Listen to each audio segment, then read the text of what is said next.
sing a song.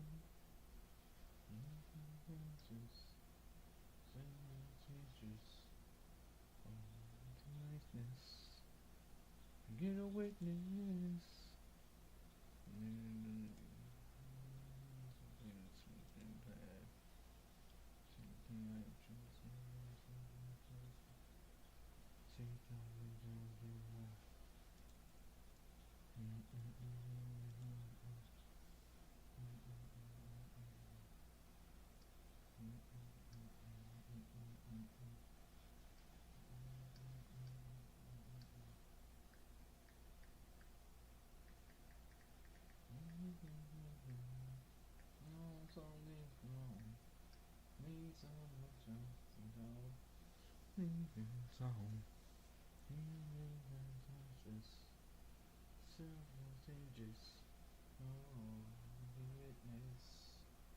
Can I get a witness? John thinking up some change does. Mine.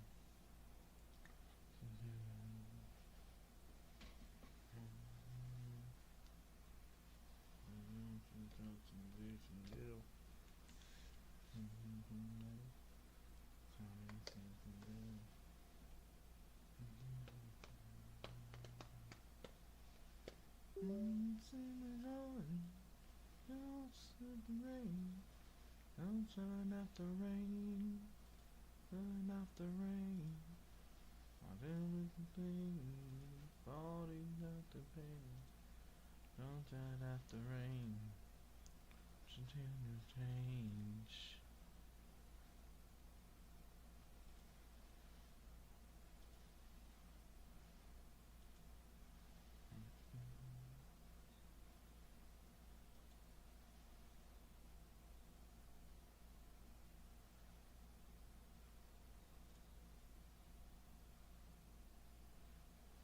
Oh, it did it again. You son of a bitch.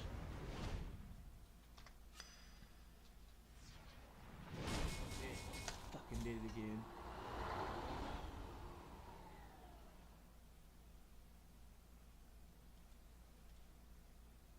God damn it. It did it again. It fucking did it again.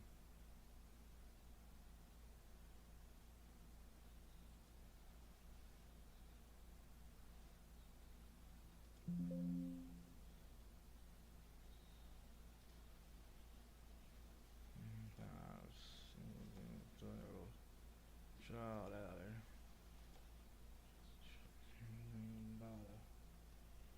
Back. Dealing out there.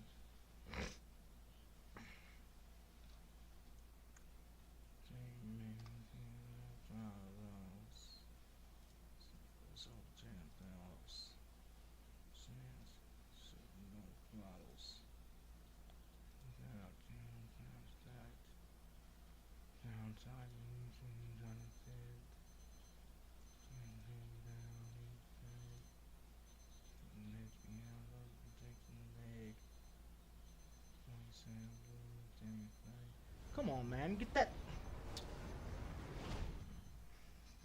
Why do you keep doing that?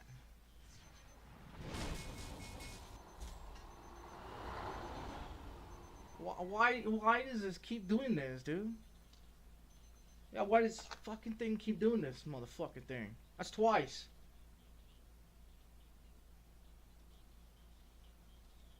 Oh my god, dude.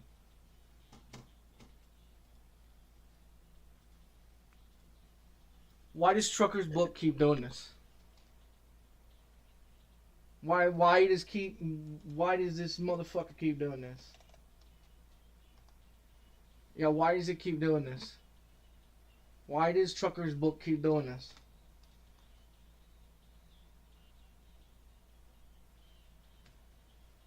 Now why does Trucker's Book keep doing that? It keeps freaking with my mouse, dude. Keeps fucking with my goddamn mouse, dude. This is the second time. This is the goddamn second time that this fucking thing done this already. I don't know what you're doing. I don't know what you're doing there, Trucker's Book, but you were fucking with my shit, and you were fucking pissing me off. Now I don't know what Trucker's Book is doing. Oh my god, dude! Now it's got this stuck. It's got every fucking thing stuck. Fucking mouse is stuck because Trucker's Books, dude. Fucking aggravating. Oh my god, here we go with Trucker's Book bullshit again. Oh my god, dude. This fucking son of a bitch. Trucker's Book, why do you keep fucking with my shit? Why do you keep fucking with my shit, Trucker's Book? Why? Why do you insist on messing with me, dude? Trucker's Book has frozen my goddamn mouse again. Every time I open Trucker's Book, it freezes my mouse. Every time. I don't know why. I don't know why it's freezing. I don't know why it's freezing my fucking thing. All right, Trucker's Book. Yeah, you real fucking aggravating. I don't know what you're doing, Trucker's Book. I don't know what the fuck you doing, but you need to stop fucking with it. Yep. My mouse is over there, and this Trucker's Book should disappear when it comes on. Dude, all right, Trucker's Book. All right. Okay, I get it. You're done. I get it. You're fucking done. Get Trucker's Book out of here. Get the fuck out of here. Get the fuck out of here, Trucker's Book. I don't need you. I don't fucking need you. Fuck Trucker's Book, dude. Fuck Trucker's Book. Like that's the fourth time. That's the fourth time. That is the fourth time, Trucker's Book, that you have done that. You having issues, Trucker's Book? Okay, well, we're not gonna put up with that shit today. We're not gonna put up with that shit today. I don't fucking think so. Yeah, that's the fourth time that Trucker's Book has done that. So we're not gonna use Trucker's Book. Yeah, we're not using Trucker's Book. You wanna act stupid? I can care less. I don't need you. Shit, I can do American Truck Simulator without you. Shit. I can use it without you. I don't need you. Shit. Fucking bullshit, dude. I don't know what the deal is with Trucker's Book, but it sure is acting stupid. It sure is acting stupid, and I don't have the patience to deal with the bullshit. I do not have the patience or the time to deal with the bullshit. I don't give a fuck about it. I don't need it. Broken ass shit. I opened Trucker's Book 4 times, and when you click on American Truck Simulator or Euro Truck Simulator, the application for Trucker's Book is supposed to disappear, but it doesn't. It just stays right there on the screen. It freezes the mouse where the mouse cannot move. That is the issue for Trucker's Book, and I'm not going to deal with it. I don't need no log, no stupid ass fucking shit on Trucker's Book. Maybe they should fix their shit. Another broken bullshit.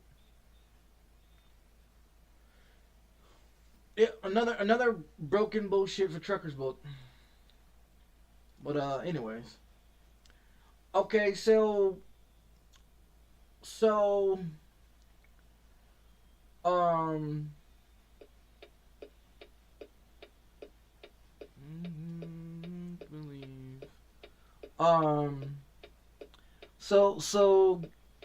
guess what? Check this out. I was messing with my cell phone this morning, going through my cell phone and all that stuff, watching some videos and everything. I got a knock on my door this morning. It was the maintenance people. Evidently they got approved to put new carpet in my apartment. Finally, after I've been here for 13 years, they finally come in. And so they came in this morning and they measured the carpet right upstairs of how everything is, you know, how the measurements for the carpet. So evidently they got it passed, they got it approved to change out my carpet, which is a good thing, because when the guy had asked me, he asked me, he said, how long has this carpet been in here? I said, well, the carpet's been in here since 1980. And he looked at me, he goes, for real? I said, for real? I said Section 8 Housing did a history. They looked up the history of this building, right? And so Section 8 Housing informed me that this building apartment complex was built in 1980s, right? And so I was like, so he was like, no, you're not BSing me, are you? I said, no, I'm not BSing you. And I showed him where the dishwasher used to be at. He goes, he said that he's been in other apartments that had a dishwasher in the same area where the dishwasher was supposed to be at. And I said, yeah, they came in and took it out because they didn't want to repair it. And he goes, no shit. I said, no shit. I told him, I said, look at the AC over there on that wall over there. He goes, okay, what about it? I said, look at it. That's not built in. They cut the hole in the wall and put it in there. He went over there and started looking at it. He took a picture of it and everything else. And he goes, oh man. And then I showed him that the sink used to have a garbage disposal and everything else. And he goes, oh man, they took that out too. I said, yeah, they took that out. I showed him the hot water heater, the door, and I explained to him, I said, Section 8 Housing had their own inspector come in and inspect my apartment. And he goes, yeah. They informed me that door for the hot water heater is supposed to stay closed. And so I turned on my light in the kitchen, right? And I showed him, I said, look, this door does not close. And he goes, let me try. So he goes over there and he tries to close the door. I said, see, that door doesn't close. So he opens it up and he starts looking at the hot water heater. And he's taking pictures of the hot water heater. And he closed the door where it won't close all the way. And he took a picture of that. And then he went upstairs, right? He went upstairs and he was measuring the carpet and everything like that. And he did all the measurements and everything. And he turned on the light and he goes, what about this light and the ceiling fan and this and this and this? And he started pointing out things as well. And I was like, yeah, those are all original. The paint on the wall and everything is all original from 1980. And so he starts taking pictures of everything, right? And he goes, I'm going to report this to the office. Because this is supposed to be all updated. Other apartments here are supposed to be are already updated. And I said, yeah, I know that. And he goes, so how much are you paying here? I said I'm paying $880 to live here. And he goes, no way. For all this outdated stuff?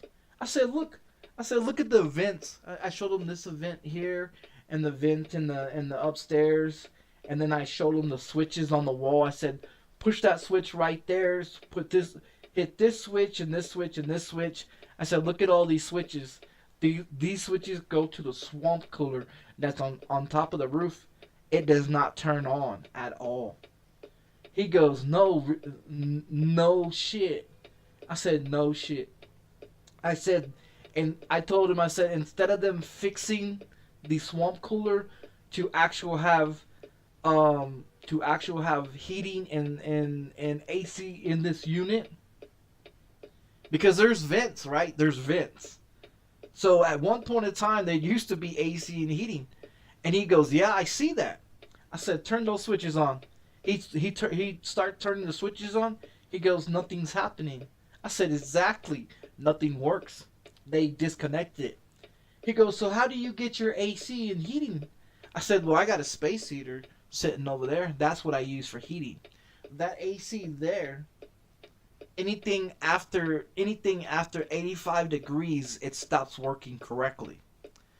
And then he goes, well, what about the AC upstairs? I said, I purchased that in 2016 and had it put in the wall in 2016, or put in the window.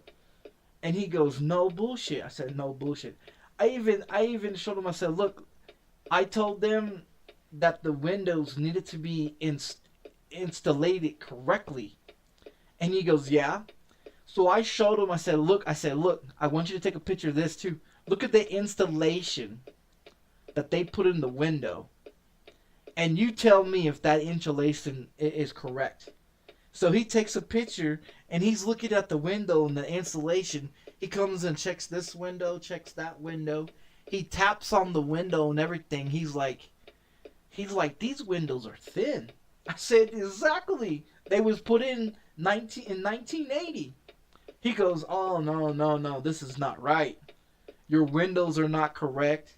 None of your windows are insulated correct. I said, even the door foundation is also crooked too. And he's like, starts taking a picture, and he got down on his knees and everything, and he was looking at the foundation. He goes, that foundation's cracked all the way up the wall. I said, yeah, I know. They don't want to repair it.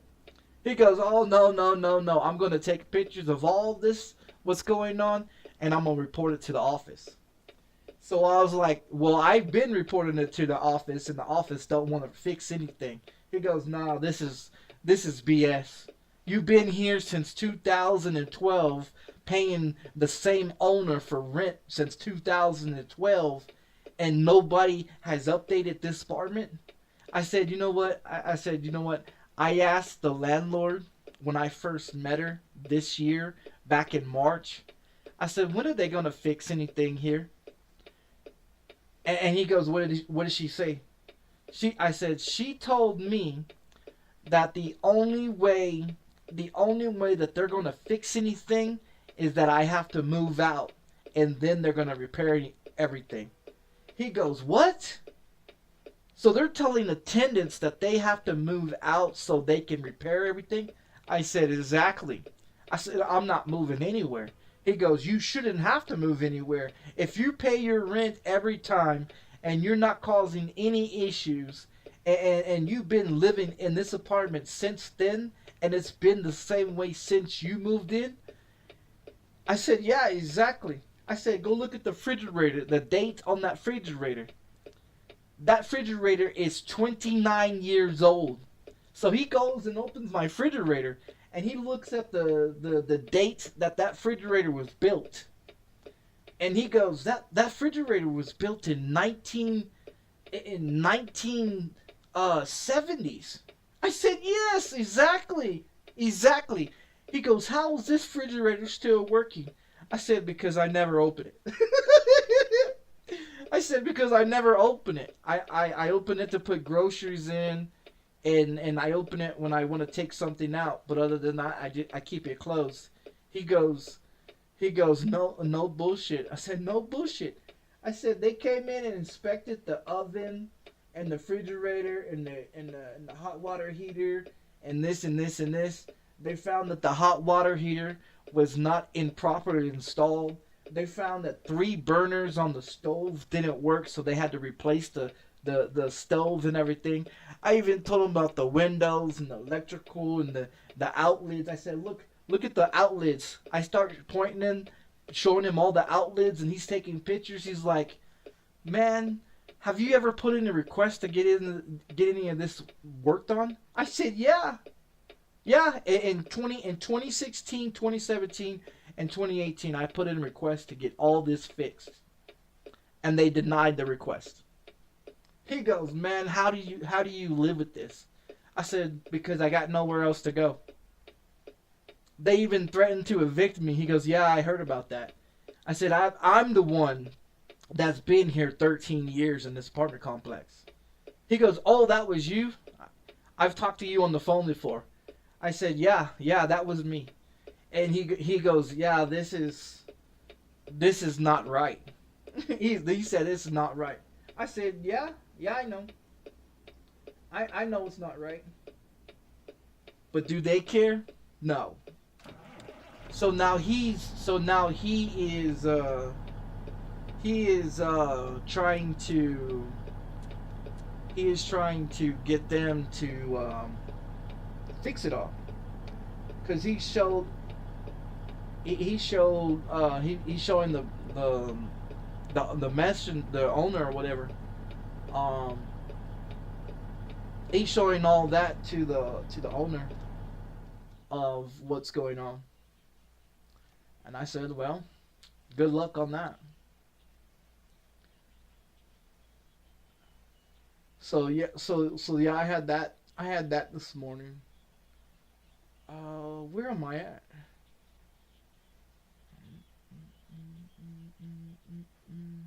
Yeah, where am I at? I don't remember where I parked at. We're in Sixton. No, leave me, don't leave me all the way. So we're in Suxton. Okay, so we got to pick up a load in Suxton. You say, just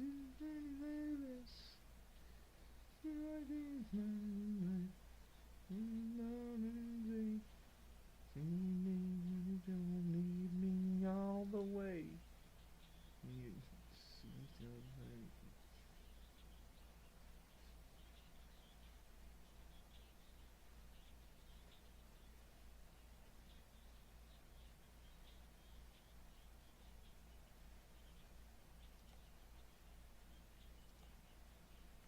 What is it? External contracts and external market? External contracts. I need to get my. Leave me, don't leave me all the way.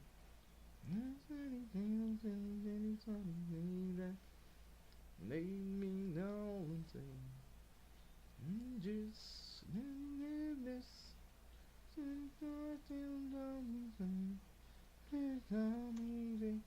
You need me, don't leave me all the way.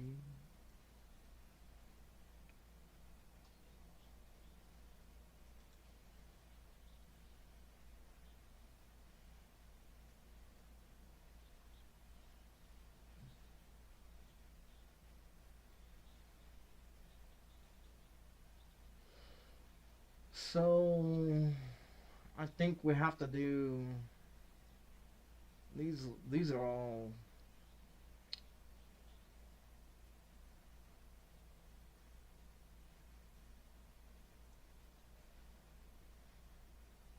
more shit.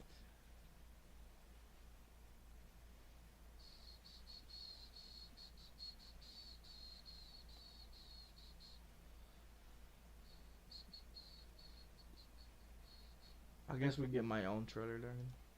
No, I guess we get my own trailer. Where is my trailer at?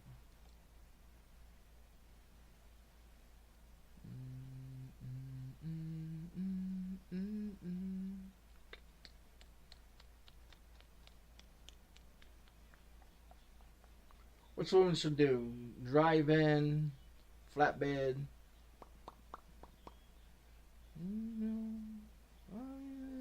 What I do, do.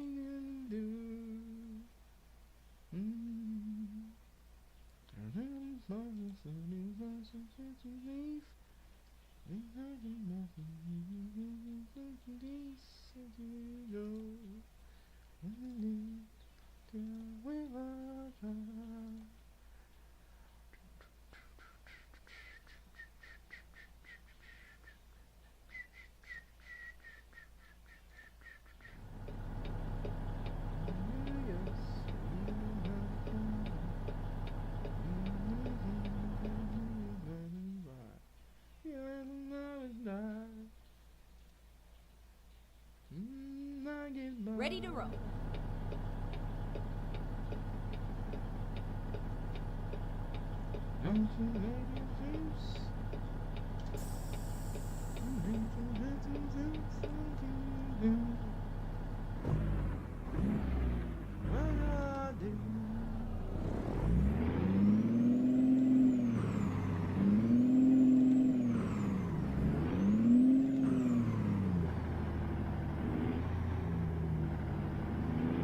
Turn right. Get ready to turn right. Turn right.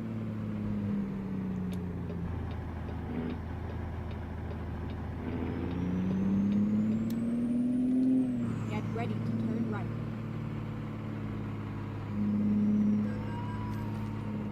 Oh, come on.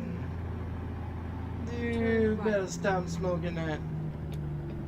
Oh, I was 5 over. That's alright, you could give me a ticket, buddy. Hope you like eating that son of a bitch too. Get ready to turn right. Alright, let's get my trailer.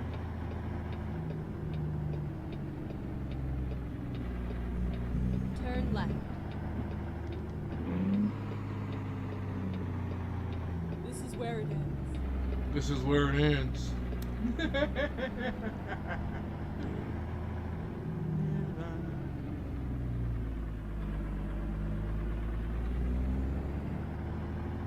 Hey, where's my trailer?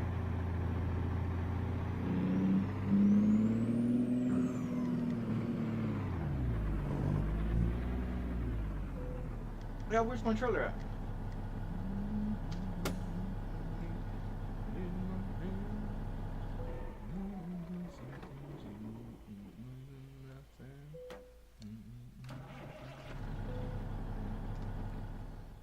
I thought I had got my trailer. I guess not. I guess not.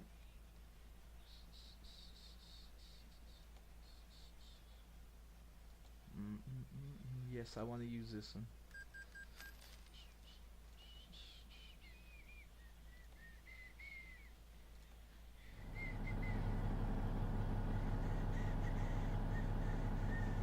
How'd you know? Oh, we already hooked up?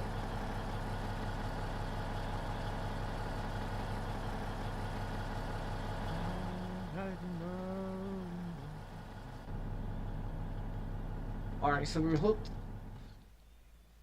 Same as you always see.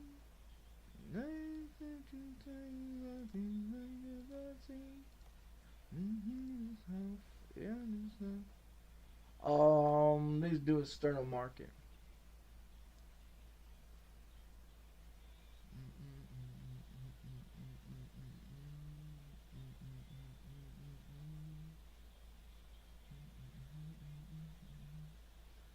Man, external market's got nothing as well. External market is external cargo too? Yeah, external cargo. Can we do external cargo? I forgot. External contracts, external market. So it's no for the external. So it's just this one and this one. But there's nothing on this one. Well, I have my trailer. Look, now it wants to give me one of these. After I got my trailer. after I got my trailer.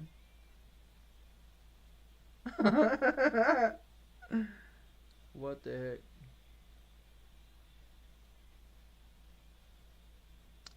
after I got it. Ain't that some shit?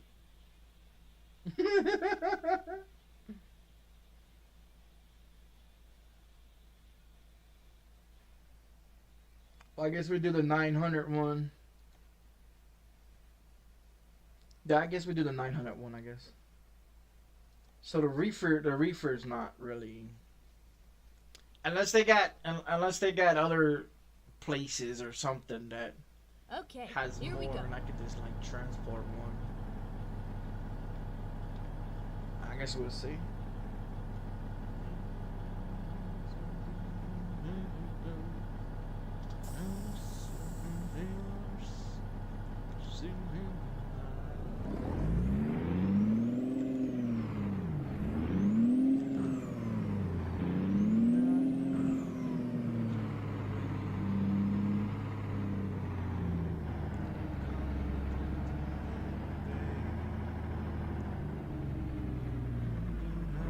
Turn left.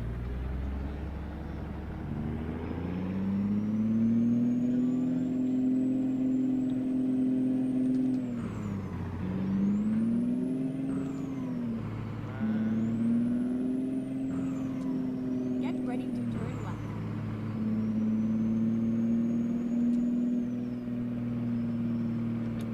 Turn left.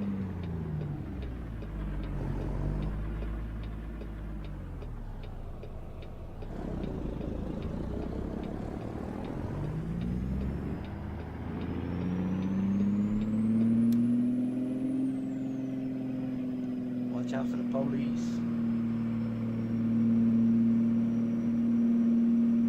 Yeah, watch out for the police. They out in numbers tonight. Get ready to turn right. They out in numbers tonight, trying to get you.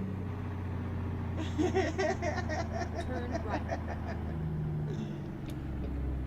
Hey man, did you guys see that? Did you guys see that fucking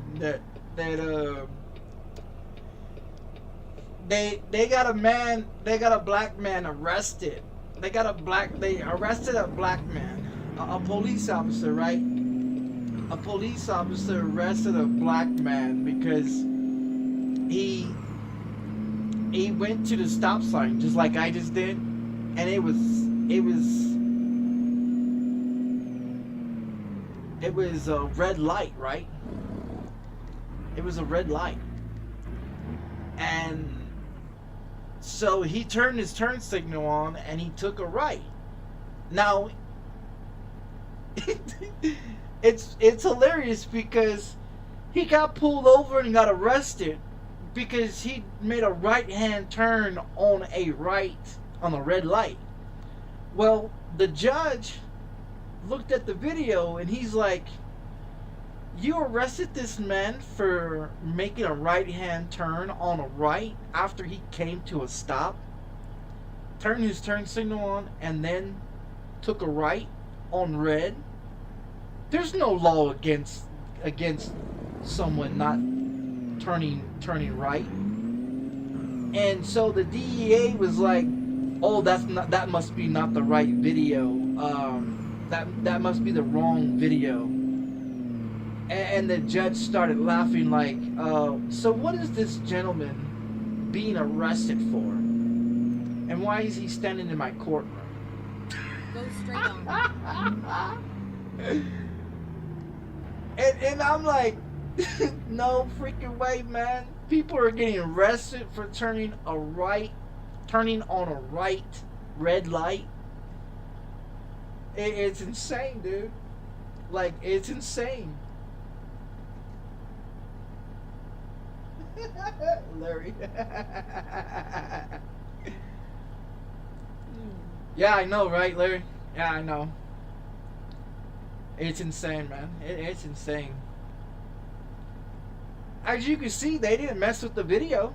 They did not mess with that video that I provided all that evidence. They did not mess with that video. And they have not. And they can't. Keep right and then turn right. Turn right.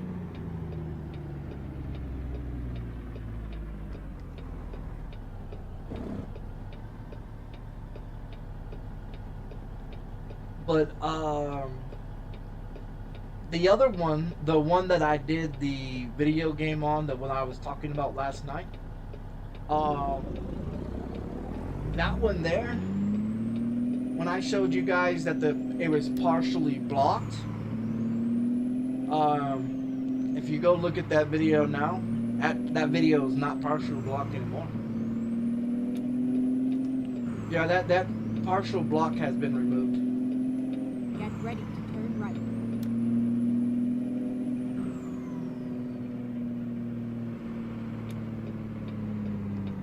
Turn right.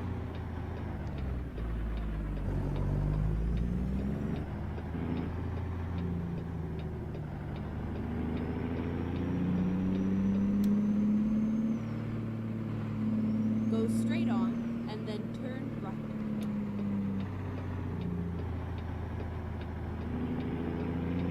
Recompute. You said turn right. I turned right. Please, make a U-turn when possible. You want me to go in there?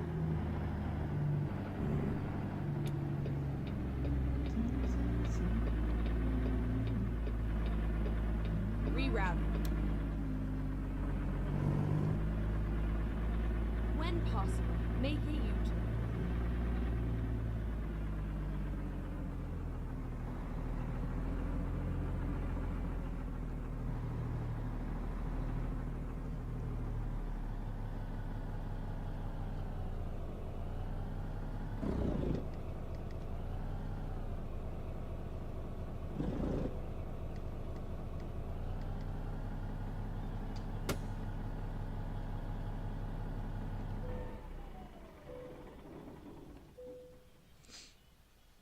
I wonder if do I got it marked on random, or do I got it on? Drive safe. Let me see. I forgot what I got it marked on. I forgot what I got it marked on. Hold on, let's see. Go to settings.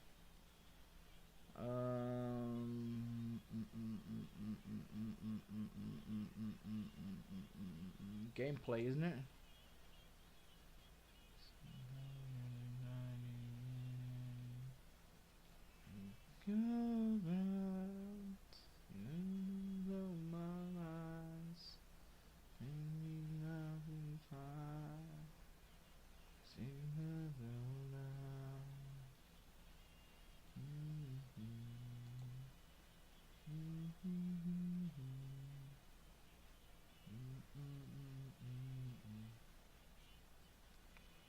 Desktop 60 seconds delay.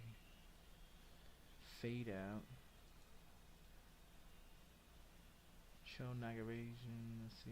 No.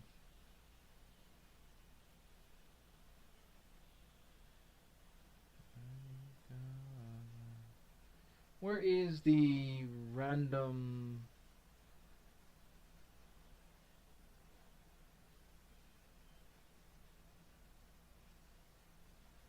It'll be.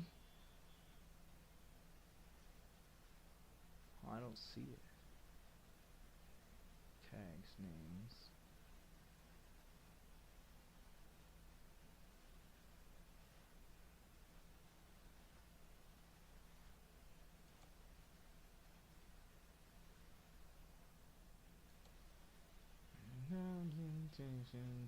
And open.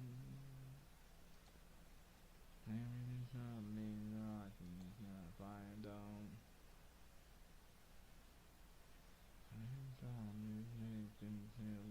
No plus.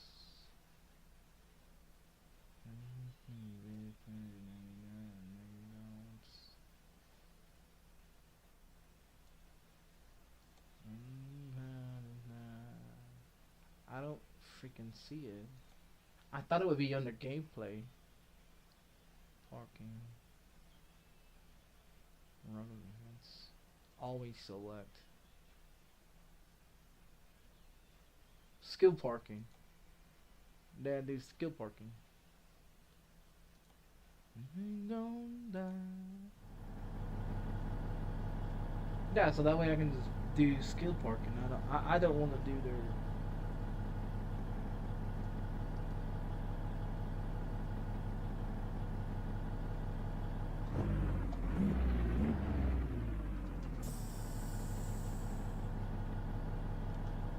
I was supposed to come in through there.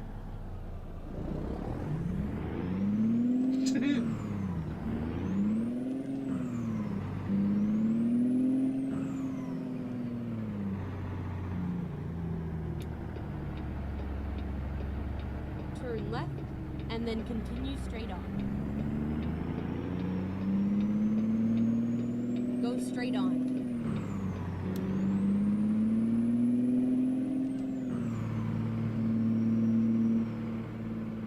Turn left.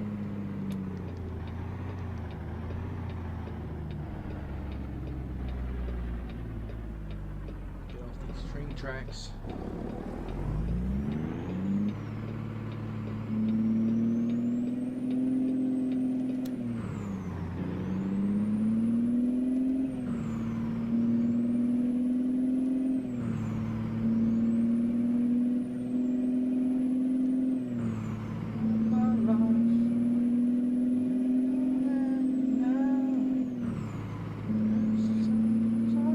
Keep left, and then turn left.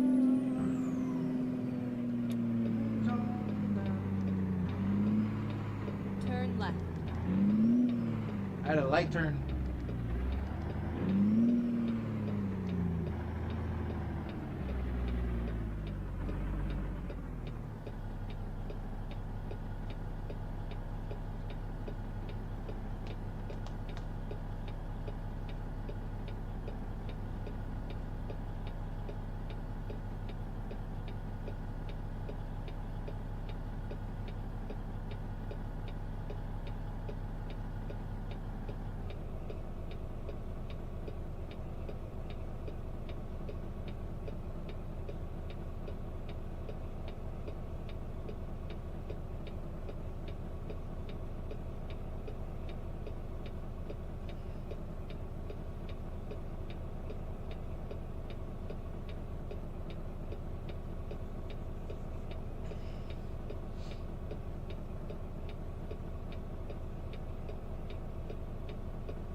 Go straight on.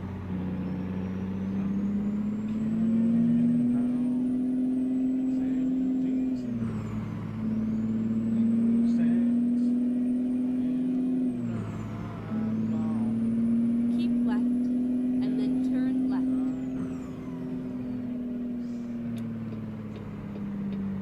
Turn left.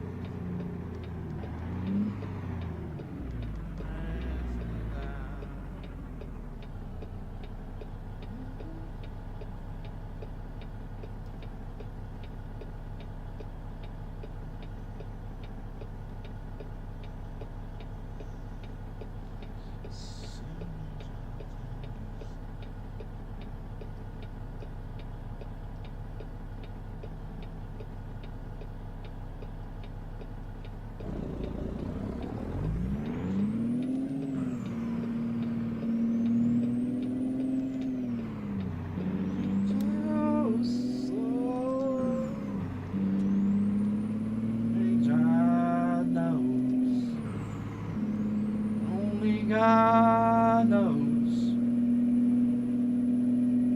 Oh, they're preacher man, just on this land. Promise,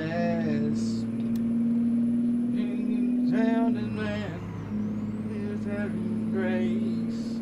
Don't mind always. Saving help.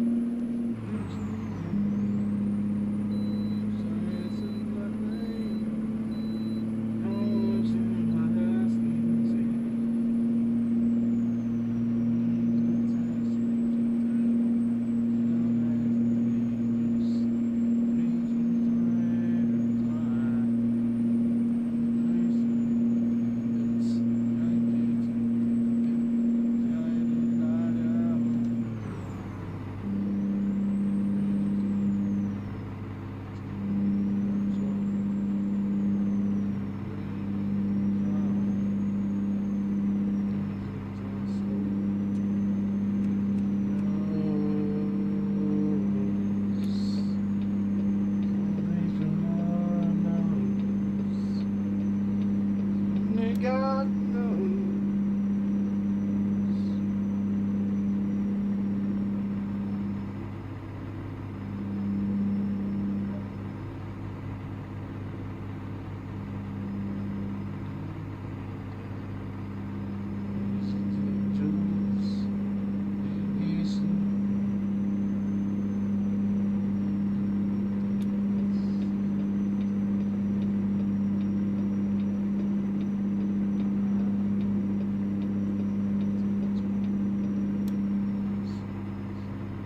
Keep right, and then exit right.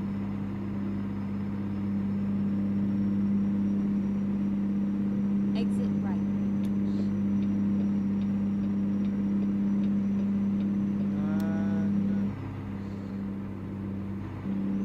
God knows.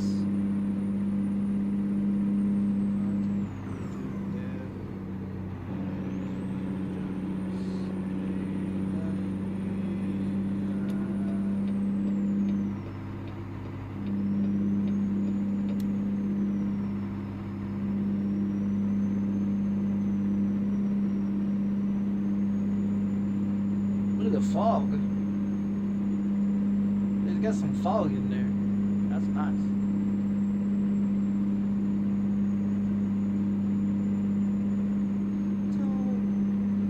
Sometimes fall. Think doesn't walk. It's all that I need. Think nothing had. Anything to taste.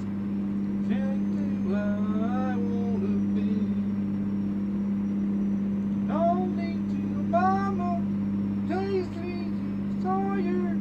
Told me I was son. Not from the other. Nothing's harder. Told what I've already been done.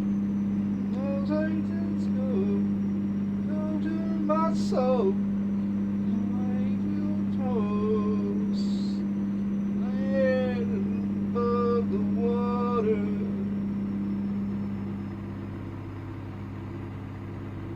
Down 7 days a week. Need help to soldiers. You need help to things. Ain't saying. There's sort to wait. I need to know. There's no sorry. I know it to my mama. Hazy in the choir. Told me I was her son. Not from the other. Helping harder. Tell what already been done. I see I go. So for my soul. I ain't supposed to be head above the water. Oh,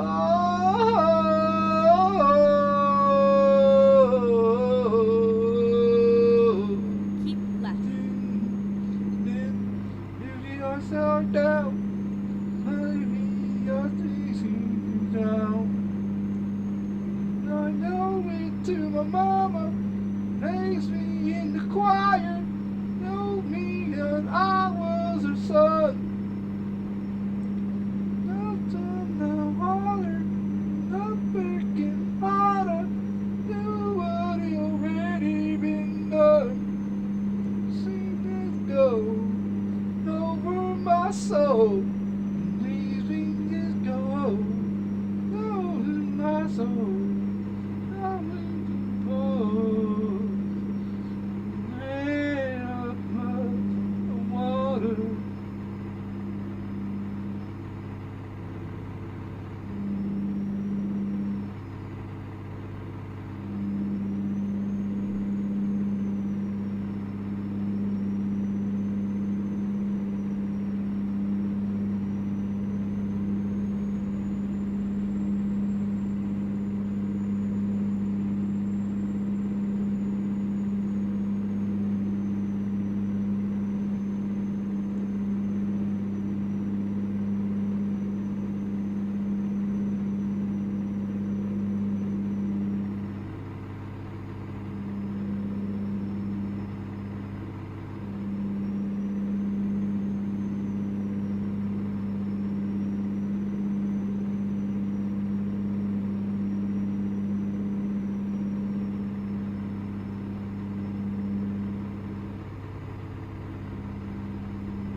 I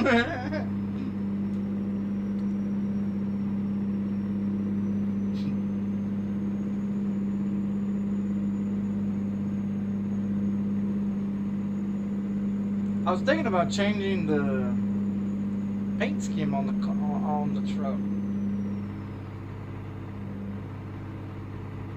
I don't know. I want to do a custom paint, but I don't know.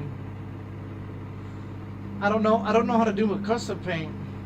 I want to get like I want to put my screensaver that I created, and I'm gonna put that one onto my truck. But also I want to put my YouTube channel on the back of my truck and on the side, and then I want to put like a DOT number and like custom number, like for like real trucking, like real truck drivers, like LLC and then like the custom number and shit like that. I thought about doing that, but I don't know how to do all that in American Truck Simulator. I can do it in iRacing on Trading Paints, but I don't know how to do it on here.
Coming home and talk seems nice.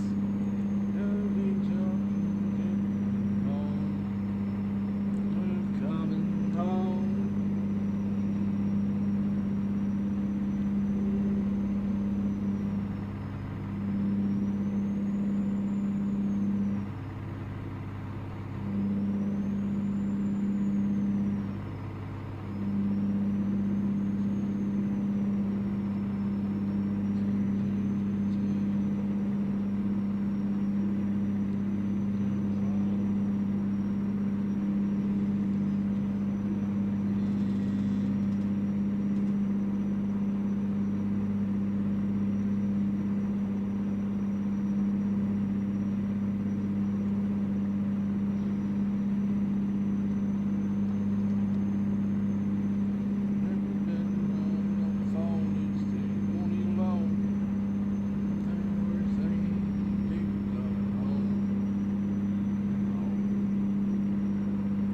Coming home,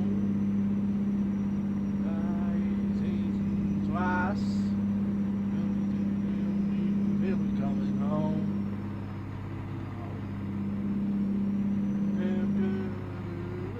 Coming home.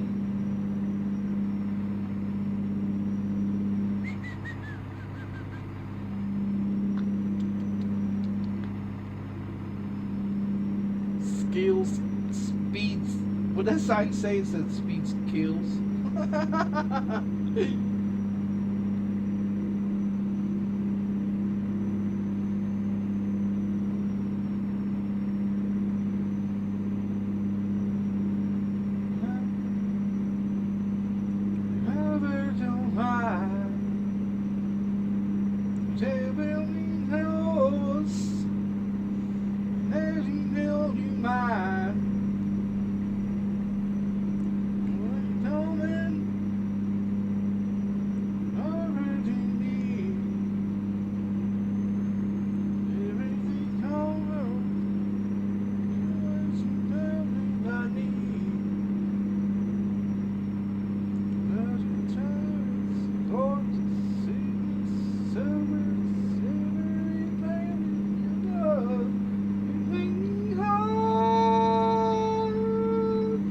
get me through till God is gone.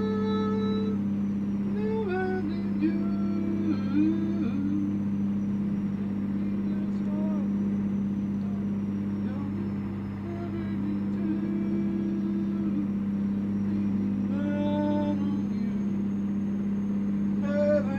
Down from you.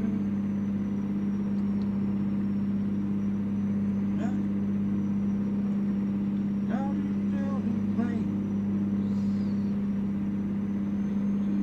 Yeah. Takes another day.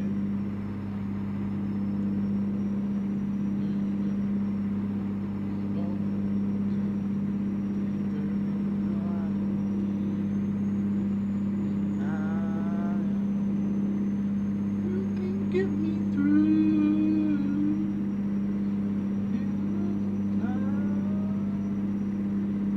Nothing to you.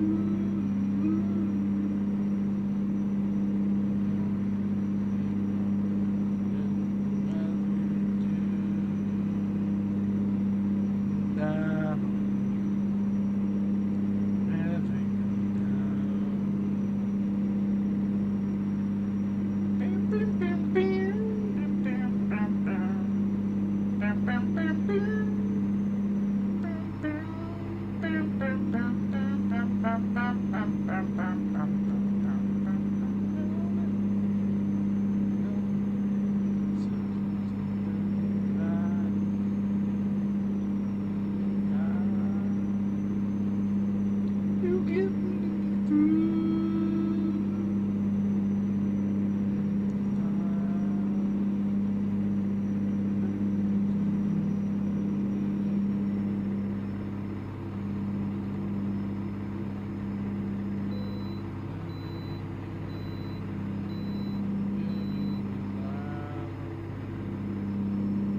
Let me down.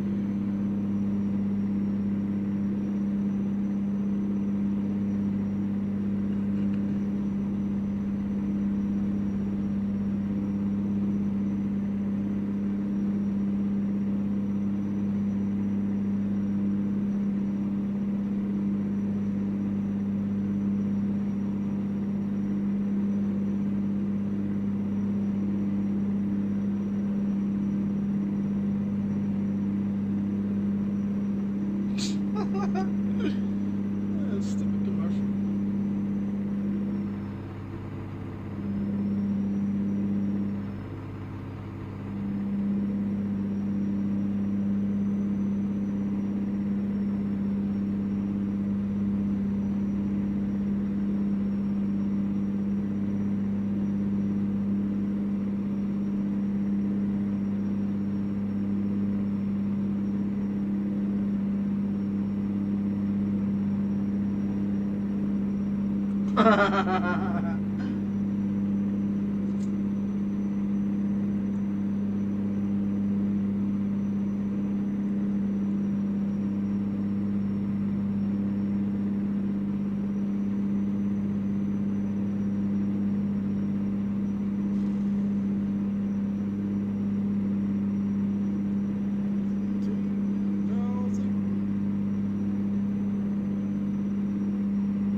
Let's find a new route.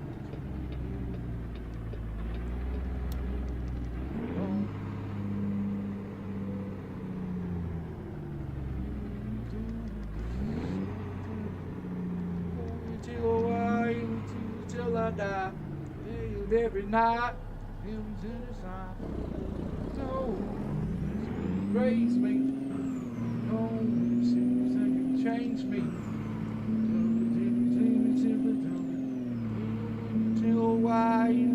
Till I die, why you know be till I die.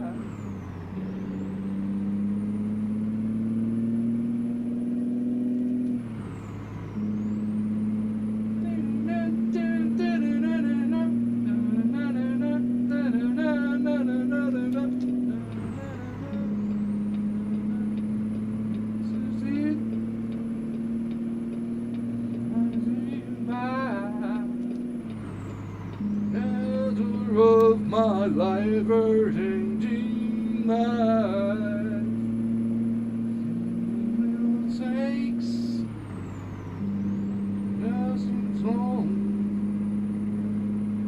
no I'm gone when days of tendons on no face. Help me alone, serve nothing left this place. My sweet soul glue out into space. And the stories that might tell you to erase. Help me slow. Keep left. It's just wrong. It's only to reflect you when I'm gone. When I'm gone.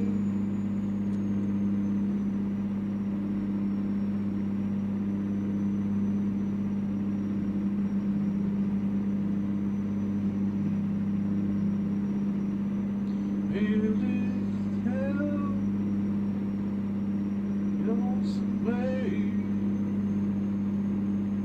You ain't no intentions, and they say don't believe I can notice those untarnished and though it seems many things and don't touch my face. Tell me I'm serve enough. Tell me of this place.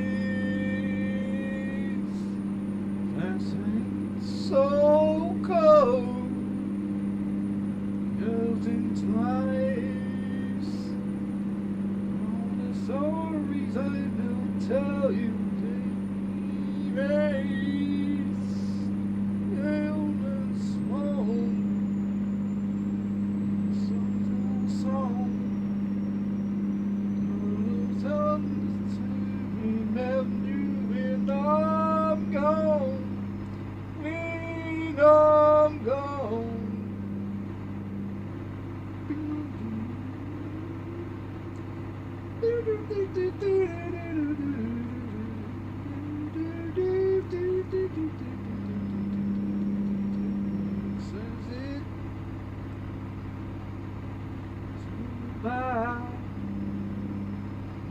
Center of my ever-changing life.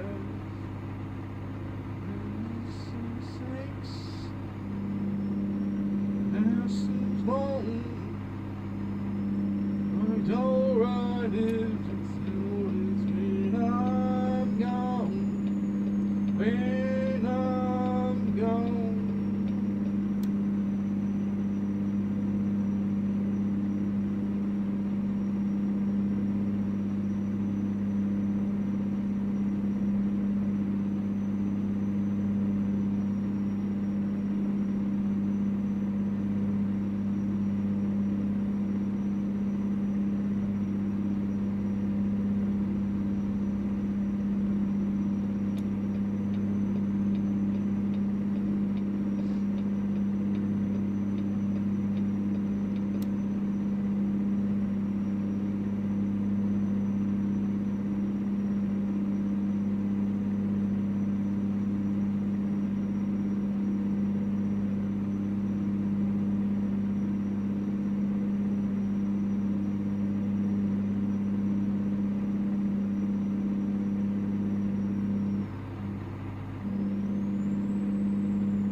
back to back to back. How am I opening to real back? You can see there, you see there. There where I'm gonna relax.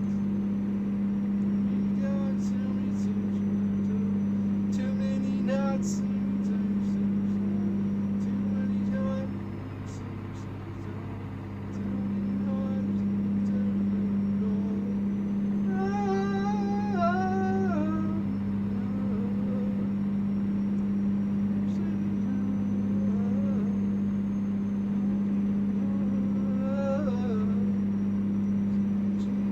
Back to back to back. Now my open and I'm back.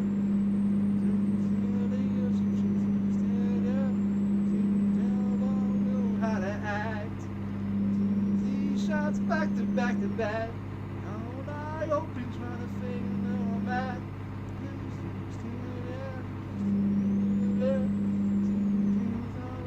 How to act.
Twisted Tea.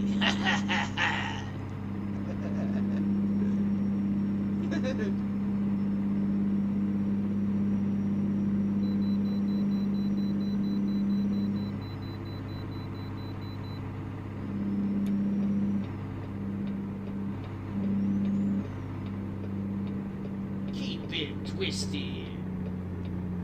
Never mind. I'll find a new route.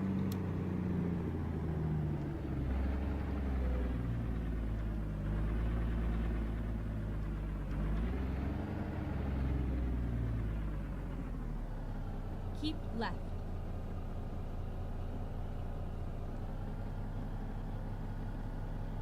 I'm on it. Oh shit, I passed it. I passed it. I passed it.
Good for you.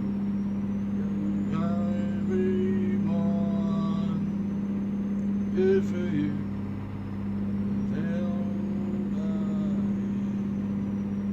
Good for you.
Come on, supercar.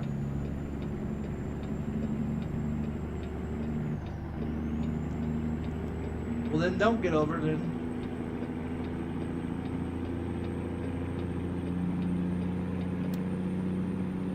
Keep left.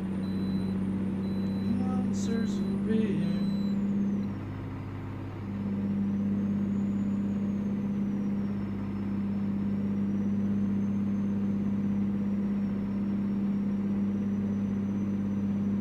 Keep left.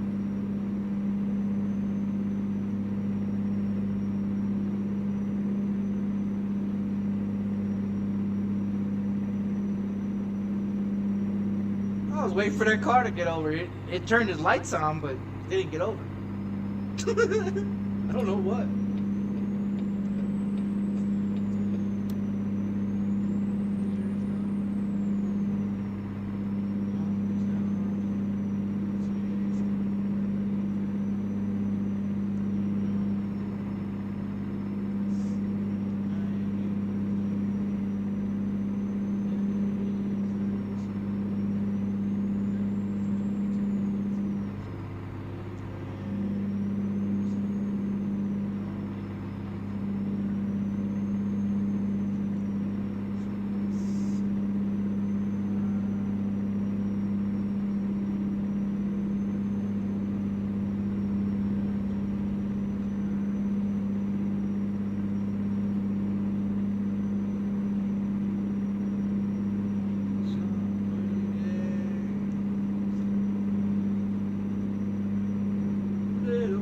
Keep left.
Poison.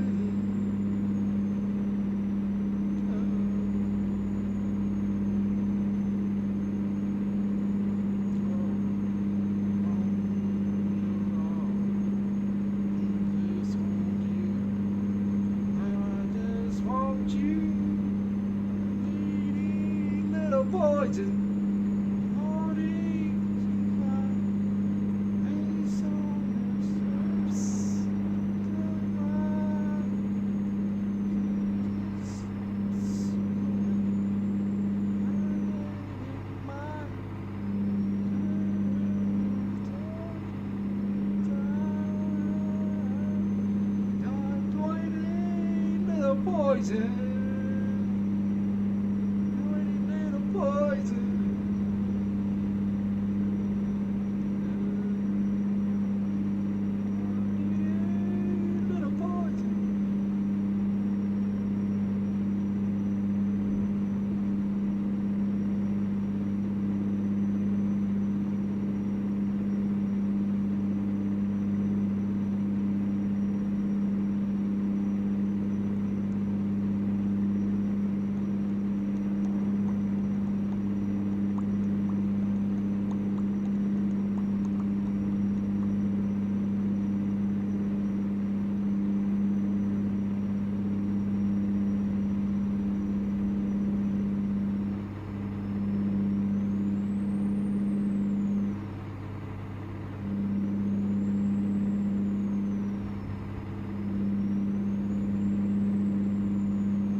Stupid McDonald's commercial.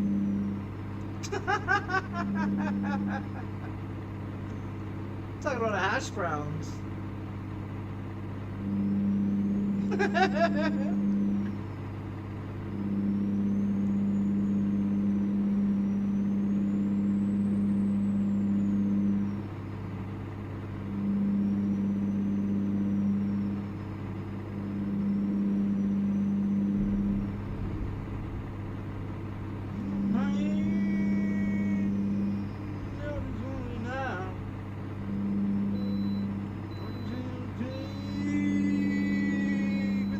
shotgun in your mouth.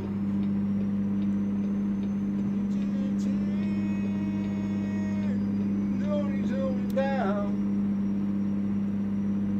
My day your new house. Your people, this is my land. This is my very fall. This is who I claim. So down here, you know what I'm saying? It's my field trade. This is who I am. Welcome to my house.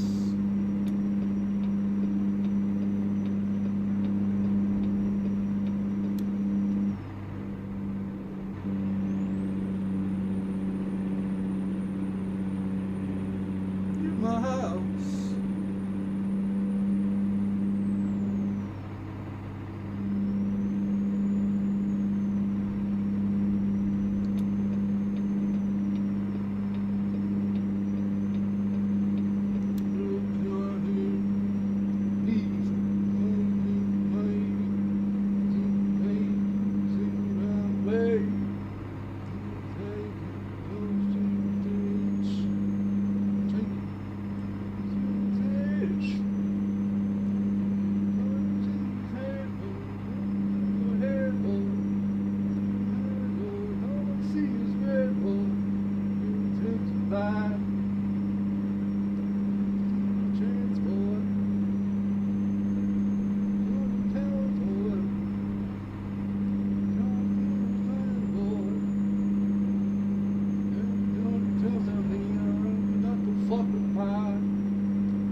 Shotgun in your mouth.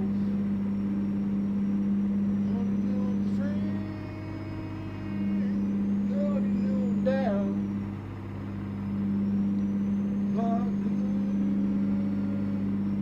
Nothing to my house. My people, this is new land. This is the thing for. This is who I plan.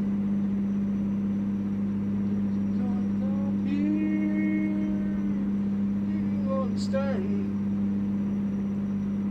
This is not real trade. This is who I am. To my house.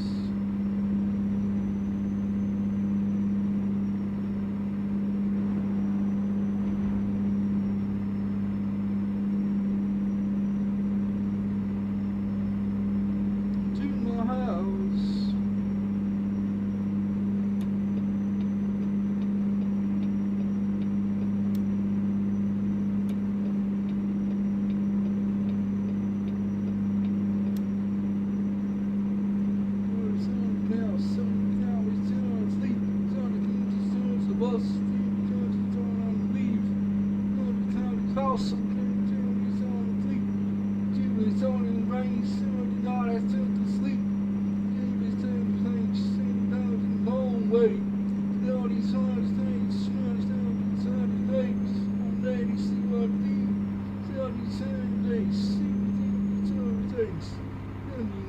Thing.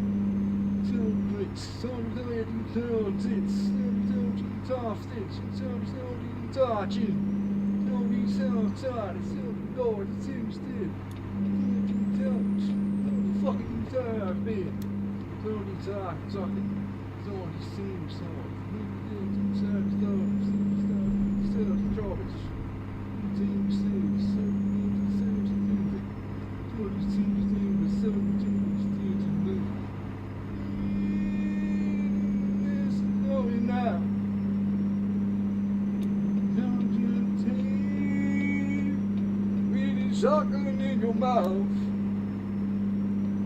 These your friends, nothing go down. Still my friend, welcome to my house. My people, this is your plan.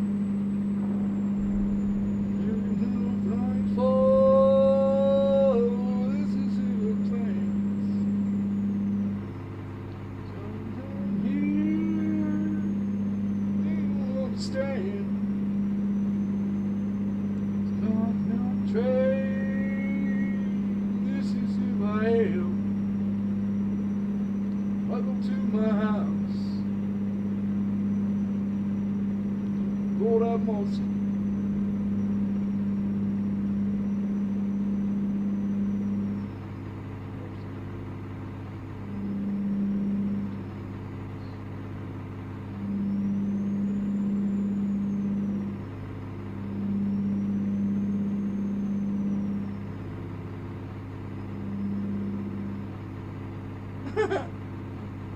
Low and stitch.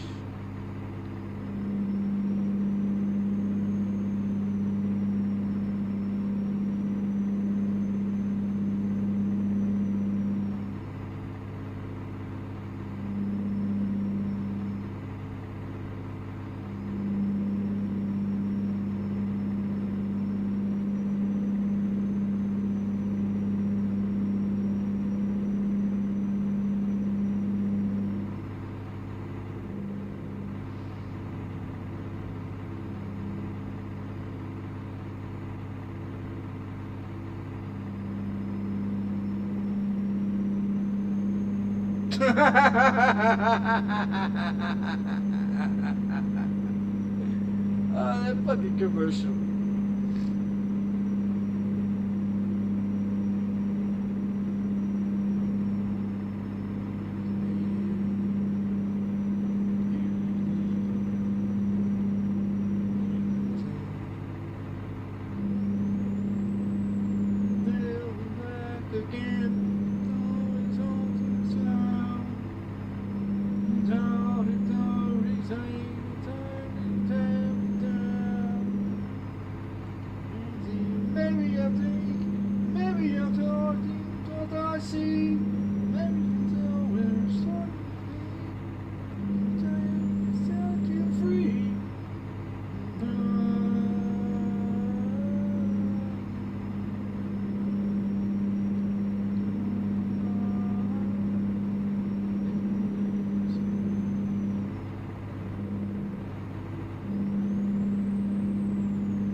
Safe and slowly dashing down, and the dark is through the years now. Maybe I'm weak, maybe I'm blind to what I see. No, there's nothing me. Set you free.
need horizon. Just a need was always mine.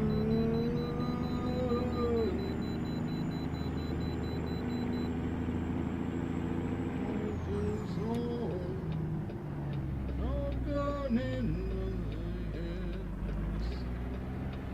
Stood out stand. Yeah, just only know me.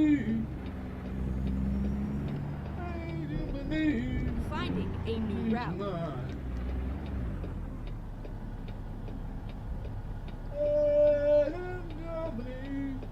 They all died. They all died.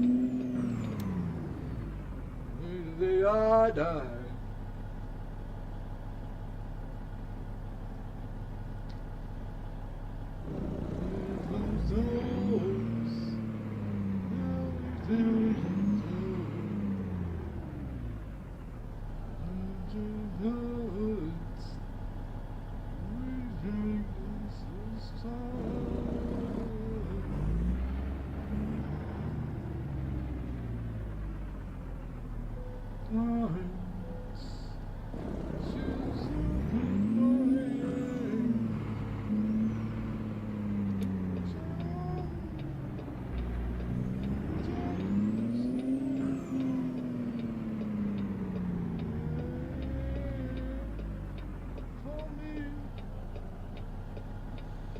Come to me, mine.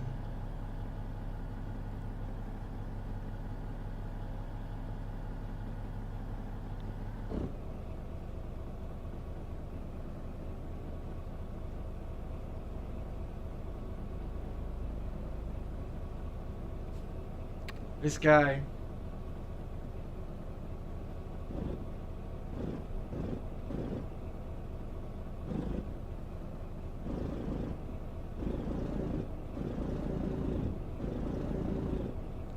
I don't know what's this guy over here doing.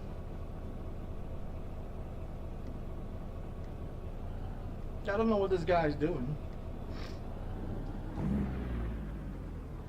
How's he doing, man?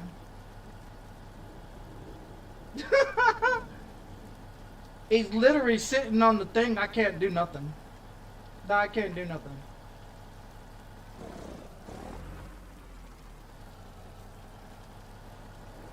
I mean, I could try to back up, but... Come on there, guy.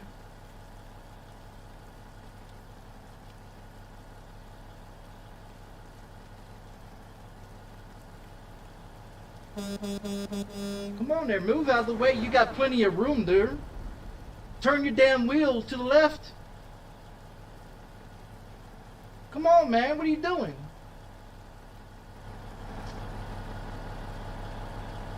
This guy.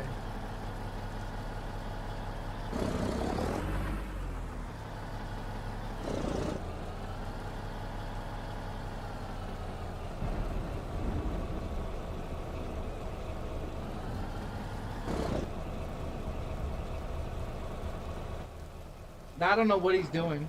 Oh, now he wants to back up. What are you doing there, guy? What is he doing? What is he doing? What is he doing? What's this guy doing?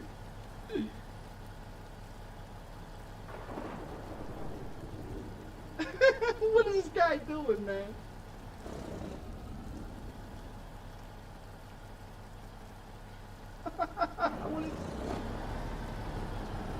What is this guy doing? Yeah, what is he doing?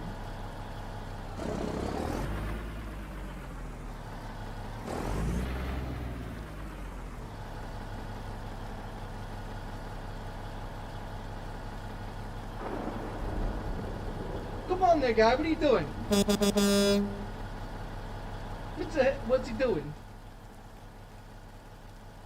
All he's got to do is pull forward and go.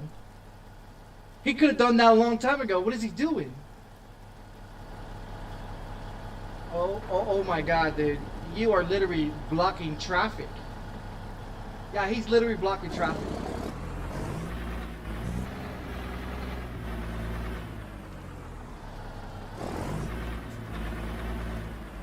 He keeps moving when I'm moving. What are you doing there, guy? Yeah, what is he doing?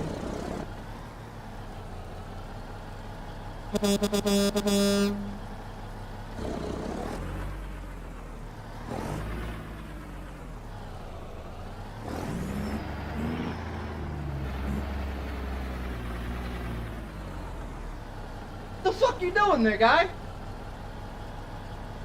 What the fucking idiot, dude? What is he doing?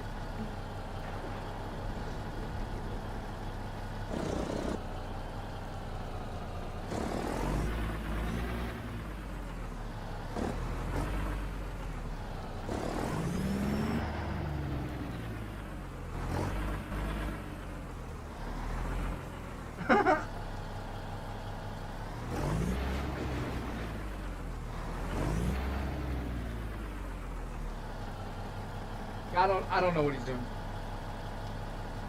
I don't know what he's doing, man. I don't know what he's doing.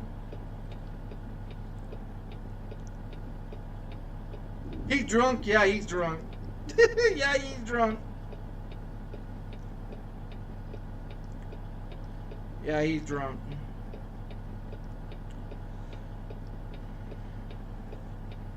Alright, YouTube, what did you say? It looks like just chatting 981 PC may not be appropriate for younger audience under community guidelines. There's no... YouTube, I don't understand why you're stupid. Our age resistance, it says right here. It says right here, this is the email they just sent me. Our age resistance are in place to help viewers avoid watching content that may not feel is acceptable for themselves. For themselves? Wait a minute. It's my content. And I'm fine with my content.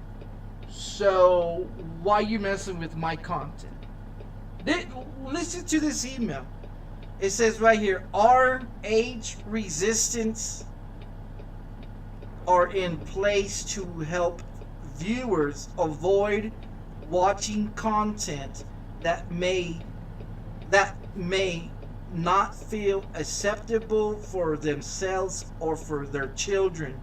We view your content on a case-by-case basis and will make a limit exceptions for appropriate educational, document, artist, and scientist content.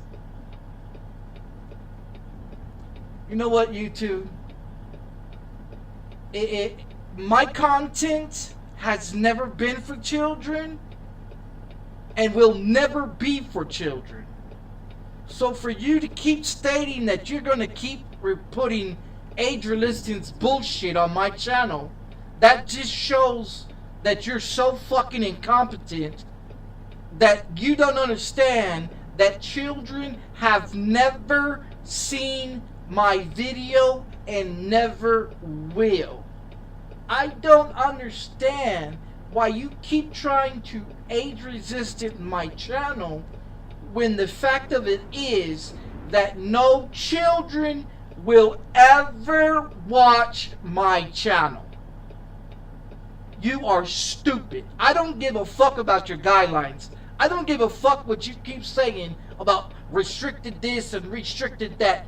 No child, and I want you to understand, YouTube, no child has ever watched my channel and will never will. Do you understand that, YouTube? I hope They still don't understand. They still don't understand. It says this video won't be visible to viewers under the age of 18 who are not signed in. Okay, I don't give a fuck. I don't give a fuck. I honestly don't give a fuck, YouTube. You still have no right putting age resistance on my fucking channel. First of all, I proved to you last night in a screenshot stating that no child has ever watched my goddamn video and that will never watch my fucking channel. But you still steady with this bullshit right here. You still steady with this fucking bullshit right here. I don't give a fuck. You need to fix your stupid system. You need to fix your fucking automatic stupid system. Because no child will ever come into my fucking channel, ever. Never, will never, ever come in my channel. So for you to keep sending me this bullshit, you just giving me more evidence and more evidence to take your ass to court to sue your fuck ass for fucking with my videos that you know goddamn well you should not be putting anything on. When it states in my channel at least 4 times that this channel is not made for children. And no child has ever watched my channel. And I keep showing you and keep sending you pictures and showing you on the live streams that no child's ever seen my channel, but you steady sending me bullshit like this. Go fuck yourself. Go fuck yourself. Go fuck yourself. I don't want to hear your bullshit no more. I don't want to hear your bullshit no more, YouTube. You keep talking out your ass. That's what you keep doing. You keep talking out your ass. You keep talking out your ass. Over and over and over and over and over about bullshit that I don't give a fuck about. Honestly, I don't give a fuck up. I honestly don't give a fuck, YouTube. I honestly don't give 2 fucks what the fuck you clowns gotta say. You can keep talking out your ass and you keep doing what the fuck you wanna do. Yeah, again, they sent me another bullshit email saying again. And that's the reason why I pulled over, because they sent me an email stating, well, your video is not meant for kids. It says in the fucking bios. It says in the fucking description. It says in the tags. It says in the fucking thing. It also states on OBS. It's not meant for children. OBS, okay, anybody knows about OBS. OBS recently put in a tag where it states on OBS before you do any live stream, is this video meant for children or is it not meant for children? And just like YouTube, you can go in there and click it and say not meant for children. So not only that it's on OBS, but it's also on YouTube, where it states in my description, it states in the tags, it states in the drop down that it's not meant for children. So it's 4 times that it's on YouTube, on my YouTube channel, saying it's not made for children. Not only is it 4 times that it states in there, but it also states on OBS that it's not meant for children. So it's got on there 5 times stating that my channel is not meant for children. 5 times, YouTube. 5 times. How many more times do you need to know that my channel states on there 5 fucking times that it's not made for children? How many more times do I need to imply and to show you stupid fucking clowns at YouTube that is not meant for children? How many? How many? 20, 30, 40, 50 times to show you that it's not meant for children? How many more times do I need to show your dumbasses? You know what I mean? This is the reason why YouTube is a fucking joke, and will always be a fucking joke. This shit right here. This shit right here.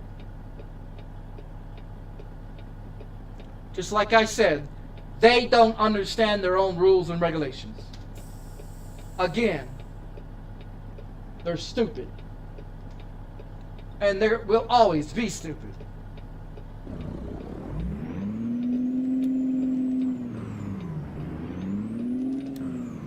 You make me stop my fucking game to answer a fucking email that you already know that you are in the fucking wrong for. Again, with your stupidity. But I'm the conspiracy theory, huh? I'm the crazy one, huh? Yeah, YouTube. Shut the fuck up. Shut the fuck up. I ain't got time for your fucking bullshit.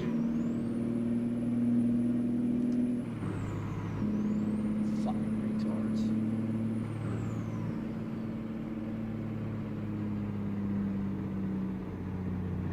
That's how stupid they are. Third email that they sent me stating the same bullshit. How many more emails are you gonna send to me saying the same bullshit that you violate your own rules and regulations? Fucking retards. They're stupid, man. You got idiots working for YouTube. If I was your boss, I would fire your fuck ass.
Yeah, they're stupid, man.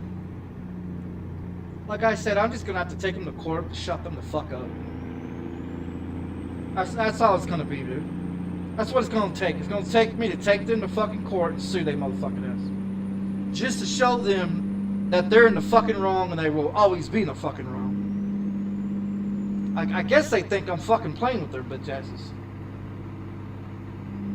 And that goes for any social fucking platform. I ain't gonna put up that shit. Don't have to.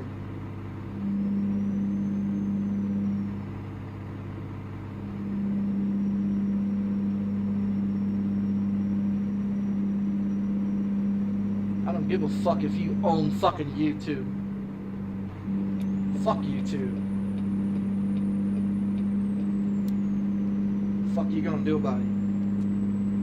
Nothing. What you gonna do? Take my channel down? I've got 23 other channels, motherfucker. Fuck you gonna do about that? Nothing. Stupid fucking cunts. Like I said, a whole bunch of fucking Fruit Loop Rainbow motherfuckers are working for YouTube. That's all that is. Ass kissing, Donald Trump pervert, fucking pedophile loving motherfuckers is what they are. I don't give a fuck. Ain't gonna stop me from making my fucking content. I'll make whatever fucking content the fuck I want. Ain't shit you gonna do about it. You gonna ban the channel? Ban it. I dare you to. So I can take you to court and fuck you in the ass in court. Just to show you who the fuck I am. Go ahead, fuck with me, YouTube. Go ahead. All you doing is running out the mouth with your nonsense. Fucking clowns.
everything.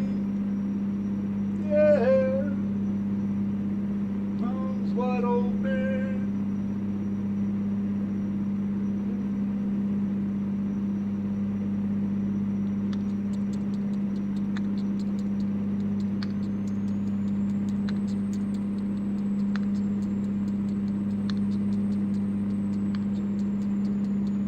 It is done wish. Hell yes, and wish. Yeah. Tell your nice. You understand. Poison life.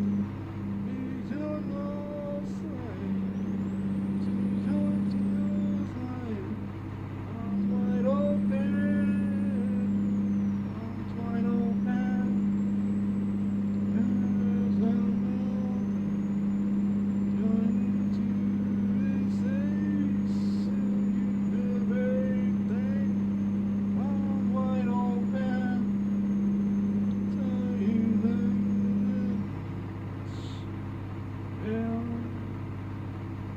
Show you everything.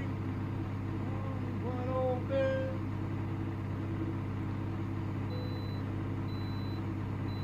Arms wide open. Show you everything. Yeah. Arms wide open.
Keep right.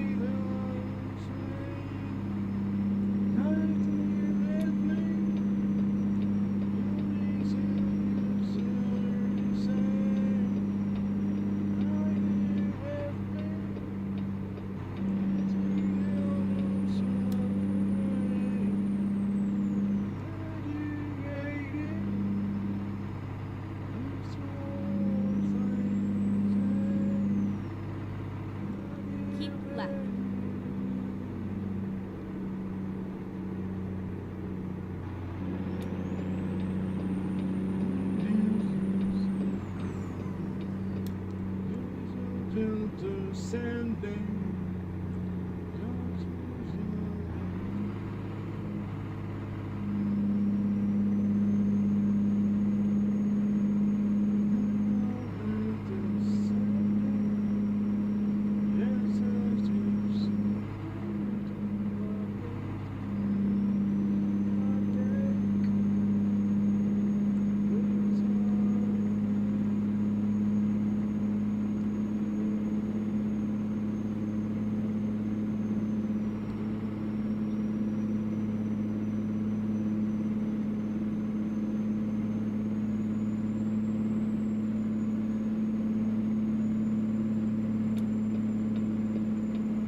Keep right, and then turn right.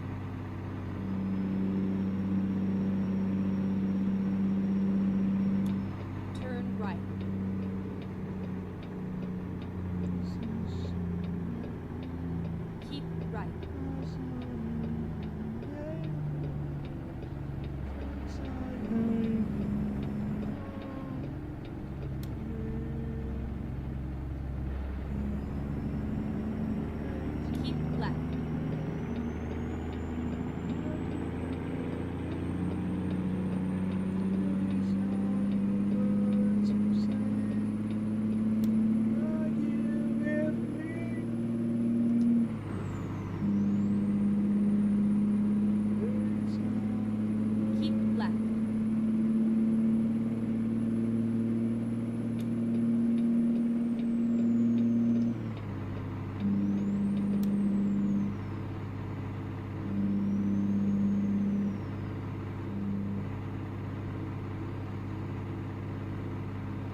job together.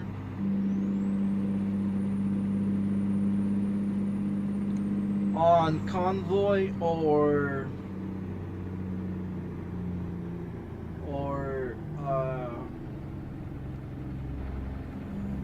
trading, what is it, TMP? I don't do TMP.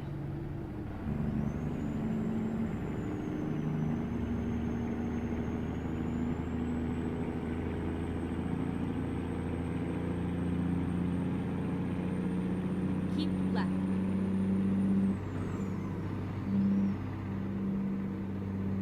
I stopped doing TMP for reasons of crazy, stupid drivers.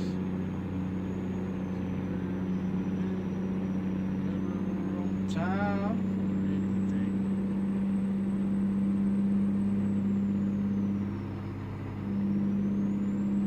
Yeah, I know. Yeah, I know. They just keep having issues. And like they just like they just said in the email, it's automatic. Their automatic system's fucked up. They still have regulations from years ago, but they state that they update their terms and services all the time. If they updated their terms and services, then they wouldn't be messing with my videos. You know, and that's the thing of it. It's not the fact that they put an age resistant on there. I don't give a fuck they put an age resistant on it. It's just the fact that they keep doing it and thinking that they can keep messing with the videos, even though now they're trying to sit here and say, oh, well, you can't do, it comes down to scientists and arts and all this other BS. Like, where is it that I was talking about scientists? Where was it I was talking about art or any of that other bullshit that they want to say? You know what I mean? Now they're just adding to more bullshit in their email, so this way they can antagonize me and want me to go off on their motherfucking ass. You know what I mean? Reroute. And YouTube already knows I will go off on them. They already know that. Turn left. But it's just the fact that, you know, they keep doing it. They keep antagonizing Let's people. find a new route. You know what I mean? They keep antagonizing. Make a U-turn. They already know that I've been to prison. They already know that I have an I'll anger find a new issue. route. They already know this. But they keep When possible, keep make up a with their U-turn. shit. You know, and that's the problem. They keep doing it because they keep getting away with antagonizing, and that's exactly what it is. It's antagonizing streamers. That's exactly what it is. It's antagonizing. When streamers can prove that YouTube is wrong for their terms and conditions, And then turn but they left. keep antagonizing people until someone goes to their fucking main office and whoops they motherfucking ass and shows all their fucking employees stop fucking with people. They're not gonna understand until someone does an actual go in there and whoop they fucking ass. You know what I mean? How many times have you seen on videos in 2025 that Walmart employees have got their ass beaten for antagonizing their employees? How many Whataburger or Burger King or any other employees have antagonized their employees so bad, so far, where they have been killed at their fucking job, that got fired and came back to the job just to whoop they fucking ass? You know what I mean? Just like yesterday, check it out. Just like yesterday in Albuquerque, New Mexico, a bus driver was driving a bus that picks up people from stop to stop, right? And that's his job, right? Well, this employee was minding his own business. He was picking up random people, right? Like he's supposed to. Okay, so they go, so he's going and picking up people, right? And these two gentlemen get on to the bus, right? And you can see it in on TikTok, because ABQ, Albuquerque ABQ news media, right? They posted it onto their social media, which is on TikTok, where they put videos onto there, right? So this bus driver was picking up random people, and these two gentlemen got onto the bus, and these two gentlemen started arguing with the bus driver for out of nowhere. They just started arguing with the bus driver. Well, the main person that the bus driver was arguing with, that guy shut his mouth and sat down and rode the bus. The other guy that got on the bus with him kept running off the fucking mouth. Well, that guy got up out of his seat, walked to the bus driver, and started confronting the bus driver, and then that person swung off on the bus driver. The bus driver pulled over. You know what I mean? At this point, he's trying to protect himself, and so the bus driver pulls over, and this happened yesterday. The bus driver pulls over, puts his emergency flashlight, calls the police, gets off the bus. When he gets off the bus, the passenger that assaulted him goes off the bus and then starts trying to assault him again. The bus driver pulls out a knife and stabs this motherfucker multiple fucking times. And the police officers arrest him for stabbing the fucking person that got on the bus that assaulted the bus driver. At that point, this guy is sitting here with stab wounds all over his chest and everything, because he just got stabbed multiple times, right? And so the ambulance takes this guy to the hospital. On the way to the hospital, this guy dies. Like, no bullshit, he dies. They arrest the bus driver for killing this man, but this man, the bus driver is only protecting himself from being assaulted by a person that was riding the fucking bus. How are you gonna arrest this man for protecting himself when this man got on the bus and assaulted the bus driver for no fucking reason? You know what I mean? And see, what's going on in 2025, and people need to understand that people are no longer giving a fuck in 2025. That's why in Albuquerque, New Mexico, there's officers being shot on a daily basis. Like, I'm not bullshit. There was a guy that drove out to in the middle of nowhere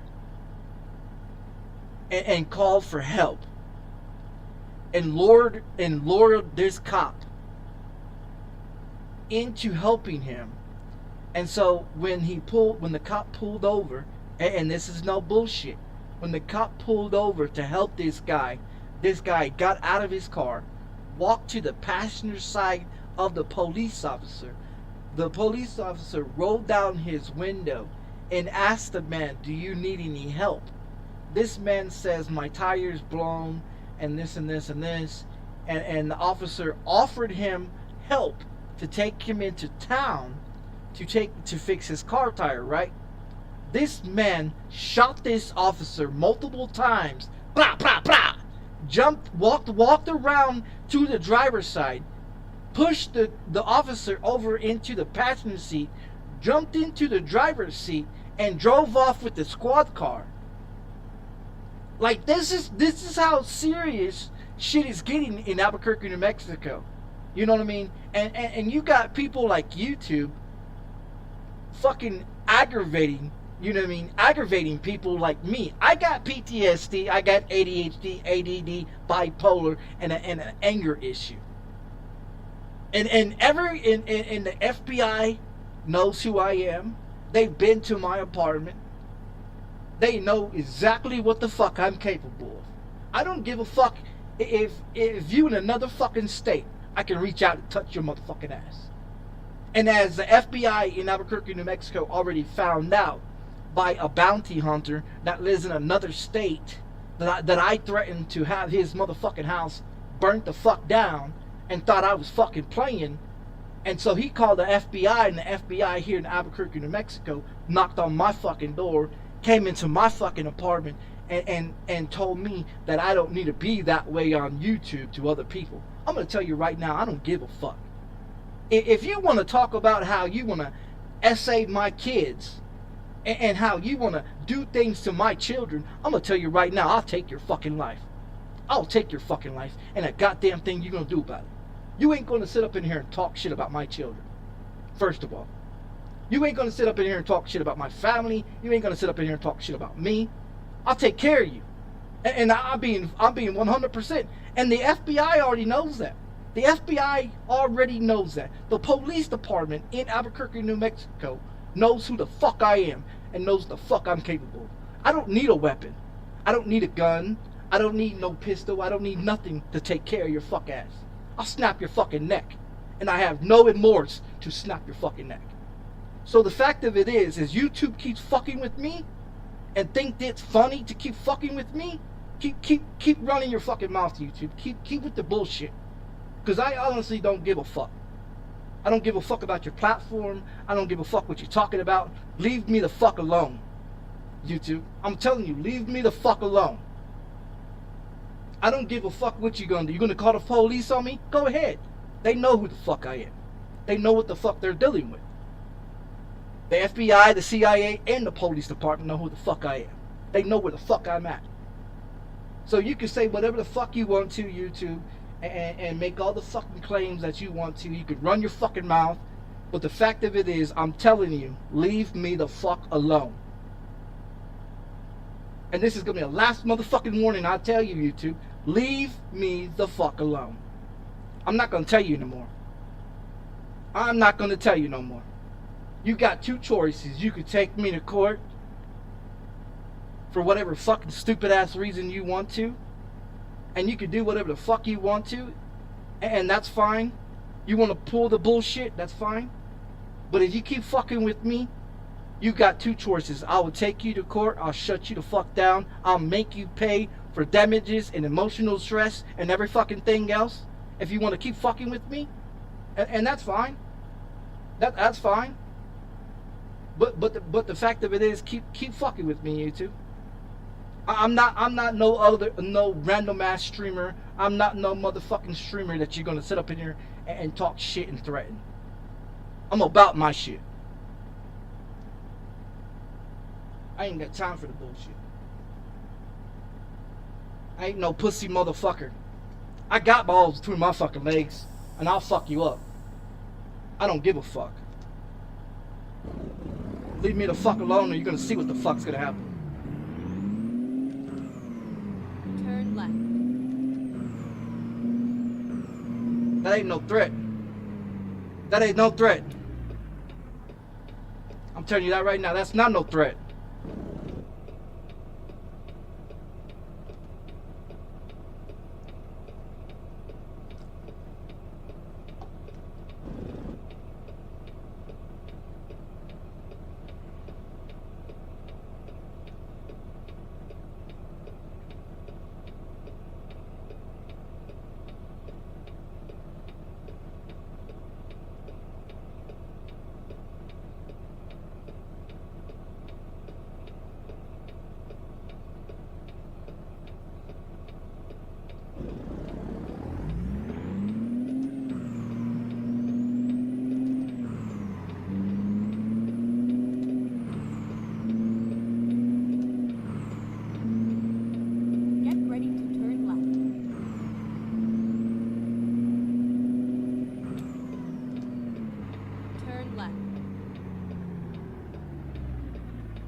keep right, and then exit right.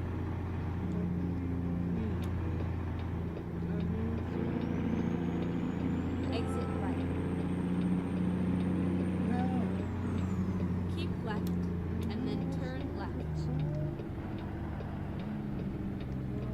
Turn left.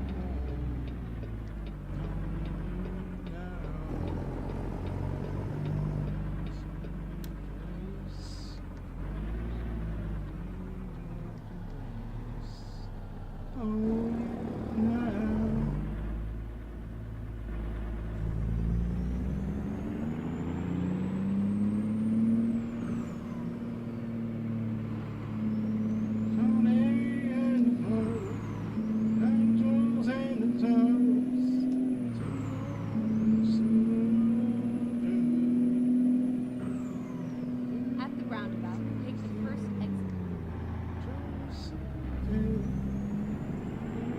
Exit now. Keep right, and then keep left.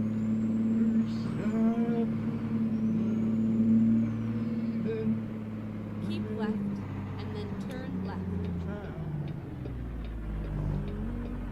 Turn left.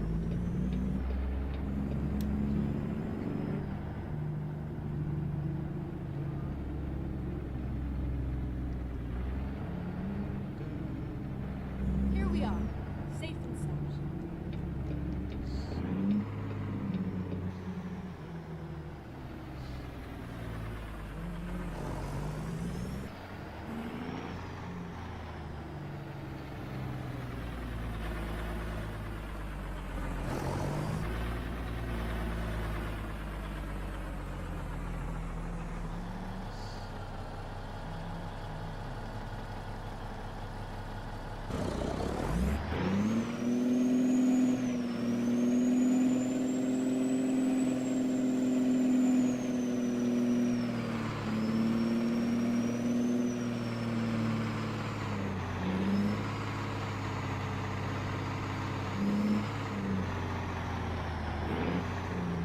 Well, I screwed that one up.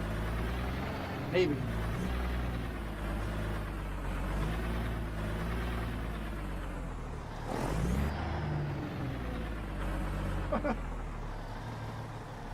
It's not in the loading dock.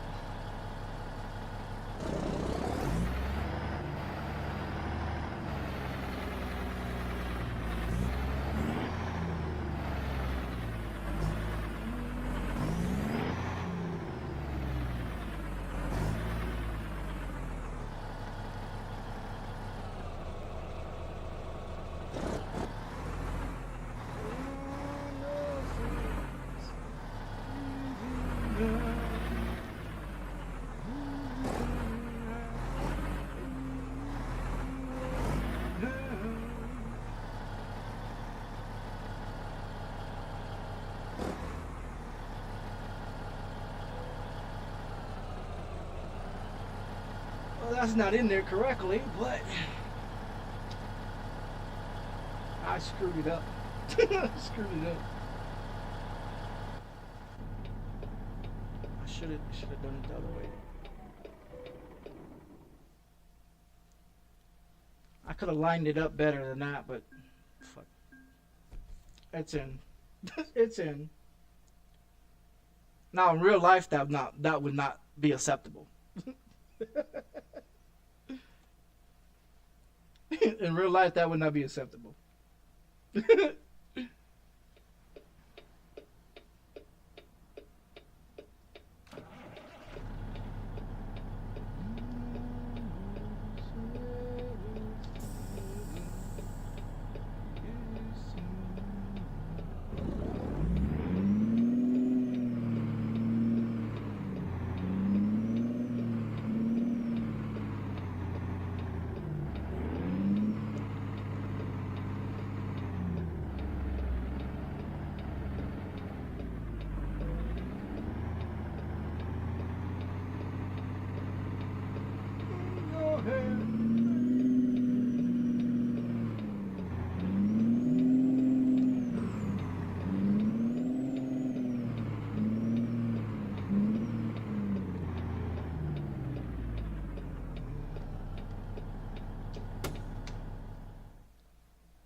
Oh wait.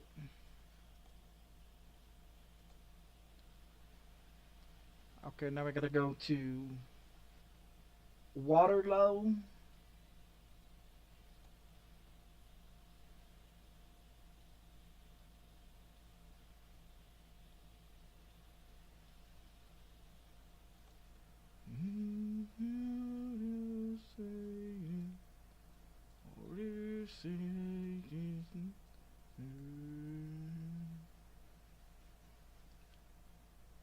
Waterloo.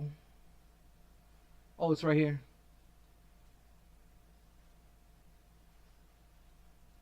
They don't have a place there?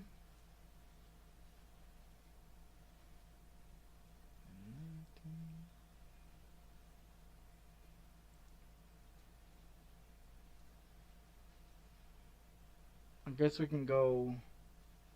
Where's this one? Delmore? Or we can go to Madison. Go from Madison.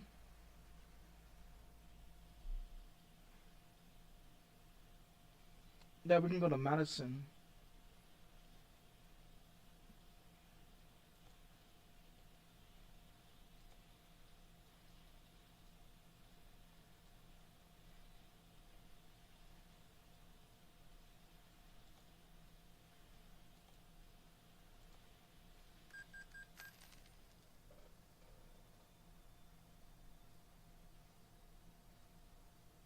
Let's Did I do change the this. truck? No, I bought this one. I bought this one because the other one was acting stupid. So I bought this one. It's the same kind of truck, but I just bought it brand new and I fixed it up and did all that.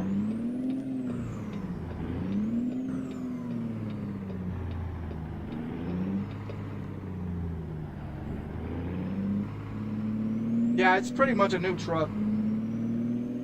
It's got less mileage on it than the other one. But the other one was acting stupid. That's why I went ahead and just bought me another one.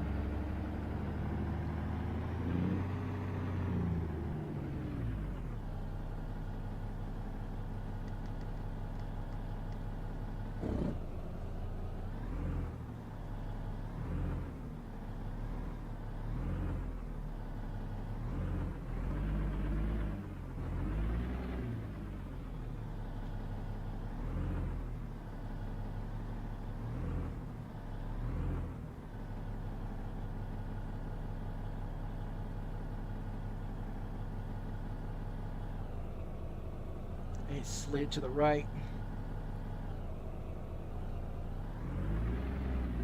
It always does that, sliding to the right. I don't know why.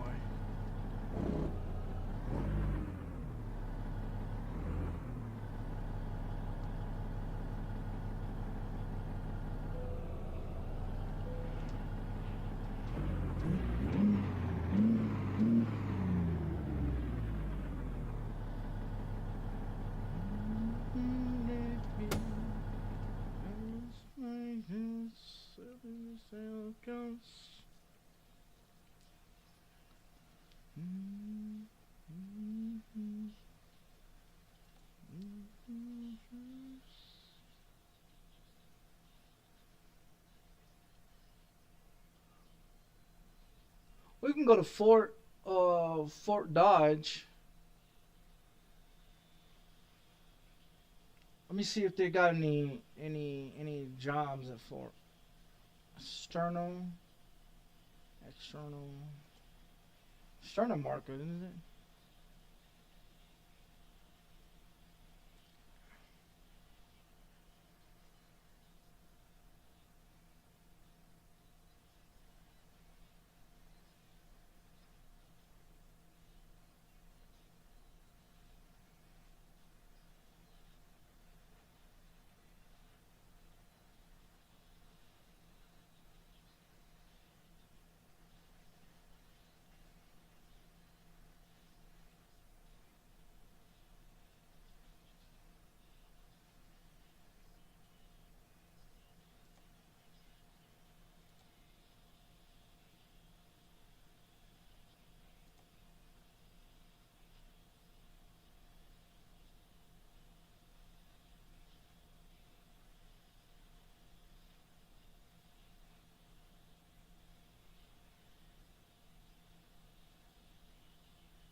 What the hell is that damn name?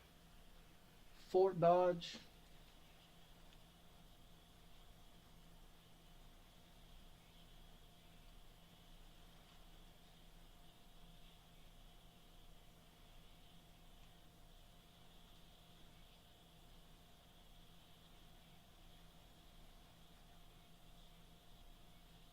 Oh, I misspelled it.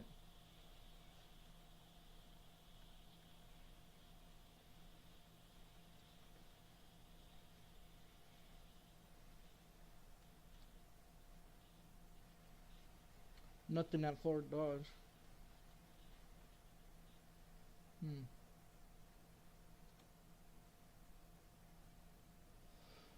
Yep.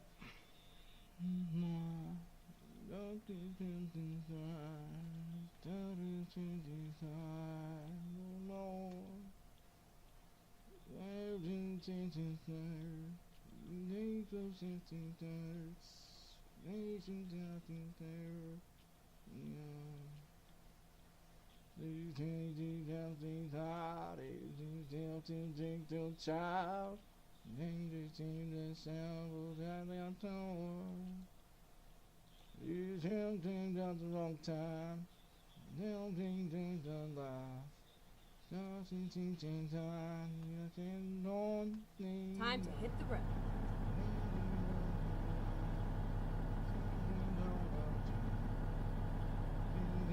Time, one thing.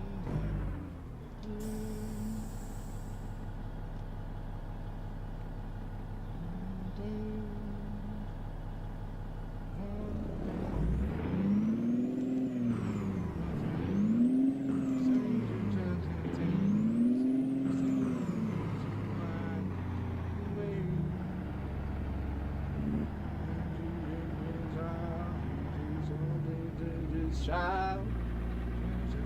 Turn right.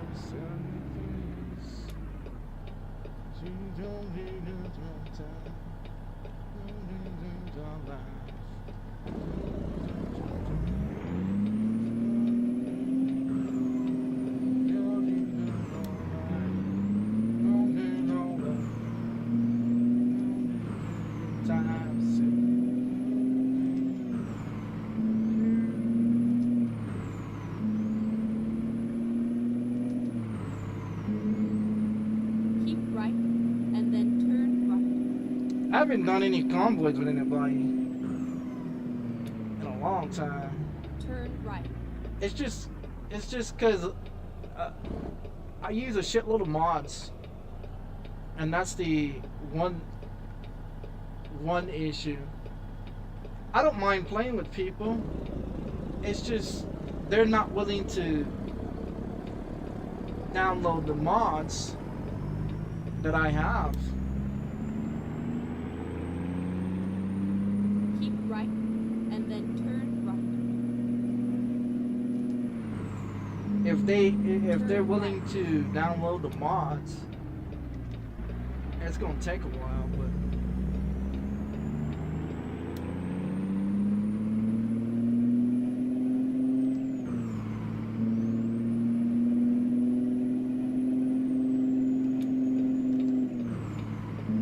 it'd be nice to drive with people.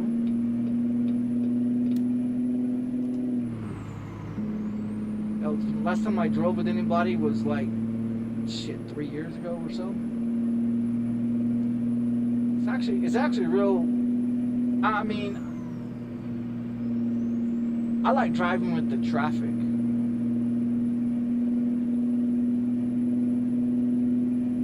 Keep right.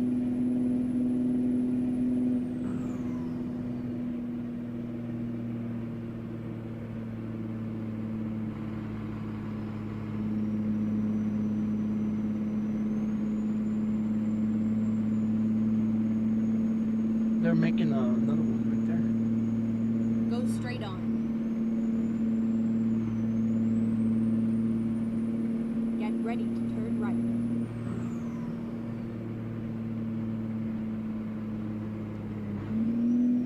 Turn right.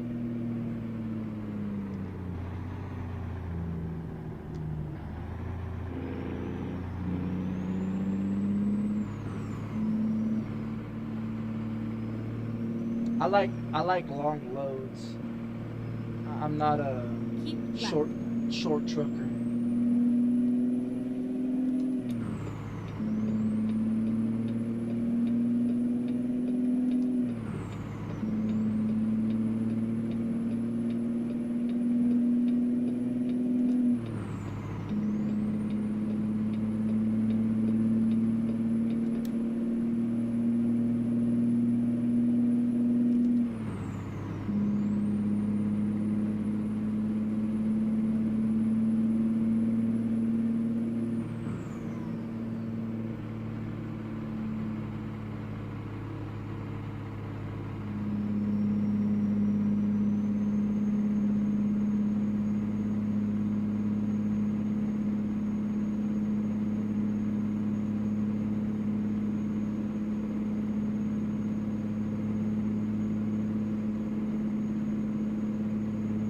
Keep right, and then exit right.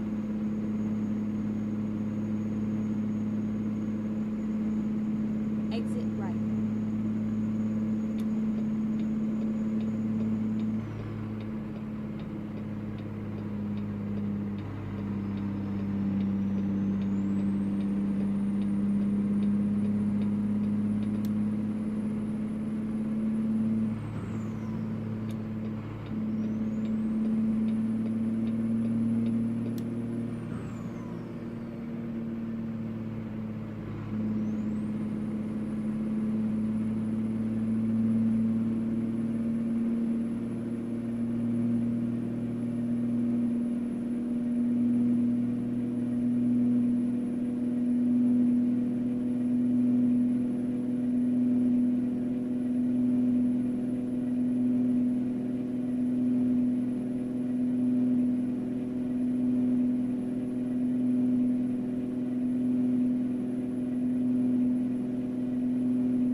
Keep right, and then exit right.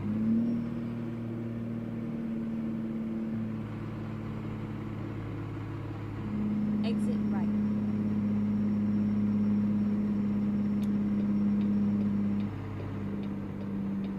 Keep right, and then turn right.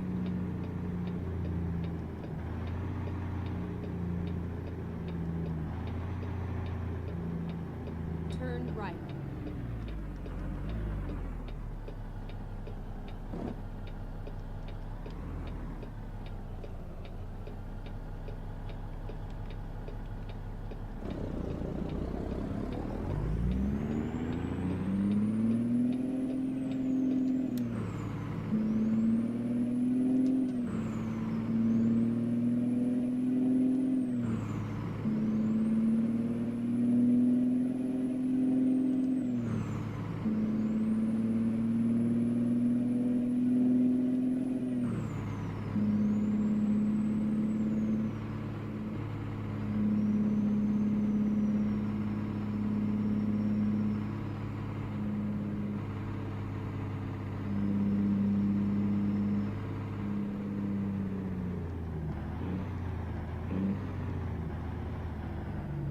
Go straight on.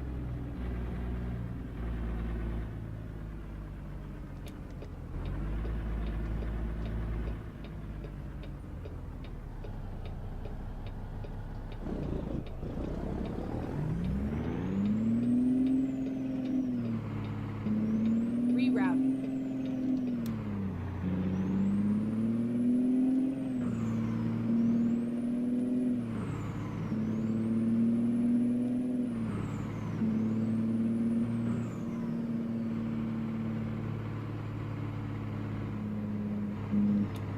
Go straight on.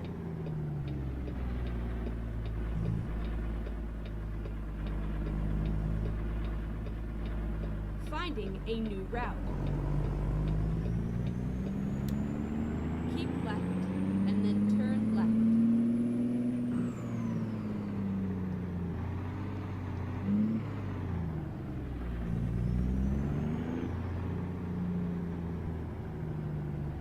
Okay, let's find a new route.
That's a short run. So is that one. Fuck it, alright.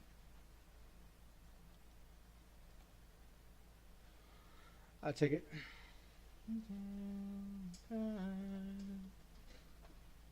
Ready to roll.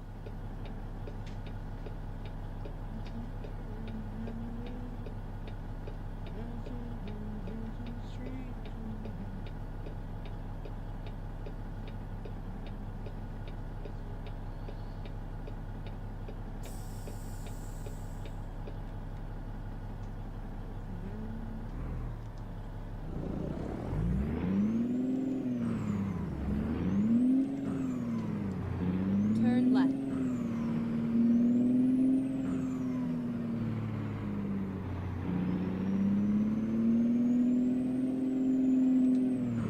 Keep right, and then turn right. Turn right.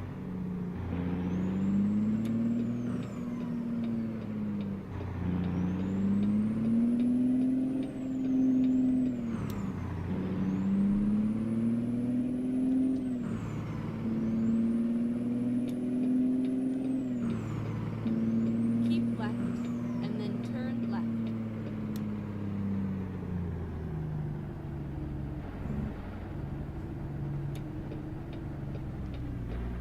Turn left.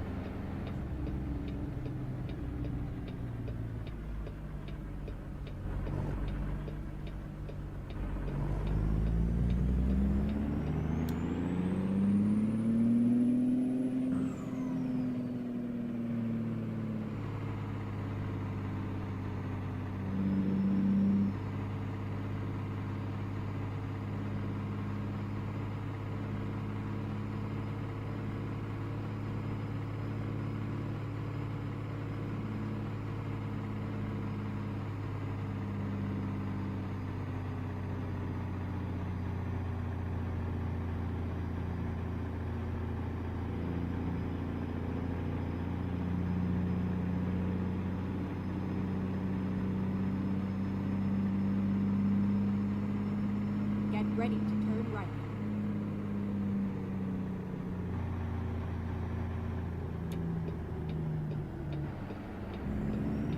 Turn right.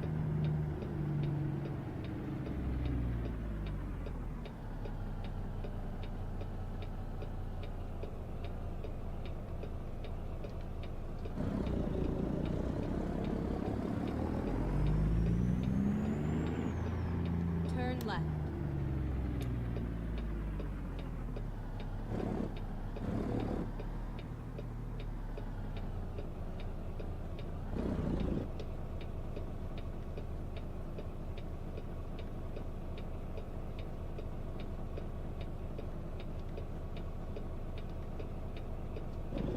Didn't sit there, stupid.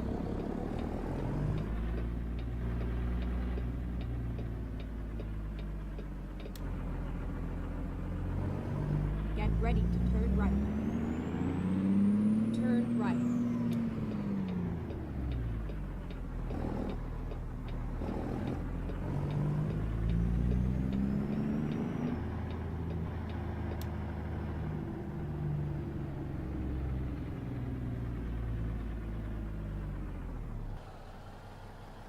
The hell's it at? You have arrived at your destination. Your route guide. It is a bus station too. I should have put it came in there in reverse.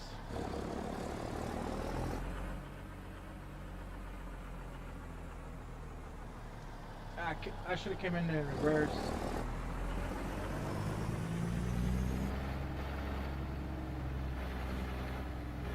I should have done it. I should have gone in reverse there.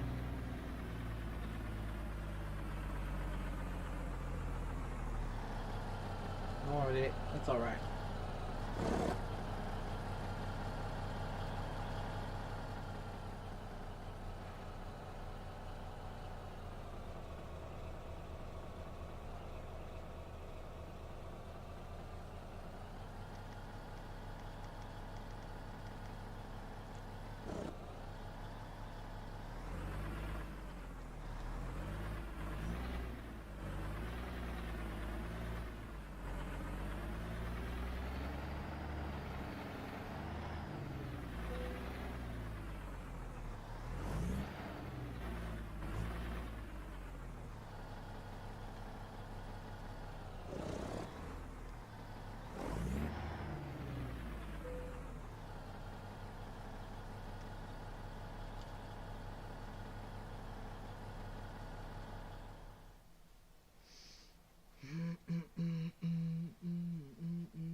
Hey, look, there's a helicopter up there.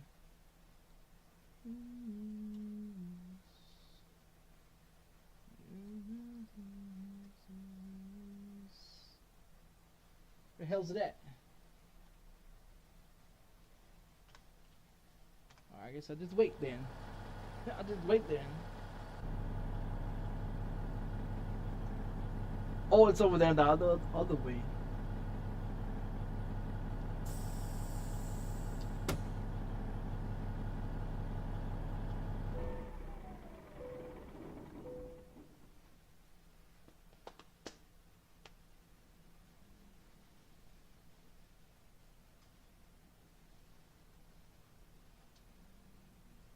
Drive safe.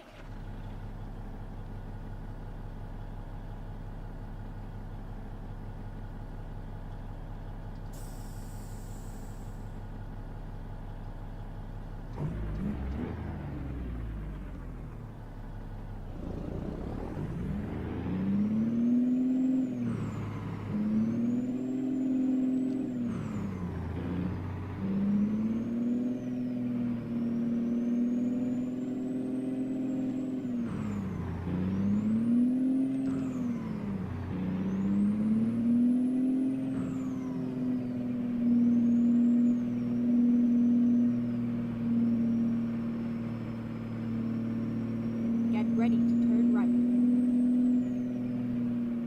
Turn right.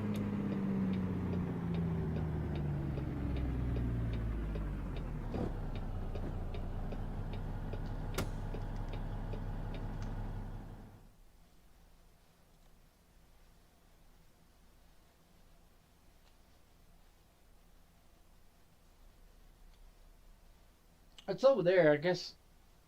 Ah, forget it.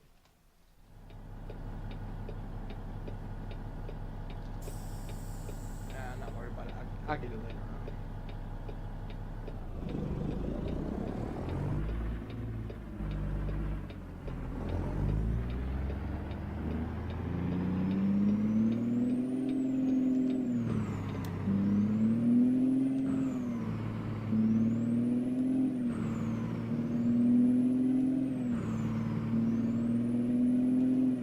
Keep left and then turn left.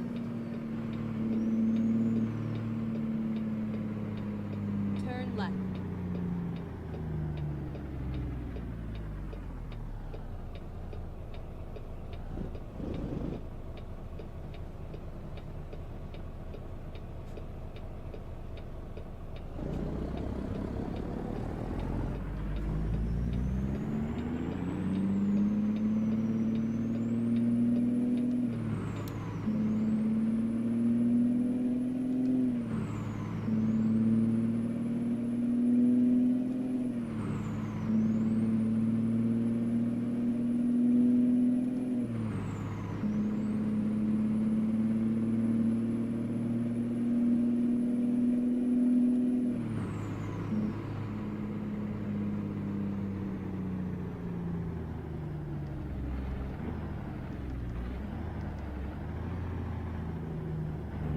Go straight on.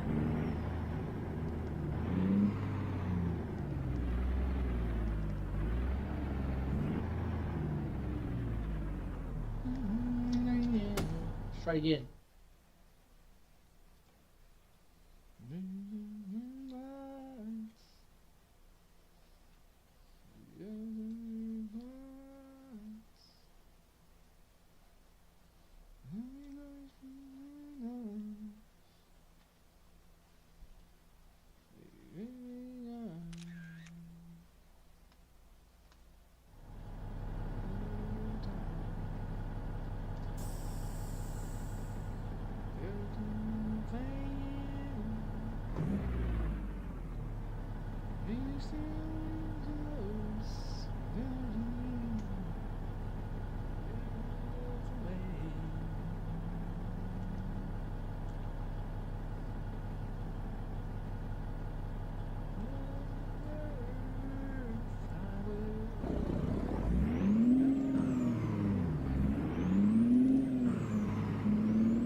straight on.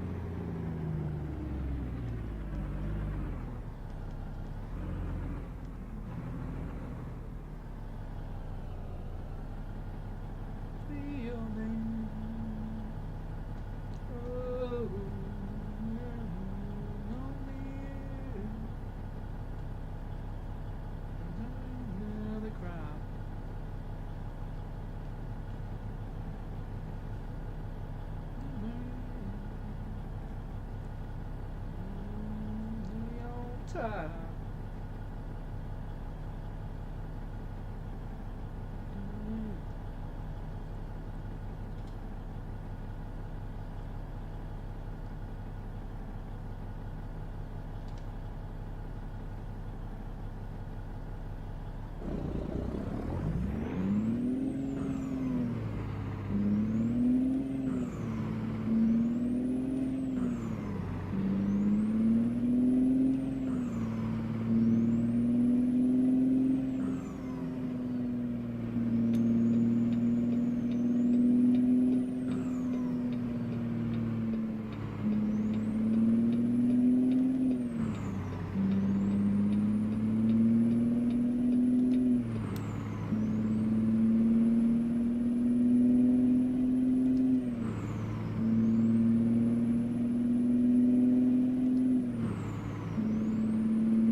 Keep right, and then turn right. Turn right.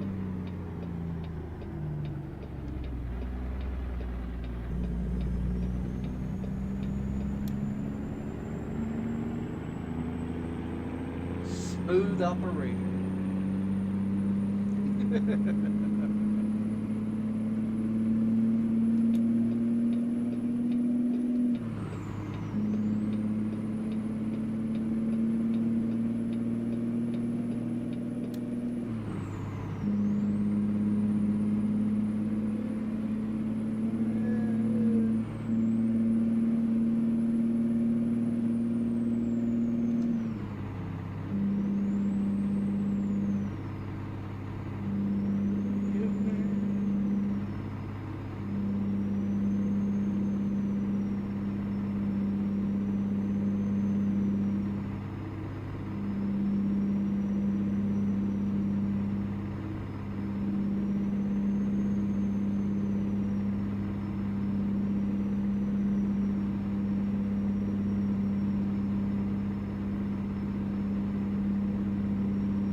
What the hell is he doing?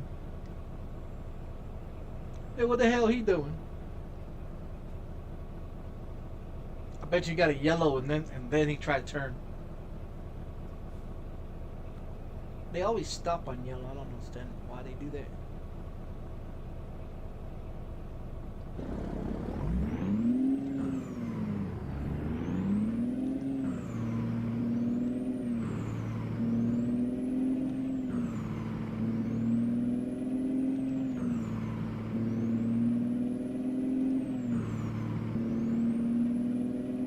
Keep left and then turn left.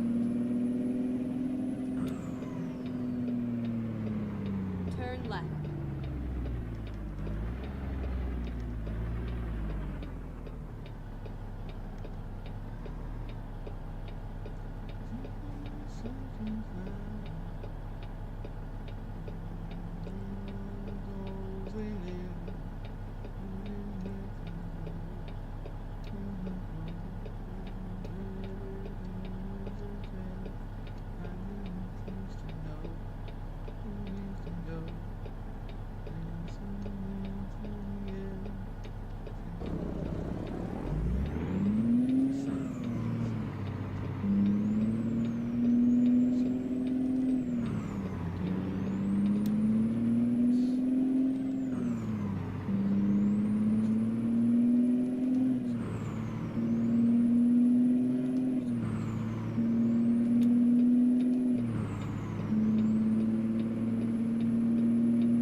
Keep left.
Go straight on.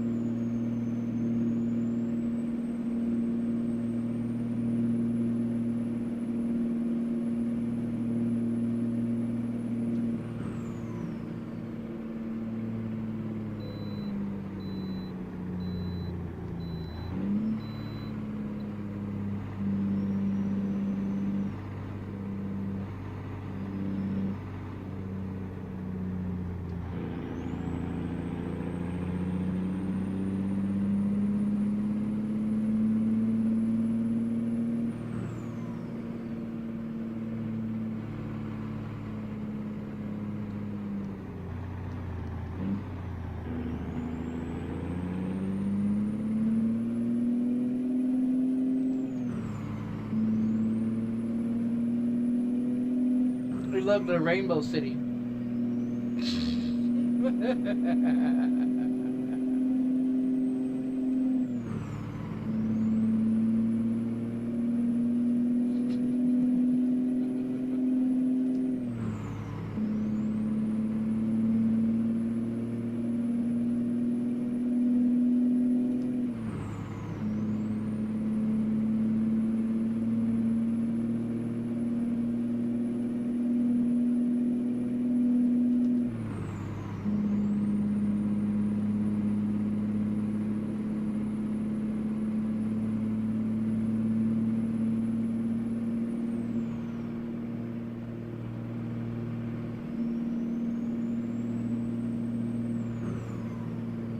Keep right, and then continue straight on.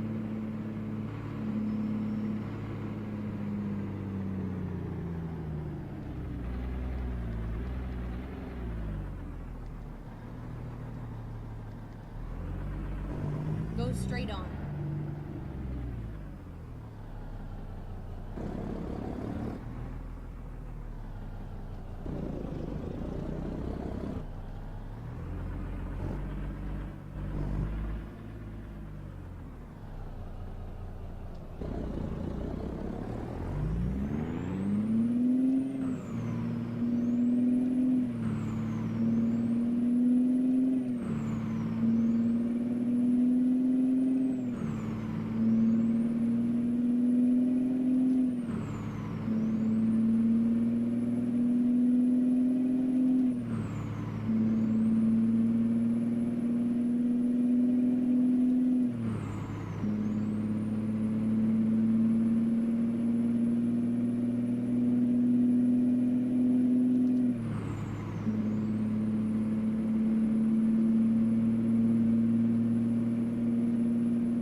straight on.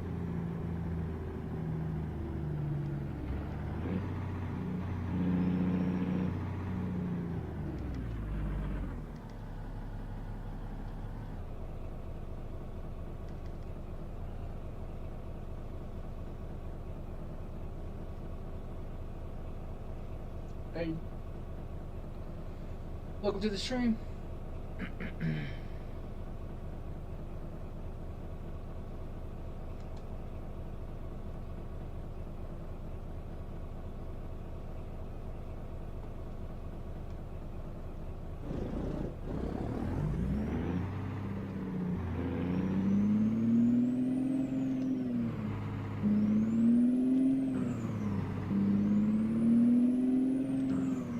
Go straight on.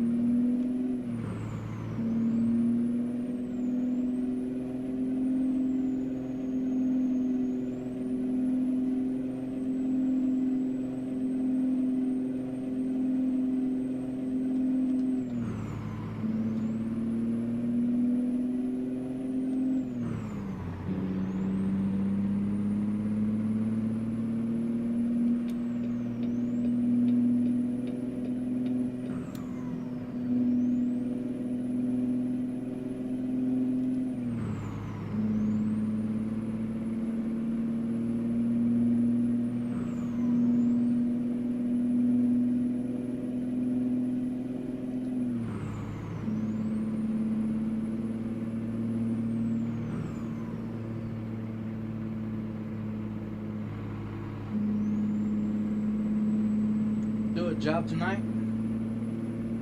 Yeah, we could do one if you want to.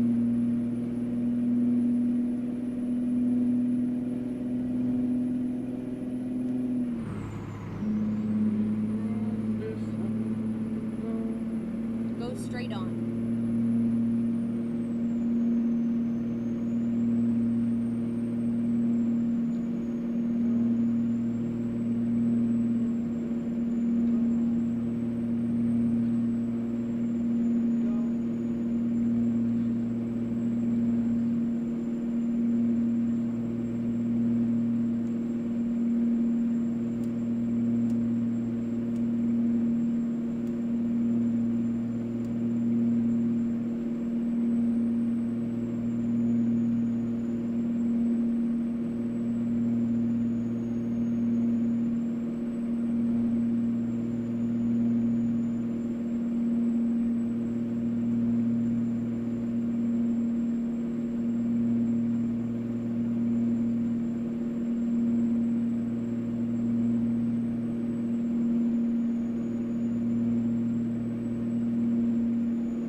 Go straight on, and then keep right.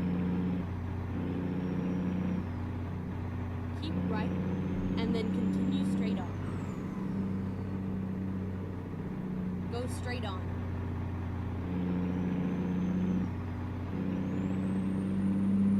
A link. Separated, and now I'll just put it together.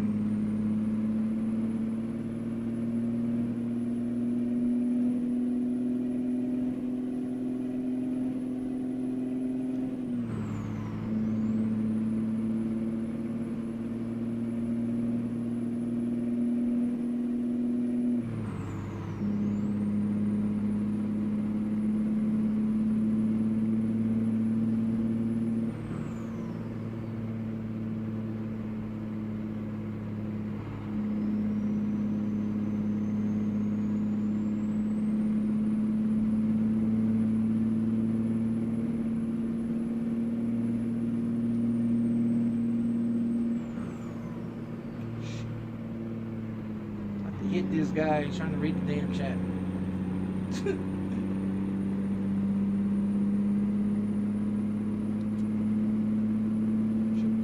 I should pull over I didn't get what you were saying. Yeah, I'm about to hit that guy. I had to go around him.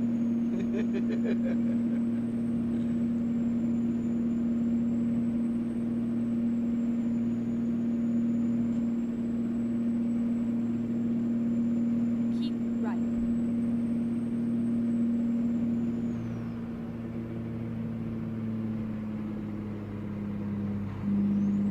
Yeah, I still got this mission. Got 320 miles.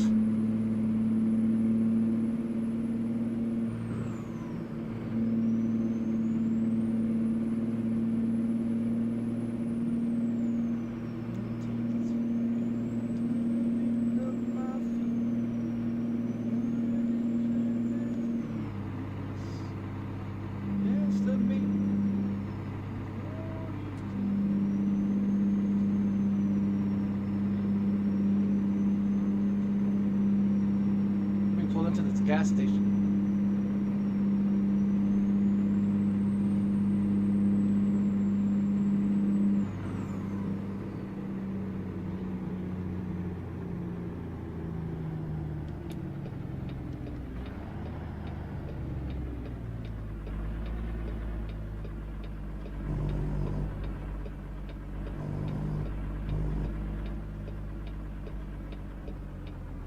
Shit, I can't turn there. I missed it.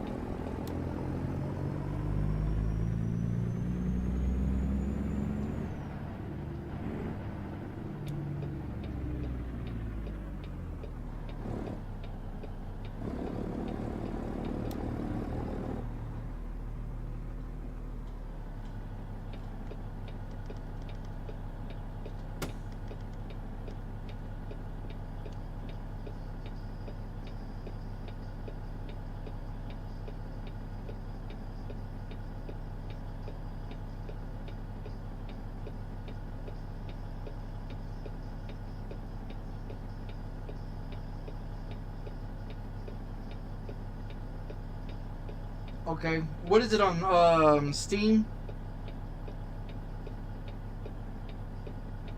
Is it on Steam?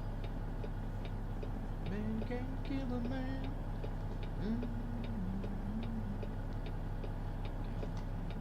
can't kill a man. Someday you know it can be it again. It's a convoy, right? That you talking about? Well, just send me a friend request, and then that way I can just join that way.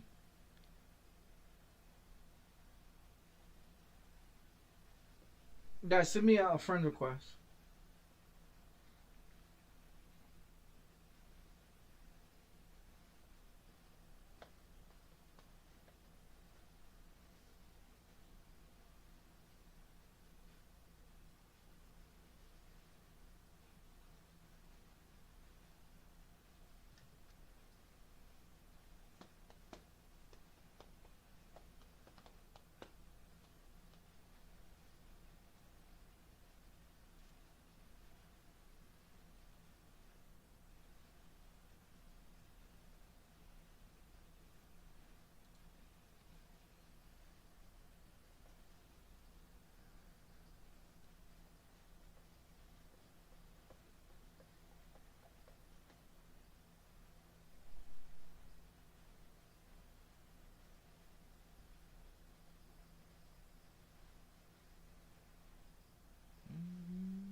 What's my password? I'm not gonna give you my password. I don't have a password. What do you mean by password? What do you mean? This is my profile. Yeah, this is my profile.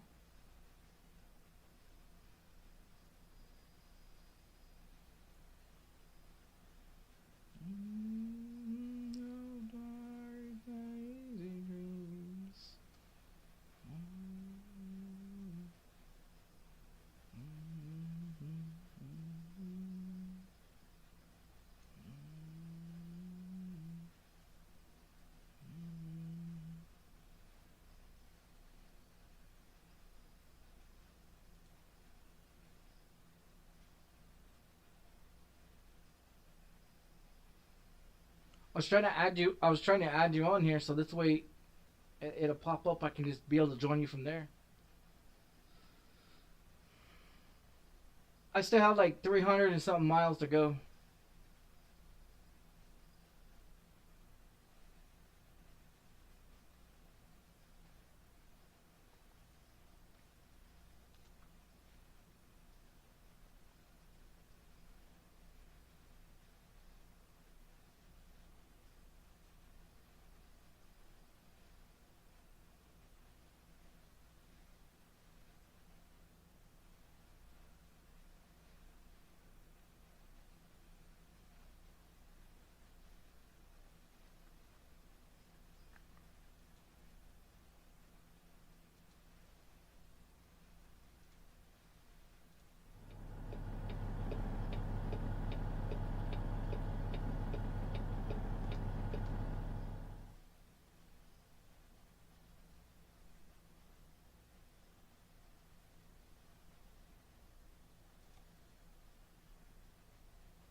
Well, I was trying to wait for him to send it, but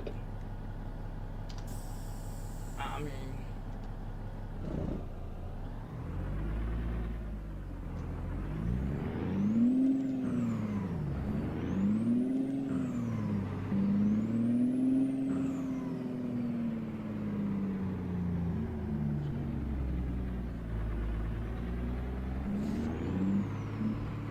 Rerouting.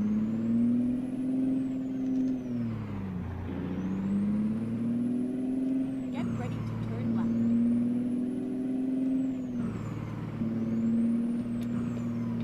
Turn left.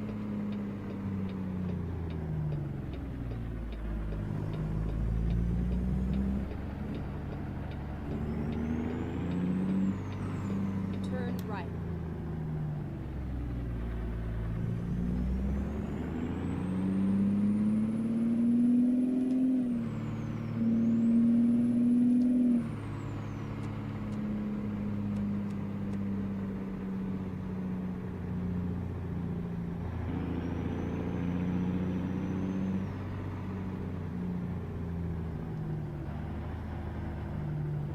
one of these AIs crashed again. Go That's straight a on. long. Yeah, someone looked like somebody crashed.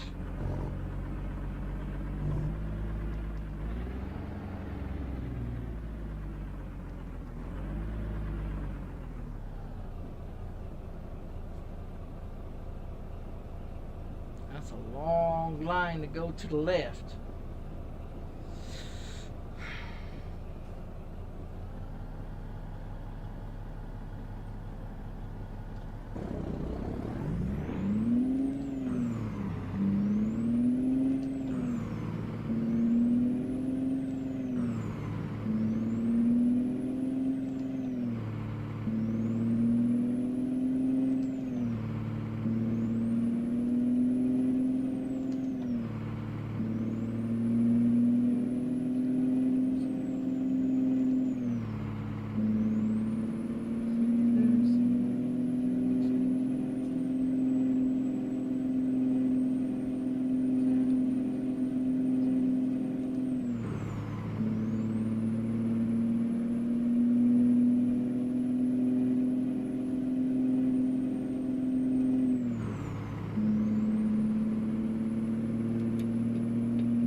I didn't even see that little white car right there. About to tear him up. I didn't even see that little white car. I'm about to crash into him. I didn't see him. He's so small. He's so small. I can't see him.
Try to pass this guy.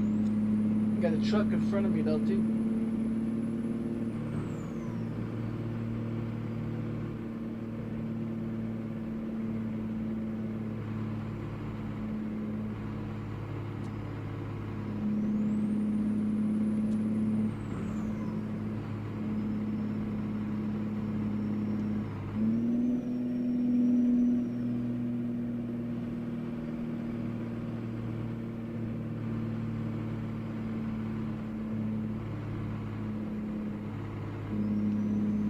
Drive too slow.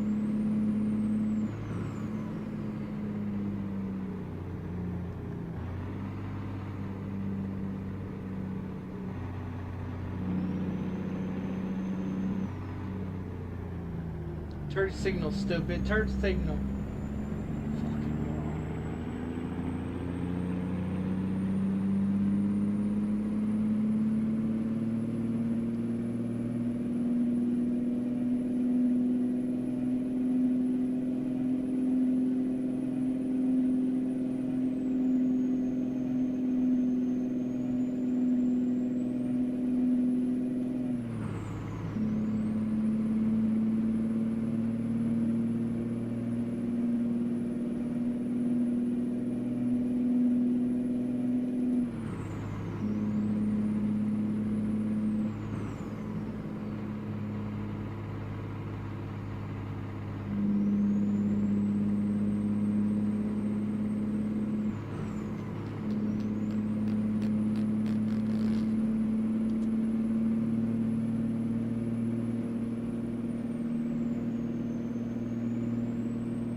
Shit.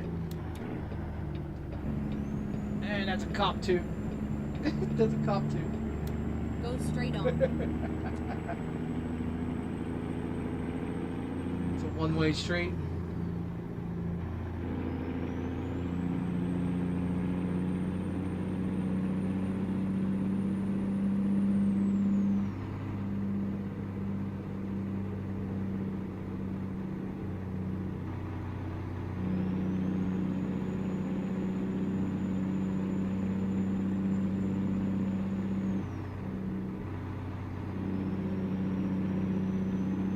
Straight on.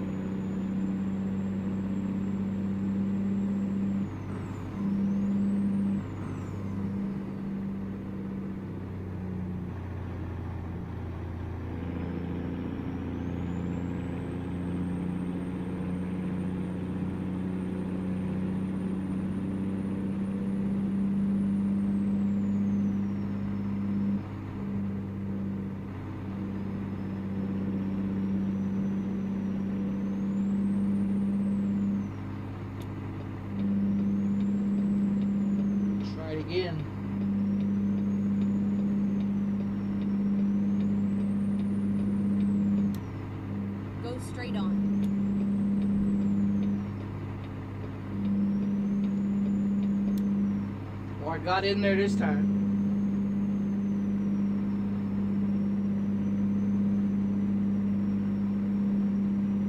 I never touched him, never crashed him, and still got in. Whoa, too fast. Go straight on.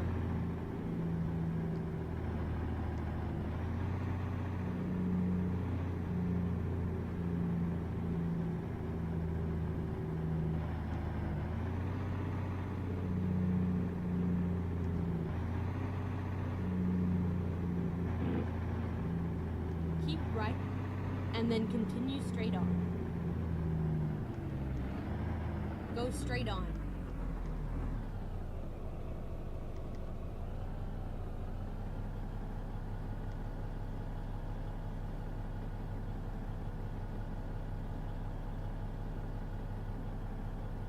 Friends list is full. I only have like 8 people. Oh wow. It really says that? I only have like 8 people on there as friends. Go straight on.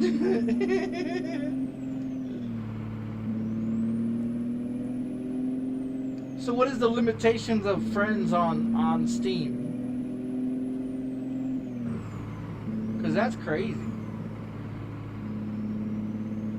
Yeah, that's crazy.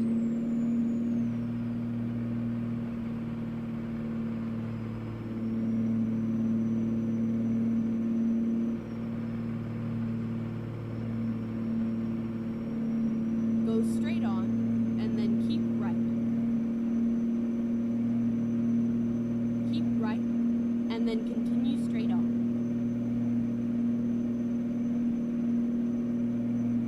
And this road's too slow.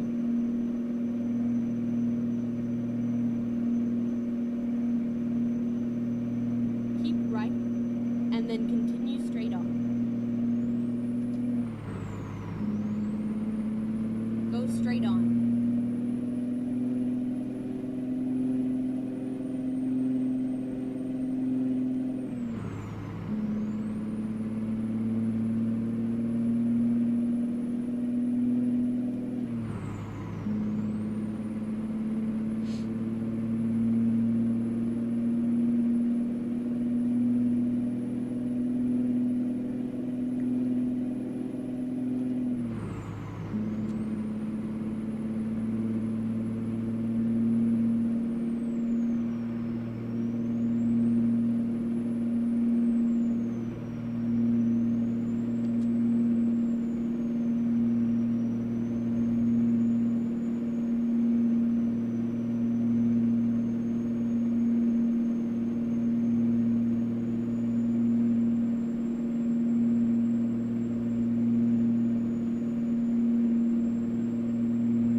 Oh, okay.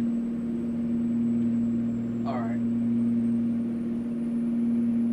So just look at your name underneath Convoy.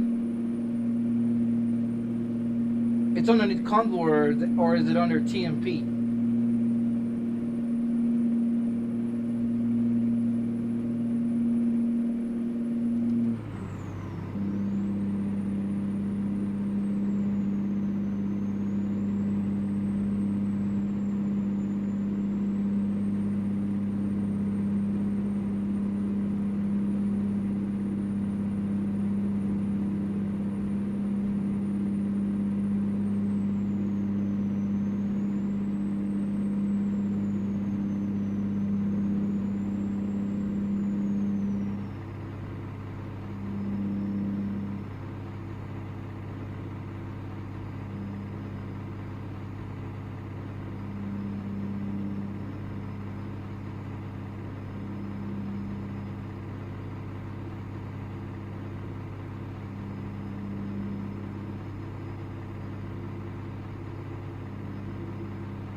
.65 sucks.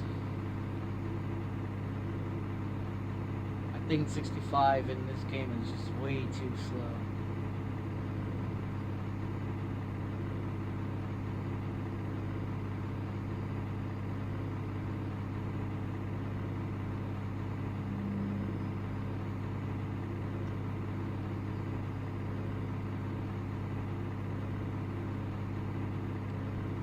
I can't go over 65 because I'm doing one of those event ones.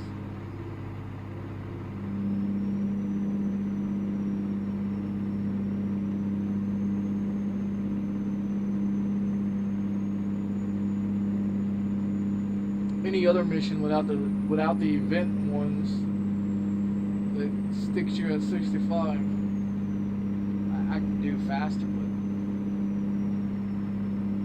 hell, I can do 120 in my truck. I can do 120.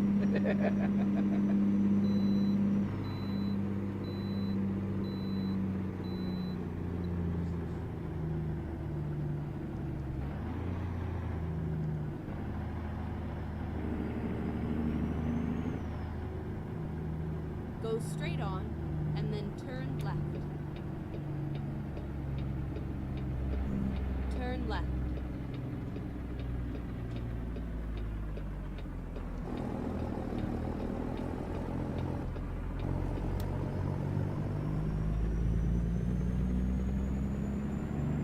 Go straight on.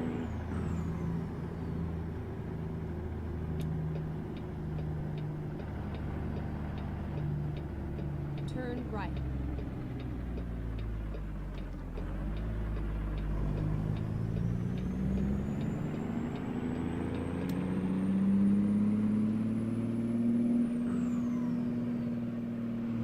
Go straight on. Oh, fuck. Fucker.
Ready to turn right.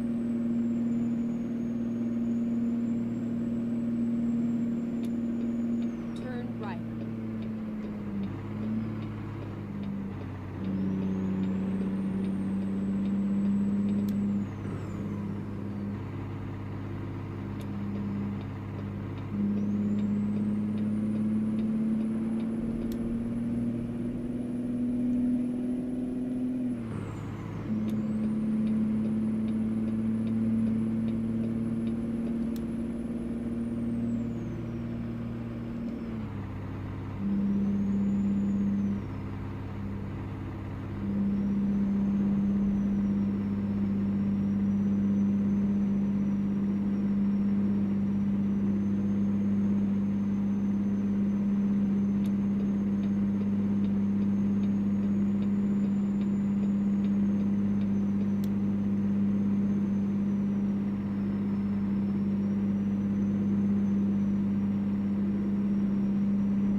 keep right, and then turn right. Turn right.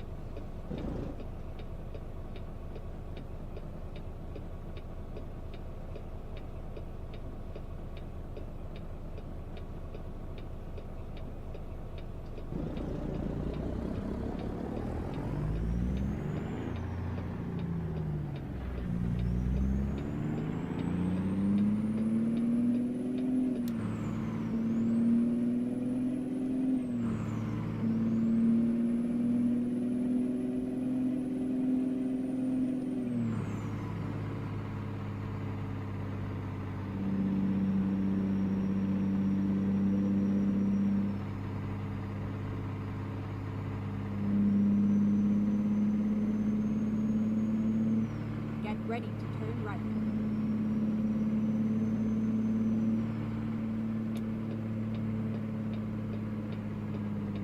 Turn right.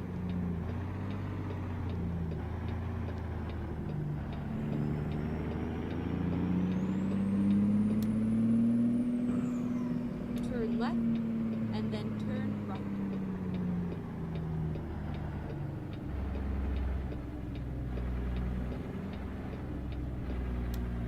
Turn right.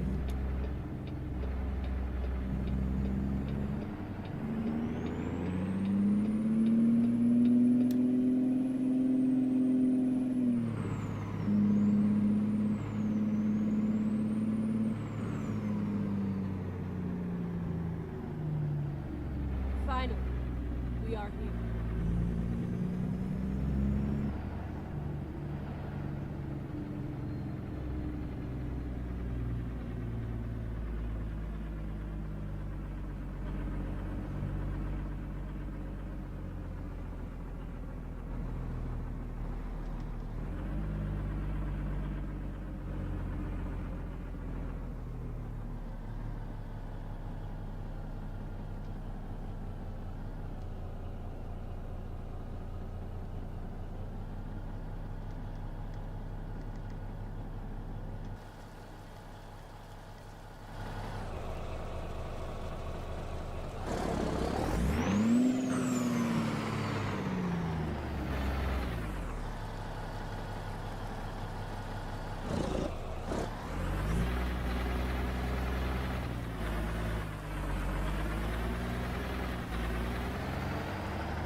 Let's do this.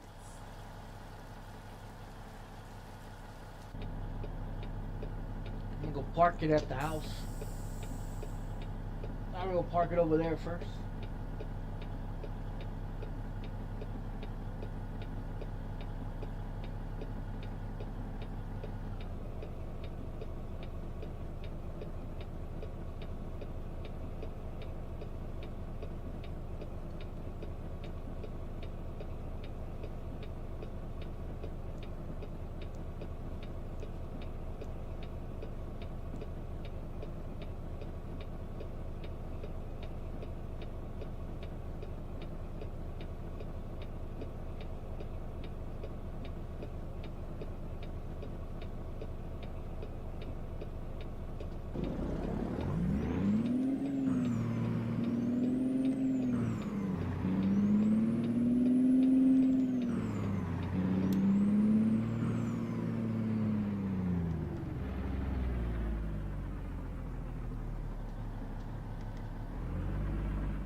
Ready to turn right.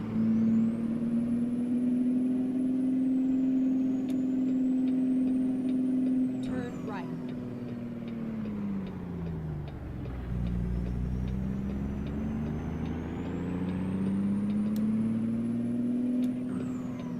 Turn left.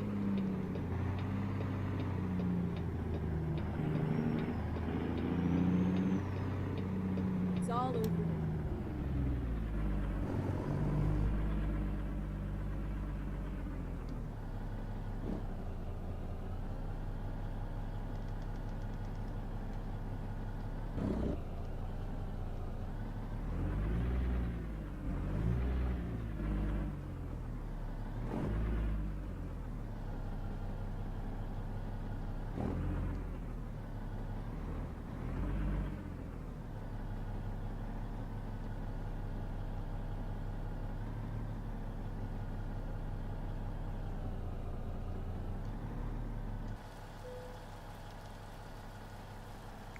Wrong button.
Experience may change during online. Okay.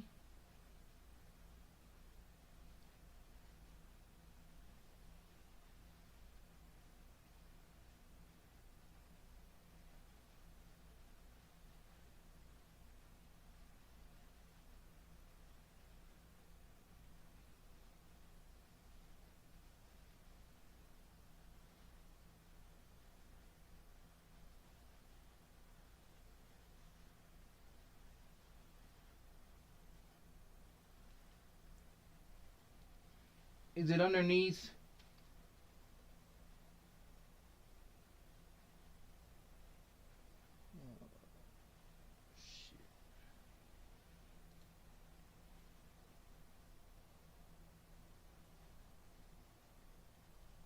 Is it under your name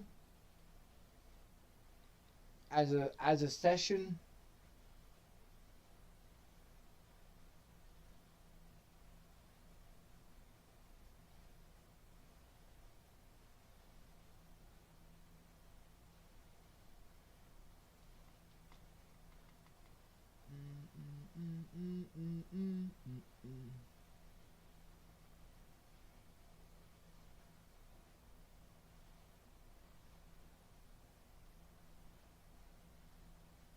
Well, that's a password, but I mean, you gotta have the name, the session's name to get in.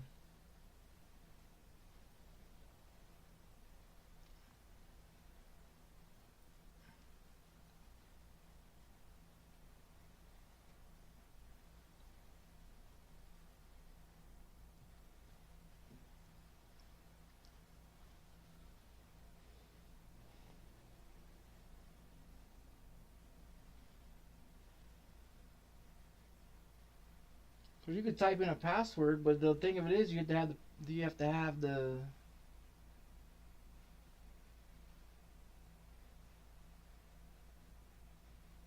you have to have the name of the convoy.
Same thing.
Yeah, I don't know. I don't know what I'm supposed to type in.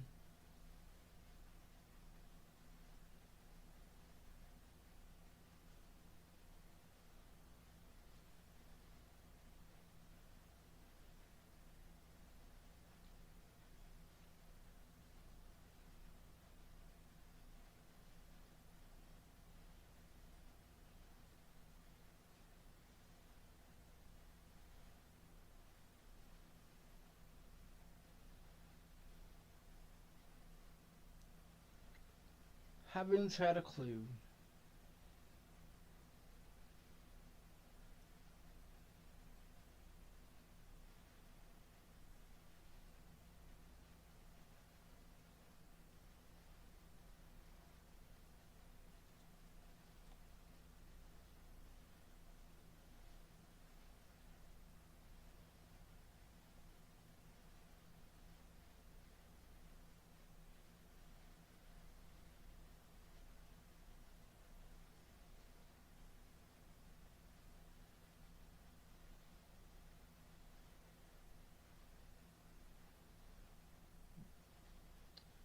I have no idea.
And then that guy has a 230 legacy. That's way too high. Shit, all the ones in yellow are too high. That's too fucking high.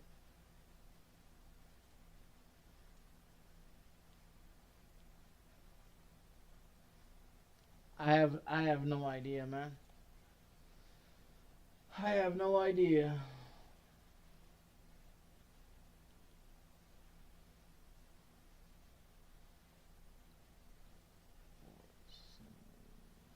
Waterloo, where am I at?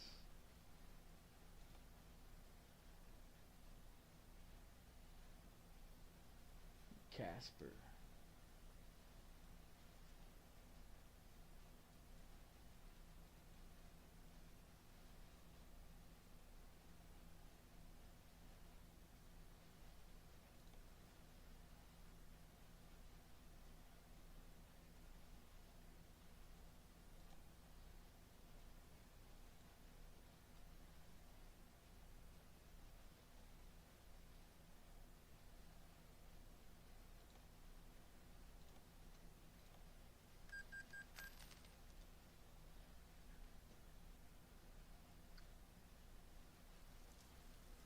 Okay, here we go.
Yeah, but what I'm saying is you gotta have a name for the session.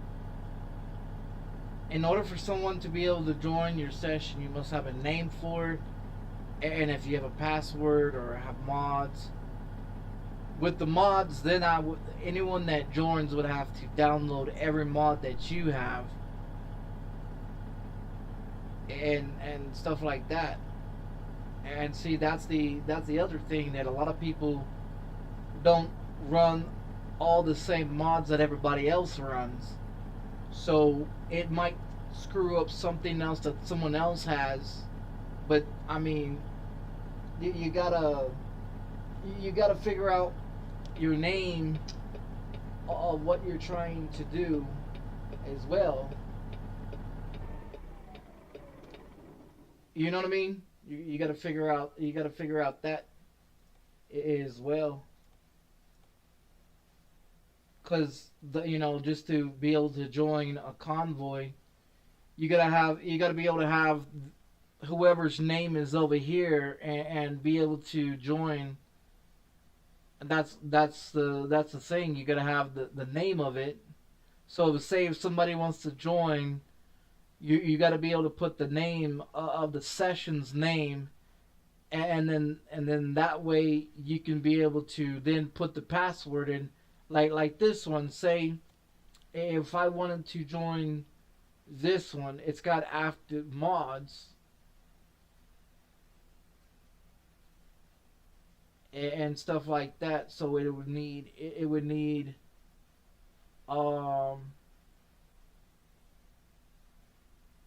yeah, for me, I couldn't join this one because I have fast money and Jake break and sounds and this and this and this. All this right here that I have, I wouldn't be able to join because missing mods. They don't have the mods that I have. So say if I want to join this one, same thing, missing mods.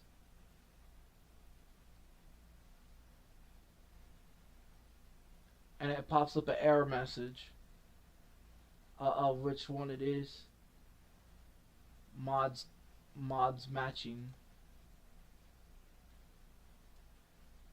See, all my mods, it would be a problem trying to join people.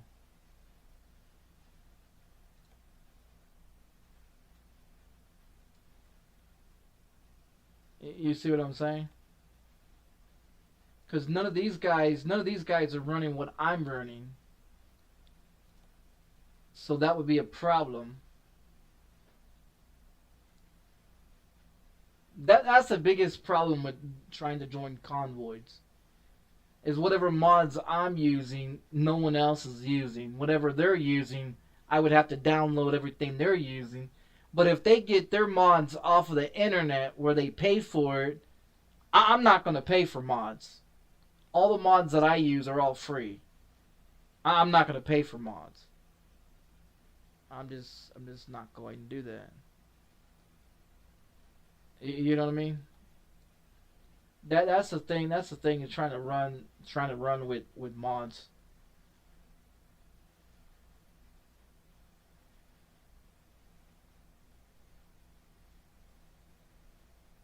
Yeah, but that's what I mean. I typed it in. I typed it into it, and it doesn't give me that. That's what I'm saying. It doesn't give it to me.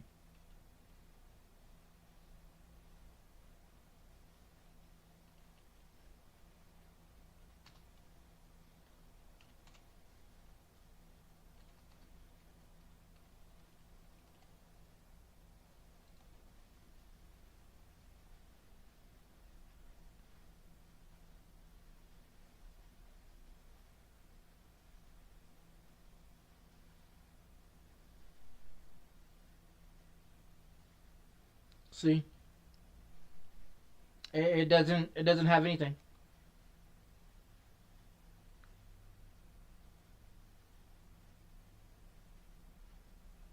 It doesn't have anything. The session doesn't exist. Is what they're saying.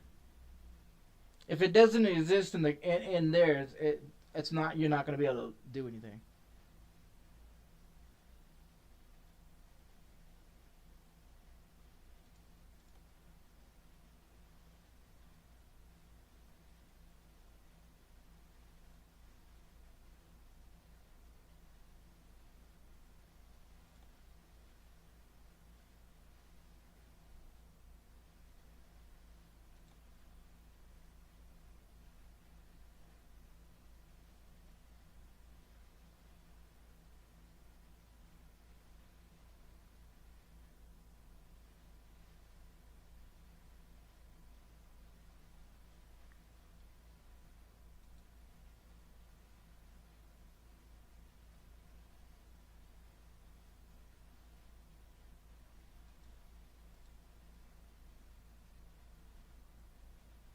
Session's name. Max description. See.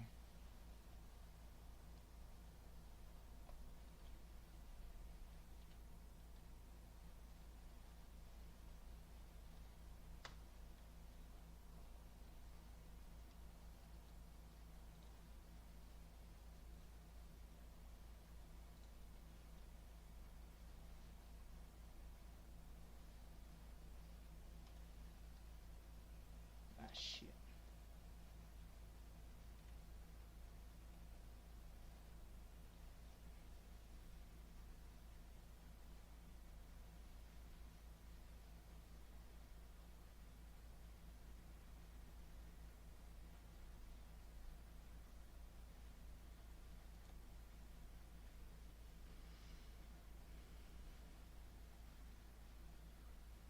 Tab.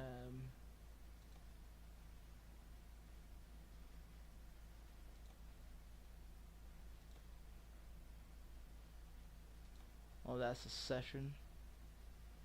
View members, current combo session browsing.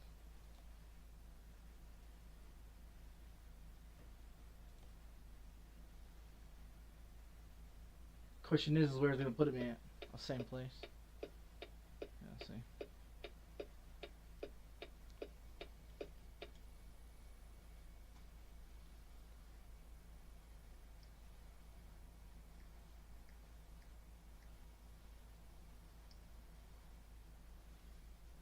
That's the password.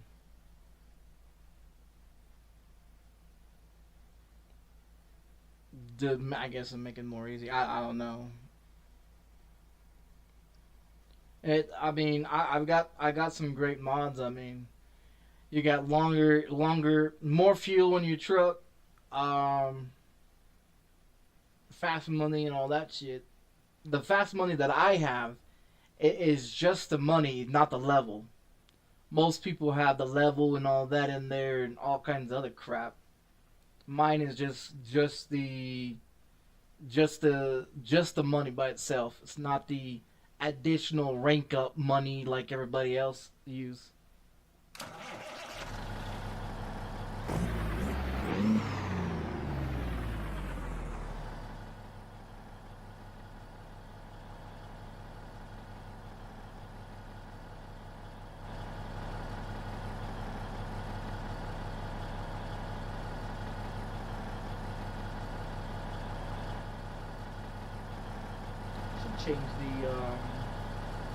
Should change the trailer,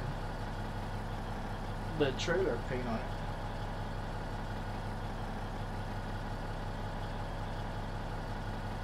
Yeah, but see, but you have to have the name, and you have to have some have no passwords where you can join, and then people get kicked, you know, for just joining randomly. So I mean, to keep it more safe, you just put the whatever it is. I just keep it simple, and I mean, you could be able to join.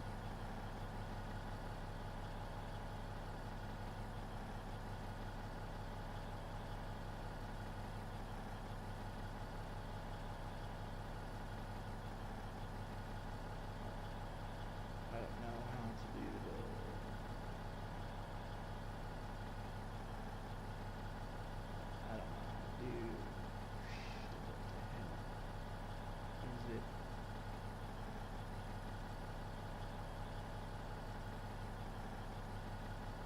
I have no idea how you do the convoy chat thing.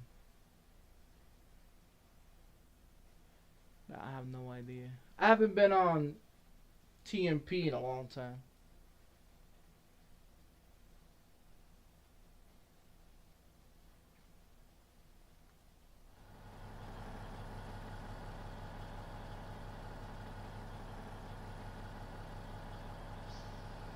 I forgot what the button was. Yeah, I forgot what button was the to do all the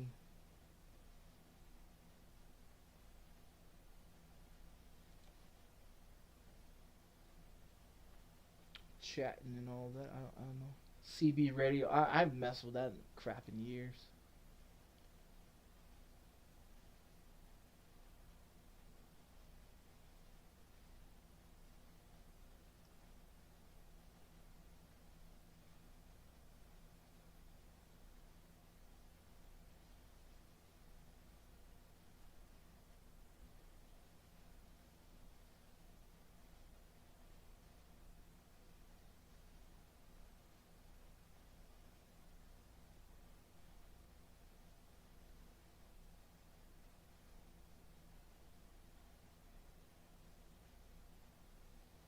Oh, here's the radio.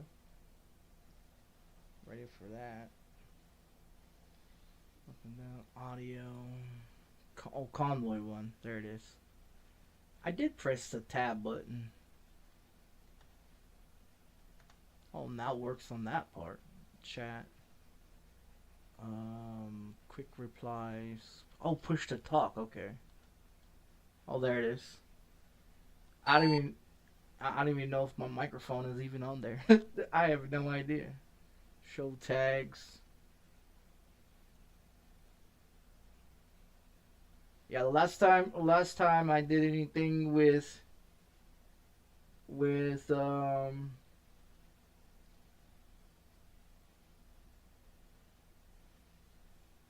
any of that stuff, it's been decades. Trailer noise.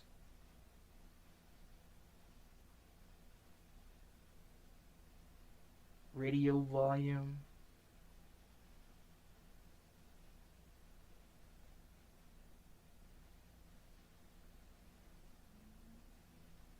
Oh, CB radio. CB radio's all the way up. Noise.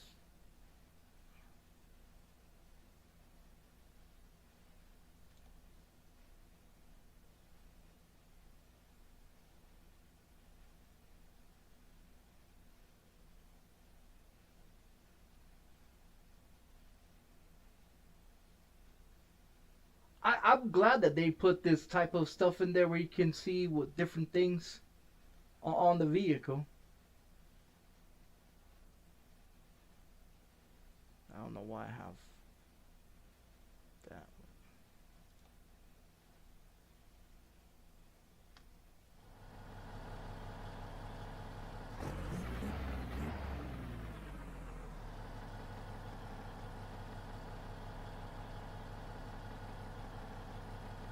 Did you capitalize the name, the convoy name?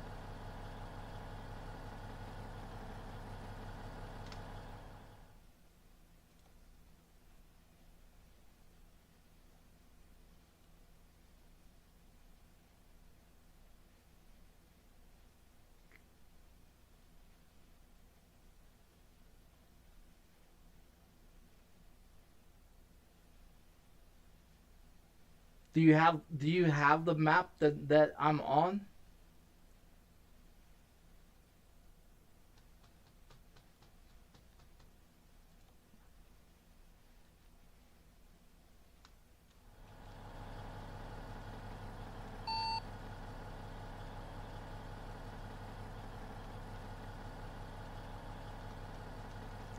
Tab button doesn't work when you put that.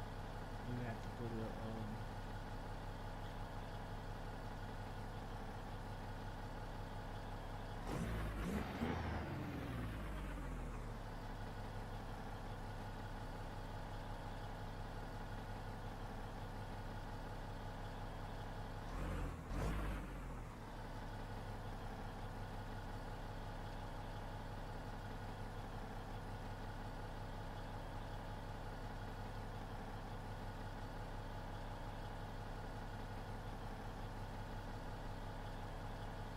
Does it tell you to download the mods? Because usually it should tell you to download the mods.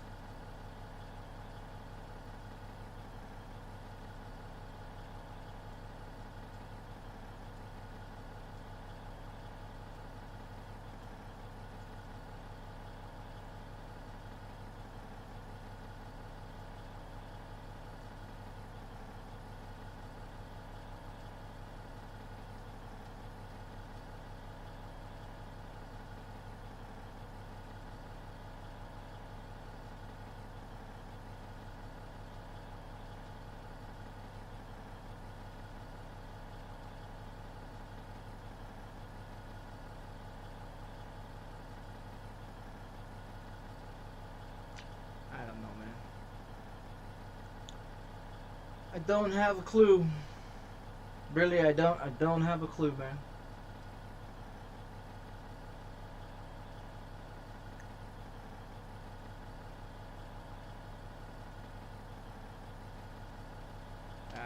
I don't have a freaking clue, man.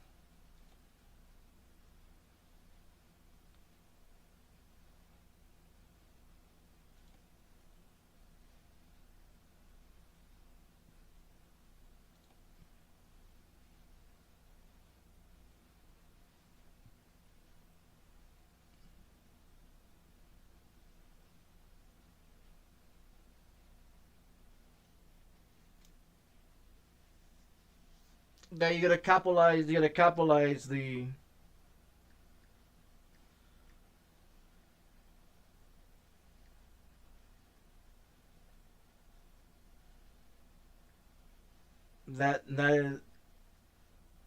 that's the session's name, and the password is 0420.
Trying to turn off my damn truck.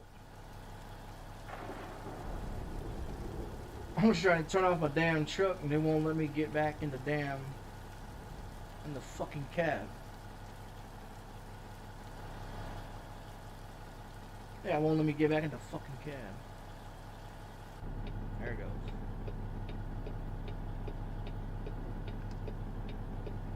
You fucking kidding me?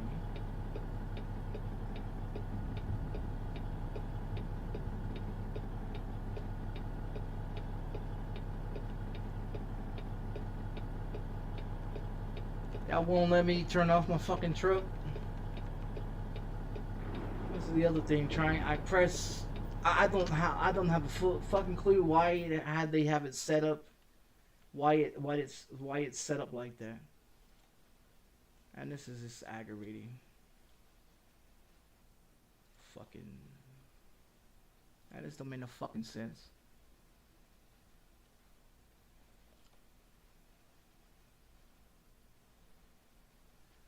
Turn off my engine. I pressed the button to turn off my engine, but I can't turn off my fucking engine because the fucking thing has it where the fucking button taps up the stupid chat crap. I gotta change my buttons for stupid shit. That's dumb.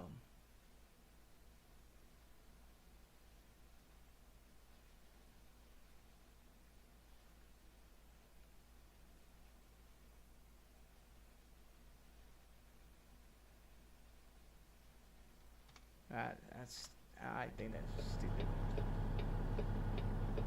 So I even pressed the E button. I even pressed the E button to cut my engine off, and it doesn't let me cut the damn engine off.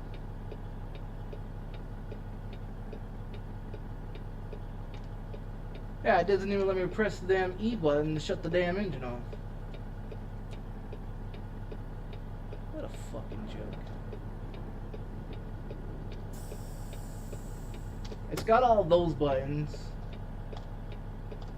See, it doesn't let me cut the fucking engine off. That's annoying. I got it set to shut the damn engine off on my fucking rim, and yeah, this is the reason why I don't fuck with Convoy.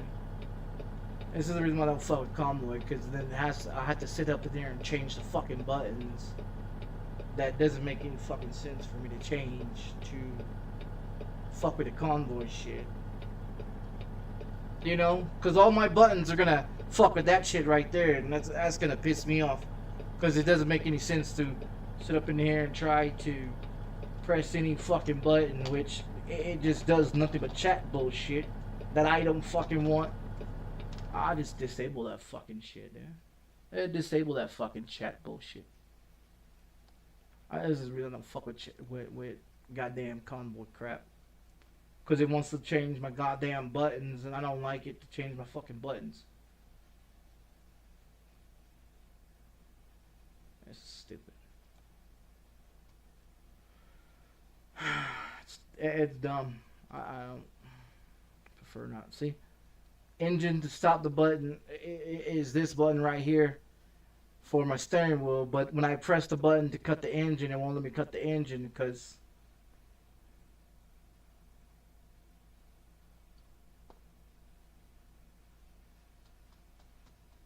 fucking sense. So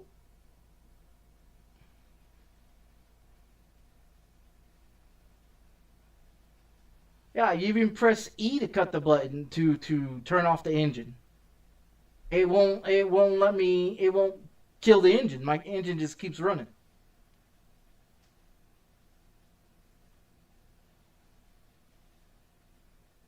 It don't make no fucking sense. Yeah, that shit don't make no fucking sense.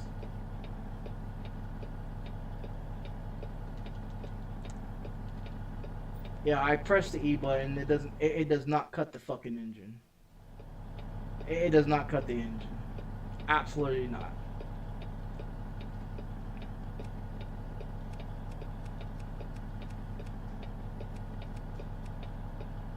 Yep, does not cut the engine.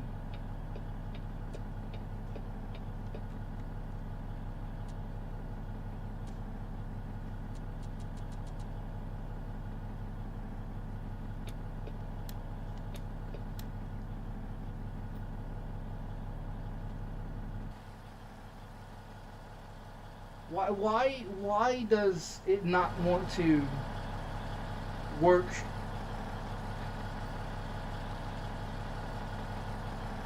for the button?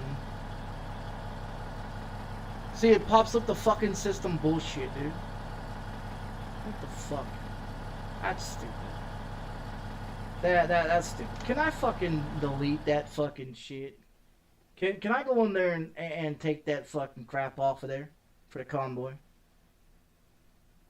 Cause it should not pop up for the shit to pop up for fucking chat or the other crap. It shouldn't. It should not. The buttons are set on my steering wheel to cut the button, to cut it off, cut the engine off, or turn the engine on, and it's not doing any of that shit. Either button that I fucking hit. It don't fucking make any goddamn sense. See, it just changes the fucking button right there. Lost function, yeah. See, lost function. Same thing. Start and stop engine electricity. Yeah. Now it's just lost function. See? It's changing the goddamn fucking buttons.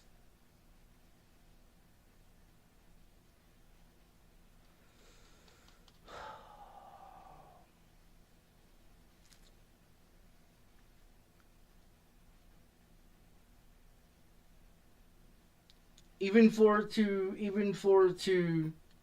do that, it doesn't. See, now wherever E was on there is now missing. Lost function start. It's the same shit. It don't fucking make any sense.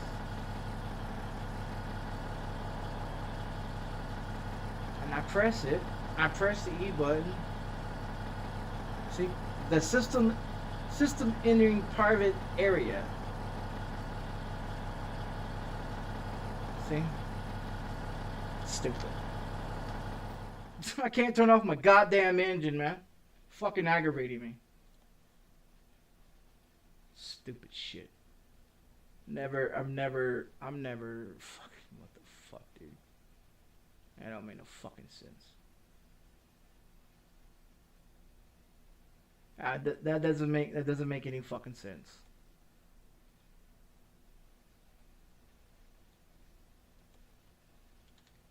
Yeah, that doesn't. It don't make no sense. It doesn't turn off the damn engine. All it does is pop up a stupid ass fucking fucking conversation, which doesn't make any sense. I don't want that fucking conversation to pop up. I don't. I do not want the system area bullshit, and that's what is popping up. Oh man, it's the most stupidest bullshit I ever seen.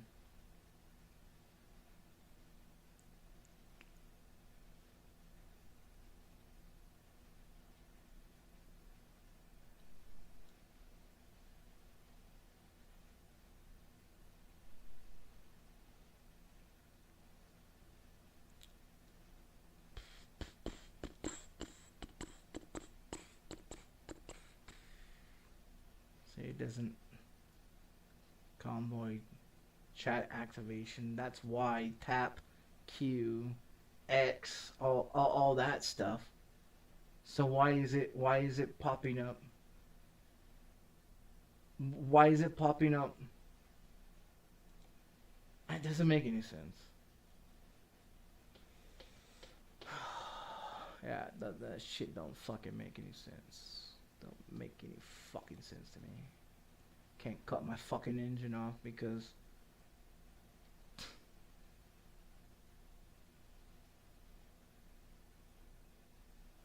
it's dumb. I don't understand why the fuck is it not letting me turn off my motherfucking engine. It doesn't make any fucking sense to sit up in here to sit up in here and not be able to turn off my fucking engine when you're supposed to be able to turn off your fucking engine. But you can't turn the fucking engine off because it keeps popping up goddamn stupid ass shit for the goddamn system whatever the fucking bullshit is. Which don't make no fucking sense because it just doesn't make any sense.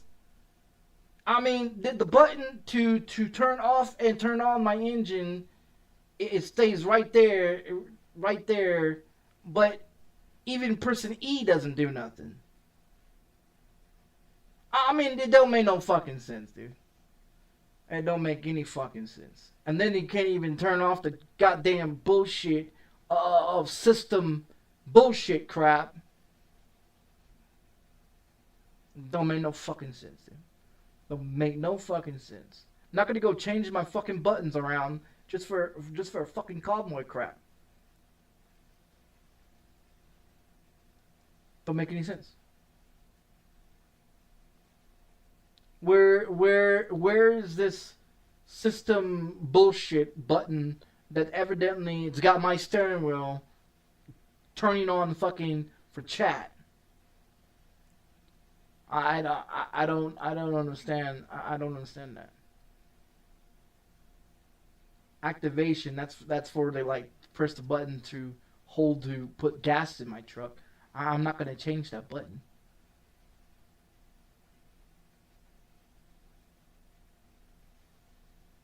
It still does not show me in here why is that button popping up for that shit. And that don't make any sense. Yeah, system entering private. Yeah, I'm trying to turn off the engine. Even trying to press the other one. Even pressing E, which E doesn't do nothing. I don't give a fuck about this bullshit chat crap. I can't turn off my fucking engine.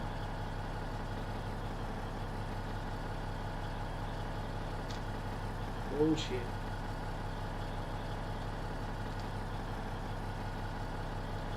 Can't even drive my fucking truck. It won't fucking. Come on, man. Fucking bullshit, dude. This is getting bullshit. I'm getting frustrated with this fucking bullshit.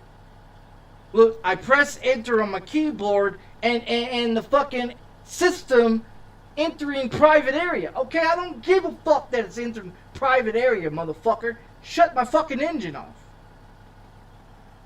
Fuck you, don't understand, you fucking truck. See, I mean, it's bullshit, dude. What a fucking joke, dude. I hate fucking Convoy. That's why I stopped playing fucking TMP bullshit. Because when I try to do something to... It wants to fuck with my buttons. It wants to fuck with my buttons. I can't do nothing with all this bullshit ass goddamn chat bullshit on here. I could press my brakes. Why is it not letting me cut my fucking engine? Every time I press the button, to cut the engine, and it pops up this fucking horse shit. And then when I try to drive, pressing the gas button, it won't let me drive because this whole ass shit pops up. That's stupid. Now it shuts off. I'm in gear. So you telling me I gotta put the bitch in gear to shut my fucking truck off? Are you kidding me? Yeah, because my gas pedal, it automatically turns it on. Okay? And the button that I'm trying to press to shut it off wouldn't shut it off unless I put it in gear. Oh, now it wants to work. That's stupid, dude. That is the most stupidest shit. Most stupidest shit. What else is fucked up in this motherfucker? I really don't like fucking with Convoy. Stupid shit. Look, because the button when I'm trying to press is the button to activate my gas. So you put it in neutral, put your emergency brake on, and you press the kill button, which is the bottom button, and then the button that I was holding to kill the engine. I'm crazy. I'm just sitting here doing nothing. This is not going anywhere. I'm not doing anything.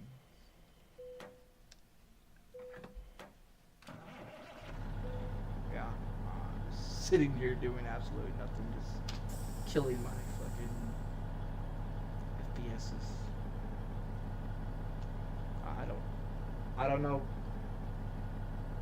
The only way you can be able to join anybody is you have to download whatever mods I'm using. Or whatever, I have to download whatever mods you're using. But I can't be able to join because I can't find your session. So I mean I don't have a clue what you're doing. But I mean, my session's open. The only way you can join is to be able to download the mods that I have. So I don't know if you're gonna do that or not, or whatever. I don't know. But if not, I'm just gonna get off.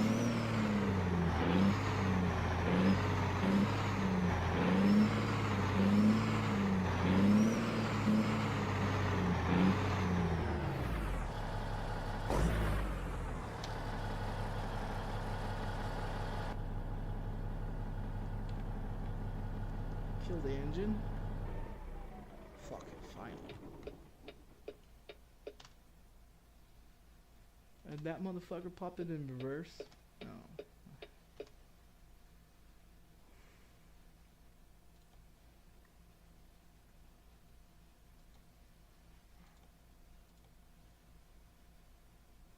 Yeah, cause I don't know I don't know what's going on. I don't have a fucking clue what's going on. But it's active. It's gonna be closed. I'm about to close it. I'm just gonna fucking close it. Experience gain, earn money. I didn't earn any money. Goddamn son of a bitch. The fuck? Your convoy session is closed. Your progress includes your break statement.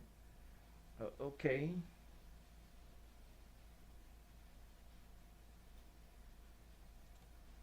I hope this fucking thing doesn't fuck up my shit, dude.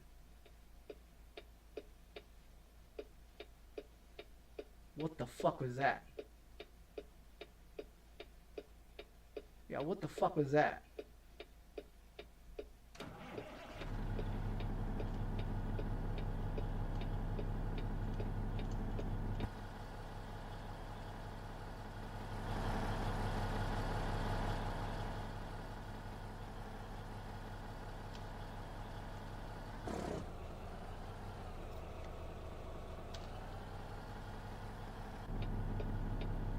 Yeah, because I have the buttons on what I have it set for.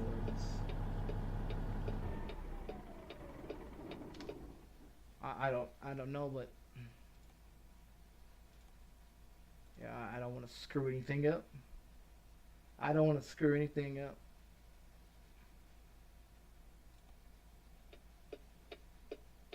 No, I definitely don't want to screw any fucking thing up. I'll tell you that.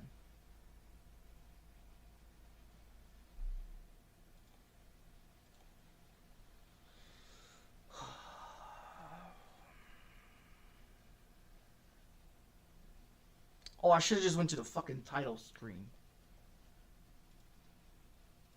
Well, cause I was using trucker books. No, I was using trucker's books. For some damn reason, trucker's books is, I guess, having an issue where it does this type of shit. And see the background, this is supposed to disappear. Okay, so it disappeared. Finally, I tried that like 4 times. Yeah, I tried it like 4 times. So I don't know. I have no idea what the fuck Trucker's Book's doing.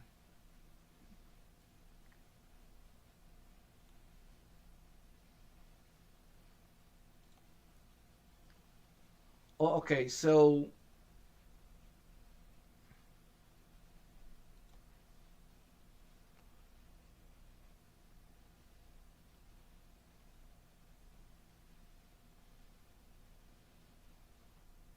yeah, cause I used to just go into Steam and then or whatever and click on the American Truck Simulator and then jump into that way, but I've been using Trucker's Books because I wanted to log because I have my own company. You know what I mean? I have my own company. And so I wanted to be able to run everything that I do and everything else. So let's see what the hell where it's at. supposed to be where I just parked my shit at. Okay. Alright, long as it's there. Yeah, long as it's there. Alright, now let me see. Go to the title screen. Yes, go to the title screen.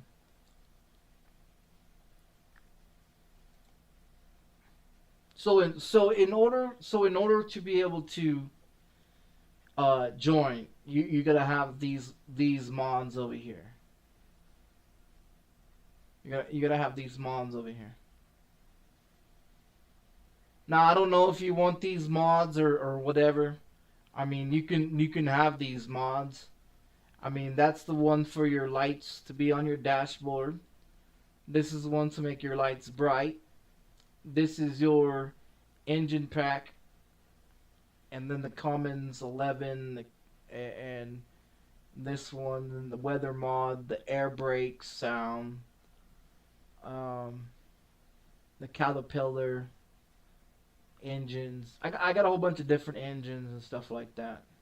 Real transmission, the CS lowboy, custom lights, the lowboy Truckers MP.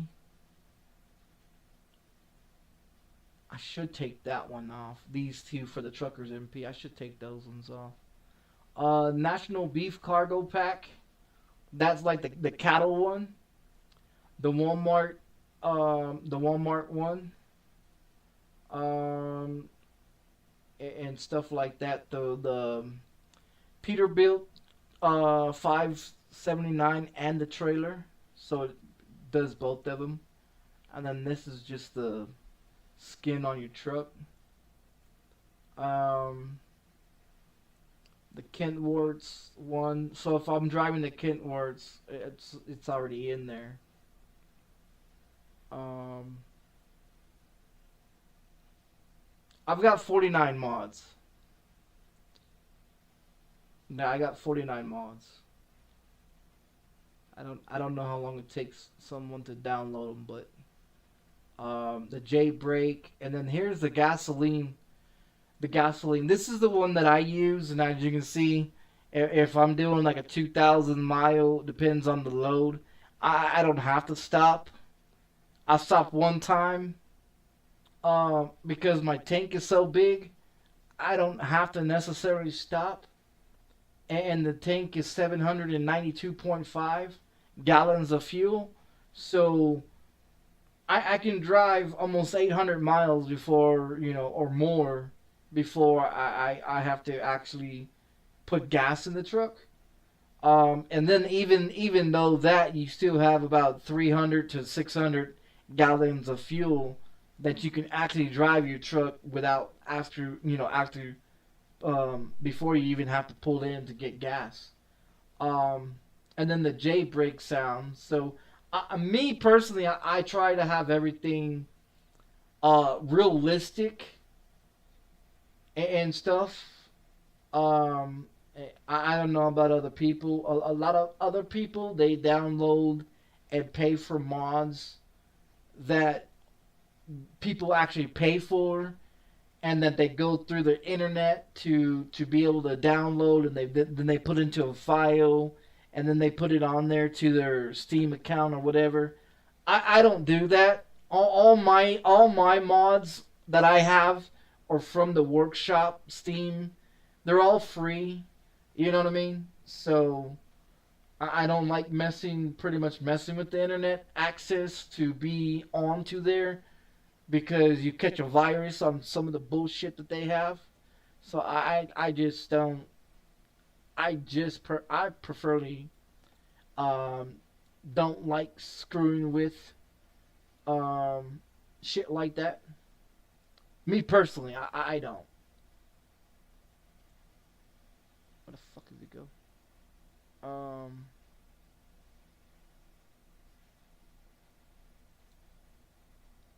I'm gonna find Twisted.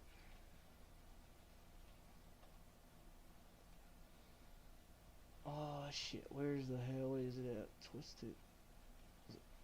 twisted. No, that's not it. I need to see. I need to find it. I'll have to find it on the other one.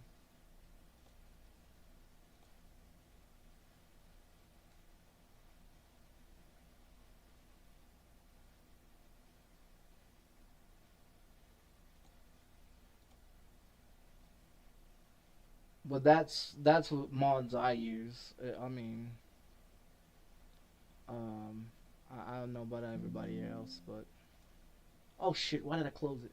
Damn it! I was gonna show you. I need to check my fucking shit. Where the hell is that? Shit. This one?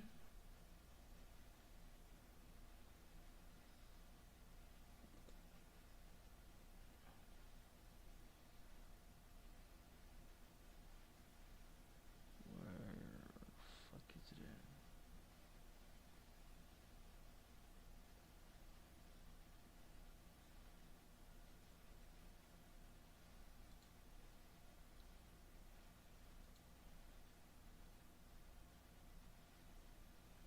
Oh god damn it, I don't know fucking which one it is. Hopefully it's right. Yeah, yeah, I guess it's right. Fuck. I forgot I closed that fucking shit out. Where is the main main page? Where is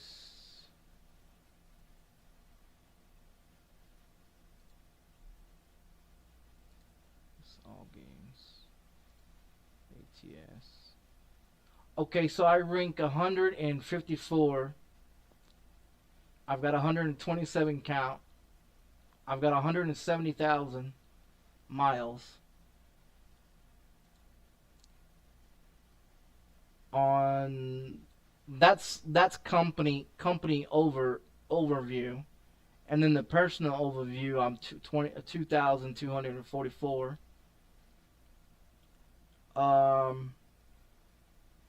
I'm at 19,000 miles.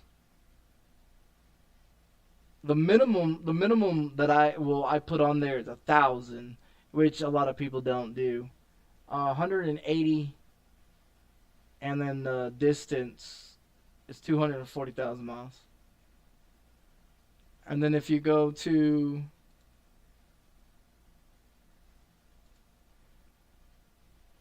players, let me see. Go to ATS. You can go to myself. This is ATS real driving, like other people's companies. Right here. You go to mine, and mine is way down here in the bottom.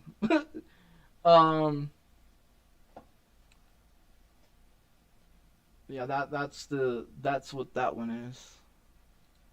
Let's go through companies. And you go to my company, which is this one right here. And I'm 1,054. What is this? This is a new month? Yeah, this is a new month. It puts me way back fucking behind it. The country, we're first in America. Colleagues, I don't have any colleagues. No, I don't have any colleagues. I mean, it's just myself. Yeah, it's just myself. Like I said, I made this a long time ago. I made this a long time ago.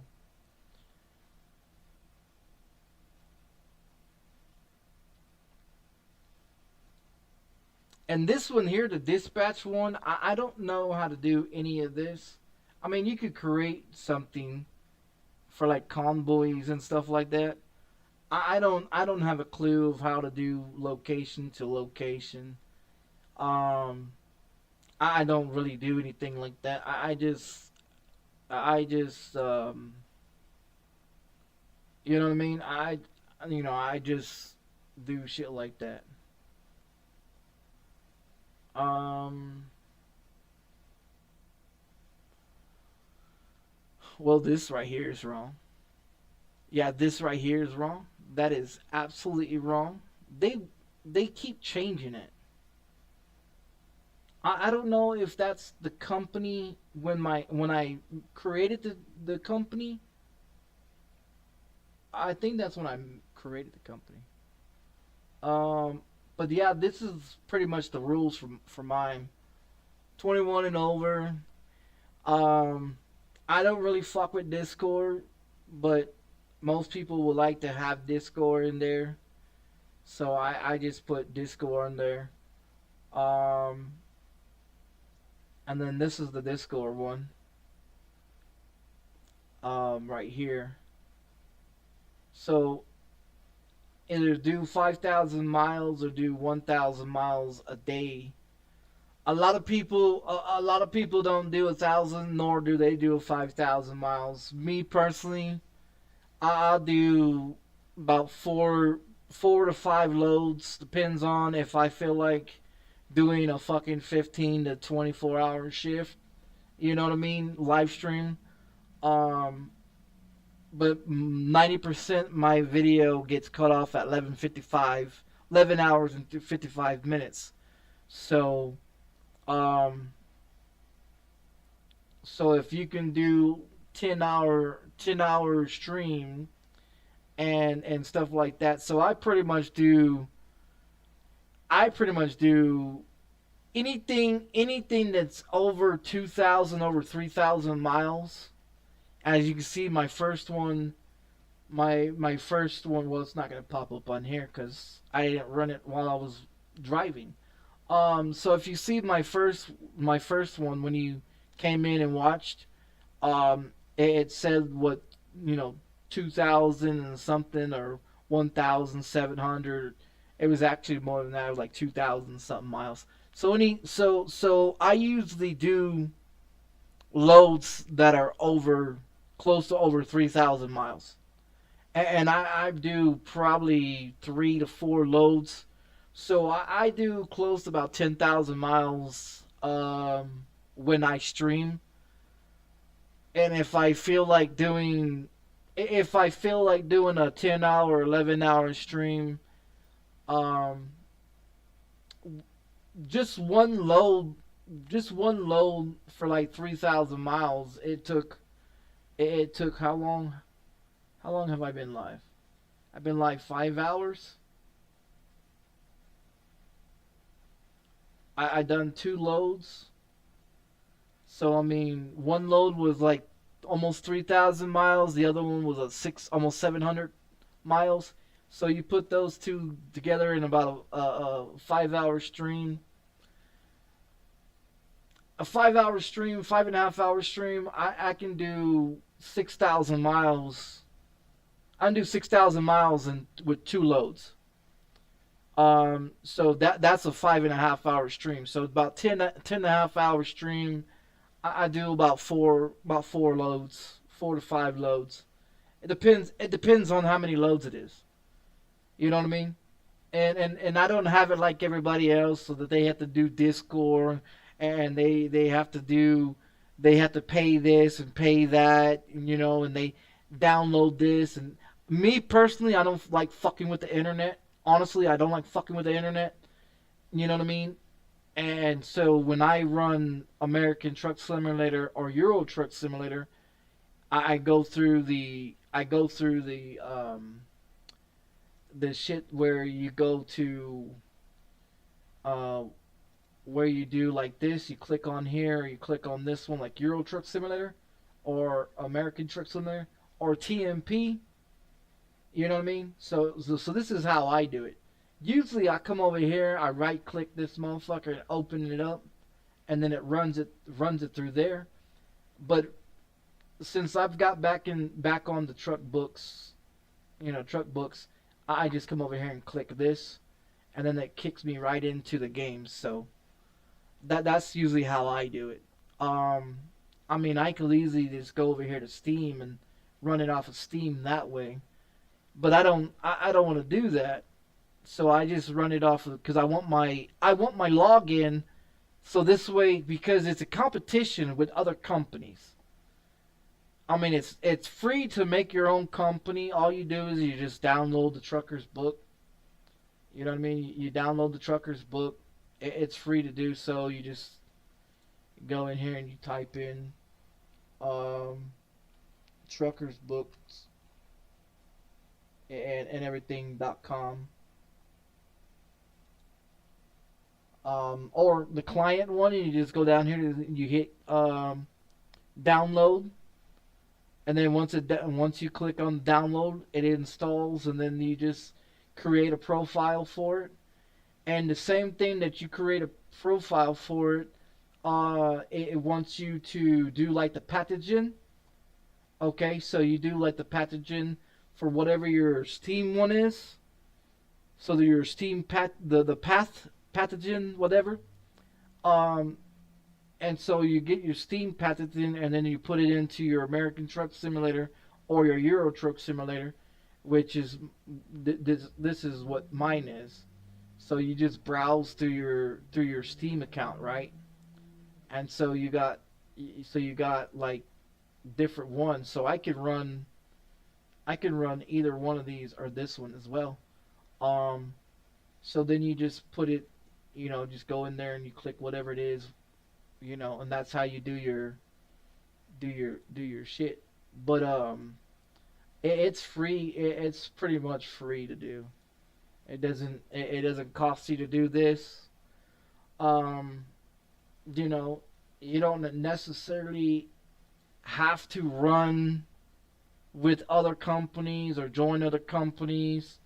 Most other companies in the game, they want to charge you to be there. Then you have to download all these mods, and you have to pay for most of the mods that they have, and this and this. I'm not into that because you never know if it's got some kind of virus or you catch a Trojan horse or whatever kind of bullshit. So I don't fuck with that. And that's the reason why I made my own company. I don't join other companies. I won't join other companies just to the fact that I don't see the point of me joining other companies. Now, if people want to join my company, I mean that's cool.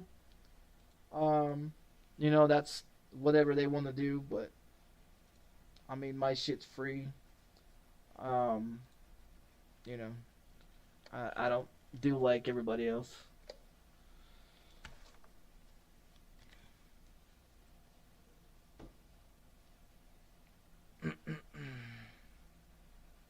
I don't do all that fancy shit like it. I mean, it's pretty cool. I mean, some of their mods. I mean, I've asked a lot of people about their mods and stuff like that. Shit like that. But I don't really fuck with a bunch of those mods. I'm not into mods. I don't play video games with mods. If the game has mods on it already that you can be able to download that's from Steam, I do those. But yeah, I only use the mods from Steam. I don't do all that download shit. I honestly don't do it.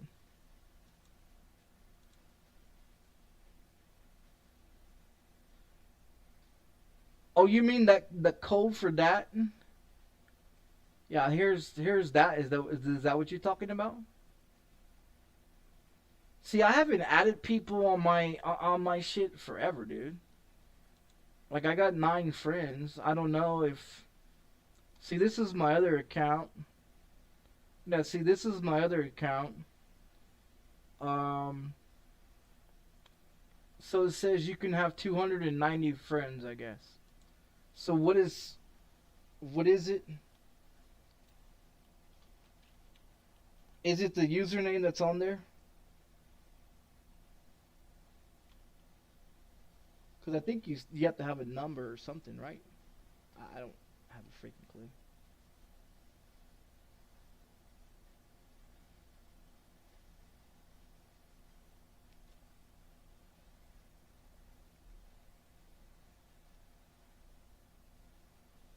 Yes, there's a woman. A woman? What do you mean a woman? Can you add me as friends? Yeah, I'm trying to add you on there. Trying to join, but it's not. Yeah, I exit out of there. I get those office teams. Can I get those Mars off the stream?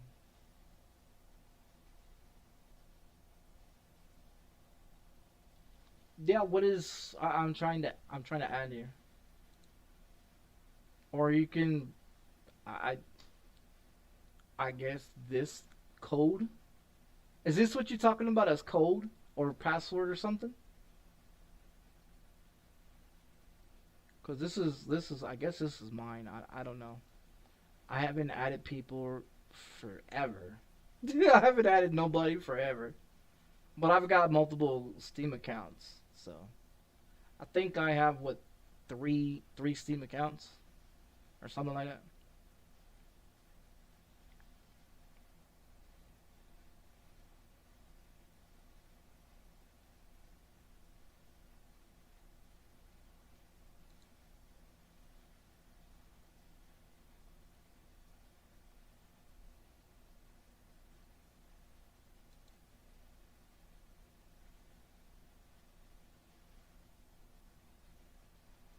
Find groups, find friends, your friends, add friends.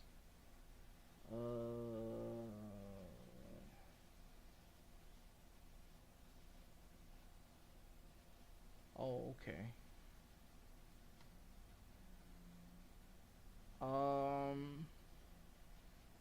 I guess it'd be what? M.2 mustard.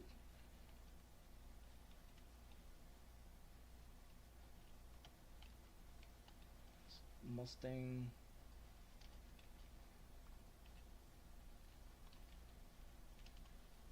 That one?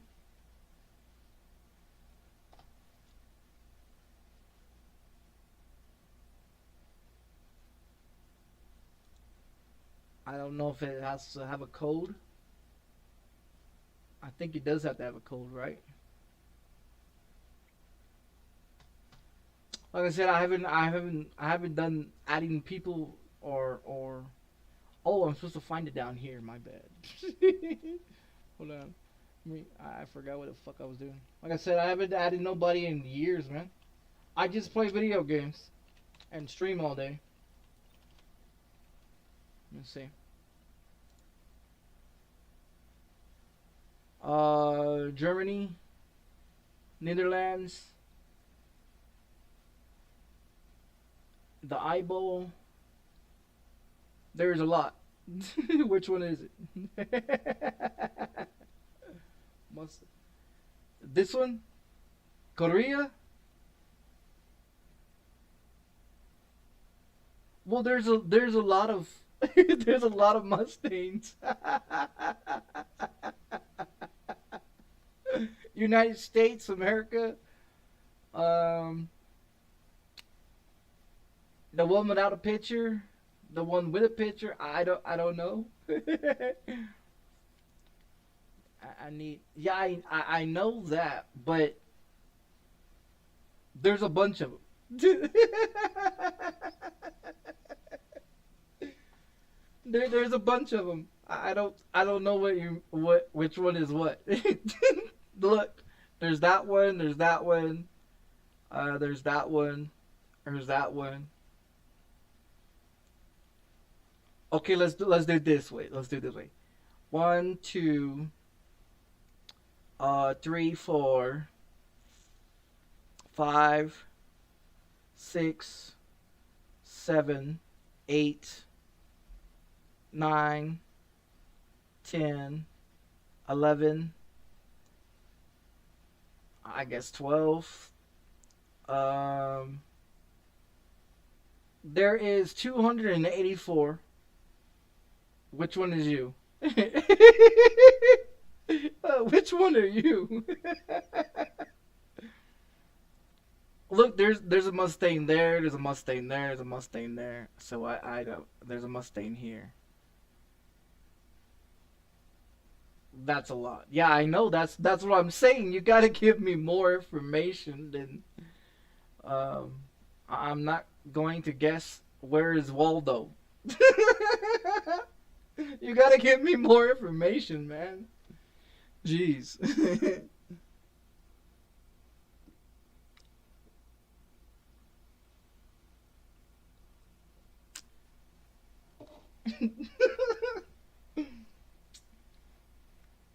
I'm telling you, I just don't know what. I don't know. I have no clue. You gotta give me more information, man.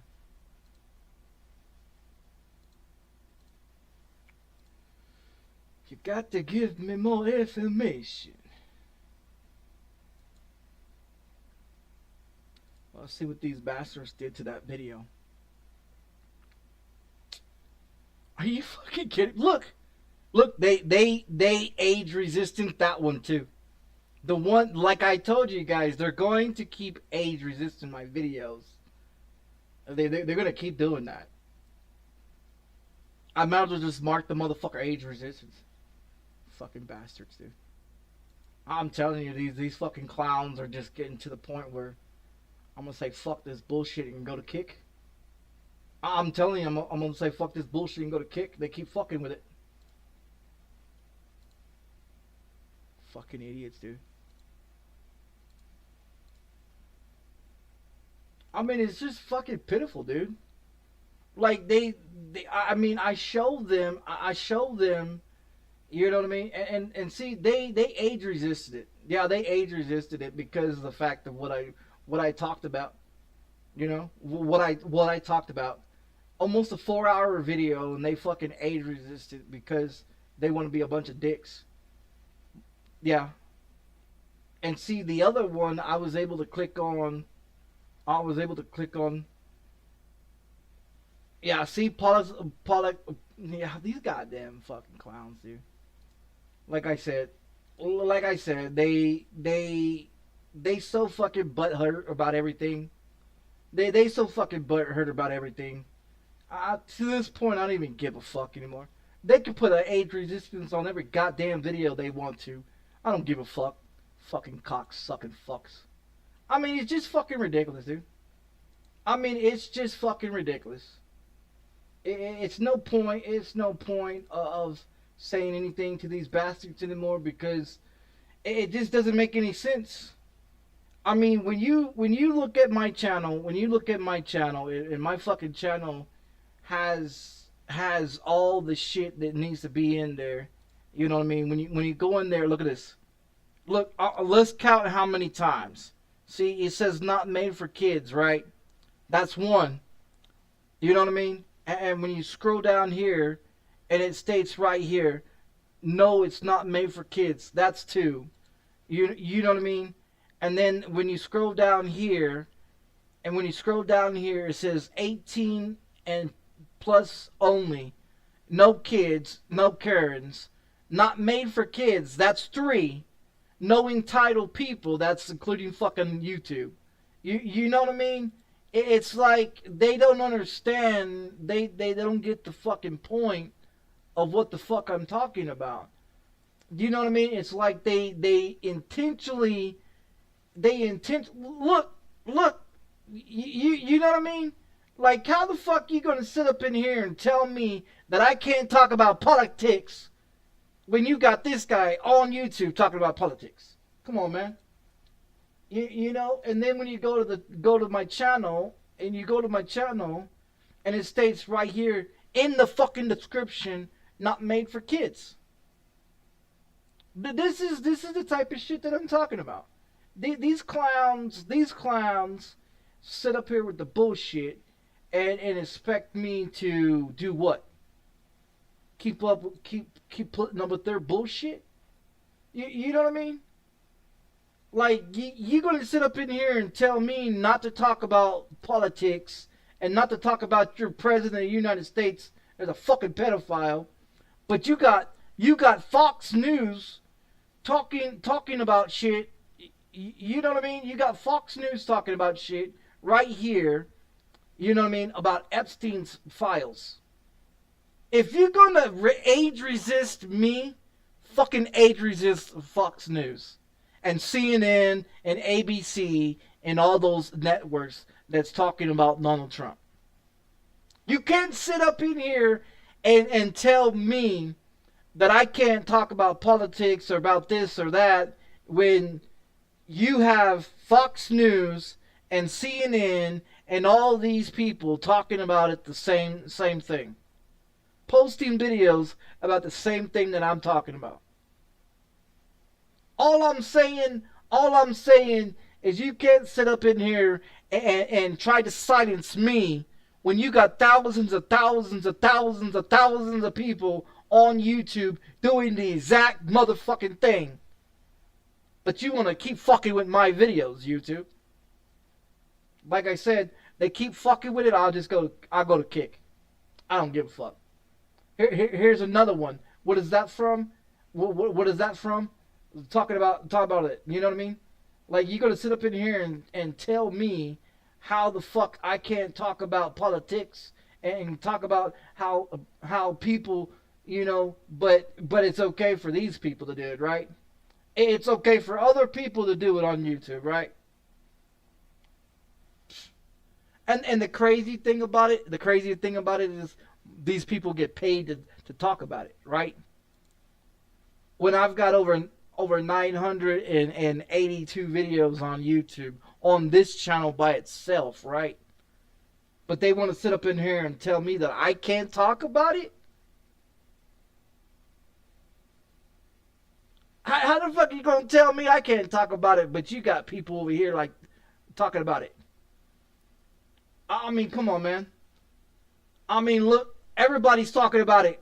Everybody's talking about it. Everybody that's on fucking YouTube is talking about it. And you're going to sit up in here and tell me that I can't talk about it? You're going to go over there and restrict my videos because I'm talking about it? You're going to come over here and restrict my motherfucking content? Why? You're going to restrict my content because I'm talking about the same shit that everybody else on social media is talking about, right? But I'm the only one that's getting restricted from it, right? Come on, that shit don't make no sense, dude. Don't make no fucking sense. Don't make no sense. I'm telling you, YouTube don't fucking like me because I expose YouTube. I expose Twitch. I expose Kick for what they fuck they really are. And people sit up in here and talk about, oh, well, streaming is fun. Streaming is great. And they sit up in here and talk about, oh, it's free. You got freedom of speech in America. Bullshit. You ain't got no fucking freedom of speech. No one in America got the freedom of speech. That's just a bullshit so they can blow up your ass to tell you that you've got the right to talk about whatever you want to talk about. And that's exactly what that is. So in other words, if you don't pay for YouTube to be on YouTube, you can't talk about whatever the fuck you want to talk about. But it's okay for everybody else to talk about whatever the fuck they want to talk about. And don't get restricted, don't get copyrighted or anything else, right? This is the shit that I'm talking about, man. And then they want to talk about, oh, my content is for 18 and over, and it states in my fucking description, it states in every one of my videos, but they swear up and down that children watch my videos. You tell me, what does this right here says? It says 0%, right?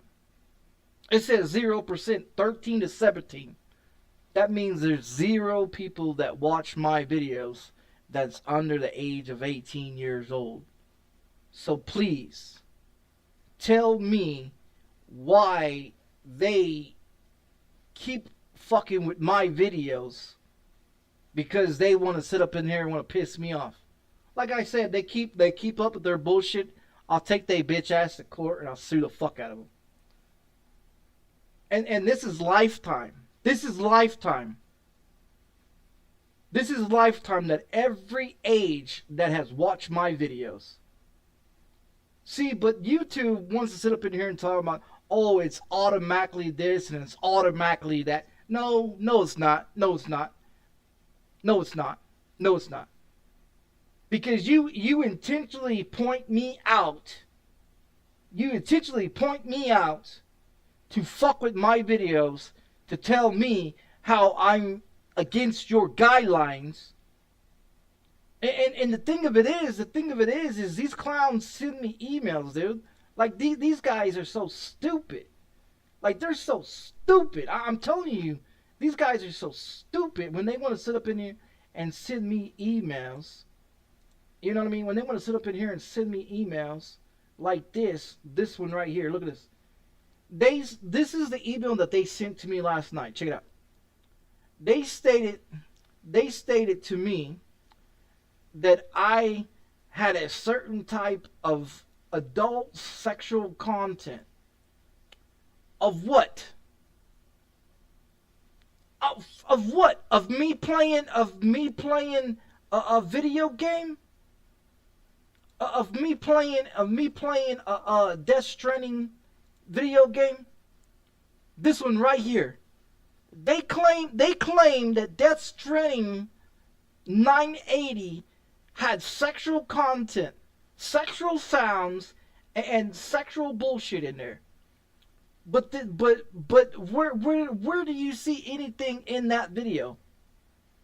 In that almost 10-hour video, where do you see any adult sexual content? None. Where do you see nudity in there? None. Where do you see sexual acts? None. Sexual audio and sound? None. Where do you see that at? In that video, in that fucking 10-hour video, where do you see any of the bullshit they claim that I did? First of all, you can't sit up here and say I did any of that, because I didn't. I've been single since 2015. There's no girls running around in my apartment. There's no kids running around in my apartment. So how do you claim something that I'm not doing? That's false. That's a false statement right there. On their behalf is false statement. Then when you come over here and you read the policy, and their policy states right here, sometimes content doesn't violate our community guidelines. The only thing that they got me on is my language of cursing. That's it. All this right here does not make any sense to sit up in here and state my video. You know what I mean? And then when you look at nudity and sexual stuff, none of that happened. Then they want to sit up there and say violent or graphic content. None of that happened either. Then they want to say vulgar language. The only thing they got me on is vulgar language of cussing. That's it. That's all they got. And that is not enough to sit up there and restrict my video. If they believe that's what, you know what I mean? If they believe that that is enough to restrict my video, their guidelines and stupid shit. And this is the other video. Look. This is the other video that I made on them last night, exposing them to the stupidity shit that they claim. And this is what they say. Look, your content was age resistance because of community lines. I read your fucking community lines. Your policy of guidelines for me, it has nothing to do with me. The fact of it is you don't want me to expose the President of the United States or anybody else that is a pedophile. That's all that is. They don't want me to expose people that are pedophiles. And they have a problem with that. That's telling me that someone in YouTube that works for YouTube is either a pedophile themselves or they love to see pedophile shit going on YouTube. Or they're just a fucking fruitcake. I'm just going to plain simple say it. either they are a pedophile themselves, or they are a goddamn fruitcake. And I don't give a fuck what anybody got to say about it, but you can't sit up in here and keep telling me how I violate your rules. The only thing I violate is my language. That's it. They claim that I was nude. I'm wearing a jacket and a muscle shirt and shorts, socks and shoes.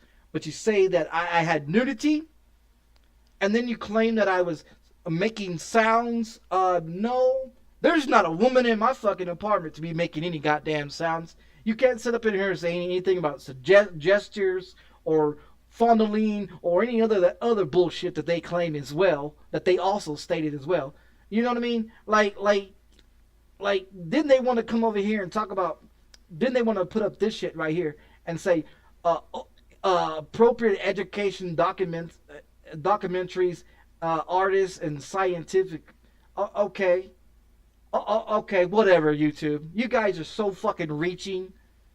How about I just say fuck it and just file a fucking lawsuit against your ass and just fix the whole fucking problem right there? How about I just go ahead and file a lawsuit on your fuck ass for fucking with my videos, to sit up in here and try to silence me, which is my First Amendment and Second Amendments of freedom of speech, of my content that you're fucking with, and see how well that goes when I show a judge all this information and have proof that nothing that I'm doing violates any of these guidelines that they put in place. See, this is the problem with YouTube. YouTube is want to kiss Donald Trump's ass, and that's fine. You wanna kiss the president's ass, that's fine. You can do whatever you want, but don't come in my videos fucking with my videos. And that's the reason why I blocked them on my channel. That's the reason why I blocked all their shit, and I'm gonna keep blocking them. See, they won't put their name down here. They won't put their name down here, so I can go ahead and contact headquarters and have they ass fired. Because like I said before, I got 4 siblings that work for the government. My brother served 10 years in the Army. He's a ranking officer in the Army. My sister served 10 years in the Navy. She's also a ranking officer. I got a brother that works in the Pentagon right now. So YouTube, you got the balls to sit here and send me emails after emails after emails, but you ain't got the balls to put your goddamn name on it so I can have your ass fired. That shows a lot. That shows me a lot where you really got balls at. You got none. You talk shit. You talk shit, and you tell me how my videos are 18 and older, but I've already proved in my goddamn fucking shit right here of my channel, stating that no children watch my motherfucking videos. No children has ever watched my videos. So why you keep fucking with me? Why do you keep fucking with me? I'm just trying to figure out how much more proof and evidence are you going to keep giving me, so when I've had enough of your shit and I take your ass to court and I file a lawsuit against your motherfucking ass, YouTube. And it's gonna happen. It's gonna happen. 100%. It's gonna happen. You fuck with any more of my fucking videos, I will file a goddamn lawsuit and I'll go ahead and sue your fuck ass. And I'll go to Kick, and then I'll expose your ass all over Kick and Twitch. Because I also have profiles over there too. Also have profiles on Facebook, Instagram, Snapchat. I will fucking expose YouTube for what the fuck it is. On every fucking platform. If you think I'm fucking around, I'll take this goddamn video. I'll take the video that I made last night, and I'll throw that bitch on TikTok. And I guarantee you that motherfucker's gonna blow up. I guarantee you my TikTok will blow the fuck up with YouTube's bullshit. and then everybody in the comments will sit there and say that's the reason why they don't mess with YouTube, because YouTube is ass. And it is. It's 100% ass. They got a bunch of fruitcakes working in there, want to be Karens and ass kissers, and then they want to sit up in here and mess with me. But you know what, guys? I've been streaming on YouTube for decades. Since 2012, I've been streaming on YouTube. I've got at least 23 to 25 profiles on YouTube. I can jump on whatever the fucking channel I want to. You don't believe me? I'll show you. I'll show you. Shit, I'll show you my goddamn accounts. Shit. I'll show you. Shit, I don't give a fuck. Let's see. There's where is it at? There is, where the fuck is it at? There's this one right here. There is,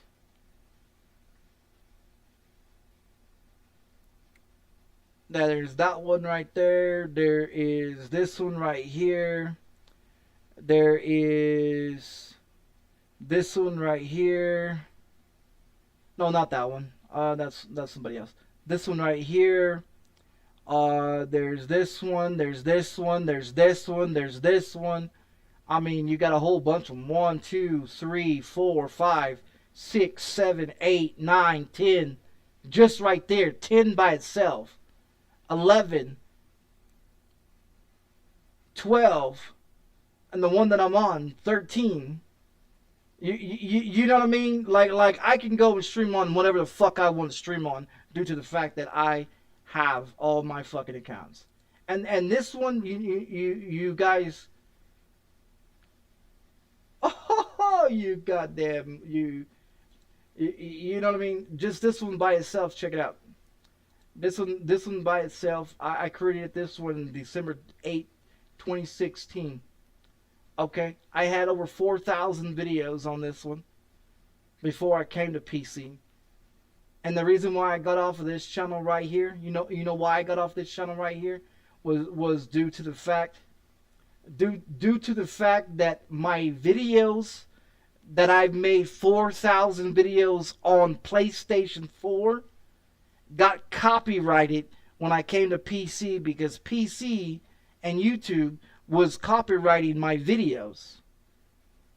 Every video that I did on PlayStation 4 for 8 years that I was on PS4 before I even came to PC, and the reason why I came to PC is because my PS4 stopped working because it overheated way too many times, so pretty much it died, right? Now I got an Xbox. I got an Xbox One S. I got an Xbox One. I got a fucking Xbox 360. I got a PS1, a PS2. I had a PS3. I sold it. I got a Nintendo. I got a fucking Atari. I got a fucking GameCube. I got a fucking I got all the fucking consoles. You know what I mean? Except for the PS5 and the other one. And I refuse to get them because I'm not gonna keep paying money after money after money after money. So the thing of it is all these ones here are new on this channel here. And the reason why they're all new is because all the original videos, the 4,000 videos that was here first, kept getting copyright, and they kept striking my videos and kept striking my videos and kept striking my videos. And now, as you can see right here, 448 subscribers. So can I build a fucking channel? 100% I can. 100%. This is my original YouTube channel that had Grandreaper601.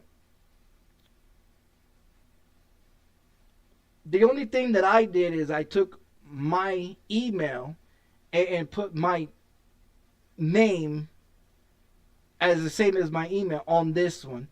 And then, because I have over 100 different email accounts, right? So what I did was I turned around and I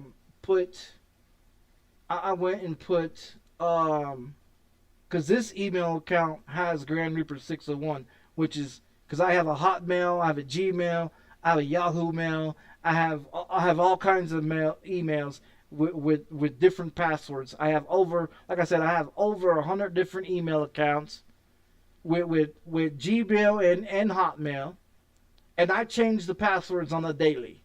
You know what I mean? Whenever I feel that something's fucked up going on, I change the fucking password on everything in anything.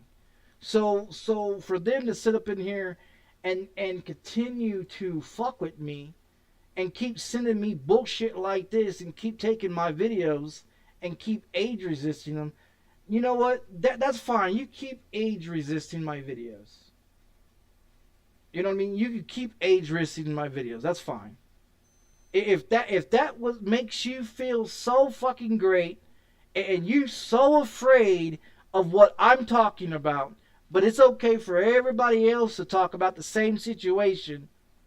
And see, that's the problem, is that if they want to keep up with their bullshit, I'll just go jump over there on Kick. You know what I mean? I'll go over there and jump on Kick, and I'll jump right in my goddamn profile, which is my channel over here. I'll jump right the fuck over here. I'll discontinue YouTube, jump in there on OBS, put Kick back in there, sign back in on OBS with Kick, drop a fucking video, same one that I made about YouTube, and then turn around and I guarantee that video blow up over here. Not only will it blow up over here, I'll take that video and put it on fucking, I'll put it on motherfucking, TikTok. I'll throw it on Instagram. I'll throw it on Snapchat. I'll throw it everywhere out there in the social media. And I guarantee you thousands of people are going to say something about it. Why? Because they're going to say exactly what I'm saying. It's ridiculous and it's stupid. They want to silence me. And the only way that how they silence me is they want to put an age resistance. That means anyone that wants to watch the video has to sign into YouTube. It's not a problem for me. It's a problem for everybody else. You know what I mean? It's a problem for everybody else. And I don't like to make problems for everybody else because of a bullshit ass company like YouTube. You know what I mean? And like I keep telling them, if they want to keep fucking with me, I'll go ahead and sue them. And I have every right to sue them. I've got enough evidence to sue them that the judge will side with me on everything due to the fact that they keep reaching. You know what I mean? They want to talk about politics, and they want to sit up there and talk about this and talk about that. All they're doing is giving me more evidence to fucking slap a lawsuit on them. And I guarantee you, I'm sure a lot of other people would jump in on it because they're probably getting done the same way, but they don't want to talk about it because they're afraid to get banned. They're afraid that YouTube is going to take them to court and do this and do that, and they probably don't understand how the legal system works. But the thing of it is, see, I have family members that works for this government. Like I keep saying, my family members work for this government. And if they don't want to believe me, that's fine. I mean, that's fine.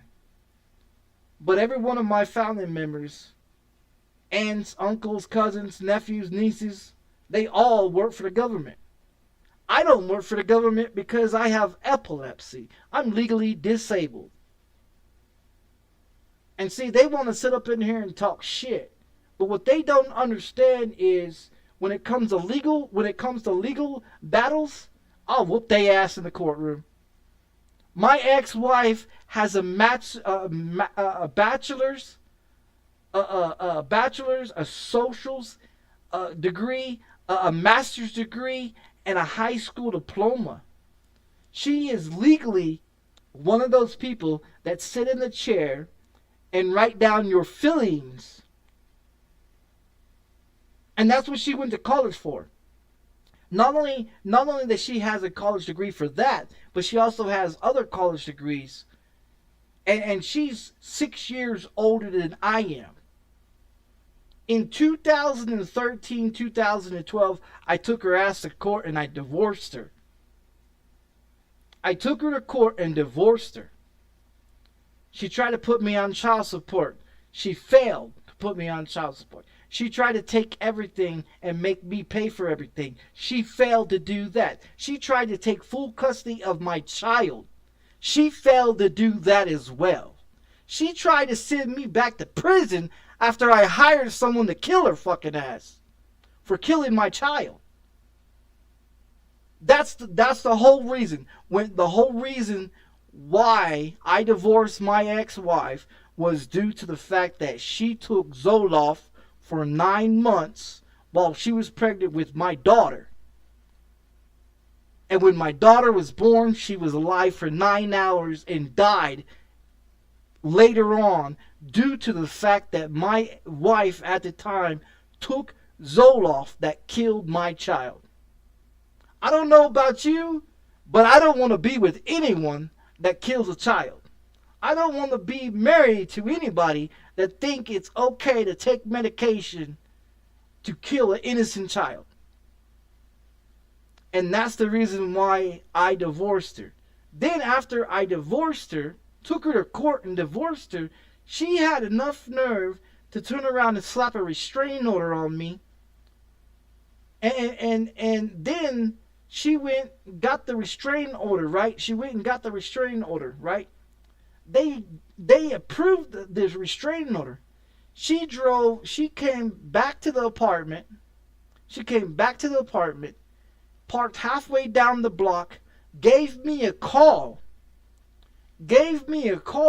while I was throwing her shit out the fucking door of my fucking apartment. Throwing her shit out the fucking door. And she gave me a call. I let it go to voicemail. She called me again. She called me like 6 fucking times before I said, okay, I'll call her back. But the thing of it is, see, they tried to say that I violated the restraining order.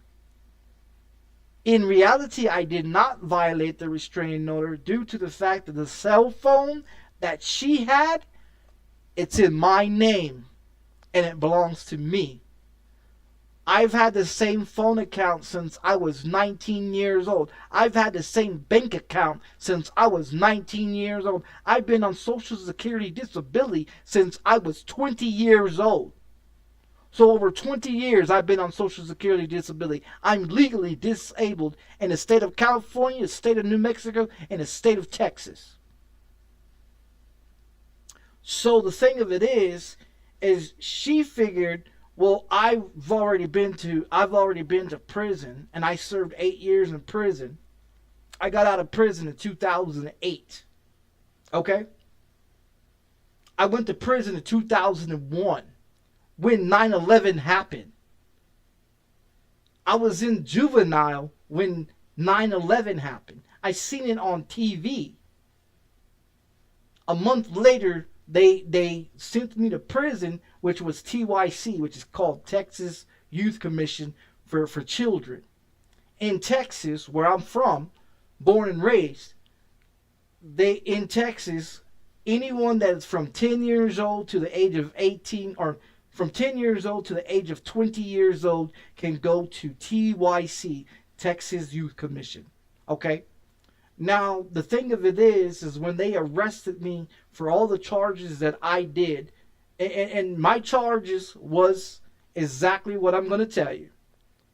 64 car thefts, 86 burglary habitations, which is breaking and entering of someone's home, 17 armed robberies at gas stations and convenience stores, 7 assaults on police officers, and this was between 98 and 2001. I'm 39 years old. Do the fucking math. Do the fucking math. I was a child whipping grown-ass motherfucking man's ass that was in their 30s as a teenage child. So if you're going to sit up in here and try to threaten me any type of manner, I don't give a fuck how old you are. I really don't give a fuck how old you are. My stepdad was 38 years old, and I used to whoop that motherfucker's ass all the time. I beat that son of a bitch with a baseball bat multiple fucking times. I smashed his fucking head into the fucking car door. I tried to blow his fucking truck up as a teenage child. So if you think I'm not capable of fucking somebody off, you gotta be fucking wrong. I'm on the FBI list, okay? The FBI knows who the fuck I am and know what the fuck I'm about. The police department, anytime the police department shows up at my apartment, they don't come just 1 or 2 people. They come at least 3, 4, 5, or 6 people because they know who the fuck I am. I don't give a fuck about that little tin badge that's sitting on your fucking chest. That little badge on your chest, that little identification saying you are FBI, I don't give a fuck about that shit. Like I said, I don't give a fuck about this government or any motherfucker in the White House or the police department or the fucking FBI, the CIA, the NSA. I don't give a fuck about none of them. When they put their fucking hands on me, I will beat the fuck out of them. And they already know I don't want to play. I'm not going to play with nobody. You put your fucking hands on me, I'll fuck you up. I don't give a fuck who you are. And that's how I roll. I wait until someone does something to me, and when they do it, I'll fuck them up. Because when you put your hands on me, I got every right to defend myself in any type of manner. If I break your fucking neck, well, I break your fucking neck. If I snap your fucking bones in multiple different positions on your body, oh fucking well. If I take my hand and shove it up in your fucking jaw and make your jaw in the back of your fucking skull, then that was the fuck happens. But the thing of it is what people don't understand is I'm not someone that's gonna sit up in here and talk this shit and not do anything. I'm someone that actually does the shit. I'm someone that the FBI keep real close attention on what the fuck I do. And anybody in my chat can tell people that's been here long enough in my chat and that's been in my videos knows that I've already taken care of 5 other people that tried to fuck with me, and they lived in different states. I found their information. I found out where they lived at. I found out where they worked at. I found out everything about them. Just like the other 2 fuckers that was on PlayStation that ran their fucking mouth, and I found out where they lived at, where their mama lived at, where their wife worked at, where the kids went to school at, where everything about them. So am I capable of finding somebody? You're damn straight I am. And see, YouTube doesn't want to put their name on there because the fact of it is once they put their name on there, I'm going to look them up. I'm telling you, I'm going to look them up.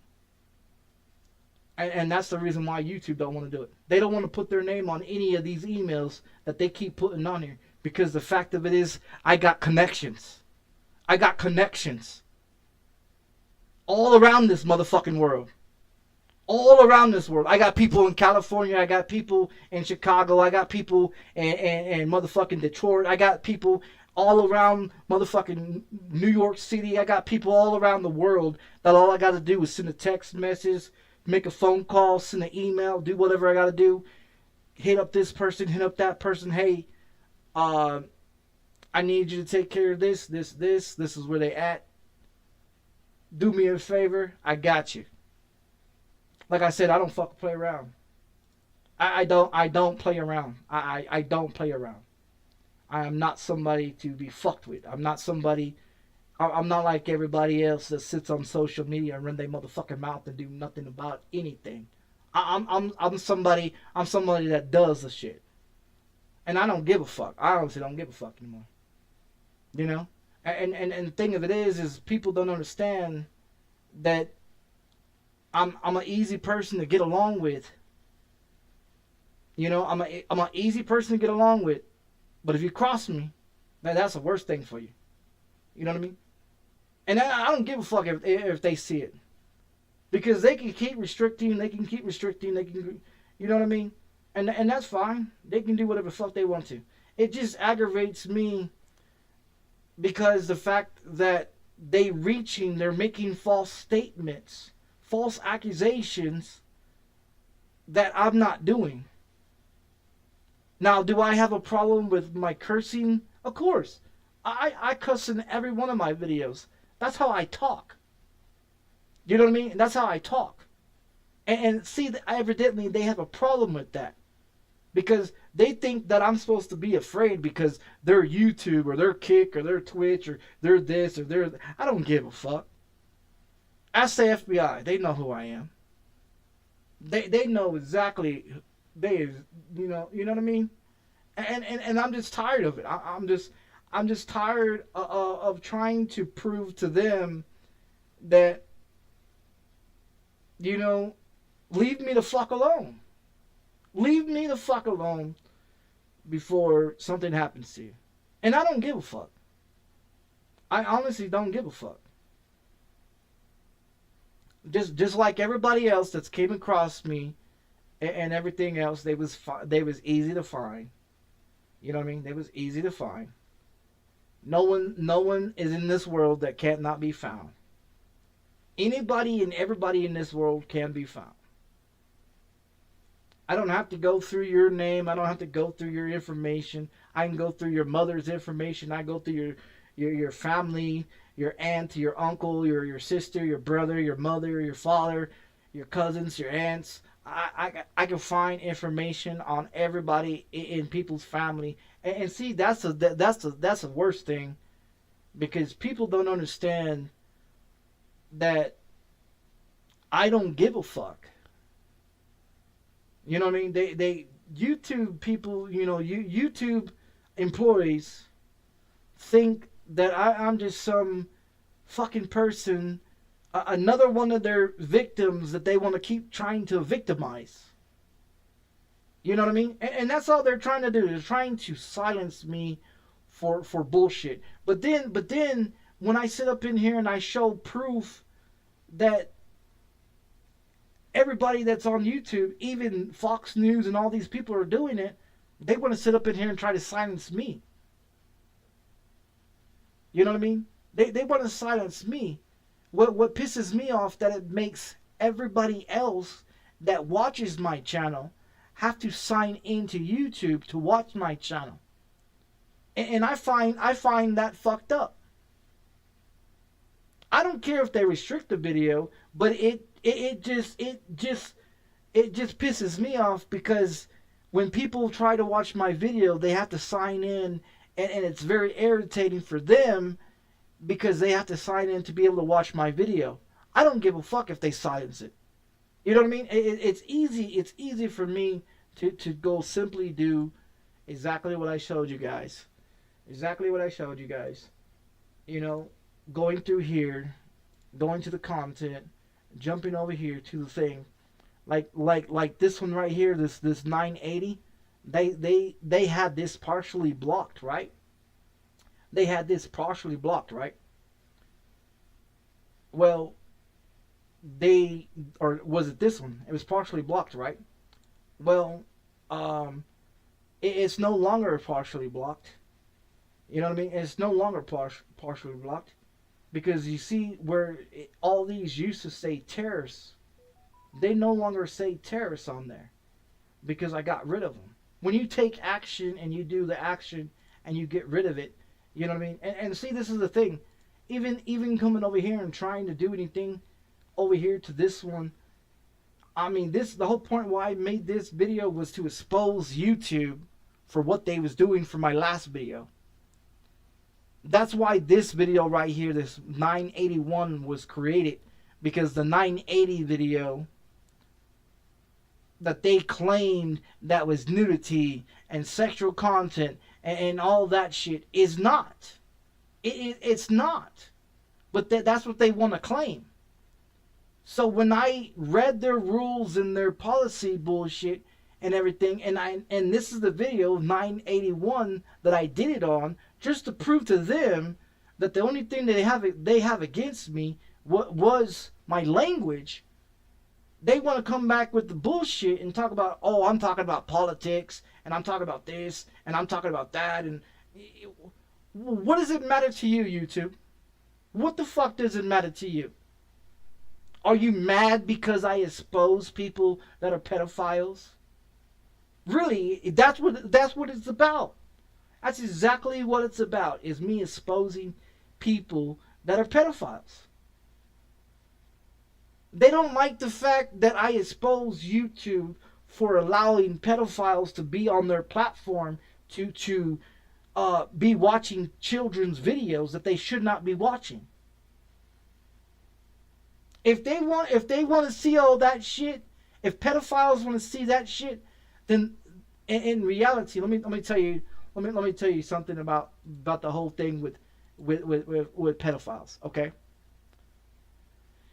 In the state of Texas, okay, in the state of Texas, it states that no pedophile can be able to have a cell phone, a computer, or laptop, or be on any social media platforms, because due to the fact that it has children that's on those platforms. Okay. Let me break it down legally for YouTube to understand what I'm trying to get them to understand, because evidently they do not understand common sense. They do not understand what I'm talking about. And the reason why I'm talking about the situation is due to the fact that there's people out in this world that should not be on social media. They should not be living by libraries, public places where children go to. In the state of Texas, if you're a pedophile, you are supposed to be registered with the state of Texas as a pedophile. You are not allowed to have cell phones, tablets, computers, nor can you live across the street or around a public library. You cannot go into public places where children go to. You are not allowed to live across elementary schools, middle schools, or high schools. You cannot own a cell phone with a camera. It's a violation against their parole and a violation against them being a pedophile in the state of Texas. Also, in the state of Texas, you must register and put in your window or a sign on your property stating that you are a pedophile. Now, if YouTube does not understand what I'm talking about, then maybe YouTube needs to take their ass and look up things to understand the definitions of what I'm talking about. Because if they want to get legally with me, that's going to be their worst goddamn mistake. As my ex-wife found out, and as my ex-girlfriend found out, when it comes to the courtroom, you got no game in the courtroom. Because the way I speak on my videos is not how I speak in the courtroom. In the courtroom, I will dress nice, I will look nice, I will speak properly, and the words that I come out of my motherfucking mouth will mind fuck the shit out of you. Like I said, when it comes to courtrooms, I will mind fuck the shit out of you. And the fact that the mouthpiece and the understanding and the education of being in prison and reading law library books and reading about the law and understanding what you can and what you cannot say and how to present yourself in the courtroom, I guarantee you YouTube's not ready for it. I don't give a fuck how many lawyers they got. I don't give a fuck if they put a fucking genius in that motherfucker. I guarantee you YouTube will never have the chance the day in court to fuck with me, mouthpiece wise, word, or the motherfucking brain capacity to fuck with me. And the fact of it is, I may have a 7th grade education, and I ain't been to school since 2001. I have not been to school since 2001 when I went to prison in 2001. Okay? So the fact of it is, the education is a joke in the United States of America. The history of the United States is a fucking joke. All the moon landing and all that bullshit that people read about in their history, and Christopher Columbus and all these people discovering America, no the fuck you didn't. No the fuck you didn't. You want to talk about slavery? You want to talk about who discovered America? You want to talk about all the political things in America and how America was actually invented and made? See, this is a problem with YouTube, because they don't like the fact that I'm smarter than they are, They might be older, they might have the lawyers, they might have the money, but they don't have the mouthpiece and they don't have the fucking mind, the mind frame to fuck me over. My ex-wife, like I said, she's got a master's, a bachelor's of socials, and a high school diploma. And I fucked her over in court so many times. So if you think YouTube or any of these fucking streaming platforms can take me to court and think they can scare me, I represented myself against my wife, the DEA, and her lawyer in the courtroom.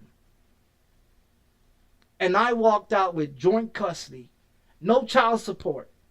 And when my kids are with me, it's my responsibility to make sure they have food, a roof over their head, a bed to sleep in, and clothes on their back.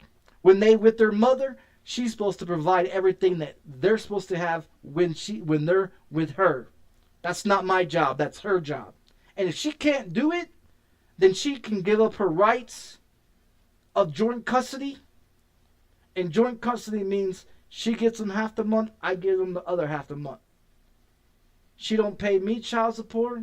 I don't pay her child support. I don't pay her nothing. I don't pay her a goddamn dime. See, a lot of people don't understand why I don't pay child support. The fact of it is, when it comes to all the legal battles, you can't out talk your way in the courtroom. Check this out. I'm gonna prove it to this. Let's get back to the part where she called me on the cell phone that was in my name, okay? So when she called me on my cell phone, that I have my other cell phone, because I had two cell phones, right, under my name, right? Check it out. She's down the street, right? She parked the car. She called me multiple times, right? When I called her back, then she turned around and said, well, you ain't supposed to be calling me. I got a restraining order on you. I said, okay. I don't give a fuck about that piece of paper, and I don't. You know how many people put a restraining order on me? I don't give a fuck. You know how many terrorist threats I've made against people? Like I said, my rap sheet before I was 15 years old is longer than most motherfuckers in this world. And like I said, I did 8 years in the penitentiary. I did 6 for TYC, and I did 2 for state. I'm a felon. I'm a fucking felon. Okay? So the fact of it is that she called me from my other cell phone that's under my name. Now you can say that's a violation of the restraining order, but I'm gonna put it like this: when you could prove documents that the phone that she has, okay, say that you have a cell phone under your name. And you buy another cell phone and it's in your name and you give it to your wife, okay? And your wife and you have an argument and she goes down and puts a restraining order on you, and then she calls you from your cell phone, but you have yours in your hand and she has your other one. By law, if she calls you or if your girlfriend calls you with that other cell phone, and that cell phone is in your name, that is not a violation of the restraining order. That is not a violation of the restraining order. In the courtroom, I provided evidence of my cell phone bill, my cell phone account to the courtroom, showing that the cell phone that she had and the cell phone that I have is in my name. Okay? They threw that case out. They threw the restraining order case out. Then she told the courtroom that I threatened to kill her, that I hired someone to kill her. Check this out. She went as so far as to get the DEA involved of Albuquerque, New Mexico, right? To get the DEA involved in the case. So because I'm a felon and I've already done prison time, I got a rap sheet, right? So the fact of it is they look at that saying, okay, well, we can send you back to prison. In reality, you can't send me back to prison because I've never done any crimes in the state of New Mexico. All my crimes are in California and Texas. So how you gonna throw me in? How you gonna throw me back into prison in the state of New Mexico for a crime that I never committed? Well, so she turned around and tried to get me thrown back in prison. She failed to do so because the voicemail that I left on the cell phone that she had that was in my name, she had a voicemail of me telling her that I was gonna hire someone to kill her. And I'm not bullshitting, I did. I sure the fuck did. I left the voicemail on there, and the thing of it is the DEA, she told the DEA that there was multiple voicemails on the phone. And when the DEA stood up and told the judge, hey, we've got voicemails of the conversation of what he said to his wife, and we can provide you with those voicemails. The judge told the DEA, you've got 24 hours to give me those voicemails. The DEA told my wife at the time that she needed to hand over the phone that belonged to me. And so she gave the phone to the DEA. Well, the DEA fucked around and found out that when they accessed the phone, there was no voicemails. There was no voicemails. But there was voicemails on the phone before. When I went back to the county jail in Albuquerque, New Mexico, when I went back to MDC, back to the county jail, there was an old man that I was talking to, and I told him my situation. He's like, well, I'll do you a favor, you do me a favor. You've been around the prison for a while. You did prison time, I can see. This and this and this. I'll do you a favor. You help me, I'll help you, and whatever you need, I'll help you out. When I need something from you, I'll give you a call, and you can do whatever favor I need, you know. And I'm like, cool, whatever favor you need, I'll do whatever you need. You know what I mean? He's like, okay, well, give me the cell phone number, and the voicemail, and everything else. How do you do the voicemail? So I walked him through the voicemail. I told him call the number. I said, first of all, you need to block the number. When you call that phone, you need to block the number, so that way they can't call that number back. Block that motherfucking number. Call that number over 100 times. Don't say shit on it. Let it go to the voicemail, and once the voicemail ends, hang up the phone, give it a few minutes, call it back again. Do that 100 times, pushes out all the voicemails that's in that phone. It pushed all the voicemails out that phone. The 24 hours came up. We went back to the courtroom. The DEA stood up in front of that judge and told the judge, well, Mrs. Brown had the voicemails on her cell phone 24 hours ago, but when we access it, it's no longer there. There's nothing there. Like I said, don't fuck with me. That's how the fuck I got out of the county jail, due to the fact that I was in the county jail having motherfuckers do shit on the outside to get shit done. And like I said, when I want shit done, the shit gets done. You know what I mean? When I want shit done, the shit gets done. And the fact of it is, ain't nobody has ever been able to fuck with me since. Judges, courtrooms, cops, FBI, you know what I mean? None of them can fuck with me. Even though they have the evidence, even though they have this, you know what I mean? They can't do nothing about it. They can't do absolutely nothing about it. You know why?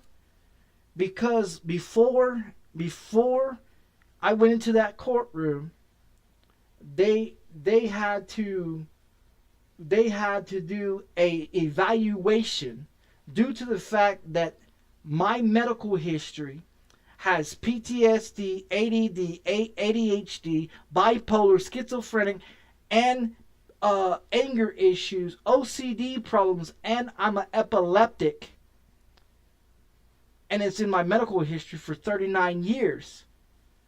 They found out that I was that I was mentally not stable, and this what they say. my lawyer that I talked to told me, just play stupid. When they ask you a question, act like you didn't hear it. Play stupid, play like you're incompetent, so this way we can send you to a special courtroom, and when you go to the special courtroom, they label you as incompetent, and when you go to any courtroom for any crimes, you're incompetent to stand trial on any crimes. Like I said, I play the system very goddamn well. Very goddamn well. I can play the retardest motherfucking person. I can play the fucking most stupidest fucking person. I can play the biggest fucking show act you can do in a courtroom. And when the judge kept asking the same questions, I'm like, what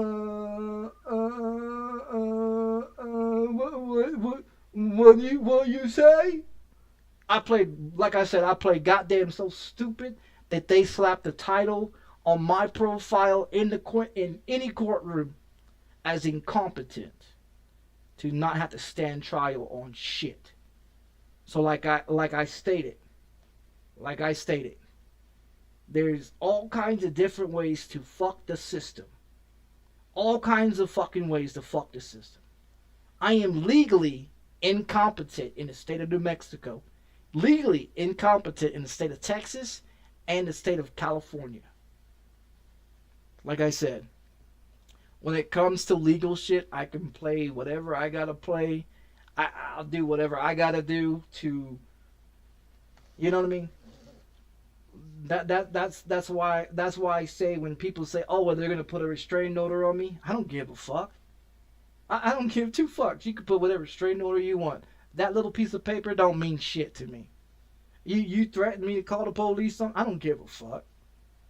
I had 2 FBI agents stand right here in my living room in 2022, 2023, stand right here with AR-50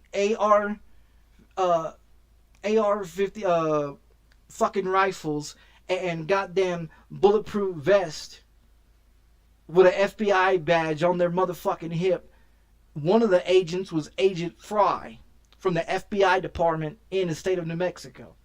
The fact of it is they stood right here telling me, well, we could take you to jail right now because you threatened someone on YouTube in another state that you was going to burn down their home and kick in their door and this and this and this. And I told them, I said, I don't have to do it. They said, yeah, we understand you don't have to do it. We understand you got connections all over the world because of prison, this and this.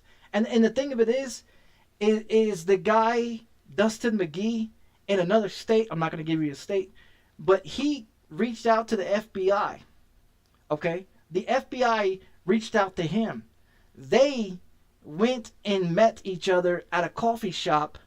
They gave him my file due to the fact that that guy is a bounty hunter in his state. Now, the fact of it is he's a bounty hunter, and he thought he had more power over me because he has a badge as a bounty hunter. Come to find out, his little badge don't mean shit.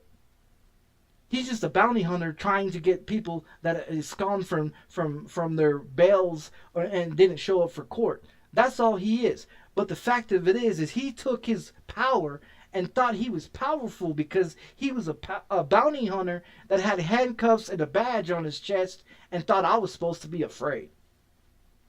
And when he found out who the fuck I was and what the fuck I was about, when he read my file, my fucking conviction file, and found out what the fuck I'm capable of doing, he contacted me personally and we discussed about some shit and everything was taken care of.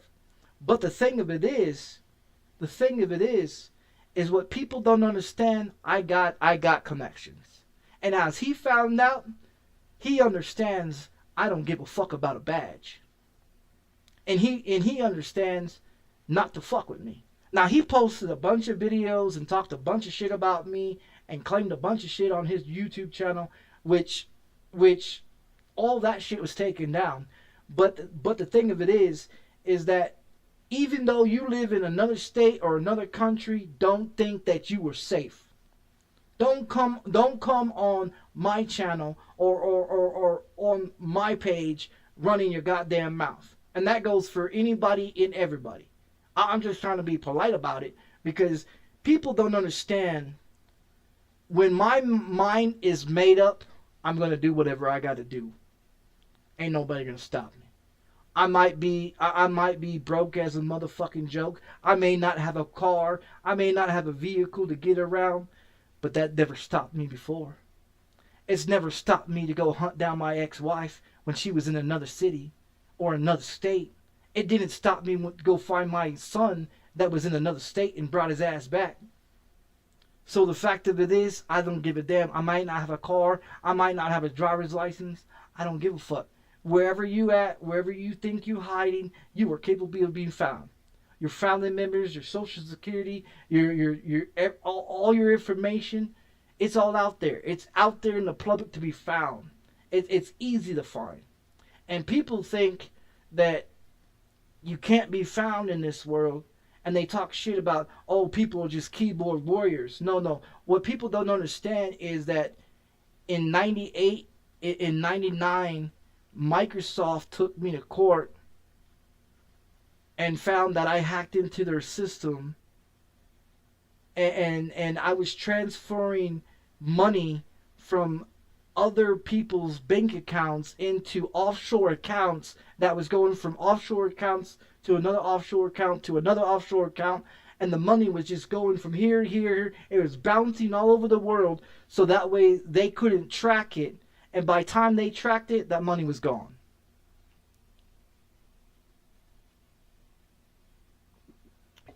That's the reason why I'm a felon, because I used to fuck with money. Now the issue of it is that I'm not afraid of shit. I've had people pull out shotguns on me. I've had people pull out 38s on me. I've had people try to cut me and stab me while I was in prison. I've been stabbed multiple times. I've been hit with cars. I've been shot at. Okay? I've had my eyebrows split open. I've had my chin split open. I had my ear cut off. I've had my kneecap fucked up and had surgery on it. I've had my thumb fucked up and had surgery on it. I've had my arm, a butcher knife went through my fucking arm when I worked in the kitchen in prison. Okay? So the fact of it is, your age, how tall you are, if you're built or you're not built, if you're short or small, it doesn't matter. Age and tall. The taller you are is the harder you're going to fall. And more easier for me to hit you in your fucking chin and put your chin in your skull. The fact of it is, I got no basic training of the Army, the Navy, or the military. Never joined. Now, have I been to boot camp?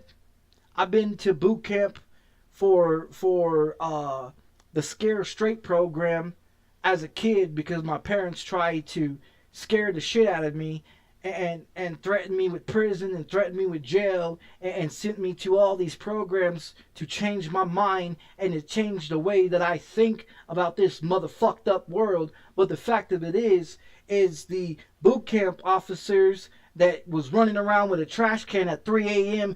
trying to wake motherfuckers up and try to drag me off my bunk, they made the biggest mistake when I kicked them in their fucking jaw and whooped their motherfucking ass. Like I said, my stepdad was 38 years old when I put that motherfucker through the window of the trailer house. I was only fucking 12 years old. I was only 12 years old when I tried to kill that motherfucker. That motherfucker put his hands on my mom, and that was the biggest mistake.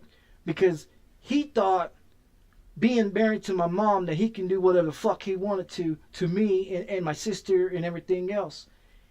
I came home one day and found him on top of my sister and was beating the shit out of my sister, and my sister was pregnant. That was the biggest mistake of his fucking life. I picked up a bar stool and smashed that motherfucker over his head. So the fact of it is, the fact of it is this. I am not afraid. I am not afraid to be stabbed. I am not afraid to be shot at. I am not afraid to be ran over. I am not afraid of your age, your ethnicity, who you are or who you think you are. It doesn't bother me one motherfucking bit. It does not bother me one fucking bit. You fuck around and you find out that most people are like me. I honestly don't care. I just try to be nice to people because I know what I'm capable of. I know what I can do to you or to anyone. And the problem of it is you can be trained by the Army, the Navy, the Marines, and that's not going to bother me one bit. My brother is a year and 6 months younger than I am. He did 10 years in the Army. He's a ranking officer. That never stopped me from disarming his fucking ass. When he pulled out his sidearm and decided that he was going to pour his sidearm out on me, after I got out of prison the second time, that was his biggest mistake. That was his biggest mistake. When he pulled out his sidearm and thought that I was supposed to be afraid of his gun, I stripped his fucking gun from his hands, disarmed that motherfucker, and set it on the fucking railing of the porch and told him, what the fuck are you gonna do now? What the fuck are you gonna do? I just took your sidearm, stripped that motherfucker, took it apart, and put all the pieces on the fucking goddamn fucking railing of the porch, and you looking at me like I'm supposed to be afraid of a sidearm or an AR-15 or a shotgun. I had a shotgun pulled out of me when I was 8 years old when I broke into somebody's home. I had an AR-15 pointing at me when I broke into someone else's home. I had a 38 revolver pulled out on me years ago, standing right here in front of my apartment. So what I'm trying to say is that I don't care if you got a sidearm. I don't give a fuck if you got a weapon. I can use anything as a weapon. Anything. And to understand what I mean is that being in prison, you learn how to fight with these, and you use this to understand how to fight, and you understand the places on people's body to cripple somebody, to hurt somebody, to physically fuck them up, legally fuck them up. You hit somebody in the jaw, you take your hand, you take the palm of your hand and stick that motherfucker in his fucking jaw. His fucking jaw is gonna go in the back of his fucking head. Instant death. You take the palm of your hand and hit his ass in his fucking nose. All that cartilage and all that bone fragment in his nose, that motherfucker will be sitting in his fucking forehead. There's multiple places on people's bodies, like your throat, your back of your legs, your ankles. You slit someone's back of their ankle, their ligament's gone. There is no walking. Like I said, I'm a deadly fucking weapon. I'm a deadly fucking weapon. I don't have to use weapons. I don't have to use guns. I don't have to use anything. It's just the fact that all the shit that I went through prison, all the fights that I went through prison, all the shit that I've been through, I can fuck you off. I can fuck you off. All the shit that you learn in the Army, the Navy, the Marines, all the combat, hand-to-hand. My brother and sister, my sister's 3 years older than me, she's afraid of me. And she's got 10 years in the fucking Navy. My brother's got 10 years in the fucking Army and a ranking officer. And he's a year and 6 months younger than me. He's afraid of me. My brother that works in the Pentagon, in the cyber world, is afraid of me. My mother is afraid of me. My dad that worked in the oil field, that is 62 years old, will never ever put his fucking hands on me again. Because he found out in 2008 that I'm not somebody to fuck with. I took his ass out in the middle of the street and whooped his ass in the middle of the street in 2008 just to show him, hey, I'm not a little kid anymore. You put your fucking hands on me, I'm gonna fuck you up, old man. And the fact of it is, my dad's worked in the oil field since he was 15 years old to 57 years old, and he's got muscles. He's strong as a motherfucker. He can throw pipe all day. But when it came to fighting me, he had no motherfucking hands. He had nothing. He had absolutely nothing. I dropped his ass in 2 hits, and he laid on the fucking asphalt, and I walked the fuck away, went back into my grandma's house. Until next time you fucking put your hands on me, I'm gonna fuck you up worse. He ain't never touched me again. Like I said, I don't give a fuck. Don't fuck around and find out. A lot of these people out here in this world, they do a bunch of this shit. They got none of this shit. The fact of it is I'm not afraid. I don't care to die. I don't care to die. You know how many times I try to commit suicide? You know how many times I wrapped a fucking rope around my neck and try to have my brother try to help me kill myself? You know how many times I've tried to overdose on pills? You know how many times I've tried to get someone else to kill me? Like I said, I don't give a fuck about death. I don't give a fuck about death. You gonna take me? Take me. I'm ready whenever the fuck you want to go.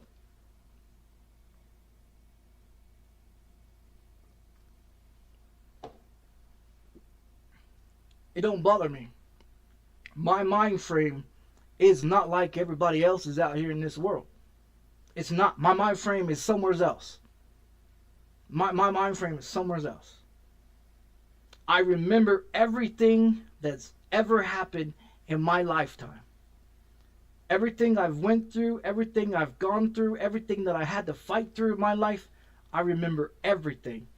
From childhood to adulthood to prison to everything that goes out in the world, everything that goes on, I remember everything. Like I said, my fucking brain records everything. I can sing any country music. I can sing any rap music.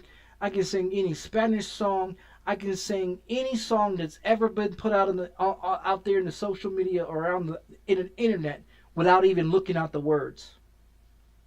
Due to the fact, you give me a song to listen to.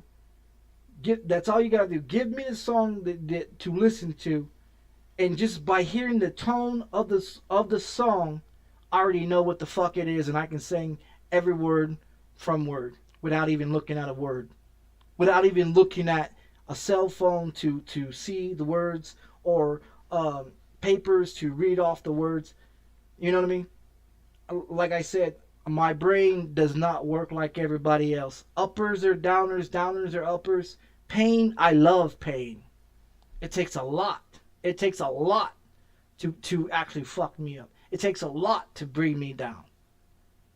You know what I mean? I got bones. I got bones that's chipped in my hand from when I took my pocket knife and stabbed it in my hand because I got drunk and was upset about something. Instead of me taking it out on somebody else, I put my hand on the fucking curve and stuck my fucking blade in my fucking hand and twisted that motherfucker. I got a piece of my bone broke off in my hand and has been broke off in my hand since 2009. All I'm saying is that if you think you're tough, I'm tougher. If you think you got hands, I'll show you different. I don't care how much training you got. I don't care if you've been in the Navy SEALs or the fucking work for the government. You can ask my brother. You can ask my sister. My sister's 3 years older than I am and got training from the Navy. And she's still afraid of me. My brother's 1 year and 6 months younger than I am. And he's got 10 years of experience of being in the Army. Fighting combat, hand to hand. He did 2 tours in Iraq and Afghanistan.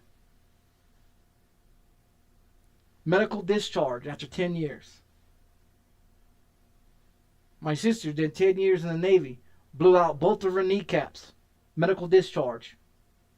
My brother that's currently in the cyber world, in the Pentagon, working in the cyber world, is about what, 4 years younger than I am, and he's got training too. Like I said, all my family members are afraid of me. Nobody, my cousins, aunts, uncles, I've got cousins and uncles that's in the Air Force, the Navy, the Marines, that flies jets, that's active duty, and none of them want to fuck with me. None of them have anything to do with me. I can handle myself. I've lived on the street 9 different times in my 39 years. I can handle myself. All I'm saying is that YouTube has no clue what the fuck they're getting themselves into. And that's the reason why I haven't replied back to him. I'm not going to reply back to him because it's just going to piss me off, because they're going to make up some other bullshit. You know? And it's not going to change their mind. They're just going to keep doing what they're doing. You know what I mean? They're just going to keep doing what they're doing. It just pisses me off, because when people want to watch my videos, they have to log in. You know what I mean? They have to log in. And if that's not a problem for them, then that's fine. But for other people that watch my videos, you know what I mean, they have to log in, and it may be an inconvenience to them, and stuff like that. And see, and that's the thing. I don't care what they say. I don't care what they do. I care about the people that actually watch my videos and actually subscribe and actually follow my channel to see my content. I'm not like other streamers that sit up in here and want your money, that want you to subscribe, that want you to follow. I don't care if you do. I don't care if you don't.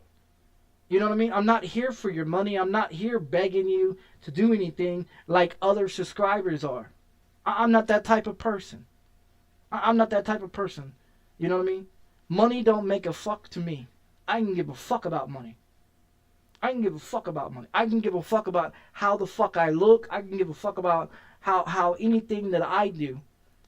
As long as I'm able to stream and be happy to stream and be able to play video games and mind my own business and be able to provide people the truth about things, honest truth, not bullshit, not sideways, not bullshit about lies and crap like that. Because I'm not that type of person.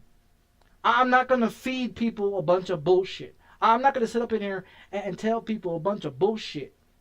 That's not me. It never has been me. You know what I mean? People need to know the truth about things instead of being lied to. You've been lied from the government. The government has been lying to you for decades and decades and decades. People in the government, people within the society, your school teachers, your history books, your fucking everything that you go through life, you have been lied to decades and decades and decades through your lifetime. And the thing of it is I hate fucking liars. I hate fucking liars. I hate fucking cheaters. I hate people that use other people and think that they can gain advantage on others and victimize other people. And the fact of it is that I went and did prison time for the crimes that I did. Everything that I did, yes, the fuck I did. I did all my time.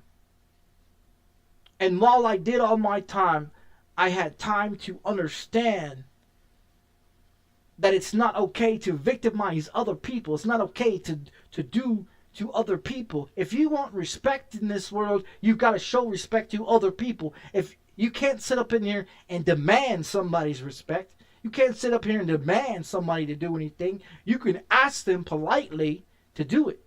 It's their choice if they want to do it or not.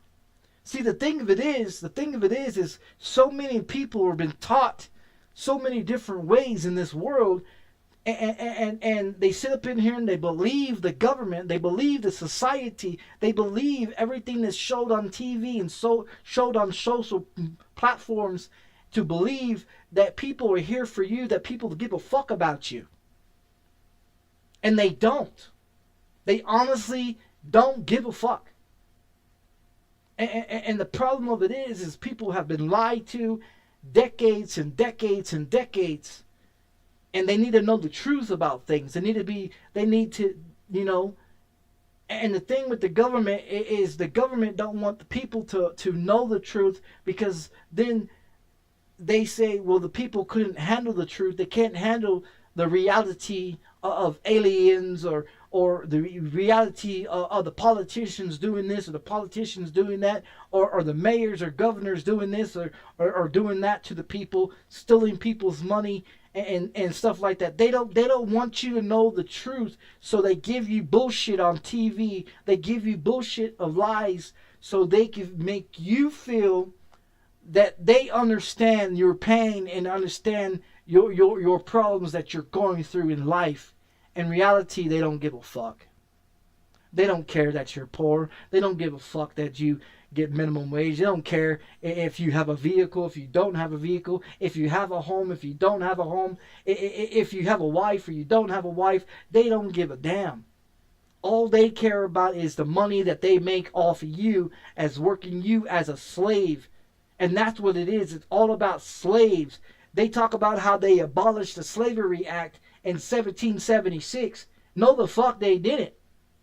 No, the fuck they didn't. They have still been slaving Americans for decades. And that's all it is slavery. The American people are being enslaved, and to believe that if you go to work every day, a 9 to 5, you're going to have a car, you're going to have a house, you're going to have this, you're going to have that, you're going to be rich one day. That's American fake ass bullshit lie. The American dream is a bullshit. And it's always been bullshit. And it will always be bullshit. When you have someone over you telling you what you can and cannot do as a leader of the United States of America, that is someone over power of you telling you what you can and cannot do. As a human being, of the United States, of the world in general, if you feel that you should have someone tell you what to do, go to prison. Go to prison where they make you get up when they tell you to get up. Make you go to bed when they tell you to go to bed. When it's breakfast time, when it's lunch time, when it's dinner time, they make you go to these meals when they tell you to do so. You know what I mean? They tell you to do. In prison, it's a slavery camp. Just like the concentration camps that Adolf Hitler put all the Jews in there and then worked them to fucking death and then walked them into a shower and then lit the fucking shower up with poison and killed all the Jews. It's the same exact thing. The only difference is the prison has a certain time limit of how long you serve your time, and then once your time is up, you're gone. You're out of prison. The thing of it is, as a child, it shapes your mind into something else. It shapes your mind into the way I am, the way I think, the way society doesn't want everybody else out here to think. In prison is another thing as sending your child to the Army or the Navy, is to turn them into soldiers, to turn them into robots for the government to manipulate them to do whatever the government wants them to do. When the government tells them to jump, they jump. When the government says you're going to be sent out to this location to take out this enemy, this is your target, that's what the fuck they do, right? So the fact of it is the same thing as prison. Prison is the same thing. The only difference is in prison, we don't get firearms. We have to learn how to use these.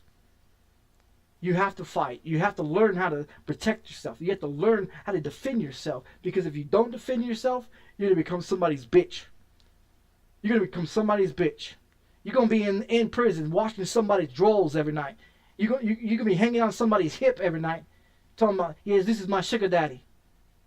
See, in prison, there's a whole bunch of gay people. And then they bring it out here to the world. They bring it out here to the world for people to sit up in here and say, oh, sagging my pants is cool. No, that's an open invitation to get fucked in prison. If you in prison and you sagging your pants like they do out here in the world, got their pants down their butt, down their fucking knees, that's an open invitation to get fucked in prison. You never sag your pants in prison. You never sleep on your stomach in prison. You never take a shower without your boxers on, because if you do so, anybody in that motherfucking shower, and it's an open shower, it could be 60, it could be 15, 20 men in that shower. You drop that soap in that shower, let that motherfucker hit the floor. Don't pick that motherfucker up. Let that motherfucker hit the floor, wash the fuck off, and get the fuck out. You go in there and you see somebody in the corner getting fucked in the ass and sucking somebody off, you just turn the other motherfucking way, you mind your own motherfucking business, you take your goddamn shower and you get the fuck the hell up out of there. You mind your own motherfucking business in there. You know what I mean? And like I was saying, this is not bullshit. This is reality. This is educational purposes. YouTube, this is educational purpose for people to understand that in prison it's a total different lifestyle than it is out here. Out here in the world, you got people to help you, to fight with you. You got your friends and your family members. In prison, you're by yourself. In prison, you're by yourself. Regardless if you run with the white people, the black people, the Mexican people, the Puerto Ricans, the Chinese, it doesn't matter. You're there by yourself. You've got to defend yourself. You got to stand up for yourself. And if you come in as a pedophile in prison, you're automatically somebody's bitch. Because when you come into prison, everybody's going to find out what you in prison for. And you come in prison as a pedophile, your ass is going to get fucked up. You come in there as a woman beater or a child rapist or child beater or whatever like that, your ass is going to get fucked up. 100% guarantee. No bullshit. You come in there for murder, you're fine, you're okay. But you got to prove yourself to everybody else that you ain't no punk ass bitch. They're going to call you out. They're going to call you out. And you got to step up to fight. And whoever the fuck that fights you, you got to fight them back. And if you stand there and not do nothing about it, everybody in that motherfucking 64-man cell will beat the fuck out your ass. They're going to punk your ass. They're going to take your fucking food. They're going to take your commissary. They're going to treat you like a bitch in prison. You got to stand the fuck up in prison and show other motherfuckers that you got the balls between your legs to stand up for your fucking self. See the reality of this world is a whole different reality than it is in prison. In prison, it's a totally different fucking ball game. Out here in the world, you motherfuckers are comfortable. You motherfuckers live day to day, night and day, 9 to 5 jobs, go to work, pay your bills, do this, do that. You're used to, you're comfortable out here in the world. You're comfortable out here in the world. I've been out here since 2008. And I still pay attention to everything. I still watch my motherfucking back. Regardless, I pay attention to my surroundings. Regardless, I'm out here in the world just like everybody else. But I still watch my ass. I still watch my surroundings. Due to the fact of doing 8 years in the fucking penitentiary, you ain't never gonna forget it. You ain't never gonna forget anything that goes on. You always gonna be alert. You're always gonna be, you know, this or this or that. You know what I mean? You're always gonna be like, out here in the world, you guys wake up, you have your coffee, you eat your breakfast, you go to work, you do the 9 to 5, you come home, you kiss your wife or your girlfriend, you go through your life just doing whatever, and you never think the way I think. See, the mentality of the thinking process is totally different from everybody out here in the world. If you've never been to jail and you have never been to prison, you have no fucking clue what I'm talking about. The mentality that I got, you ain't on my level. Motherfuckers out here ain't on my level. The motherfuckers that been to prison know what the fuck I'm talking about. And they understand what the fuck I'm talking about. But the ones that never been to prison, they have no clue of what this world really is. See, everybody thinks this world is rainbows and fucking lollipops and fancy world and fantasy land and all that. No. Deep down in the secrets and all the bullshit of the government and all the bullshit within the United States of America, how this country is run, it's corrupted. It's corrupted. And the fact of it is, knowing the knowledge that I know, and when I see what goes on in this world, it's not hard to predict what goes on. I sit here and I watch TikTok videos and Facebook videos and YouTube videos, and I sit here and I watch their videos, and I sit here and I call shit out on their videos, and I'm like, yeah, most of you people out here in this world will not make it in prison. And that's the goddamn truth. Most of the people out here in this world have been so catered, so been comforted, been snuggled, and been, oh, it's okay. Bullshit. In prison it's different. In prison it's different. My mentality is totally different.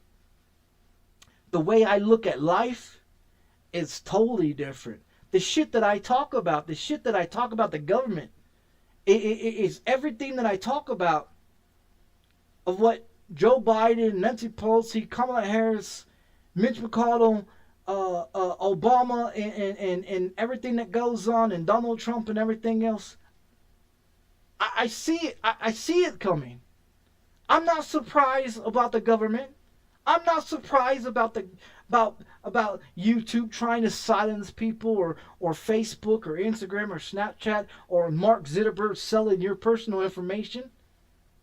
I'm not worried about Mark Zuckerberg selling my personal information, because there is no personal information. I removed all my information off of Facebook. Everything.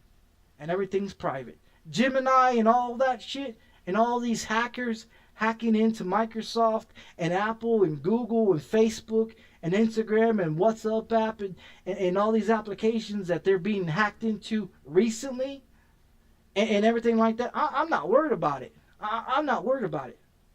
I'm not worried about none of that shit. Everybody else is worried about it. Everybody else is worried about what the government's doing and what's going on. I lived through the Great Depression as a kid. I understand what it means to be poor.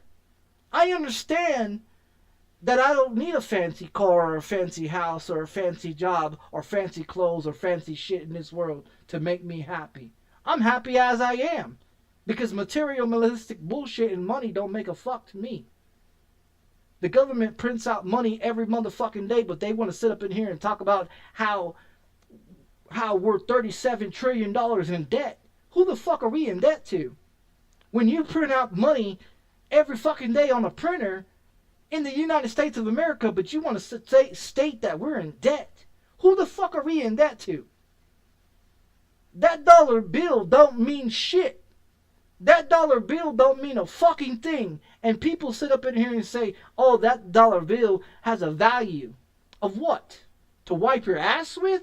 The same shit paper that you wipe your ass with is the same fucking paper that they sit up there and cut down trees to make that dollar bill. That dollar bill don't mean a fuck. It never has and it never will.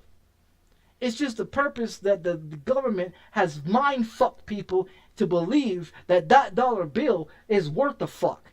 For you to live this fantasy world of having a fancy home and a fancy car and be fancy rich and have rich friends and be popular in this world is a fucking joke. You don't have to prove shit to nobody in this world. You are brought in this world butt fucking naked.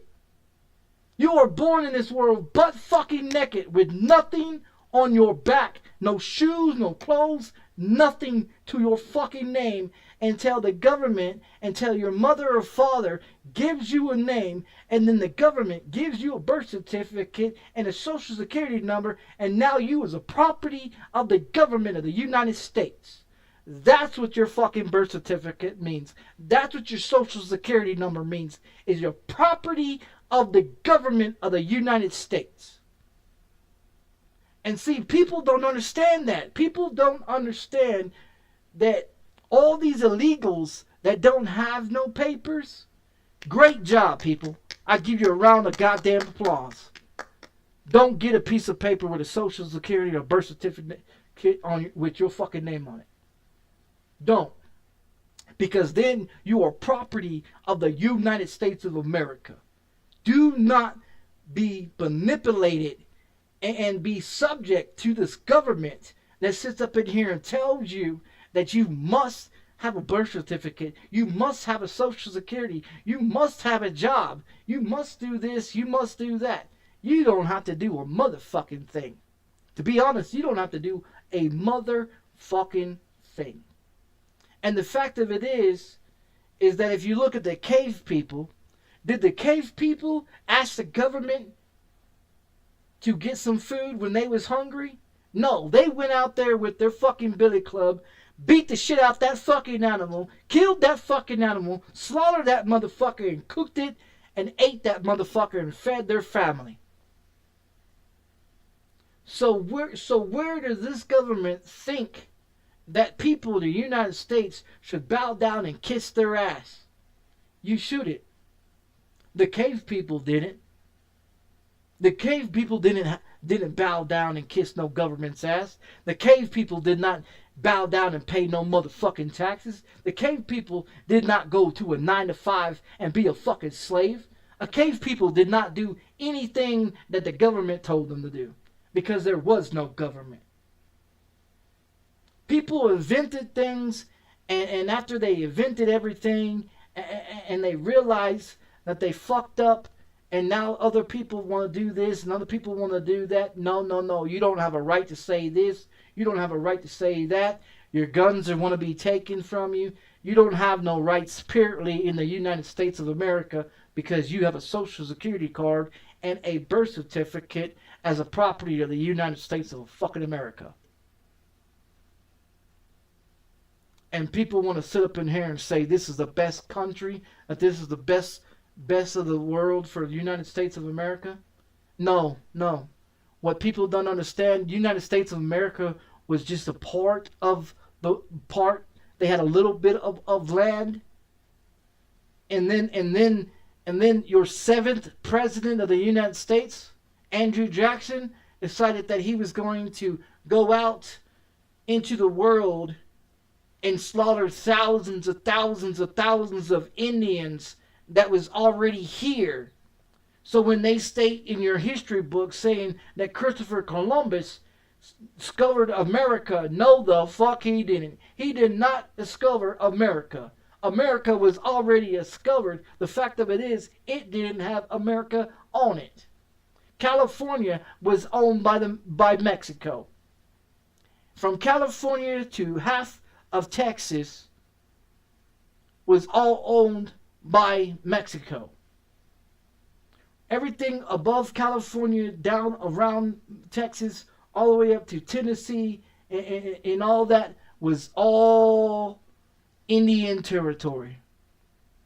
Andrew Jackson came in and said, no, we want your fucking land and we're going to fucking take it. And if we got to kill you for it, we're going to kill you for it. And that's exactly what they did. They took the land and then they slapped a fucking name on it and said that it's property of the United States of America. No, it's not property of the United States of America. It belonged to the Indians when the Indians was here before Americans was. But people will sit up in here and say, oh, well, this people love this country. Half of the people in the United States of America don't understand that half the United States was not even United States of America. It was owned by the Indians, Native Americans, Cherokees, Choctaws, Yaka Indians, and Apaches and everything else. Andrew Jackson, your 7th president, came in and decided to take their land and then put crops on them as cotton fields. And then they went over there to Africa and shipped over thousands of Africans on 3 ships and brought them back to America. When you sit down at your Thanksgiving dinner, and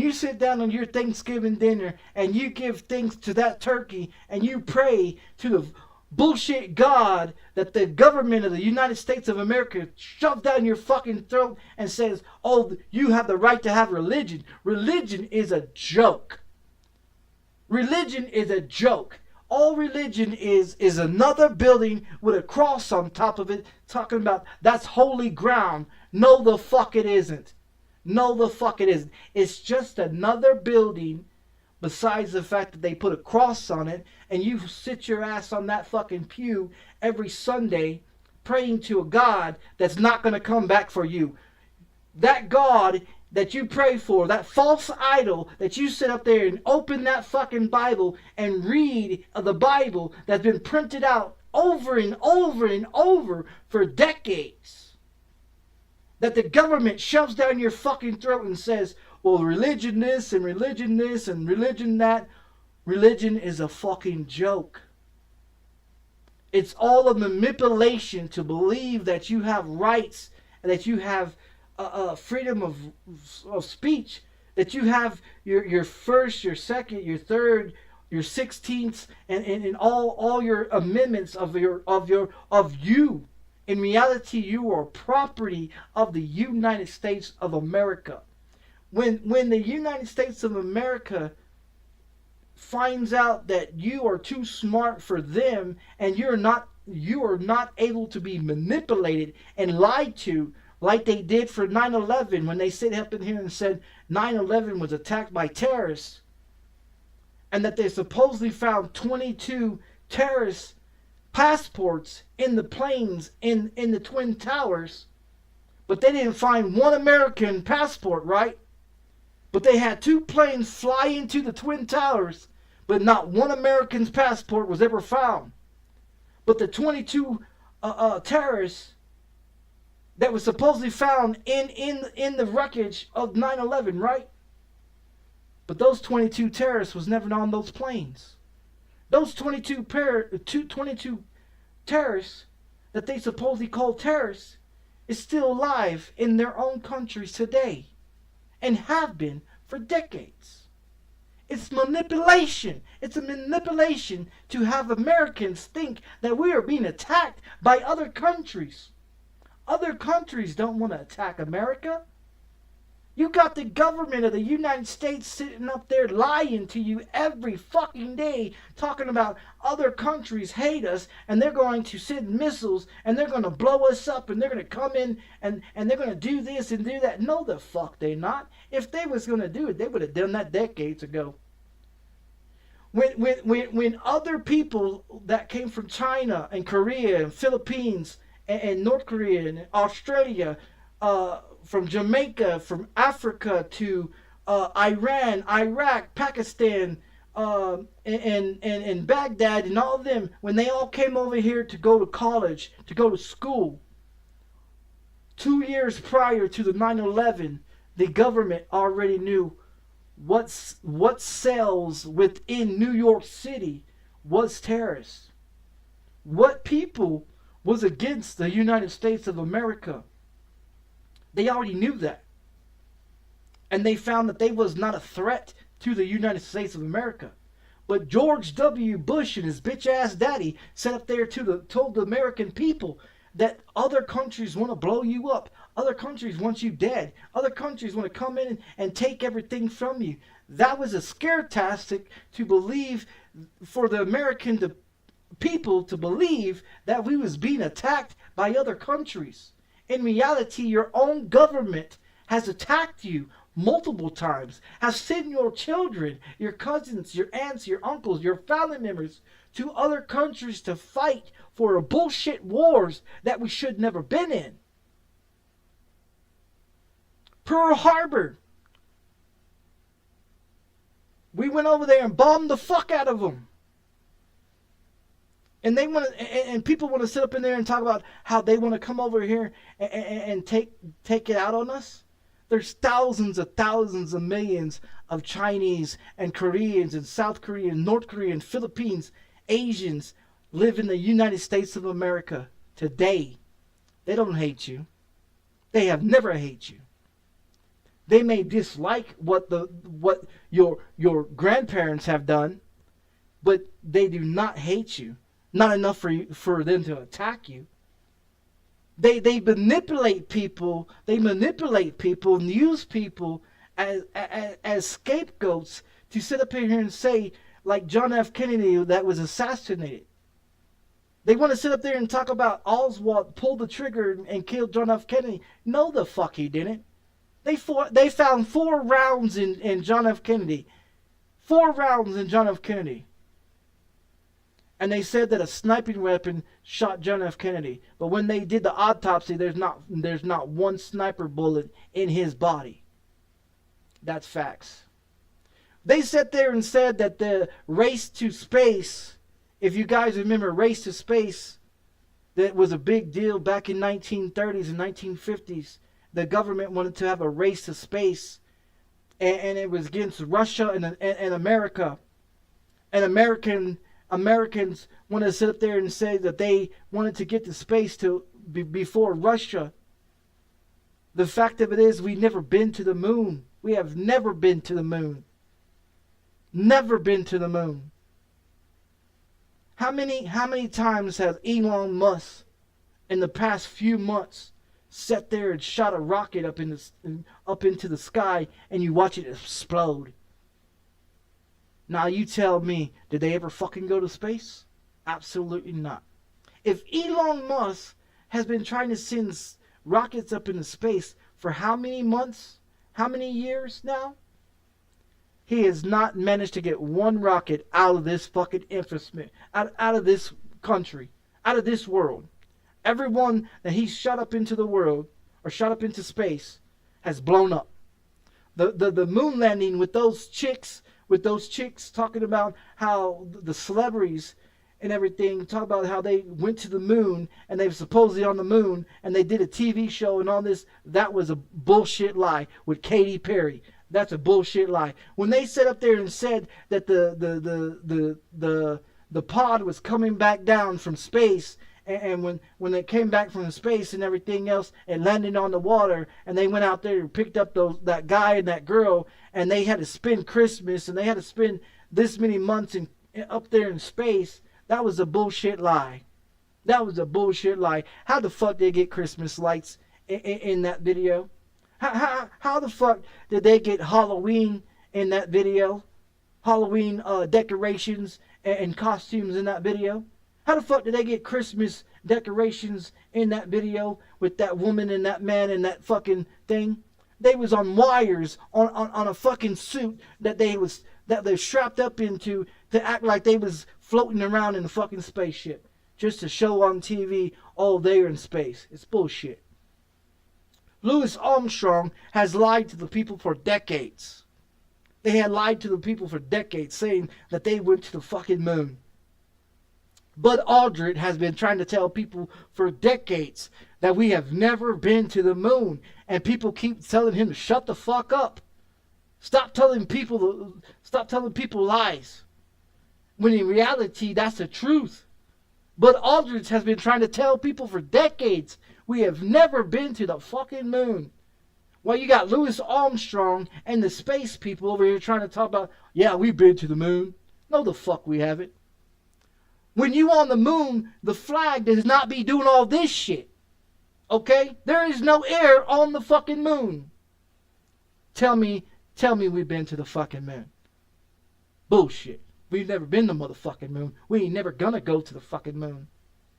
They want to sit here and talk about how all these old ass buildings, the Tartarians and everything else, in 30s and 40s and the 1700s and the 1800s, that all these buildings need to be taken down and all this shit. Talking about the world that we live in today is a simulation.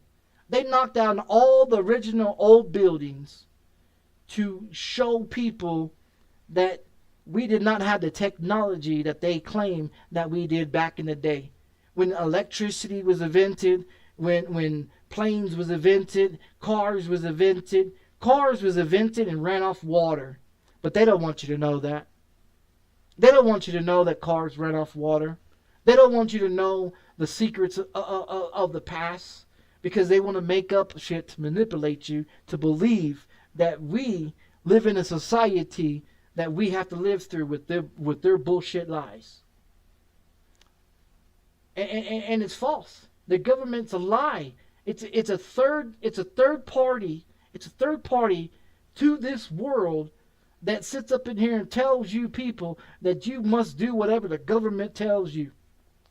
They, in 1776, the Boston Tea Party states in the Boston Tea Party Act, it states in that document saying no people in America, nor people that are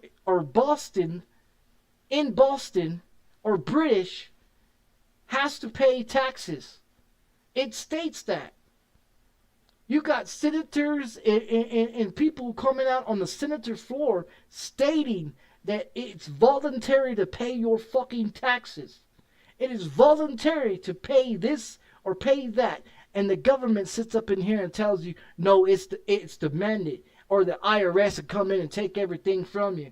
That's bullshit. The rules and regulations and all these laws they have passed decades and decades and decades, that's all man-made bullshit. All man-made bullshit. The lakes, the rivers, and all the shit that you go enjoy, and you go and you swim in, and you get on jet skis, and you go in boats, and you enjoy the water on the beaches and the fucking man-made lakes and the rivers and the dams. That's all man-made to make it look like we in a society and everything. Everything's a simulation. The world is a simulation, and it always has been. Corporations after corporations have been manipulating and mind-fucking people for decades. Facebook just got exposed on TikTok of them doing, 57,000 testing on people of things on Facebook to test people if they're smart or they're stupid, or if they're educated or not educated, if they're hungry or not hungry, if they're happy or sad, or if they're emotional or not emotional. Facebook is running all kinds of tests on people to see where the fuck you're at. And people don't even know it. TikTok just came out with a video. On TikTok stating that people that use Facebook and the WhatsApp app and the Gemini and the AI shit, that's all manipulated. That's all manipulated. GPT chat and all that shit that you pay for, everything that you pay for is all being manipulated. All your history is wrong. You sit down and eat Thanksgiving every fucking year, and you sit up there and you give thanks to what? The fact that your seventh president came in and slaughtered thousands of Indians and took their fucking land. And then they want to sit up there and state to you, here's your land. And they tell you, you don't own shit. You don't own your house. You don't own your car. You don't own nothing. But they work you as a fucking slave every goddamn day. It's a mind fuck. It's a mind fuck. Like I said, they've been mind fucking people for decades. When the aliens came down, when the aliens came out in the government, they got actual videos of aliens talking to the government at Area 51. But all of a sudden, Area 51's on fire, right? You guys didn't know about that? Area 51 is on fire. They are literally trying to destroy Area 51 right now. With all these wildfires that's going on. California and all these other states that are catching on fire, that is to manipulate you to say, oh, it's just wildfires. No, it isn't. Newsom in California blew up the fucking dam in California to have no water in 2024, and then when the fires came, they had no water in the fire hydrants to put it out. And what they want to do with all the places that caught on fire, they want to build a smart city right there in front of it, right there on that property where all those thousands of acres was burnt down. So that way the government can come in and build a smart city to manipulate you, to mind fuck you. Your house, your cars that painted with blue, and you see a laser coming out of the sky and catching shit on fire. Like, you guys remember when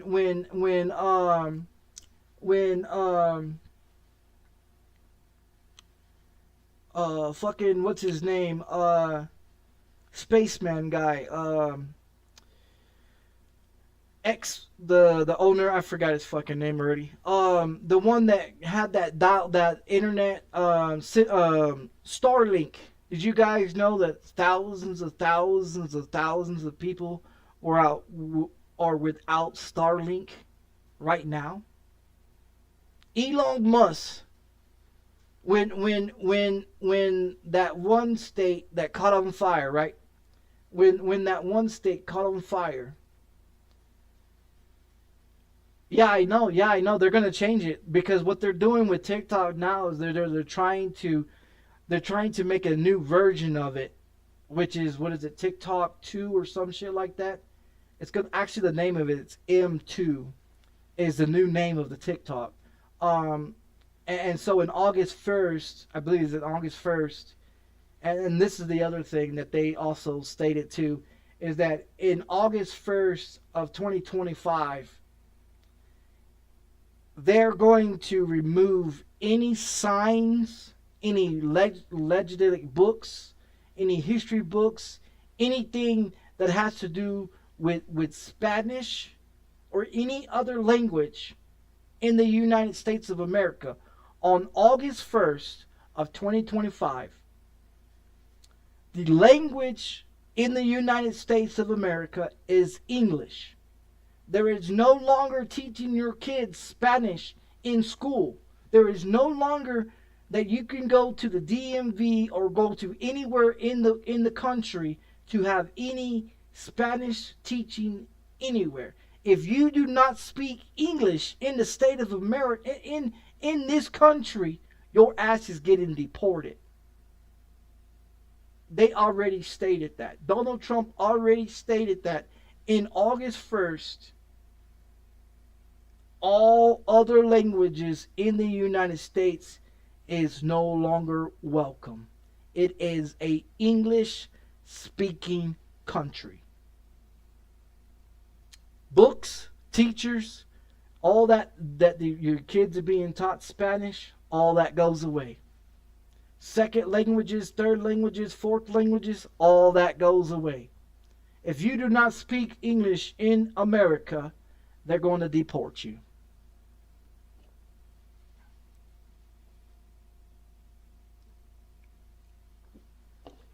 TikTok is supposed to be one of those social medias where you can go on there and express yourself and put out actual real news. But because of everybody flooding TikTok with all the shit that's going on, they are trying to make it like YouTube. They're trying to make it like Kick. They're trying to make it like Twitch. They're trying to make it like Facebook, where they're forcing the TikTok to make a new name. So this way, when the new name comes out, everybody is forced that's in the United States will have to go to that platform. And when you go to that platform, all your information on any device is available for anybody. Anybody can see anything that you do, anything that you talk about. If you talk about politicians or the government or this and this and that, they're going to arrest you. Anything that you talk about that the government does not want you to talk about, they want to arrest you and put you in prison, because they're not going to no longer try to silence you, because that's not going to work. So now they're trying to legally put you in jail for talking shit about the government. And frankly, good luck with that bullshit. Because if you live here in the state of New Mexico, motherfuckers here is not putting up with the shit. Cops are coming up dead on a daily basis. Bus drivers are killing people on a daily basis. People are literally doing drive-bys in the state of New Mexico on a daily basis. And people here don't give a shit. People don't give a shit. You want to be corrupted? You want to mind fuck people? People are done with the bullshit. They're taking action into their own fucking hands. And if you got something to say about it, well, they got a pistol for you and they will fucking kill you. That's what's going on in the state of New Mexico right now. They've already called in the National Guard. But the thing of it is, National Guard's not doing shit about nothing.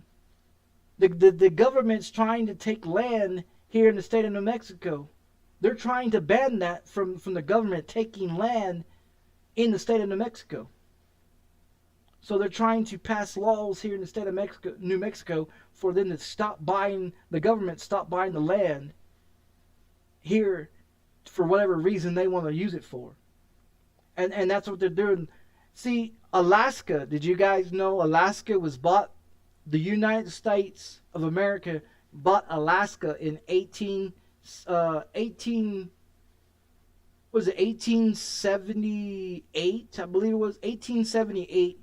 The United States of America bought Alaska from Russia.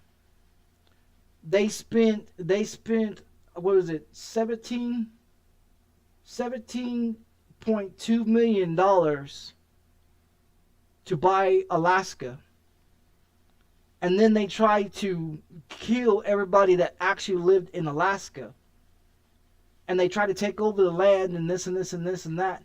And now Alaska is not putting up with the shit. See, what people don't understand is America was built on lies, murder, rape. Women have been prostitutes for decades. Women have been prostitutions for decades. Before your grandmother was born, before her grandmother was born, women have been prostitutes all the way back to 1300 BC when they found documents of women being prostitutes. Women have been prostitutes for decades, and they continue to be prostitutes because it's an easy way of life, and it's easy to do so. So the thing of it is like I keep telling everybody, you can't take a hoe and turn her into a housewife. In their DNA, they're always going to be a prostitute. They're always going to sell themselves. They're always going to do something that is not going to be faithful to a man. Women cannot be faithful to a man. They have never been faithful to a man. Generation after generation after generation after generation has proved that. And people want to sit up in here and talk about, oh, well, my wife is perfect. My wife is this. Ask your wife how many dicks she sucked while she was in college, in middle school, in high school. I guarantee you it was more than 20. I guarantee you it was more than 20. She might tell you, oh, it was 1, it was 2. I had this boyfriend and that boyfriend. I had a guy that was a friend. Oh, I had this boyfriend in college. I had this guy in this other college. And then by time she gets to you, she's already been fucked by at least 20, 30, 40 other men. And you think you getting a faithful woman? Ain't no goddamn woman in this world faithful, dude. Ain't nobody, ain't no woman in this world faithful to a man. Ain't none of them. It's in their DNA to be a hoe. That's what they are. You watch these westerns and you watch all these old movies and these old history books and all this other stuff about reality of the world, and you see women standing on corners, hiking their leg up, you know, come over here, boy. I got something for you. Oh, yeah, you got something for you, all right. STD, gonorrhea, the clap, herpes, the AIDS, whatever else they got fucking in their body. You know, but people talk about, oh, well, women are faithful. No, they're not. If that was the case, then why is 90% of the in the United States of America, divorce rate is 90%? If women were so faithful and so honest and so loyal to their husbands or to their boyfriends, then why is America 90% have a divorce rate of 90%? Now tell me why the fuck would you want to get married? I wouldn't. I got married one time, I would never get married again.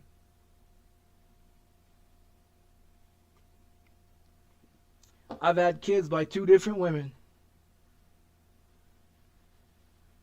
And I thought they gave a fuck about me. All they did was use me to make kids. As you can see, I've got a 15-year-old son and a 12-year-old daughter. I got a daughter that should be 14 years old this year in November if she was still alive. So the fact of it is, you can't turn a hoe into a housewife. The crazy thing about it is, I've been single since 2015. I haven't fucked nobody since 2015. I haven't been in a relationship with nobody since 2015. My ex-girlfriend, my baby mom, she's been with 10 different other men. My ex-wife, when I divorced her in 2013 or in 2012 and took her to court in 2013, she's been with 27 different men. I was only with one, and that was my ex-girlfriend. I ain't never been with anybody else since 2015. Now you want to talk about loyalty? You want to talk about real honest motherfucker? I'm a real motherfucker. I'm a real motherfucker. I don't go around here sleeping with bitches. I don't go out here and just jump off in the bed with anybody. I'm a real loyal motherfucker. Unlike everybody else in this motherfucking world, out here catching all these diseases and fucking anything that walks. See, the difference between me and a lot of other people is that other people care about having a woman by their side or being with other women and sleeping with multiple women.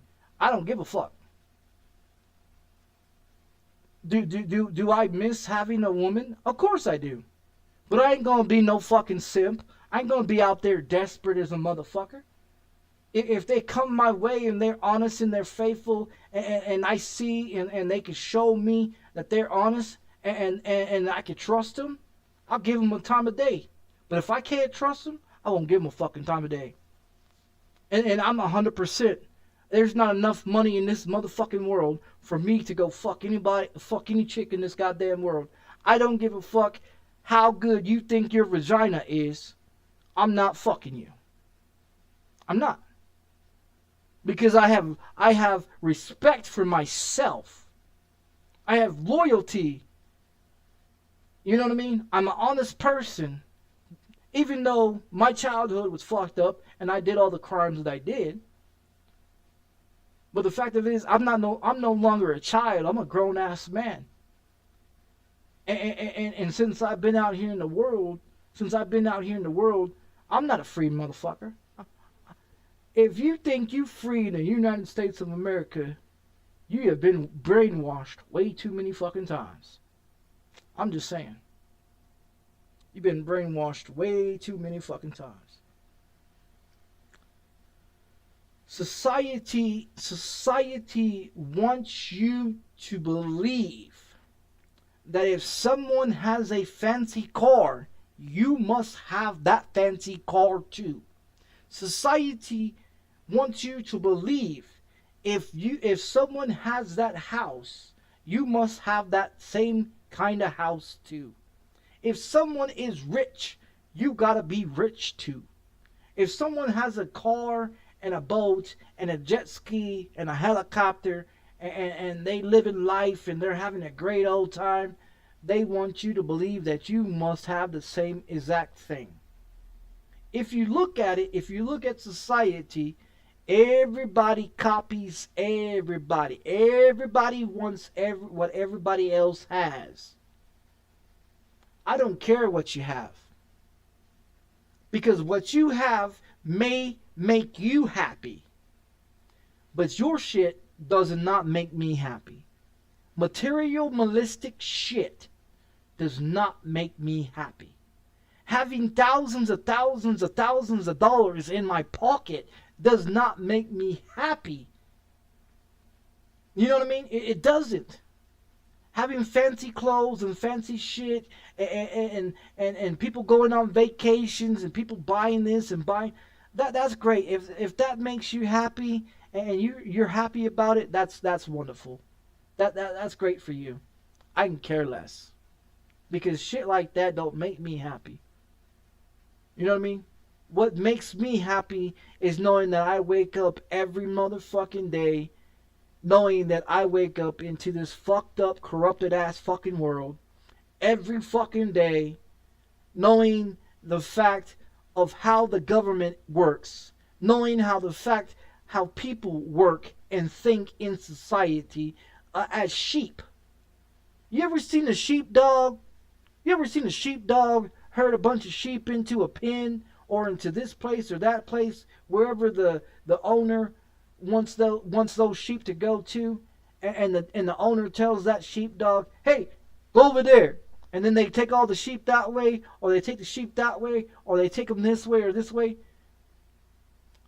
That's what they do to Americans.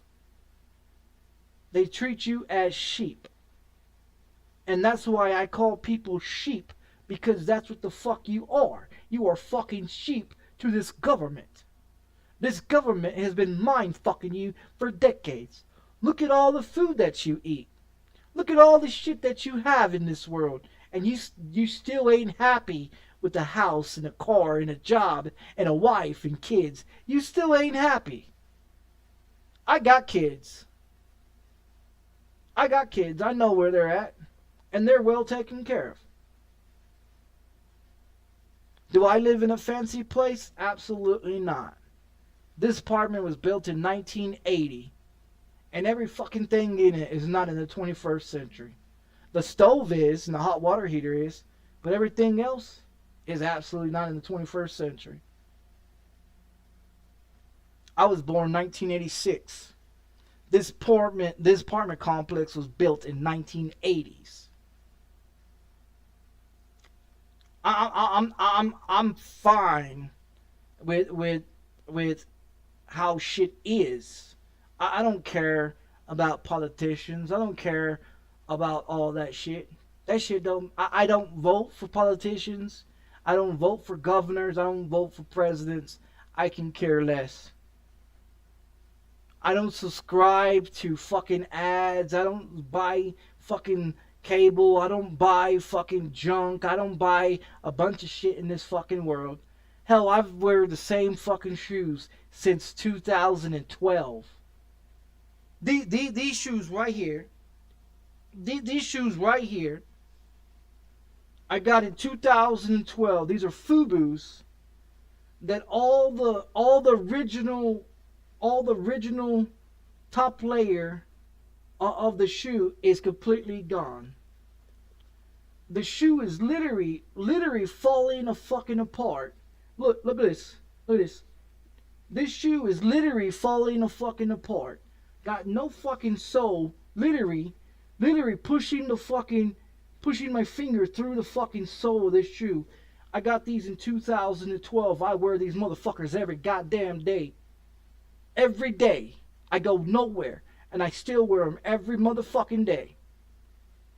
Bought them in 2012. The clothes on my back I bought when I was 18 years old. Now tell me how materialistic thing I am. I'm not.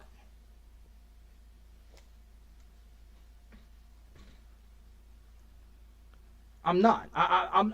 I'm not a materialistic thing. I don't give a fuck about material shit. Because you're not going to take it when you die.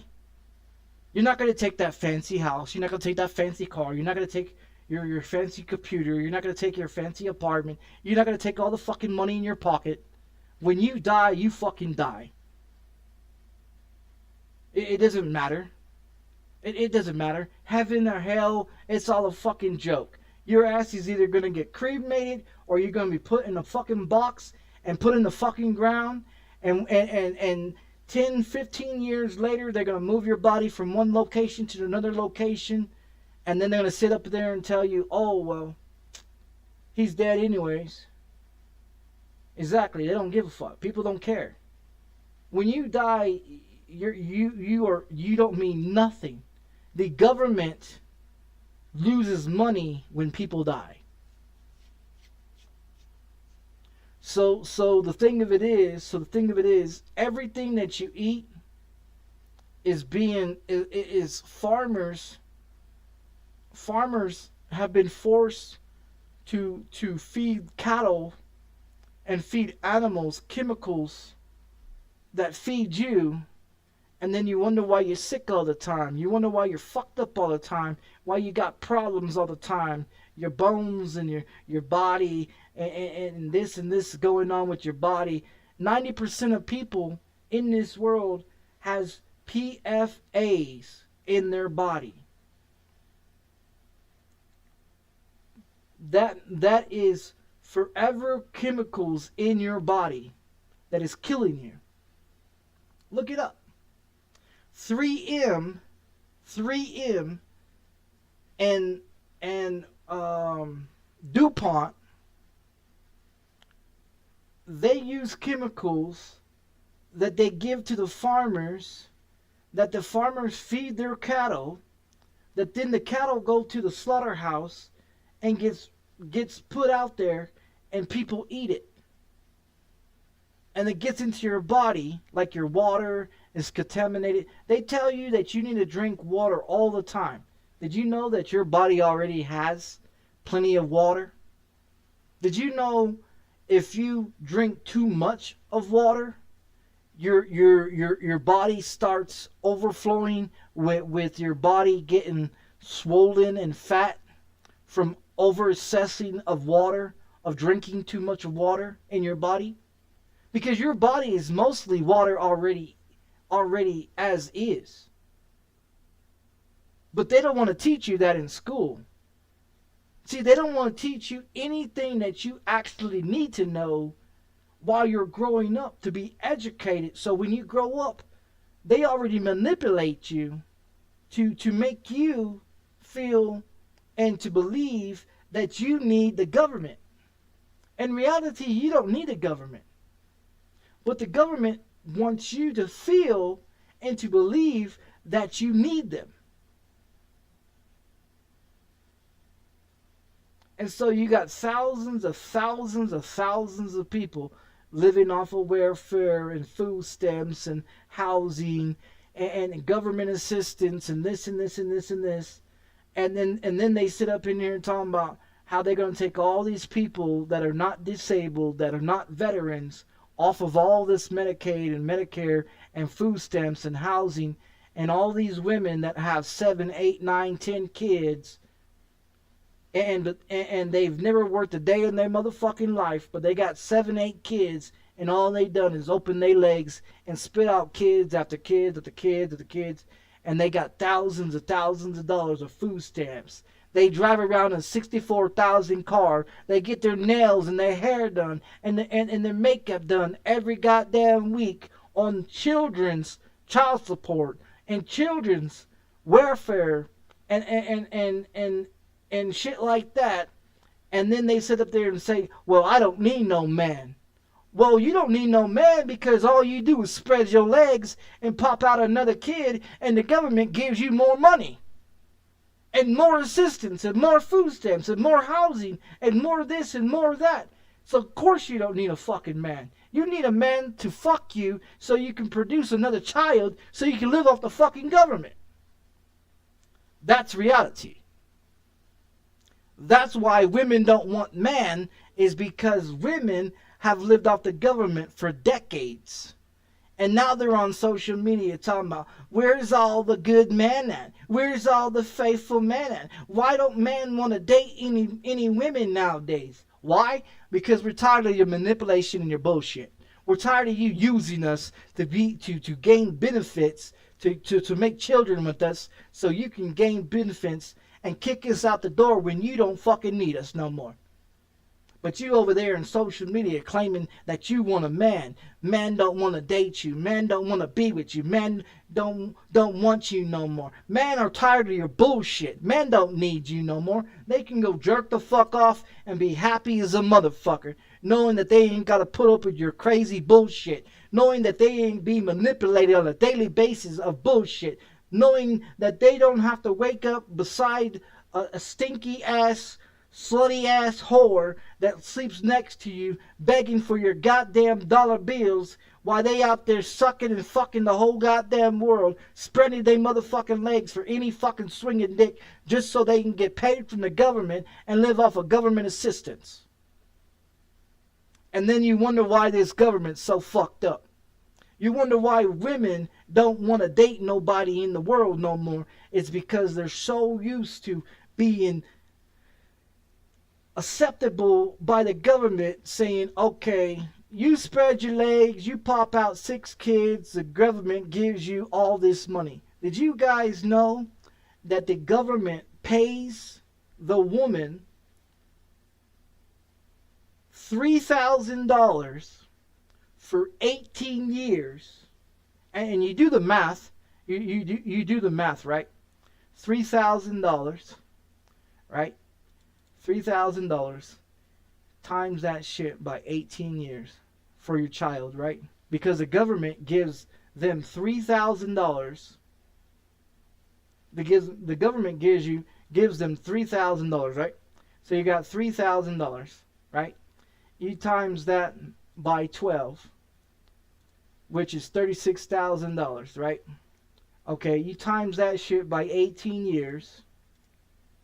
That's $648,000.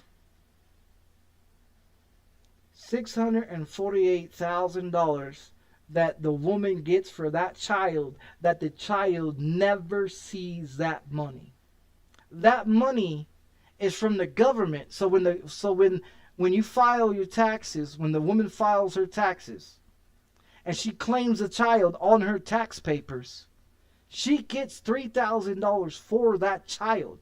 That $3,000 is supposed to go for the child's education, school clothes, and clothes and school supplies for that year, for 18 years while he's in school or she's in school for 12 years of school, right?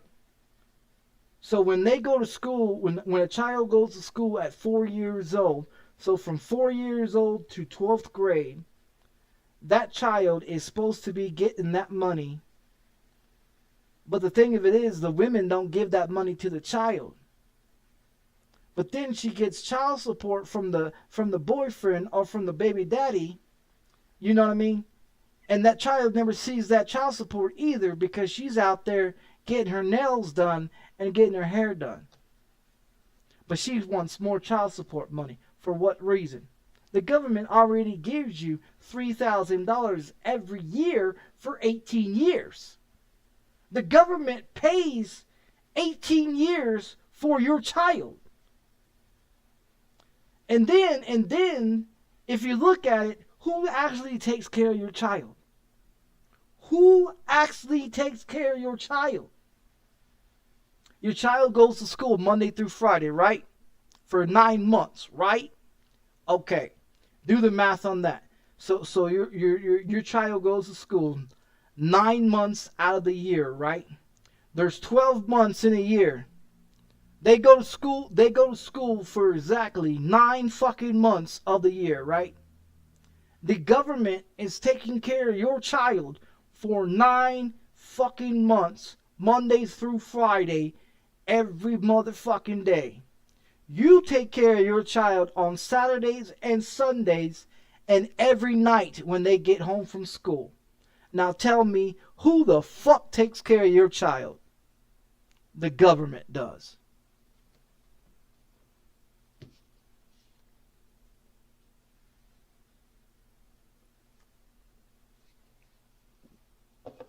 But you live in a free society, right?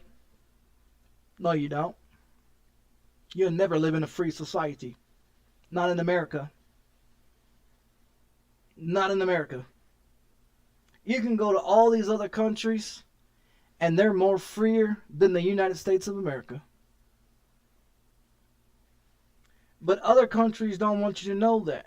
That's the reason why China is over there manipulating the people over there, and they make people use the internet at certain times of the day, and they pay for it for a certain many hours. And then when they try to do text messaging, the government over there in China watches everything that you text.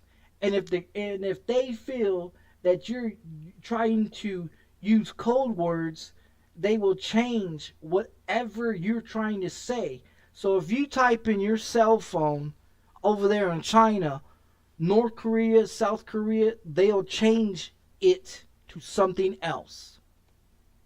When you try to sneak out pictures and evidence of the real world over there, because people have been trying to sneak out shit from decades to let everybody else know in the world what really goes on in China. China doesn't want people to know what really goes on. China doesn't want people to know that they manipulate and they slave their people. They do. This government of the United States take our taxpayer money and gives it to other countries for what reason? Everything that you pay for goes to other countries. Other countries look a lot better, and most countries look a lot better than the United States of America. Look at China. Look at Dubai. Look at all the places over there. Not the fake bullshit that they want you to see to manipulate you to say, oh, they're poor and they're broke and they don't have anything. You go over there in China, okay, you go over there in China and you purchase a 1-bedroom or 2-bedroom apartment.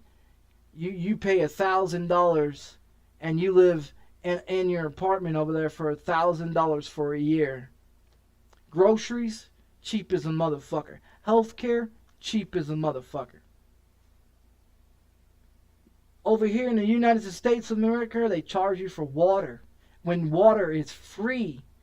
Natural resources here in America that they take and they charge you to use, to buy.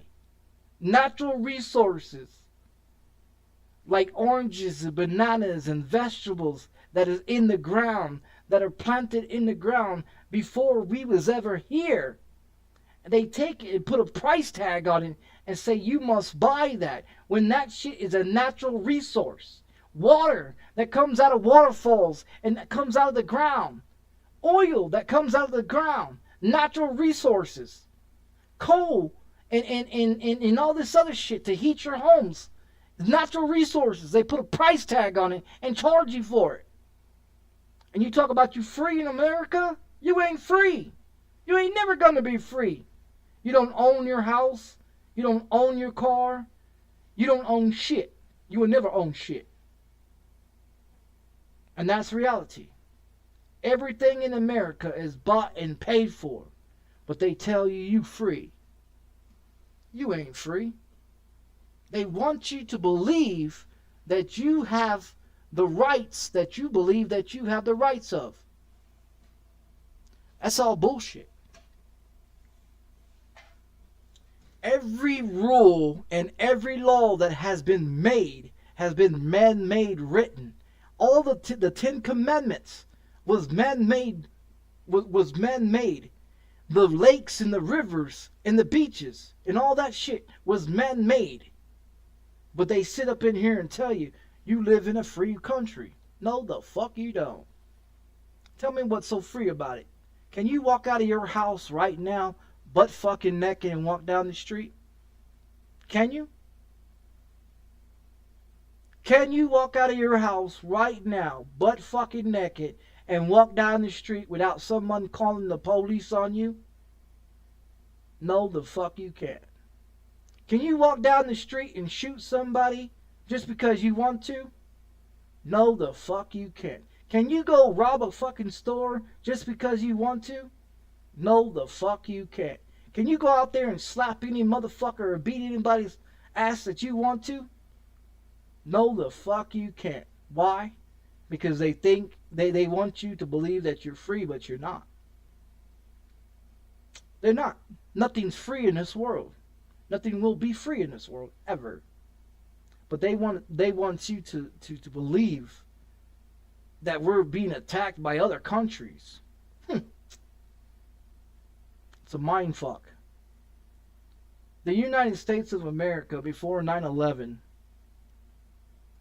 and the government noticed it. The government noticed it years before, that when they was overpopulated, and if you notice, when America gets overpopulated, they make up wars so they can send thousands of people to die. So that way they can repopulate the world with babies. So they can grow up to believe that they're free in the United States of America. In reality, they're not. Generations after generations of generations have been lied to. And the government's behind everything. Secret societies, it's true. Everything that goes on with these politicians and the governors, the mayors and the senators, and all the shit that goes on with all this crooked ass people that's in this world, that is true. All these cops that killing unarmed people, that is true. Not only just the black people. But see, that was a narrative also when they wanted to do Black Lives Matter. When Black Lives Matter that didn't matter either, because they sit up in here and said, oh, well, all these black people are being killed by white cops. Most of the killing was from black officers killing black cops or black people. See, but they don't talk about the black on black crimes. They don't talk about how the government pays the black community to rob and kill and steal and sell drugs to their own people. They don't sit up here and talk about how the government has tried to manipulate the black community, or how they tried to manipulate the Hispanic community or the Indian community or anything like that. See, they tried to manipulate the white community, but the white community is too smart for them to manipulate, so they pick other cultures and other groups of people to manipulate them, because they've always manipulated the black people. They manipulate the black people into slavery and told them that the white man was their master, and that they was slaves, and if they didn't do what the fuck they was told, they was whipped and hanged and killed. Now tell me that's a bullshit lie. When Cesar Chavez boycotted the grape fields due to the fact that the white man tried to slave the Mexicans into picking grapes, and that's the reason Cesar Chavez is famous. If you don't know who Cesar Chavez is, I don't know what the fuck you been at. But the fact of it is, Cesar Chavez is a Mexican. Okay, he boycotted the grapes, of picking grapes, due to the fact that they wasn't getting paid enough, so they boycotted it. Just like Rosa Parks, that sat on a bus in the white section instead of the color section where she was supposed to, and what the fuck they tried to do to her. When Martin Luther King said that the whites and the blacks and the browns would one day be as one, the government says, no, fuck that, we're going to make it segregated, and they're going to keep it segregated. When they had white fountains for white people, and black people had fountains to drink at. When they separated the black and the white in movie theaters and on buses and in schools and in cafeterias and educations and everything else, they segregated the fuck out of people. And they want you to believe that the black people are against the white people. In reality, that's not true. the government is trying to give you the narrative that black people should not be around white people, and that black people should be slaved because they're stupid and ignorant and they don't know how to read or write and don't understand arithmetics or don't understand anything in this fucking world. But the thing of it is that they wasn't taught anything right. So they sit there and they kill their own people, they slaughter their own people, and they rape and sell drugs to their own people, and the government gives them the drugs. The government gives them the drugs and the guns to stand on the street corner, to claim a street corner that the government owns, and doesn't do shit to them due to the fact that the government already knows what the black community is going to do. For decades and decades, the black community stands on street corners selling dope to other people of their own generation and killing off their own people.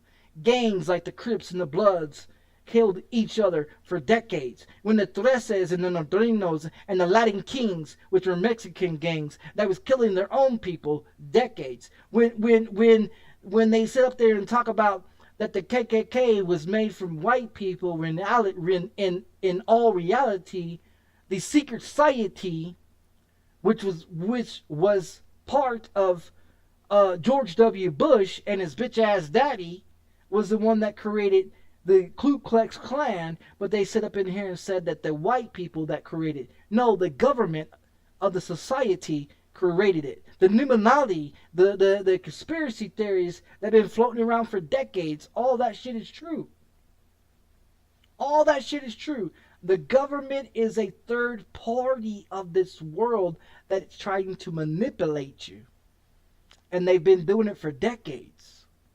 When they told you that you had to take those COVID shots, told you that they was going to work, told you that they was going to help you, that you wouldn't get COVID, and you had to go take all those 5 different shots in order for you to go to work, for you to order to send your child to school, for you to order to do anything. It was mandatory that you wear a mask in public wherever you went to, and that you must have a shot to go back to work.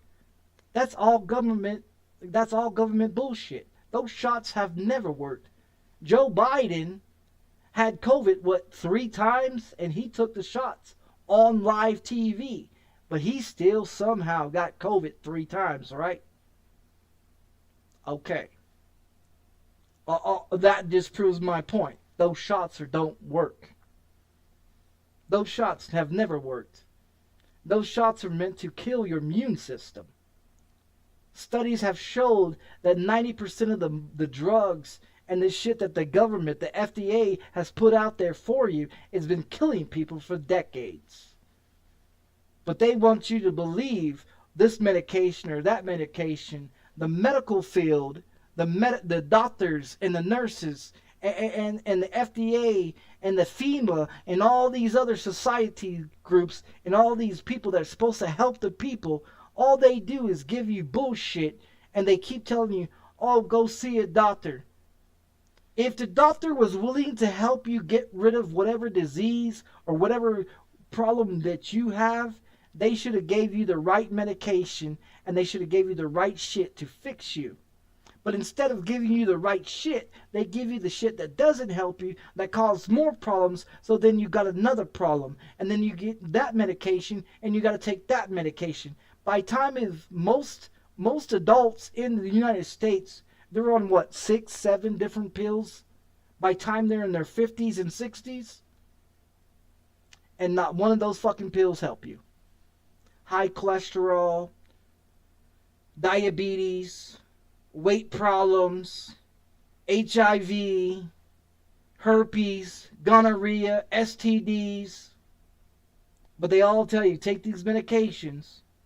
Take this medication for this problem or that problem, and all it does is give you another problem after another problem. The Medicaid, the Medicare, the health system is not there to help you.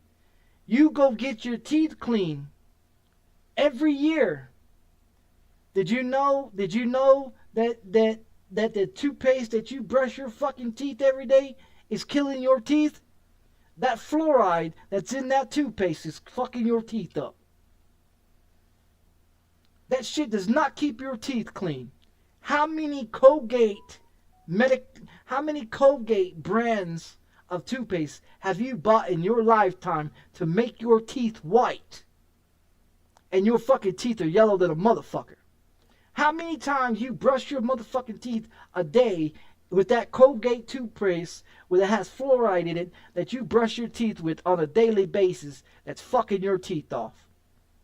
How many times a year you go see a doctor or see an eye doctor and they want to give you this eye prescription, or they want to tell you you got this cavity or that cavity, you need to stop doing this or you need to stop doing that, we got to do dental work and this and this and this. All they doing is fucking your teeth up. Your teeth, your body, your immune system is supposed to regenerate and fix your teeth by themselves if you take care of them without the fluoride and all these chemicals that they put into shit.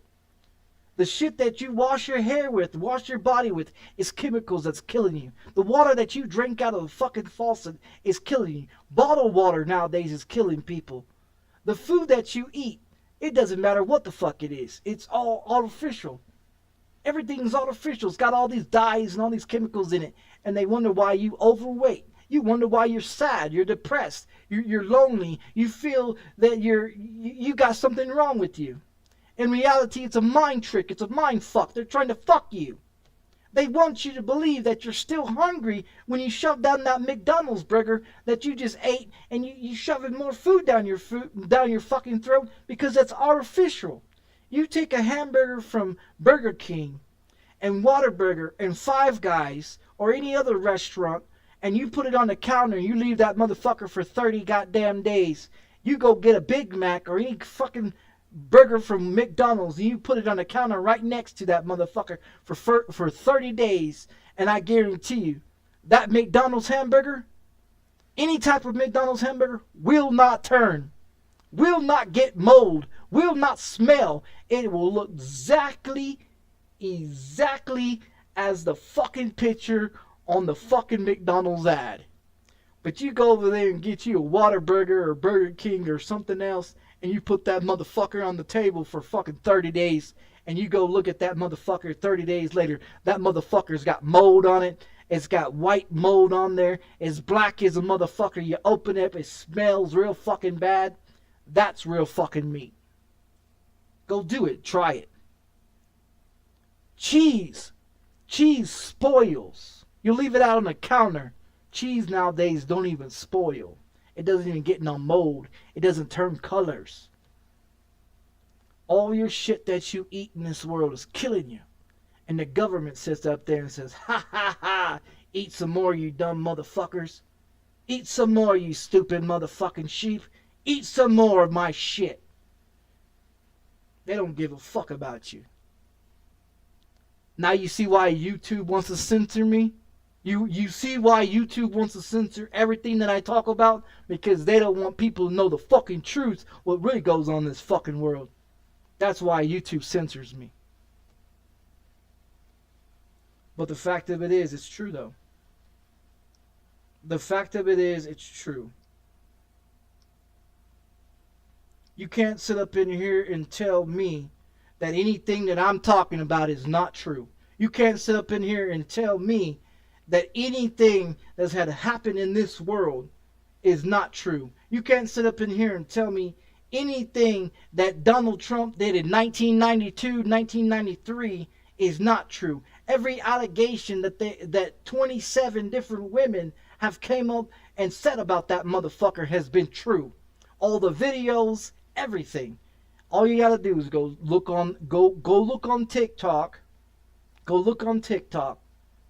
Go look on the internet and see and look it up and find out, did Donald Trump ever own the pageant of United States of America for little girls? Go look it up. And in the documents of the Epstein files, him and his wife that he's married to right now, because she used to be a model, and Donald Trump likes models. And so when you look at his new wife right now, she was a model. and they married. His ex-wife died in 2022, and he buried her on his golf course. Just go into TikTok and just look at anything that has to do with Donald Trump, and you start seeing anything with Epstein. You start seeing anything with Whoopi Goldberg,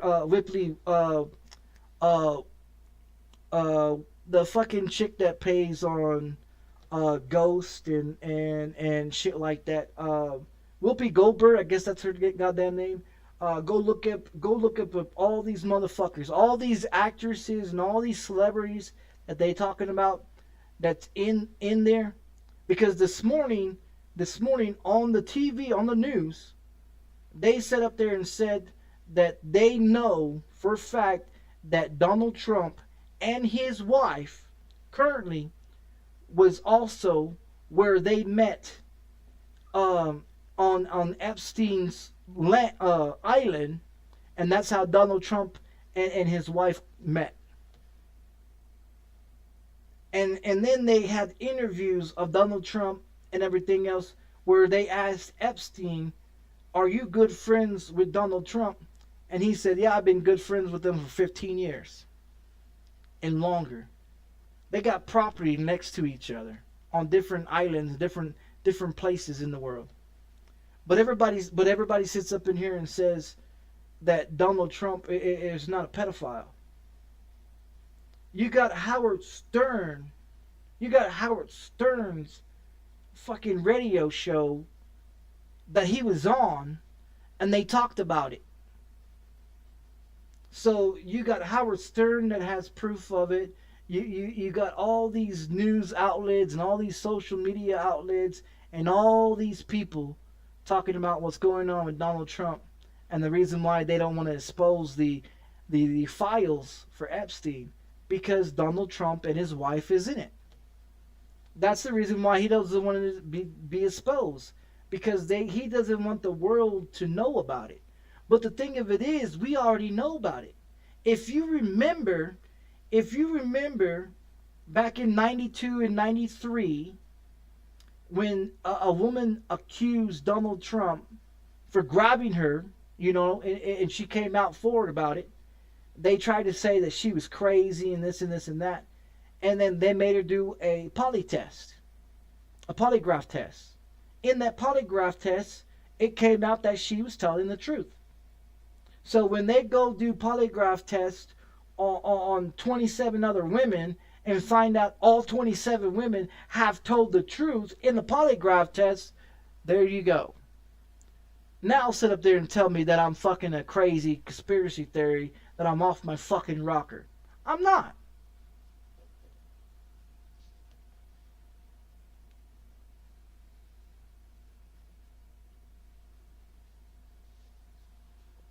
You said my shoes look new? No, my shoes don't look new.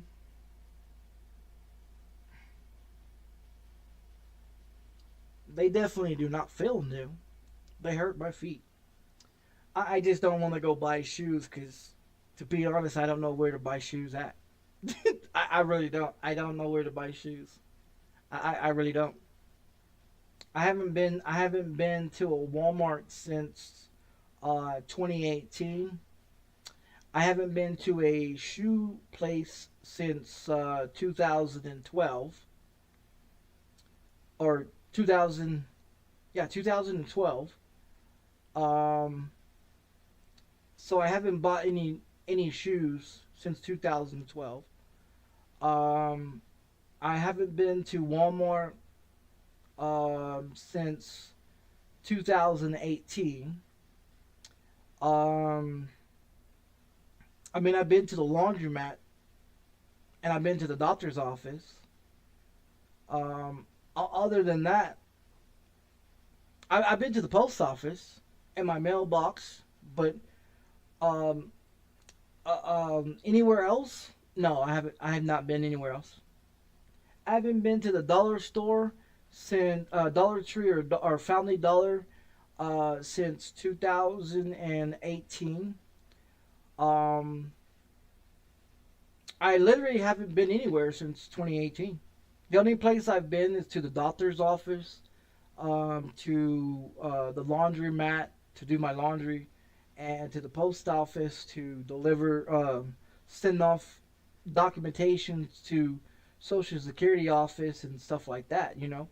But other than that, I haven't gone nowhere. I have not been to a restaurant. I have not been to a restaurant since 2018. I have not. I'm being 100%. I have not been anywhere besides to a doctor's office, to the laundromat, and to the post office. That's it.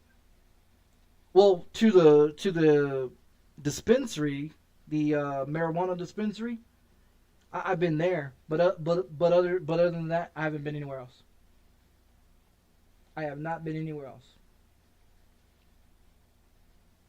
I'm being honest. I have not been anywhere else.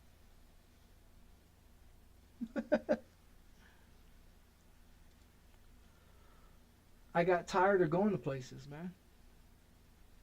I mean, everything around me is closed.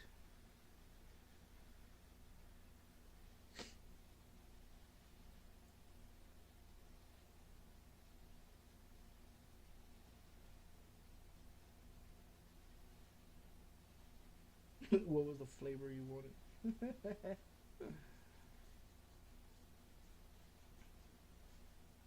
I mean, I get it. I get excited. I mean, don't get me wrong. I get excited. Um, with the conversations that I have. I honestly get excited, and it might sound like I'm yelling or overrated or overdoing it or whatever, but I get excited, and when I get excited, I get loud and get stupid, and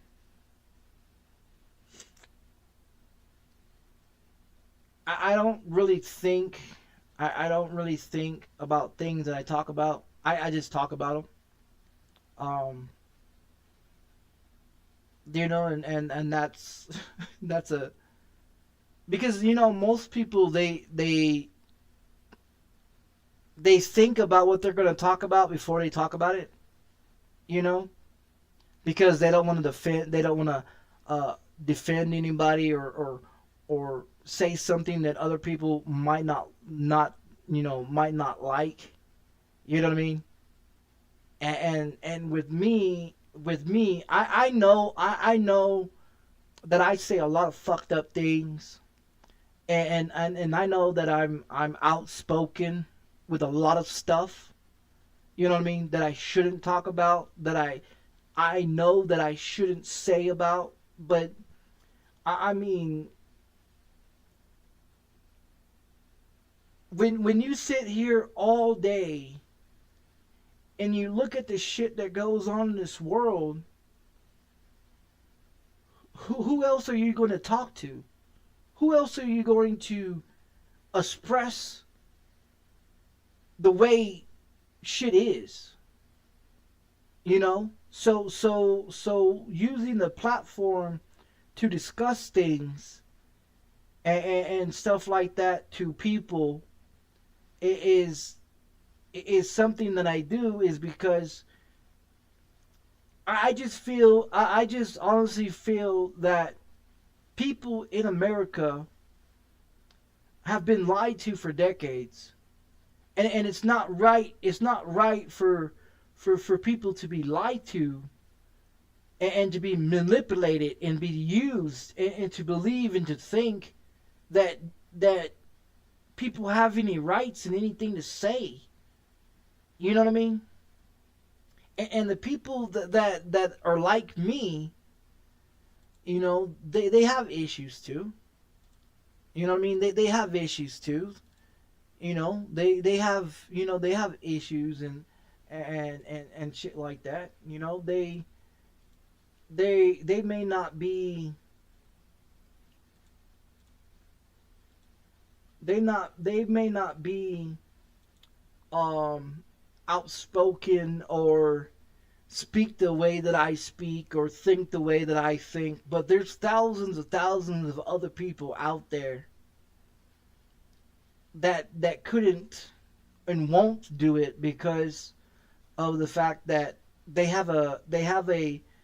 a you have something in your brain that is called a conscious, and that conscious makes you feel afraid to speak your mind and to be outspoken with things that you feel that isn't right and that you know that isn't right and that you want to say and you want to speak about them. But then your conscience kicks in and tells you, shut the fuck up. Don't say that. Me, on the other hand, I don't think before I talk. I honestly don't think before I talk. And in times, and a lot of times in my lifetime, it's gotten me in a lot of shit. And I know that. But then when you look at it, if you really look at it, most people don't think and act and shit that the way I do. You know, because everybody else, they have a conscience. They have a stopping point to know how far they're going and know when to stop and when to shut their mouth and to sit down and shut the fuck up. Me, I honestly just don't give a fuck. I'm going to speak what I'm going to speak about. I'm going to say what I'm going to say. And if that offends you, if that hurts your feelings and makes you not want to be around or be in my videos or be there, then that's not my fault. You know, it's not my intentions. It's not my intentions to corrupt or hurt or trick people into bullshit. You know what I mean? And I'm not saying that I trick people. I'm not saying that I hurt people. I'm not saying that I do crazy shit, you know. But how I speak and how I am, I'm never gonna change who I am. I'm never gonna change for somebody else. I'm never gonna change because YouTube wants me to shut the fuck up and stop telling people the truth. You know what I mean? I'm not gonna change because of them. I'm not gonna change because of nobody. You know what I mean? I'm gonna be me, and if a motherfucker don't like me for who I am, then I don't give a fuck.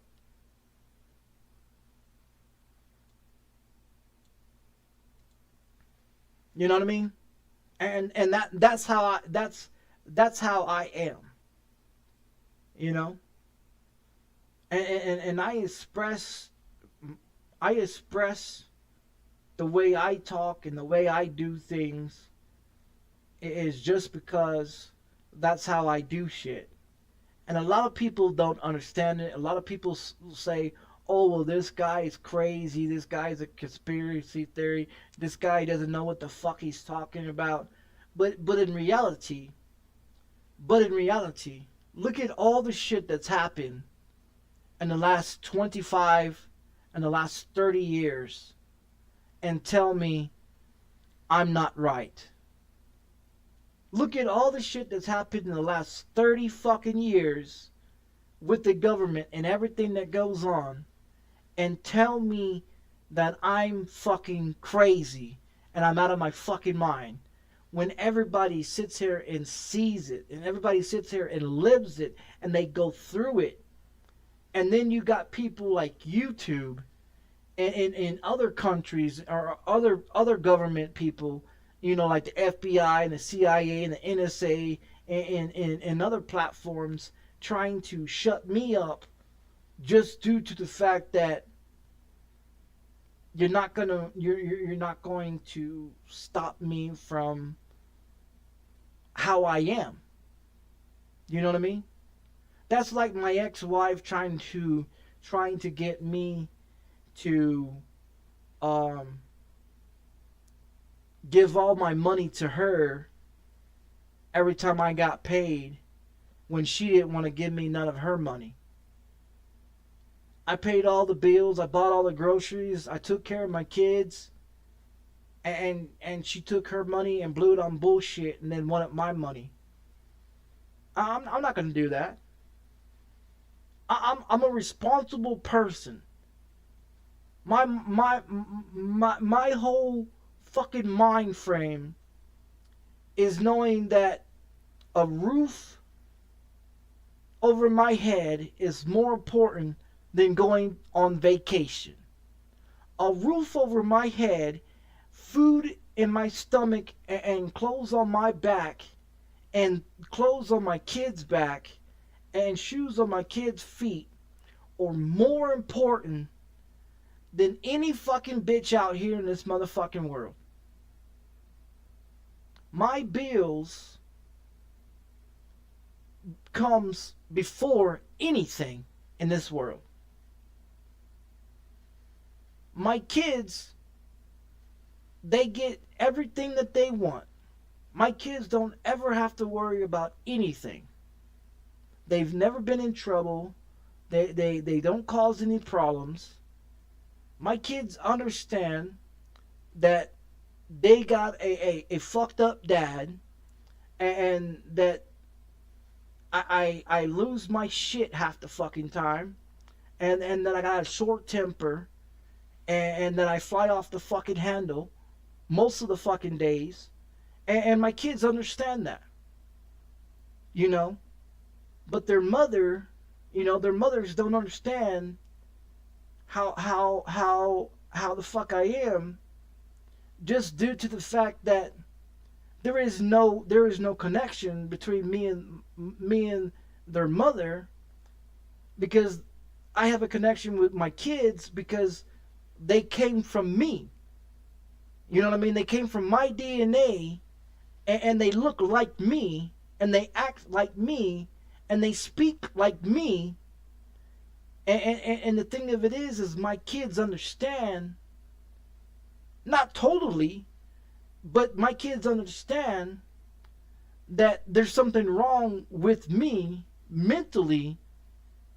You know what I mean? And they understand that because they got the same issues. My kids are very outspoken. If my kids don't like somebody, they will tell them.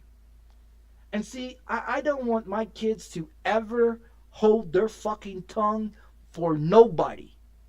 If my kids want to speak about something and they want to express their feelings about something, or they want to be tell somebody something that you know, like I tell my kids, when you open your mouth, make sure it's the truth that comes out of your mouth. Don't come out here with a lie.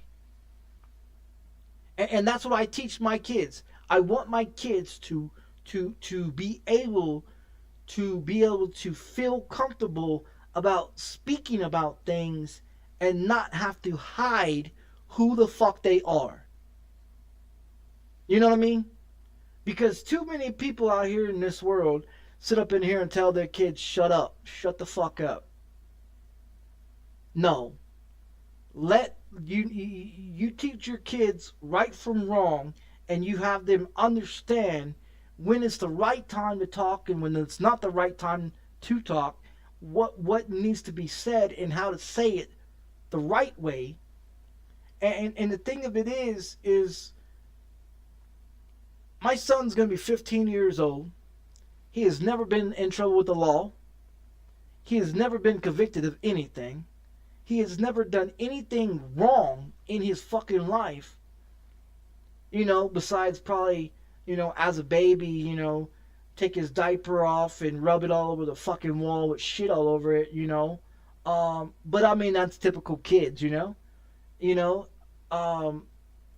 and my daughter, she's never been spanking. My son's never been spanking. You know what I mean? But neither one of my kids are out there running the streets. Neither one of my kids are out there acting like a complete jackass. Neither one of my kids are out there beating up other people. They're not doing that. Both of my kids go to school and they're bored as fuck in school because they don't teach my kids enough what they need to understand. You know what I mean? And my kids come home and they're like, well, why do I go to school when it's boring? They're not teaching us anything. And they're right. They're absolutely right. They are not being taught shit at school. And so my kids, they don't have any mental problems. I mean, my daughter, she has a temper, and if you piss her off, oh man, she'll fuck you up, you know. And my son, he's quiet, but when he speaks about things and he wants his point across, he'll let you know. You know, and that's a good thing about my kids, because I don't want my kids to ever hold their tongue for anybody. If a motherfucker disrespects my kids, I want my kids to be able to take care of themselves and handle themselves in the right manner without physical, you know, being physical with somebody. But if it ever comes to being physical, I want them to be able to stand up for themselves and to protect themselves at any means necessary. You know what I mean? I don't want my kids to be treated like shit. I don't want my kids to be talked down to or disrespected. You know what I mean? I want my kids to be well educated. I want them to understand the facts of life, the value of money, the value of things, the value of people's time, the value of things that they have, and to understand the right way and the wrong way about shit, you know? And what they learn from their mother, they're not learning that. They're not learning that. You know what I mean? Like my son, he's 14 years old. He already has a job. Yeah, he already has a job, and he goes to school. You know, he's bought his first. He's got 2 pickups that he bought, and everything with his own money, which that the government gives to his mother for $3,000 that I talked about. And so when his mother don't give him the money, he lets me know about it, because that's his fucking money. And I explained to my son and to my daughter, that is your money that the government gives to you when your mother claims you on her taxes for 18 years. So do my kids have money? Yes, the fuck they do. Because I informed them that the money that they receive from their mother claiming them on their tax papers is theirs, not hers. And so my kids do have money. And are they stupid with their money sometimes?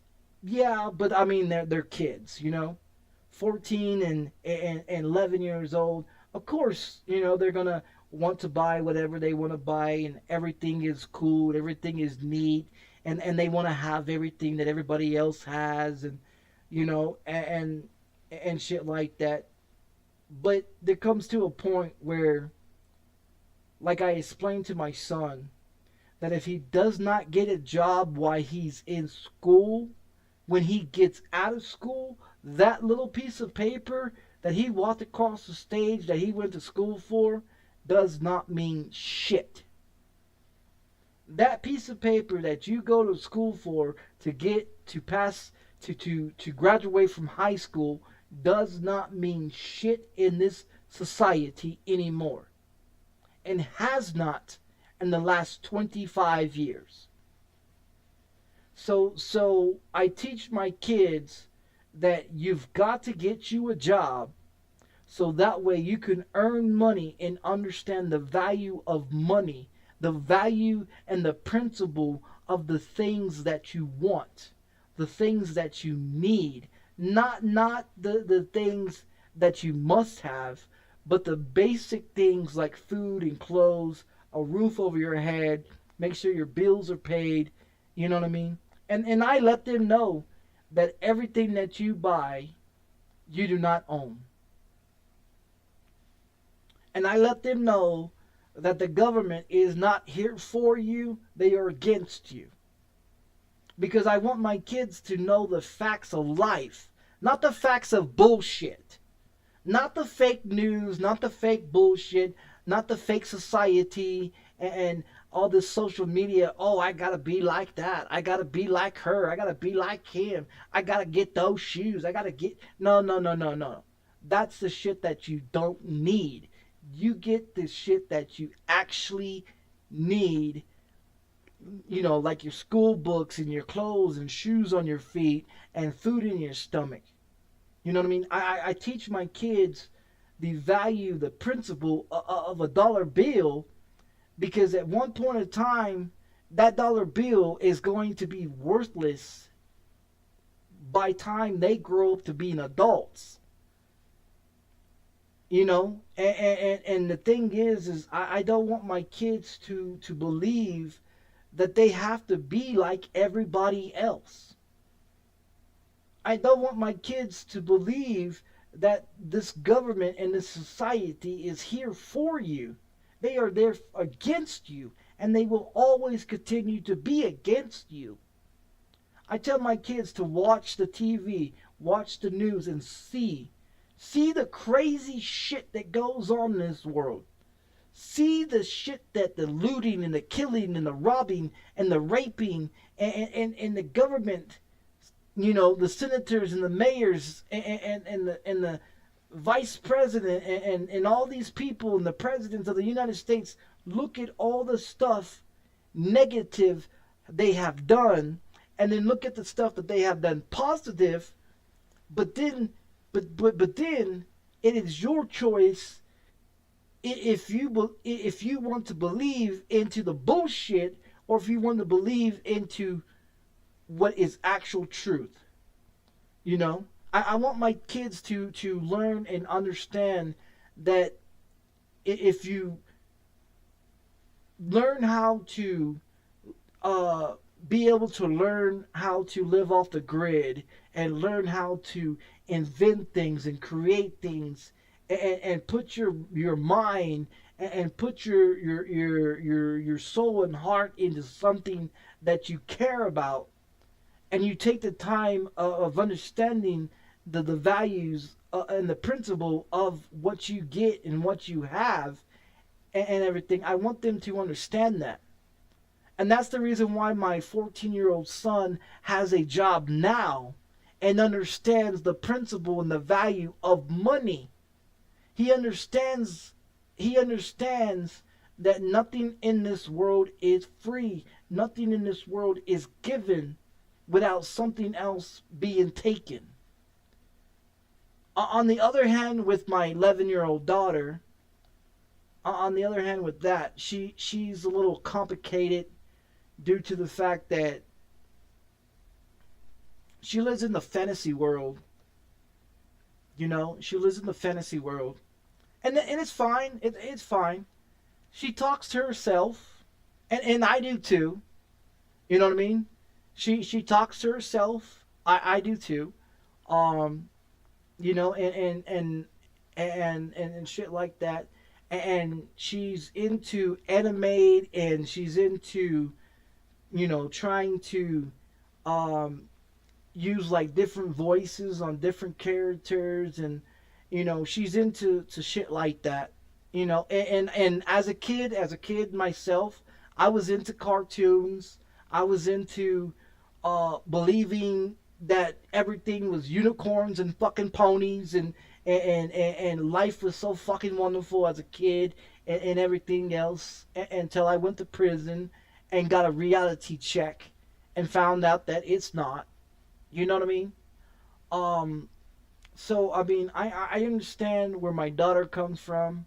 She's young, and of course, you know, one day she's gonna grow up and she's gonna realize, and one day she's gonna get her heart broken, and one day she's gonna go through all the pain and the misery and the bullshit that she has to deal with fucking stupid ass men and I'm gonna have to fuck somebody up for fucking breaking her heart, you know.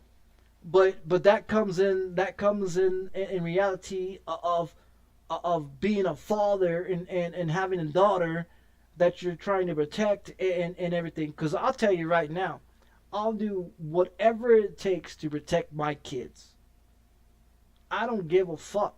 I protect my kids regardless if they're in the right or wrong, but they will be sat down and talked to, and to let them know that from right from wrong and how to go about things.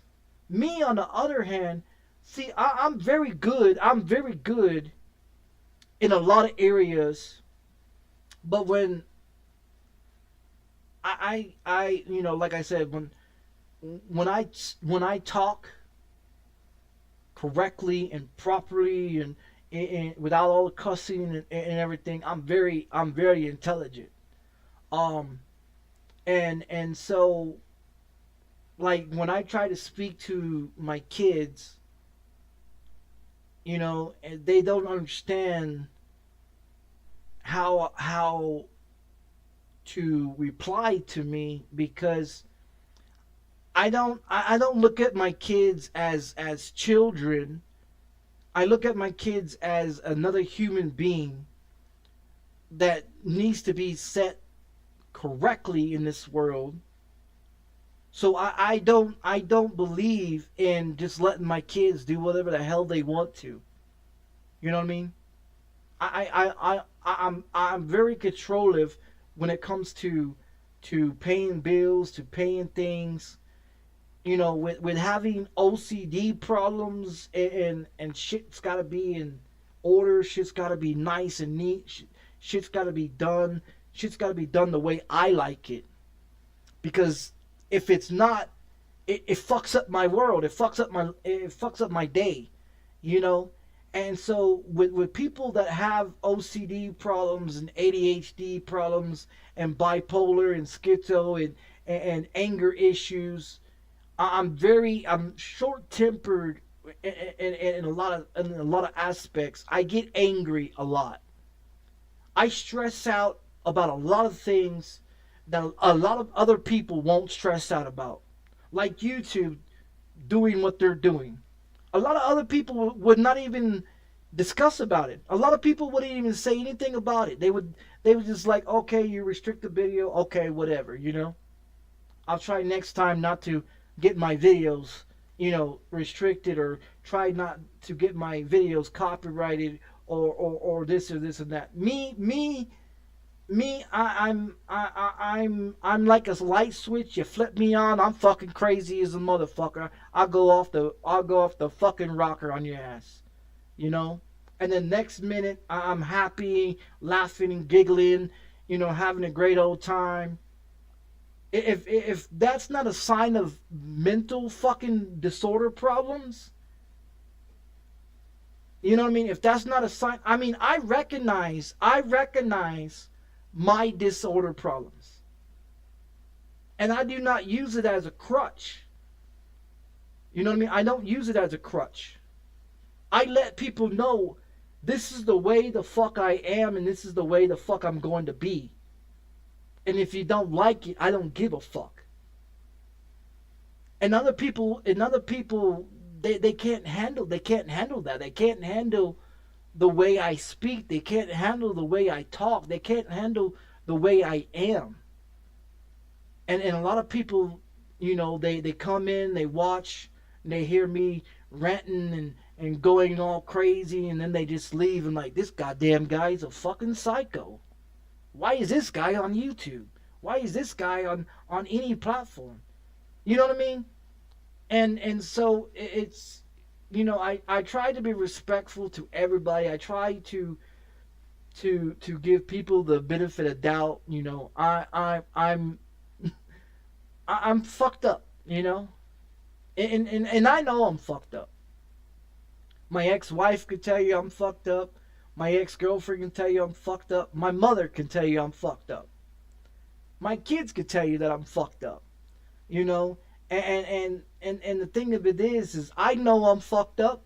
I've always been fucked up, and sometimes I can control it, sometimes I can't control it, sometimes I get excited, and I just go off like crazy, you know, and you know, I'm you know, I'm out there, you know what I mean? I'm just fucking out there. And a lot of people, you know, they just like, what the fuck is wrong with this guy? You know? And I know that. I know 90% of people that come in my videos, they're like, what the fuck is wrong with this guy? I know that. You ain't gotta tell me. I know what's wrong with me. You know what I mean? I know what's wrong with me. I understand what's wrong with me. I've been known for decades that's wrong with something's wrong with me. Hell, I used to go to therapy. I used to go to anger management. I used to do all kinds of shit. Like I said, I've been on 19 different medications in my 39 years. I've been to 6 different mental institution places. None of them fucking helped me. Um, Uppers are downers and downers are uppers. You know, so a lot of things for me, a lot of things is fucked up, you know, that should be okay for regular people, normal people. But see, I'm not normal, and I know I'm not normal, and I'm never gonna be normal. You know what I mean? I know that. And so when little shit like what YouTube is doing, or what people do, or what people say, or what my landlord does, or what goes on may not concern other people, but it does to me. You know what I mean? A lot of shit concerns to me. You know, it may not concern to everybody else, and other people might not think the way that I think, but a lot of shit to me is very concerning. It may not be concerning to other people, and that's fine. You can have your opinions and your, you know, your doubts and your and whatever you want to say and whatever you want to think about, and that's fine. But at the end of the day, I'm going to do the same thing that I always do every fucking day. I'm going to be the same person who I am today as I was yesterday, as I am going to be tomorrow, and I'm going to be the same person until I die. There's not going to be any change in me. There's not going to be, you're going to do whatever I say. You know what I mean? I'm not someone that wants to be controlled. I'm not someone that wants to be told what to do. I'm someone that doesn't give a fuck what other people think. Now, it's good to have people's opinions, and it's good to have, you know, what other people think and what other people say, and suggestions about things. It's always great to learn more things that you don't know or what you may not know. It's great to learn new things. You know, you learn new shit every day when you're fucking with me. You know what I mean? Because I'm not someone that is afraid to speak my fucking mind.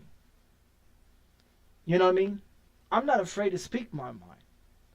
Other people might be. Other people might be afraid of the government and be afraid of this and afraid of that. And that's fine. You could be a fucking scaredy cat and a fucking pussy, and that might be my opinion about it. You know what I mean? And that's how I look at it. You know, and that may offend you, and that may hurt your feelings, but to me, being afraid of something is giving someone else the opportunity to capitalize on whatever they want to do to you. And for me, I'm not going to be scared. I'm not going to be afraid. You know what I mean? Because I don't show those type of emotions or those type of feelings to other people just due to the fact that my guard is always up. My guard is always up on everything and anything. and I got an opinion on everything. You know, and so if that offends other people, if that makes other people not want to watch my videos, or not want to like, or not want to share, or not want to be in my videos, I mean, that's their prerogative. That's their decision, you know? I can't change your mind. I can't tell you what you should do, or how you should do things. It's your choice. If you choose to believe the bullshit that you being fed, or you choose to wake the fuck up and see what is right there in front of you that has been there for decades. You know what I mean? I'm not here to manipulate you. I'm not here to change your mind. I'm not here to make you want to be on my side more than the government. I'm not trying to change your decisions, or your thinking progress of how you do things. You know what I mean? I'm not here for that. I just want people to understand how I think, and how, where I come from, and what my opinion is, because that's what it is. It's opinion. Everybody has an opinion, like everybody has an asshole to shit out of. You know what I mean? And so for me personally, I don't want to come on a platform and manipulate and lie to people and feed them a bunch of bullshit. Because I wouldn't want no one to feed me a bunch of lies and bullshit either. You know what I mean? So when I speak, or when I say something, or what I think about things, I just say it. I don't think about it. Like this whole fucking conversation for fucking 9 hours. I've just talked and talked and talked and talked. I haven't thought about nothing. Now, maybe later on, maybe later on, when I go back and watch my video, and I listen to myself talk about shit, and discuss about shit, and I'll be honest with you. The video that I made last night, I watched before I went live stream, and I sat here and I discussed shit with myself in the video about that video. You know what I mean? And yeah, am I off my fucking rocker? I guess so. You know what I mean? Am I not all there? I guess so. You know, but to other people, they look at me and say, this guy's fucking crazy. In your opinion, I'm crazy. In other people's opinion, I might be fucking a genius and a smart ass and disrespectful and in certain type of ways, like YouTube states, oh, I'm fucking crazy, But, that's YouTube. That's social media. But I mean, do I overthink things? Do I overreact on things? Do I overexpress things? Do I talk about shit that I shouldn't talk about? Yeah, I do, and some shit shouldn't be said on the internet, but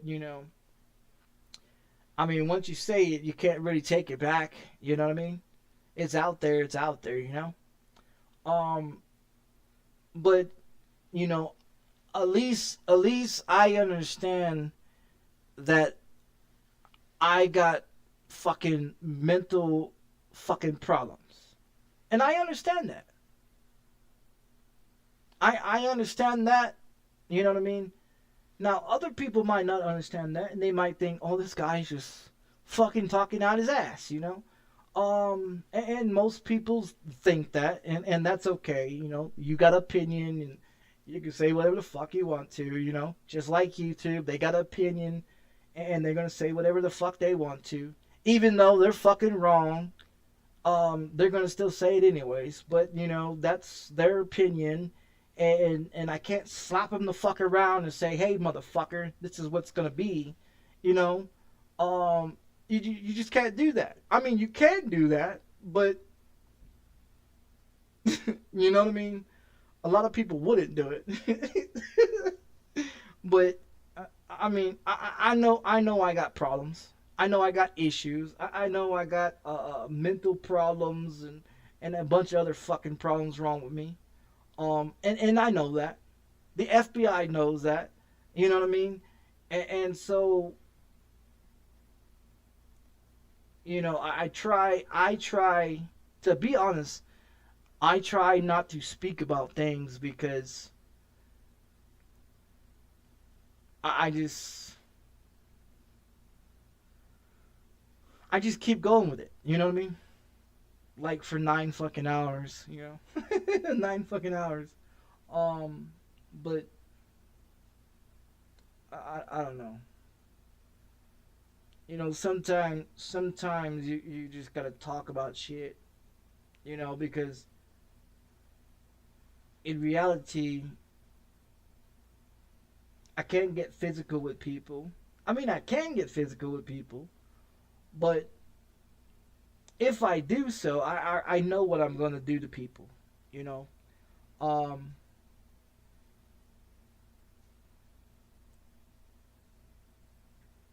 and see, that's the thing. That's the thing with me. Um, when I was younger, when I did something wrong and I knew it was wrong, I thought about it later on after I did it. You know what I mean? Like crimes that I committed that I shouldn't done. Later on that day or that night or whenever, you know, later on after I committed the crime and I did something that wasn't supposed to been, that shouldn't have been there, or shouldn't have done this, or shouldn't, you know what I mean?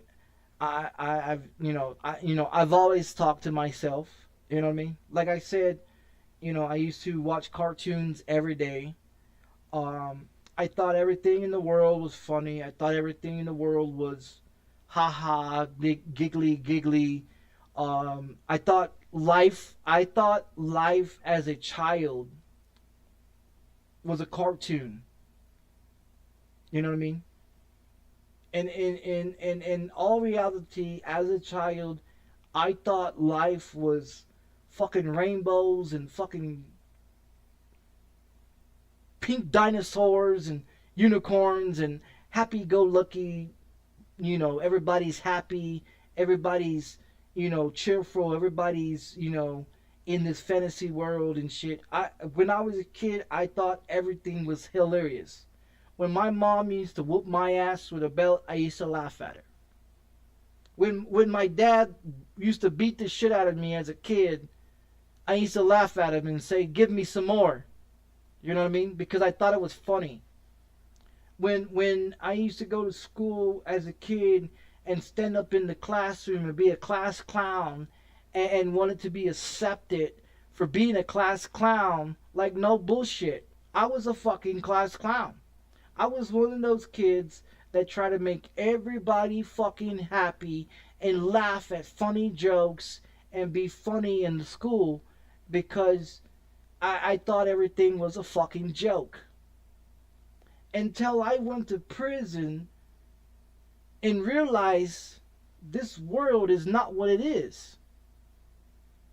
And that's the reason after I went to prison and been in prison so long, into waking up in reality, how the world really is.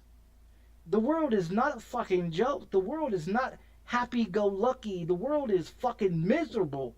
The fucking world is a fucking disgrace. People killing each other on a daily basis. People raping and shooting each other and popping drugs and smoking dope and drinking and just wasting their fucking life. You know what I mean? I thought as a kid that life was just a fucking box of chocolates and you never know what the fuck you're gonna get. You know? Like no bullshit. I thought life was a joke as a child until I went to prison and I figured out, shit, I've been wrong all this fucking time. So did prison change my mind of thinking? Did prison change my attitude on life? Did prison change me in a way that opened up a fucking door that can't be closed anymore? Absolutely right. If I would have never gone to prison, I would have been dead for the shit that I was doing. If I didn't go to prison, I would not know the knowledge that I know today in this world. If it wasn't for prison, I would be like every fucking body else with their fucking eyes closed, going through this world with their mouth shut, saying, yes, master, yes, master. But because I went to prison and had a reality check and opened my fucking eyes to reality, I see what the world is today. I see what the world really is. And people in the world do not like what I talk about. People in the world do not like what I discuss about, because they don't see what the fuck I see. They don't understand what I understand, because they've never been in that position. They've never been in that reality. They never had to live the life that I went through to understand. I'm not telling you to go through the lifestyle that I went through. Not telling you that. But it's just a concept. It's just a concept of where I've come from and how I've lived my life in the last 25 years. You know, to be the way I am today is because I had a fucking reality check. I went to prison thinking that prison was a fucking fun house. That I was gonna go to prison, I was gonna do my time, and I was gonna get out of prison, and everything was gonna be back to normal. I was gonna go back to watching cartoons and going back to doing whatever I was doing before. And then when I came out here to the world in 2008, I didn't know shit. The world population grew bigger. The world buildings got bigger. The world built on without me. People went on without their went through their lives without me. Family members forgot about me. You know what I mean? At one point in time, I was a nice kid. At one point in time, I was a respectable, nice kid. That, yes, ma'am, no, ma'am, thank you, no, thank you. Went to church. Went to school. Mind my own business. Did my schoolwork. Went home and did my fucking chores like I was told. You know what I mean? And then when I went to prison, everything changed. Reality kicked in. Reality check kicked in to open up my eyes to see what really the fuck is out here. You know? And a lot of people don't understand that. You know? They still think, you know, oh, the government's still for you. People, you know, people respect you. People like you. People gonna be there for you. You could call on people when you need their help. In reality, they're not there for you. No one's there for you. Even your own family members are not there for you. They say they are, but they're not. You know what I mean? They're not. You know? I mean, I haven't seen my brother and sister or none of my family members. I see my mother in 2014 when my daughter passed away. And that was the last time I seen my mother. Before then, I didn't see her until the last time I seen her was in 2001, before I went to prison. I seen her again in 2008. When she offered me a job and I took the job. Then I seen her again. I seen her again when my daughter passed away in 2014. And I haven't seen her since. My dad, I haven't seen my dad since 2001. I haven't seen my brother since 2008. I haven't seen my sister since 2001. I haven't seen neither one of my other brothers since 2001. I haven't seen any of my uncle, my cousins, nieces, or nephews since 2001. It's like my family just totally forgot who the fuck I was. So am I out here on my own? Yeah. I've been out here on my own for since 2008, and I live life every fucking day the best that I can do because I know what I'm capable of doing. I know if I walk out this fucking door and I walk these fucking streets at nighttime, the gears in my fucking head go back to, hey, there's a car right there. You can jack that motherfucker. Hey, there's a house right there. There's a convenience store. Rob that motherfucker. You need the fucking money. Rob that motherfucker. Hey, there's some bum walking down the fucking street. Pop that fucker in his head. You know what I mean? I know walking out here in the middle of the street in the middle of the night, and I feel comfortable out here in the middle of the night. And when you feel comfortable in the middle of the night, as dark the fuck it is, when you feel that comfortable, there's a fucking problem. Because then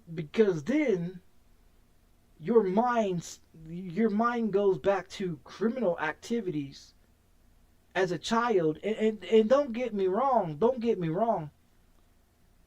I have thoughts about going out there and robbing motherfuckers. I have thoughts about going out there and fucking people up. I have thoughts about going out there and kicking motherfucking doors in and fucking people up for real. Like I do. I have thoughts about doing things like that. And that's why I sit here and I play video games, because it takes me into another whole world of playing video games, because if I don't keep myself occupied, I get bored real quick. And when I get bored, I go out and do some fucked up shit. And so I try to keep myself occupied, because if I don't, I go out there and I do stupid ass shit. And that's the problem, because I feel more comfortable at nighttime walking the streets than I do during the day. Because during the day it's so fucking loud. It's so fucking loud during the day. Cars passing, people walking around, yelling and screaming. You know what I mean? Like, it's so fucking loud during the day that I feel more comfortable at nighttime, where it's quiet, where I can hear and listen to everything. When a motherfucker can fart and I can hear it. When a car passes by, I hear it. I understand. You know what I mean? I feel comfortable at nighttime. And that is very scary for other people, because knowing the fact how I am, me walking the streets at night, I'm a fucking I'm very dangerous to be walking the streets at night. And I'm very comfortable. I'm very comfortable at night. I'm not afraid of the dark. I am not afraid of the dark. I feel comfortable walking the streets. And it doesn't matter what city, state I'm in. You can put me in any city, in any state, at nighttime, I'll feel comfortable as a motherfucker. I feel comfortable as a motherfucker. But during the day, oh no. I'd rather be inside. I'd rather be inside, because the fact that during the daytime it's too fucking loud. It's too fucking loud.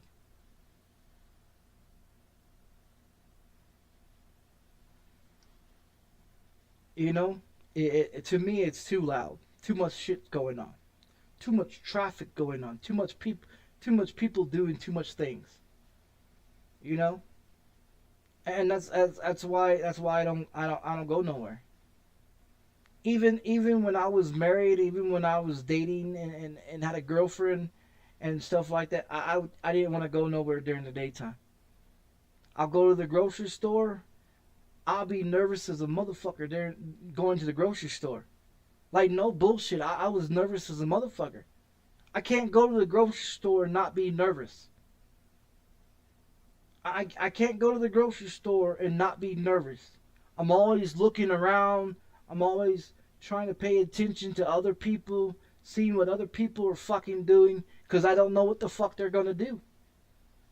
Being in prison fucked me up. Like, no bullshit. You talking about soldiers coming back from war having PTSD problems? Go to prison and be in prison and have to look over your fucking shoulder and watch your back 24/7 because you don't ever know somebody's gonna fucking try to kill you while you're sleeping. You know what I mean?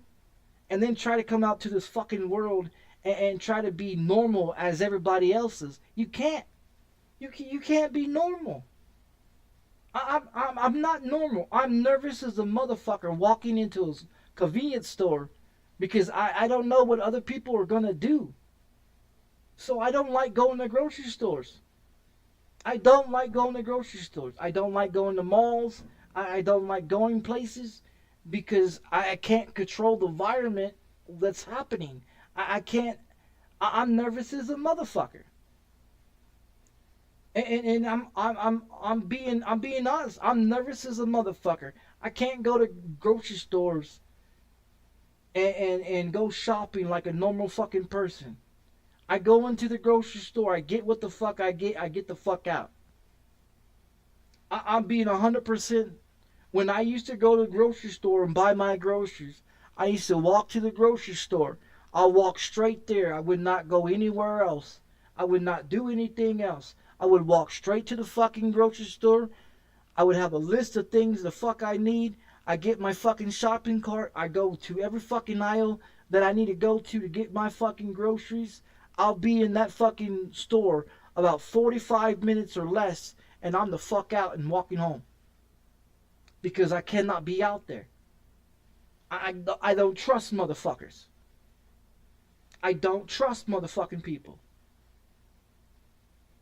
You talking about soldiers coming home from battles and wars having PTSD?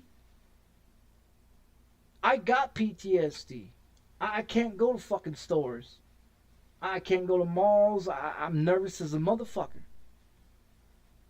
So when people talk about, well, do you want to go on a date with me? No, not really, no. You could come over. You could come over and sit on the couch. We'll watch a movie. I'll cook you dinner. You know what I mean? But you gotta go. You can't stay. You know what I mean? I'm nervous as a motherfucker. And I'm just being honest. I'm nervous around people. I don't trust motherfucking people. And that's what happens when you go to prison. You don't trust motherfuckers.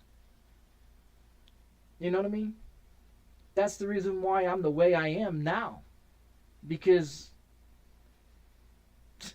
you talking about sending a child to prison and they come out acting like me, fucked up.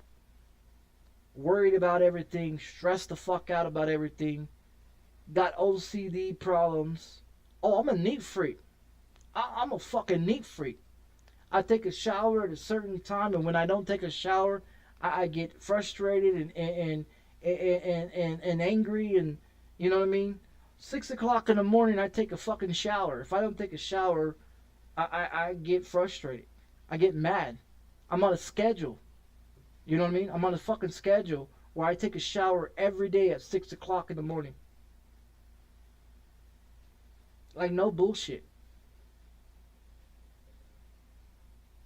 You want to talk about mental problems? You want to talk about fucking people having problems? Oh, I got more problems than 90% of people in the fucking world. And people are like, what the fuck is wrong with this guy? That's why I don't go out during the daytime. I feel comfortable going outside. At night, other people will be free to go outside at nighttime. Me, I'm okay with it. I prefer nighttime. Why you think I always like to sit in the fucking dark? Why do you think I always try to uh, uh, keep everything dark in my apartment? Because I like the dark. I like the dark. I'm comfortable with the dark. You know what I mean? During the day, I'm just, I'm off my fucking rocker. That's why I like to sleep during the daytime and be up at nighttime, because during the daytime, it's just too loud. It's just too much going on. Even sitting here in my apartment playing video games or watching TV, I'm always, looking out the window. Like every time you see me, I'm always looking at the window, or, you know, or sometimes I'll get up and I'll open my door and I'll look out the door, and then I'll close the door and I'll lock it. You know what I mean? Like I don't. I'm nervous as a motherfucker. You know what I mean?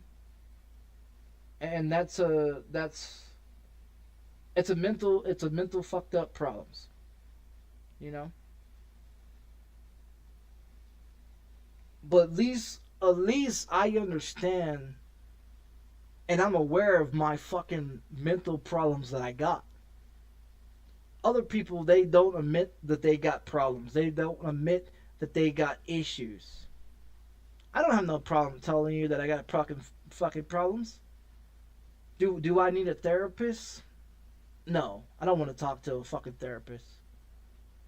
I don't want to be subject to some fucking body's testing tool. You know what I mean?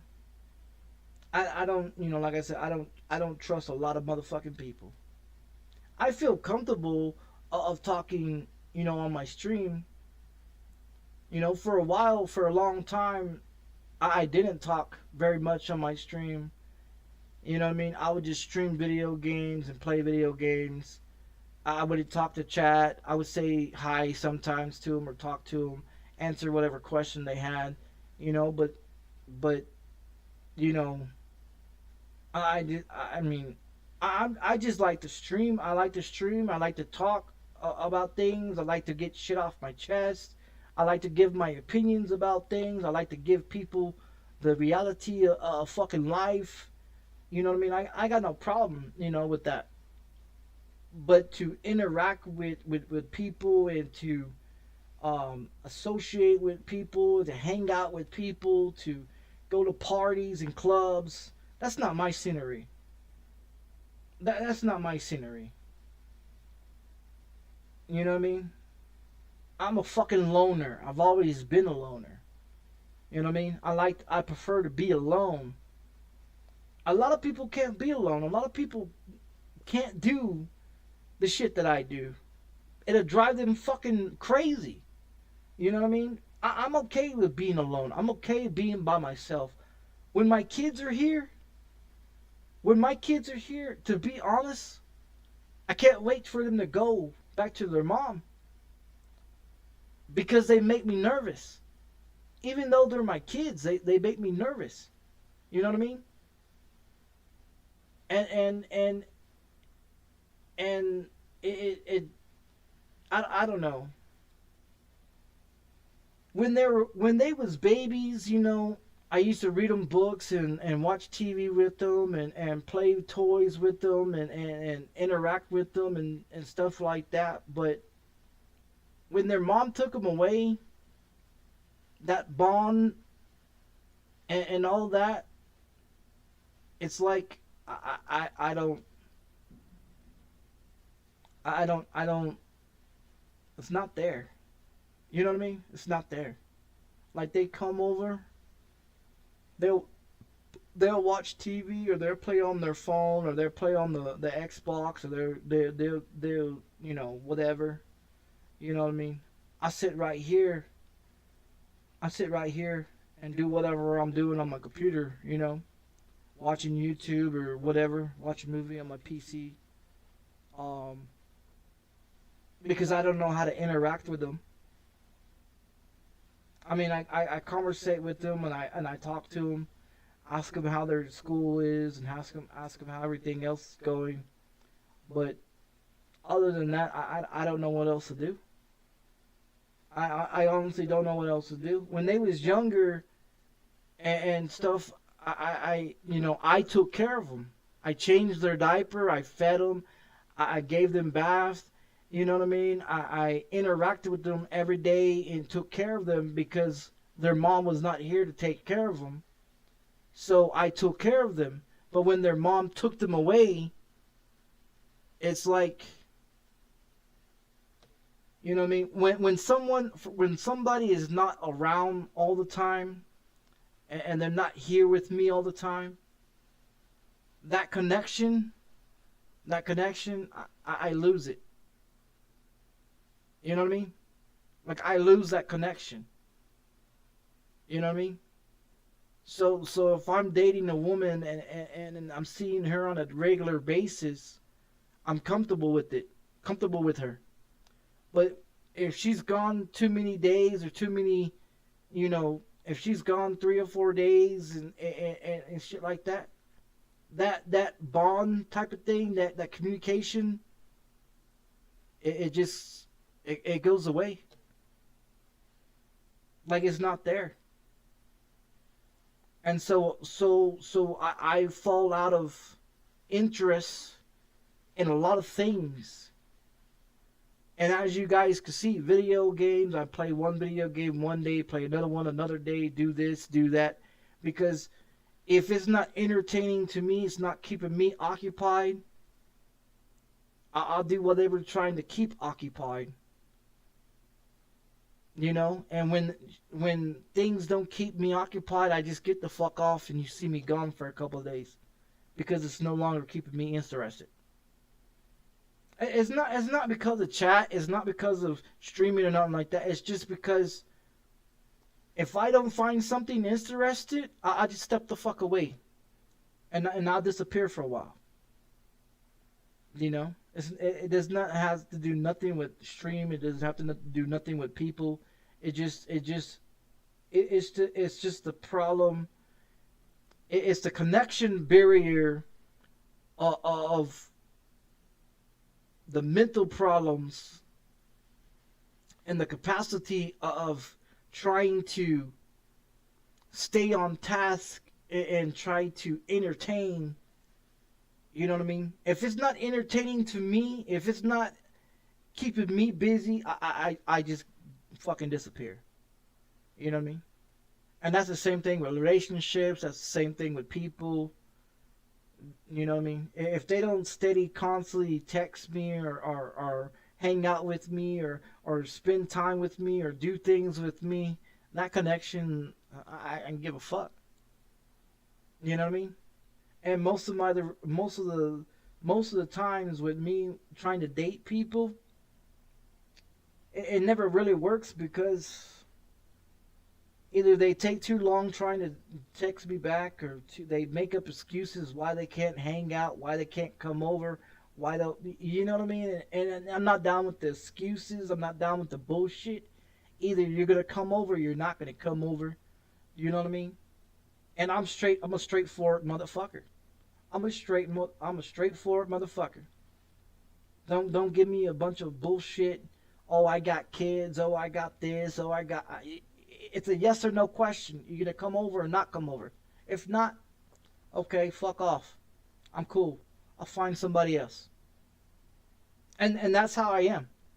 That's how I am. That's why relationships never stay good with me, because if I don't find them interesting anymore, fuck, I don't give a fuck. I don't care if you're my wife, you're my girlfriend, you're my baby mama. I don't give a fuck. If I don't find you interested anymore, I don't give a fuck. I'll go talk to other people. I'll go find something that's interested, makes me interested. Live streaming and playing video games and stuff like that. It's interesting to me. it's fun for me. You know what I mean? Because I'm doing something and I'm having fun doing it. You know, but once it's no longer fun for me, shit, I won't do it. I'll get up and fucking leave. You know, that's why half the time you guys don't see me on stream, because I just don't feel like doing it. You know? If it doesn't interest me, I just won't do it. And I know that's just, it's crazy, but I mean, look at me. I mean, look at the conversations that I have, and the way that I speak, and the shit that I do on live streams. Hell, I could play any game and I'll get pissed off. I can get an email about anything, or a text message, or a phone call about anything, and I'll fly off the fucking handle. You know. You know. So it's not. It may not be normal to you guys. It's normal to me. You know, it's normal. It's normal for me. The way I act, the way I talk, the way I look at things. And it's not normal to other people. You know, and it's you know, like I said, everybody has an opinion. Everybody has their own thinking progress. You know, everybody thinks before they open their mouth. And there's people like me that like don't give a fuck. I just say whatever the fuck I'm gonna say. You know? And I know half the time, half the conversations that I talk about, I shouldn't talk about.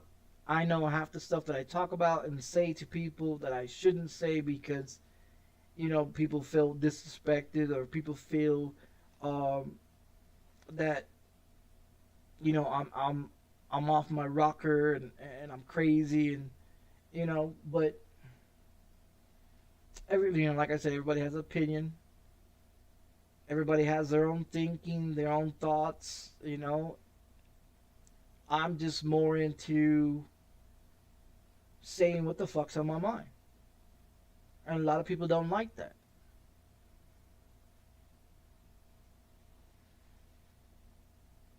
But, I mean, I'm who I am, and ain't nobody gonna change it. I'm not gonna change for anybody, you know what I mean? I'm gonna be me until the fuck I die. And if people don't like it, well, that's their fucking choice. But that's just how I am. You know. It's not me trying to be disrespectful to nobody. It's not me trying to threaten nobody. And I know my conversations, a lot of people say, "Oh, you come off as threatening manner to people, and you come off as disrespect to other people." Hell, my ex-wife used to tell me all the time the way I talk to her is I disrespect her. You know what I mean? I'm not trying to disrespect nobody. I'm not trying to down nobody. I'm not trying to disrespect nobody. I'm not trying to make anybody feel uncomfortable. I'm just who the fuck I am. I speak my fucking mind. And nobody's gonna change that. My wife, my ex-wife tried to change me. My ex-girlfriend tried to change me. My mother tried to change me. The government's tried to change me. Hell, they sent me to prison for 8 goddamn years and thought they was going to change me. They only turned me into the fucking person I am today. Because you know, like I said, at one point in time, I was a nice kid. At one point in time, I was well respected. I was well mannered. I was well behaved. I was well, yes ma'am, no ma'am, thank you. How's your morning? Open a door for a woman. Open a door, you know, pull out a chair for a woman. You know, yes ma'am and no ma'am to a woman. You know what I mean? I never disrespected nobody until I went to prison. And when I realized reality of world and the reality of life, now it's like, fuck you, bitch, fuck you, you hoe, you fucking cunt this, you fucking cunt that, this, you know what I mean? Like I was a church going person. I was a church going person as a kid. I went to church. When my mom told me to go to church, I did my schoolwork. When I was told to do it, I listened. I followed rules. And where I got fucked up as is when my parents got divorced when I was 10 years old. When they got a divorce at 10 years old, that fucked me up. Mentally, it fucked me up. The aspects of looking at women fucked me up with what the shit my mother did to my father and how she treated my father when I was a child. She went and got pregnant by his best friend while she was married to my dad. And that's what my mom and dad got a divorce of. Reason why they got a divorce. Because she went out and was fucking somebody else and got pregnant. That whole situation turned my life upside down. When they got a divorce, they went their separate ways. Instead of siding with my dad and siding with my mom, I went my way and chose to do whatever the fuck I wanted to do. That's when I started committing crimes. That's when I started acting up. That's when I started being disrespectful to people. That's when I started being physical with people and beating people up and taking my anger out on other people and bullying other people and doing the shit that I was doing because my parents got divorced. You know what I mean? And when they got divorced, everything for me got fucked up. And see, my mother and my father don't know that. They don't know that their divorce and their fucking problems that they had an impact on me as a child because my parents was my heroes. My parents was people that I looked up to. That my mother stayed home, cooked and cleaned, and took care of the kids and made sure that we had everything that we needed. And my dad went to work 24/7, busting his ass to give us kids everything that we wanted, everything that we needed, a home over our head, food in our belly, a bed to sleep in, and clothes on our fucking back. When they got divorced, everything for me fucked up. They went their way, I went mine. And every fucking thing I've done since I was 10 years old is because of my parents. All the crimes that I committed, all the people that I fucked up, all the people that I hurt, all the people that I robbed, all the people that I smashed their fucking faces in, and the kids that I pistol whipped with pistols at school, and the shit that I used to do to kids at school, pounding their fucking head into the concrete, beating the shit out of them for their fucking lunch money. Oh yeah. I was at one point in time, I was an innocent, laughing, joking, fucking go happy kid, you know? And when everything got fucked up with my family, everything for me changed. My mindset went to being angry with people. My mindset went to wanting to fuck people up physically and mentally, that I want to fuck people up. And I took my anger out on a lot of fucking people that didn't need to be taken out on. And looking back on everything that I did as a kid, it's not my parents' fault. But they are the cause of the reason why I turned out to be the way I am. Because my parents was my idols. My parents was people that went to work, and my mother stayed home and cooked and cleaned like women should do. But instead she out there hoeing around being a hoe, instead of there taking care of us kids like she's supposed to be. She out there being a hoe, While my dad's out there busting his motherfucking ass to support us, she out there being a fucking hoe. You know what I mean? So when you grow up in that type of environment, and then you look at women the way I look at them nowadays, and you wonder what the fuck is wrong with me. See, a lot of people don't remember their childhood. They refuse to remember. They refuse to live in the past. They refuse to see what their lifestyle has turned out to be, because they didn't have their parents split up. They didn't have, most people had one parent that was home 24/7 and the other one went to work 24/7, or they had one parent that took care of them and they never even knew their mother or their father. So their one person was their mother and father, shit like that. You know what I mean? So they never had that emotional attachment. You know what I mean? I'm not a hugging type of person. I'm not a Philly touching type of person. You know what I mean? And that was due to the fact that how my parents was, and how I was brought up.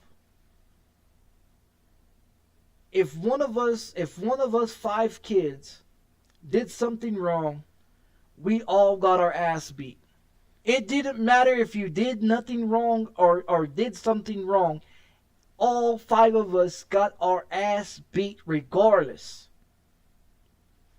You can go to school and do your school and behave and everything else. If your sister fucked up, we all got our ass beat. If I fucked up, we all got our ass beat. If one of us 5 kids messed up, our dad lined us the fuck up and whipped our motherfucking ass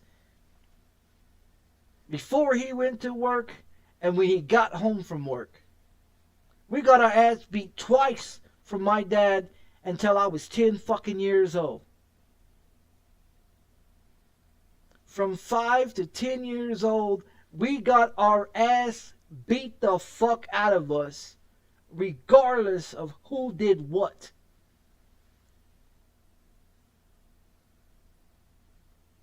And I've always told myself I never wanted to be like my father. I never want to put hands on my kids like my father. I never wanted to be like my mother, having multiple kids with multiple people. What the fuck happened? I've got multiple kids with 2 different fucking women. I got married and got divorced because of her fuck up. And that's why I would never get married again. That's why I don't want to have kids ever again with nobody else. That's why I'd rather be single and be happy than be with somebody and be miserable. Because I don't want to be with anybody that wants to be miserable and tear me down and talk shit about me and make me feel that I'm not a man to take care of my responsibilities as a father and a man to take care of my kids. You know what I mean? So I prefer to be single because I'm more happier being single than having somebody tell me what the fuck I need to do. I don't need nobody telling me what the fuck to do. I know what I'm supposed to do. I've been doing it for decades. You know what I mean? But people don't understand that some of the shit that happens in your childhood, it fucks you up in life. And then when you go to prison, that even fucks you up even more. You know, so people don't understand why I'm the way I am. They don't understand why I can talk the way that I talk and think the way the fuck I think. It's just due to the fact that shit went sideways when I was a kid. I went to prison. I've had to learn to cook. I've had to learn to clean. I've had to learn to pay bills. I had to learn to do a lot of things on my own. My father ain't been there to do shit for me. My mother ain't been there to do shit for me. You know what I mean? I've had to learn everything the fuck I know today on my fucking own. If I wanted to learn it or not learn it, because no one else is going to teach me. Nobody else is going to sit me down and explain to me shit in this fucking world. You know, so you are forced to do everything on your own. You're forced to do and learn the shit that I know nowadays that other people don't want to open their fucking eyes and see, because they had a great childhood. They had mommy and daddy there. They had mommy and daddy to buy them first car when they turned 16, and mommy and daddy's always been there, and family members always been there. I ain't got that shit. I don't got that shit. I have not had that shit since I was 10 years old. I am 39 fucking years old. I've been on my own since I was 10 years old. I committed crimes. I've done criminal activities that adults do that I did as kids. I hurt people that should not have been hurt. I've said things that I shouldn't say to people. I've done shit to people that I should have done. I've got a criminal history. I'm a felon for the rest of my fucking life. You know what I mean? And that's all because I chose to be the way I turned out to be. While my brother, my sister, my other brothers went to the Army, the Navy, the Marines, and working for the government, you know, because they had the opportunity, they had the chance. They don't have the anger issues. They don't have the mental fucking problems that I got. They don't have the epilepsy and the crazy thoughts and shit that I've got. My brothers and sisters, my brothers and sisters don't have the issues that I got. So my problem is that I know that my medical problems that I've got and has been recognized since I was young, you know, and I know I'm fucked up. I know that I talk to myself and I discuss things with myself, and I get angry about stupid shit, and I get stressed out about stupid shit, and I take shit overboard half the fucking time, and I get excited and anxious and go off the fucking rocker and say the ridiculous bullshit and talk the craziest fucking shit. But in all reality, the shit that I'm talking about is fucking actually coming true in this world. And people don't even see it. I mean, they're seeing it now. They're seeing it now because it's being publicized for you to see, for the world to see for themselves, the shit that I've already known. That's already that I knew decades as a child growing up and seeing that's happening now. Because a lot of the shit that I see and the shit that's going on, I you know, like I said, I had a dream that my grandfather died, but I didn't understand how he died. You know what I mean? Until I got a visitation, which I stated in one of my videos, that I was in prison in Brownwood, Texas State Prison, that I was in my bunk asleep, and I had a dream that my grandfather died, but I don't know exactly how he died. My uncle and my brother came and visit me at the state penitentiary on the weekend, and I had that dream, and I didn't think anything about it, you know. And so in 2007, I was sitting there watching a football game on the TV in state prison in Brownwood, Texas, in state prison, when the intercom came on and said, Mr. Brown, you have a visitation. And so I never get any visitations in prison. I've never got any visits ever in prison.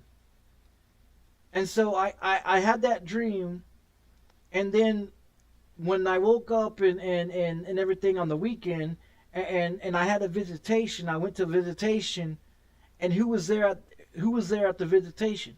My uncle and my brother. And my brother and my uncle sat there and said, well, we're here to visit you to let you know that our grandfather died in a house fire, and this and this and this. And I was like, wait a minute, what?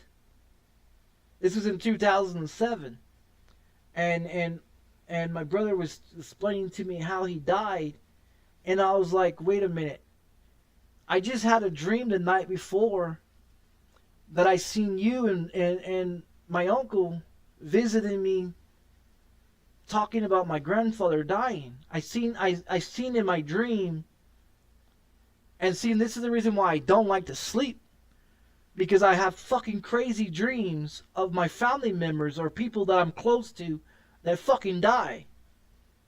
And I don't like to sleep because I have crazy shit like that. I have dreams of me cutting motherfuckers and beating people up in prison. Like, no bullshit. Why do you think I take painkillers to go to sleep? Because if I go to sleep and I dreamed about the craziest fucking things. And most of my fucking dreams come true. I dreamed that my grandfather died, but I don't know how he died. All I know is that I was asleep. I dreamed that he got up out of his bed and he went to the bathroom. And on the way out of the bathroom, something happened, and that's where my, that's where that part ends. And then I had another part where my brother and my uncle came and visit me, and they informed me what took place. But it in the dream, it didn't go to that far apart because I woke up. And so that weekend when I had a visitation, I was fucking like, no, this can't be fucking real. This can't be fucking real. So when they said I got a visitation, I went and got my shirt on and everything, and went out there and to the go visitation, and to see my brother and my uncle in the visitation, I'm like, I got a bad fucking feeling. And so I went into the visitation, and I was sitting there, and my brother was telling me about what took place with my grandfather and everything, and he explained to me that he got up and went to the restroom, and on the way back to his bed, he tripped over the space heater, and the space heater fell over and caught on fire. He hit his head on the bed frame or whatever, and where he laid at is where they found him when the firefighters came in and put the fire out. Like, no bullshit. And I told my brother, I said, I don't know if this is going to sound crazy to you, but I just had a dream a couple nights ago that you and my uncle came and visit me to tell me that my grandfather passed away. But I don't know how he passed away until they told me how he passed away. And my brother just looked at me like I was fucking crazy. After the visitation, I told the correction officer, I said, hey, I need to go to a PC, a single cell. Can I go to the hole? Can I go to the hole for a while? I don't feel comfortable. I don't feel comfortable about being out here with people. The officer, the correction officer said, well, Chow is going to be in a few minutes. Talk to whoever's on duty in your pod in the 64-man cell and see if you can go to PC. I highly doubt you can go there, but talk to them. So I went back, after they did the strip search and everything, I went back to the pod. They called for dinner time or whatever. Everybody lined up and we marched out the fucking door, and I had one motherfucker that was in front of me talking shit to the motherfucker that was behind me, and I just didn't. I just didn't feel. I didn't feel I was off. Like I wasn't there. Like the conversation with my brother and my uncle just had me so fucked up that these two motherfuckers that was arguing triggered me so bad that I stabbed the motherfucker that was in front of me and then kicked this motherfucker behind me in his fucking nuts and stabbed this motherfucker multiple times. And I just kept walking to the chow while these two motherfuckers are laying on the ground bleeding to fucking death because I just stabbed the fuck out of them. And see, that's the type of shit that motherfuckers don't understand, is that shit like that triggers shit like that, something like that in the family triggers me to fucking flip my goddamn mind. And I left those two motherfuckers, and the beef wasn't had to do anything with me. It was just the fact that they was arguing, and I was emotionally fucked up, and I just went off of them, and I just fucking stabbed the fuck out of them. And I just went about my fucking business, got my fucking tray, got my fucking food, and sat the fuck down and ate my fucking food. Whistles and the alarms going off, talking about lock down the facility. We got two inmates down. Call emergency services. Call emergency services. We got two inmates down, and this. You got motherfuckers down on the floor. Everybody's down on the floor. I'm just sitting there eating my fucking dinner like it was nothing. Everybody else is laying on the ground like they're supposed to, and I'm sitting there at the fucking table just eating my food, not giving a fuck. When I got done eating my food, I got up and I walked out the fucking door, threw my tray in the fucking window, walked out the fucking door, stood there in line. And one of the officers said, "What the fuck are you doing?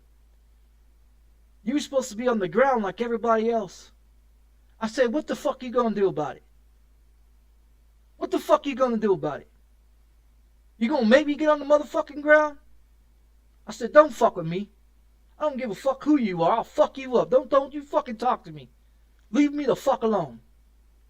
This motherfucker over here talking about, "I'll spray you a pepper spray and this and this and this." He's calling for backup and all this. I said, "You go right ahead, motherfucker. You make a move.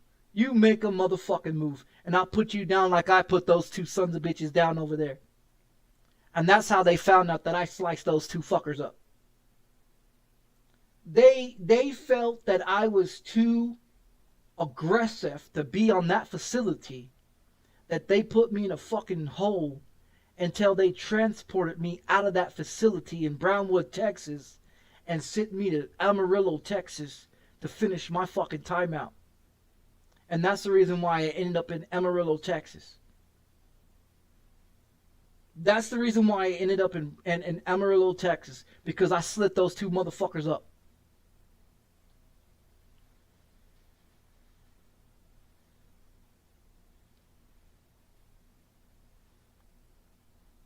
Because I told the officer, send me to a fucking single cell because I got something fucking going on. And they took it as like I was joking with them, and I warned them. I gave them a warning. I gave them a heads up. They thought I was playing. I did what I did. And then I went and got transported to another fucking facility. And I spent the rest of the time in the other facility. And while I was in that other facility, I had a few fights with a few other people, and I smashed this one dude's head and smashed this other guy's head with the fucking weights. Who was in the weight room working out, and this guy kept running his fucking mouth, and I was getting out. I was getting out regardless. My release date was April 24th or April 20th of 2008. I was getting out of state prison regardless. There was nothing that was going to hold me back. I was getting out regardless. I had a maximum of 2 years of state penitentiary, and I got out regardless if I cut up another motherfucker or stab somebody else or fuck somebody else up. I was getting out regardless. And so on my release date, my 21st birthday was April 20th of 2008, and they said, no, you turned 21, we're going to hold you for the next 4 days. Oh, I was pissed off. They threw me into a fucking single cell, and that's where I stayed at until they released me, because they didn't want to put me with population. They didn't want to put me with anybody else, because I was willing to fuck anybody up. And I still walked out of there. April 24th, 2008, I still walked out of that Amarillo State Prison. Regardless if I fucked up another person or not, I walked the fuck out of there. And I've been out ever since. But the fact of it is, that type of trigger for me was enough to fuck two people up, just because I had a rough fucking day. And when I was younger, oh man, I'm more calmer now than I was back when I was younger. When I was younger, I flew off the handle. I didn't give a fuck. I put sugar in your fucking gas tank. I slice your fucking tires. I blow your fucking car up. I set the motherfucker on fire. I kick in your fucking door. I rob your motherfucking ass. No hesitation. No thinking. I'll just fucking do it. Nowadays, it's more of a, you got kids. You can't. If it wasn't for my kids, to be honest, if it wasn't for my kids, I'd probably be doing the same shit that I was doing. To be honest.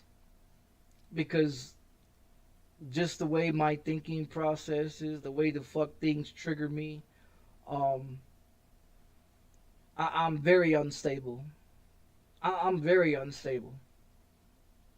You know, and when my grandmother passed away in 2008 of October of 2008, I had a job interview.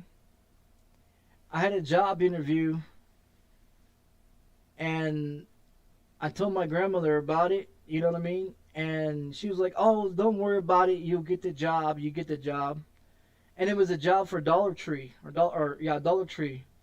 I was going to be a stocker. I was going to be the one that restocked the shit on the shelf. And I went to the job interview, but before that happened, I was asleep, and I woke up that morning and I felt something off. And I dreamed that something happened to my grandmother. And she was in the next room and everything. It's like something was telling me that she was going to die.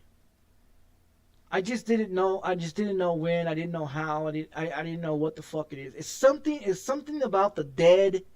It's something about the dead and the living.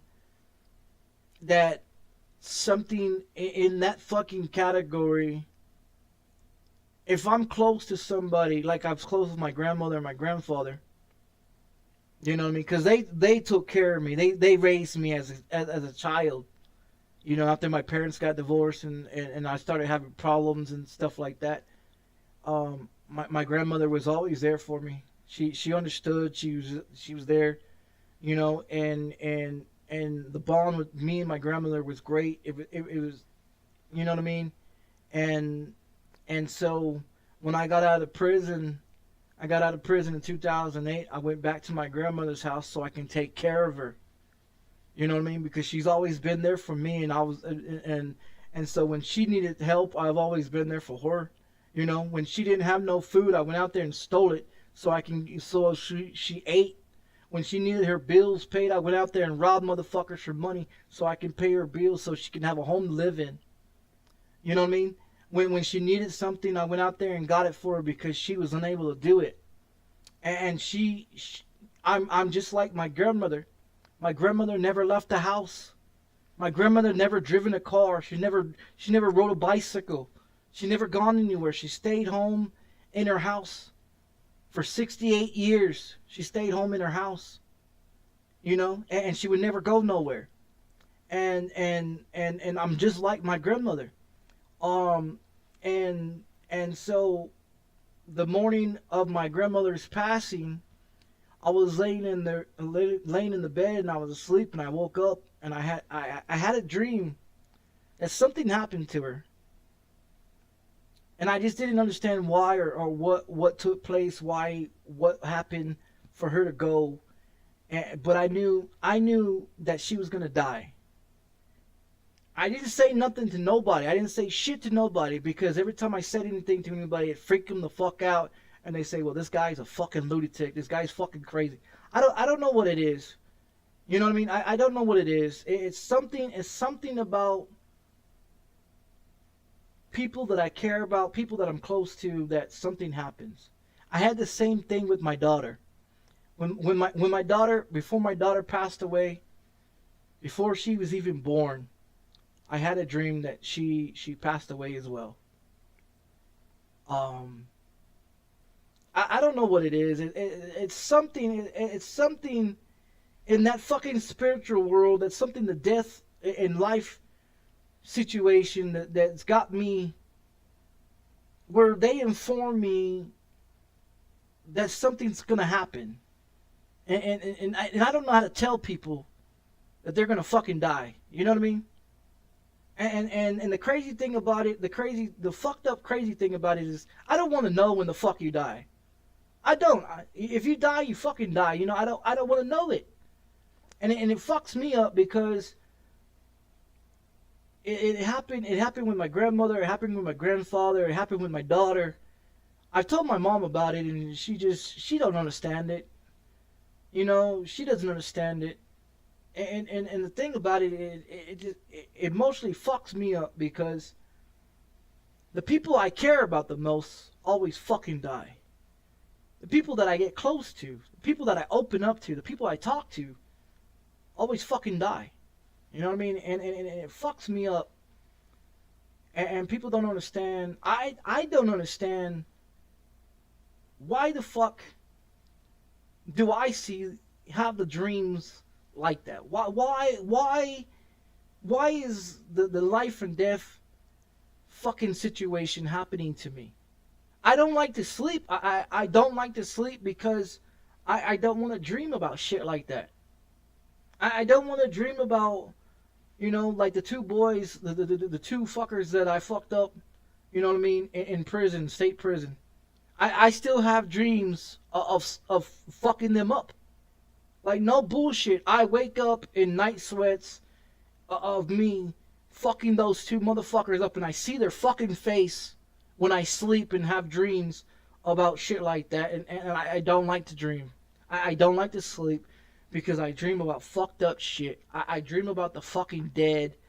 I dream about the people that I fucked up that should not been fucked up. I dreamed about shit that people don't understand, and they call me fucking crazy, and shit like that, you know. And the thing of it is I woke up that morning, felt off about my grandmother. I lay there in bed for a while, you know, lay there in bed for a while, and then I went in there and checked on her. You know, I fed her breakfast, and I talked to her and told her that, you know, I'm going to go for the job interview, and I'll be back, you know, later on, and stuff like that. And she told me, don't worry about it. You get the job. You get the job. Don't worry about it. You get the job. You know? And so I gave her a kiss on the forehead. I made sure that she had a cup of water and everything that she needed on the side of her bed. I got on my bicycle. I went for the job interview. And like she said, I got the job. I got the job working at Dollar Tree in Midland, Texas. And so the guy offered me to be a nighttime management, because they needed a nighttime manager, because the women felt unsafe carrying the money bag to the bank to drop the money bag, because they felt that they'll be robbed during the nighttime. So he told me that he needed someone that was willing to work at night to do that type of job, to drop the money off, because women didn't feel safe doing it. I said okay, I don't have no experience of being a manager, but all right, you know, I'll take it. He said, no problem, I'll help you, I'll teach you how to do things and stuff like that. I said, okay, all right, I'll learn. And so I got the job. I got on my bicycle. I went back home to my grandma's house, and I ran in there to my grandma, and I went to tell her that I got the job. Come to find out, she died. Come to find out, she died. And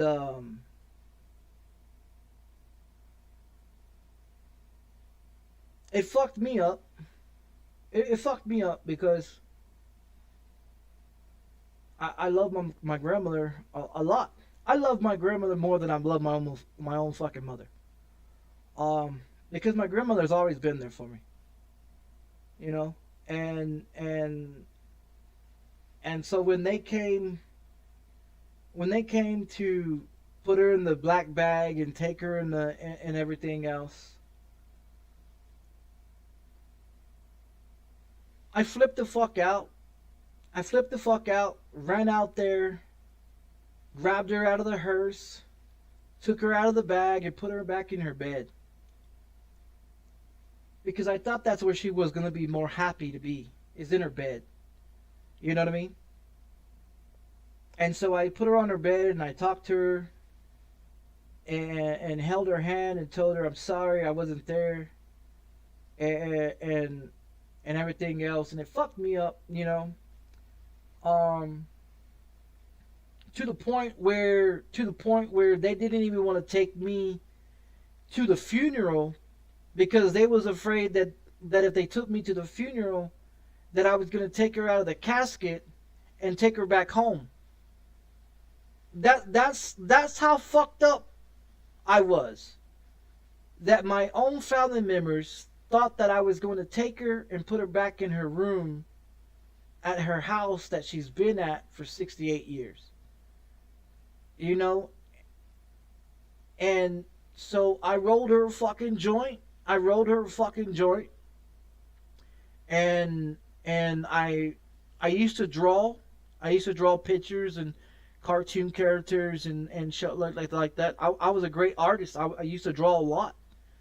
I had a great talent for it. You know what I mean? That's where I put all my thoughts and shit into, was drawing. And so I would draw every month, every once in a while, and I'll send my grandmother pictures of my drawings and stuff like that. And she used to hang them on the wall in the house and everything. And I drew her a picture. I wrote her a blunt. You know what I mean? And I gave her my prison ID, because that's the only identification that I had. And so I gave her my prison ID in her casket, gave her a kiss on her forehead, and everybody in the fucking church was like, what the fuck is he doing? I gave my dead grandmother a kiss on her forehead and told her I loved her. Here's you a joint, because she used to smoke a lot, you know what I mean? She used to smoke a lot. And I was like, here's you a joint. Hope you be happy in the afterlife. And closed her casket, walked her to the car, to the hearse, and everything else. And I walked behind the hearse to the grave site. Took her out of the car, put her on the thing, and they lowered her down. I opened up the casket for the last time, gave her another kiss on her forehead, told her I loved her. Everybody stood up and said, what the fuck is he doing?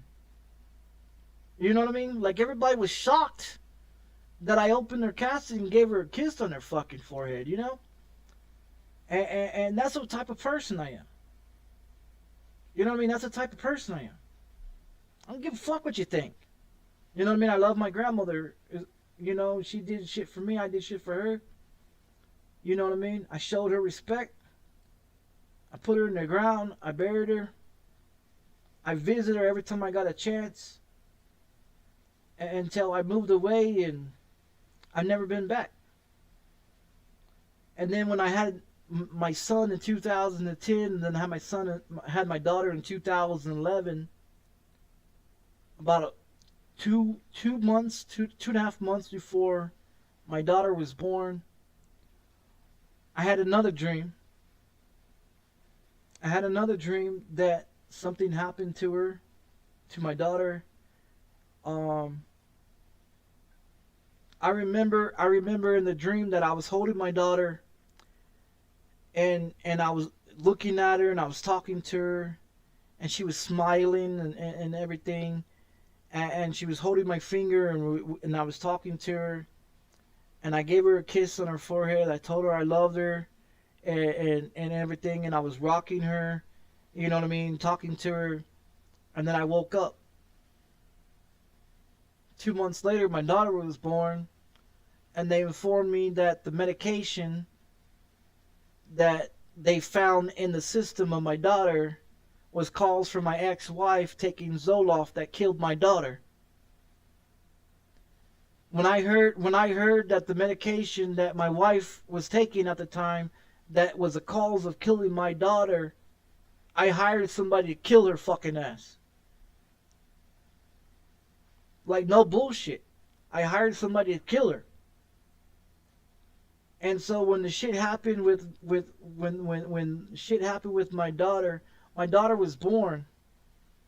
The doctor that delivered my daughter told me that there's nothing that they can do for my daughter. And they kept telling us we can do everything we can do to fix her heart, fix her lungs, fix this, fix that. They was going to send us to Denver to have all these surgeries to fix all the problems that was wrong. We agreed to it, and when it came down to get everything done, they didn't do a fucking thing. They didn't do a fucking thing. And what pissed me off is that motherfucker stood there and said we can do everything we can to help your child. But when it came down to it, they didn't do a fucking thing. I damn near killed that motherfucking doctor in that fucking hospital. They had to call security to haul my ass out of the fucking hospital because I was going to kill that motherfucker. That's how fucked up I am. That's how fucked up I am. You know what I mean? When they sat there and said that we'll do everything we can to save your daughter, and they refused to fucking do it, they flipped the fucking trigger in me, that I took the cord and wrapped that motherfucker around that fucking doctor's neck and tried to choke that motherfucker. And they called in security to get me the fuck out of there because I was going to kill that motherfucker. It's like, no bullshit. I'm being fucking real with you. I was going to kill that motherfucker. And so when my mom found about it, because my wife at the time called my mom and told my mom, hey, your son is fucking going nuts. You need to get down. You need to come here quick. And so my mother came down, and that's the last time I seen my mom. Is the day my daughter died. I held my daughter.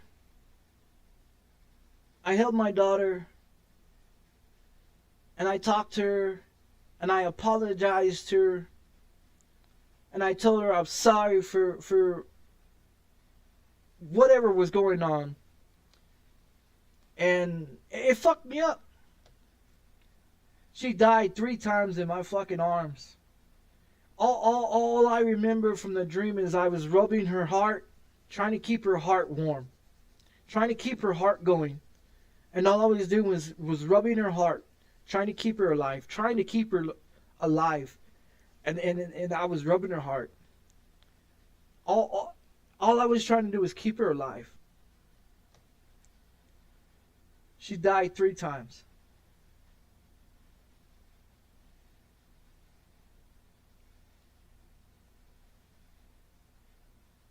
I ain't been the same since.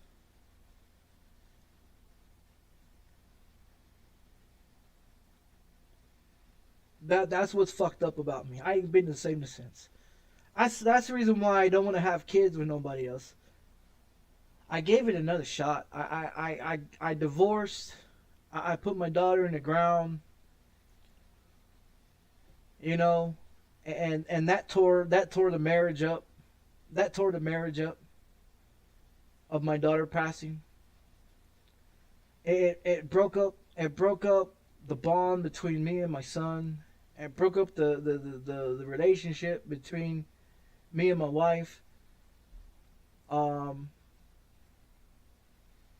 it fucked me up. And that's the reason why I'm the way I am. I'm more fucked up than anything else. And you know, it's fucked up. And I was in my 20s. That happened in 2014. That happened in 2014. No, that didn't. That happened in 2011. My bad. 2011, that happened. My son was born in 2010. My daughter was born in 2011. My other daughter was born in 2014. And it fucked me up. After my second daughter was born, I was happy that I was able to have another child and be able to care and take care of her.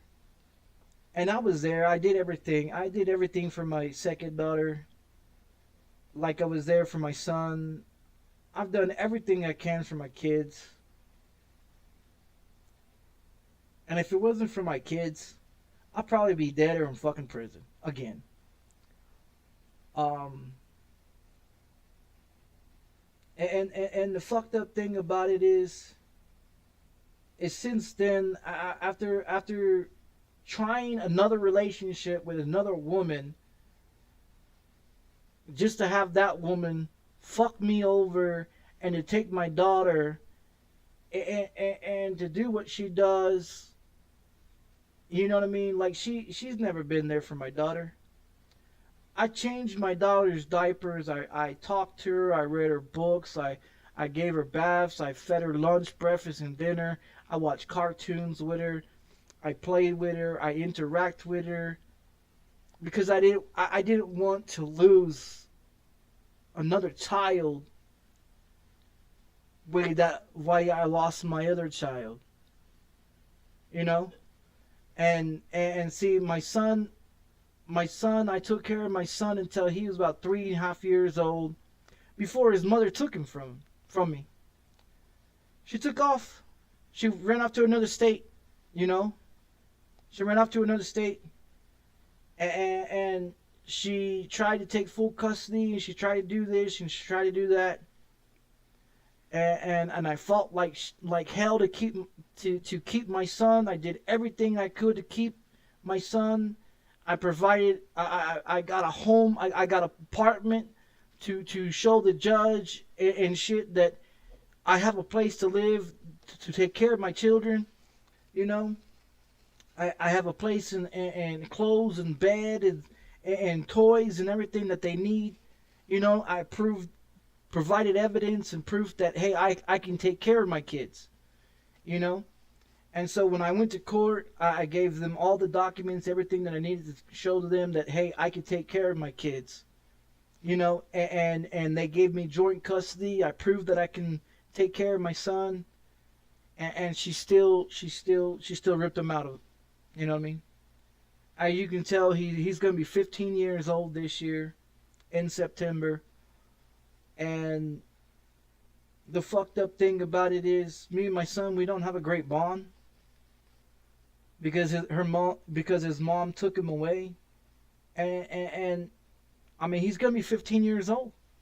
I took care of him for 3.5 years, changed his diaper, did everything, read books to him. The shit that my father didn't do with me, the shit that my mother didn't do with me, I did with my son. And then when my other daughter was born, I did everything possible to keep the relationship, to keep everything going, to keep my kids. You know, I got a 2-bedroom apartment. 1 bedroom was for my son and my daughter, and they were supposed to share rooms and stuff like that until they was old enough to not be in shared rooms anymore. You know, and then when that shit didn't go well, when my daughter was born in 2014, and her mom walked out in February of 2015 after she gave birth in November of my daughter, she walked out. She took my daughter in the middle of the night, packed all her shit, and left. 2015 of February of 2015, she walked out. I've been single ever since. That's the reason why I've been single. Because I can't trust motherfuckers. I cannot trust motherfuckers. So I choose to be single because I can't trust these fucking bitches in the state of New Mexico. You got one that kills my daughter, and you got another one that takes my other daughter, and you expect me to sit here and do what? You expect me to do what? You know, so when it comes down to it, a lot of shit has fucked my life up. A lot of shit that I've had to learn the hard way. I've been homeless between the time that my daughter passed away and the time that I was getting divorced. I was homeless on the street. 2012, I was homeless on the street. I lived on the fucking street for 6 months. I was in the county jail for 3. And then in April or March of 2013, I got with the landlord here at a different apartment complex that I moved into, and I've been renting from the same owner since 2013 of March of 2013.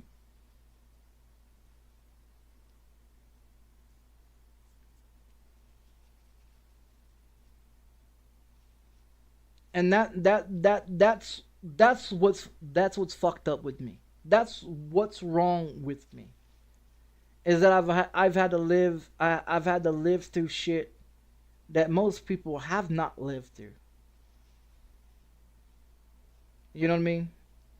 So when people ask me what the fuck is wrong with me, now you know what the fuck is wrong with me.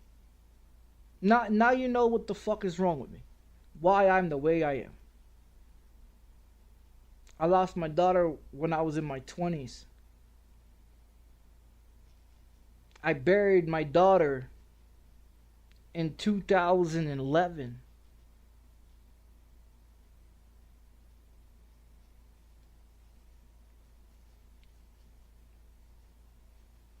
Only reason why I'm still here in the state of New Mexico is because of my kids.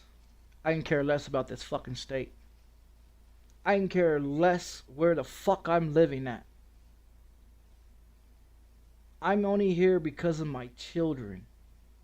If it wasn't for my children, I'll probably be dead or in the fucking penitentiary again.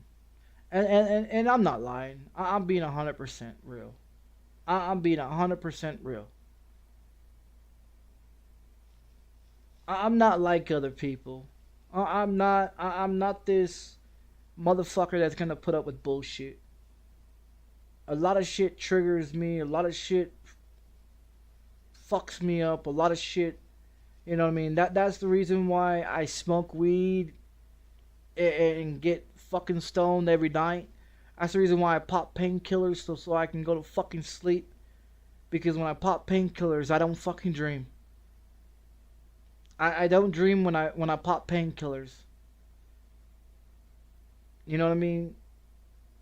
And so I pop painkillers so I can be able to sleep because I can't fucking sleep. I'm awake 20 hours a motherfucking day. I'm awake 20 hours a motherfucking day. And I have been since I was a young child.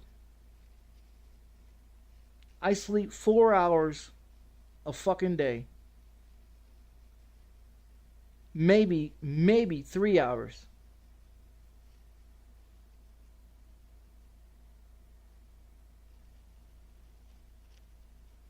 And that's how fucked up I am.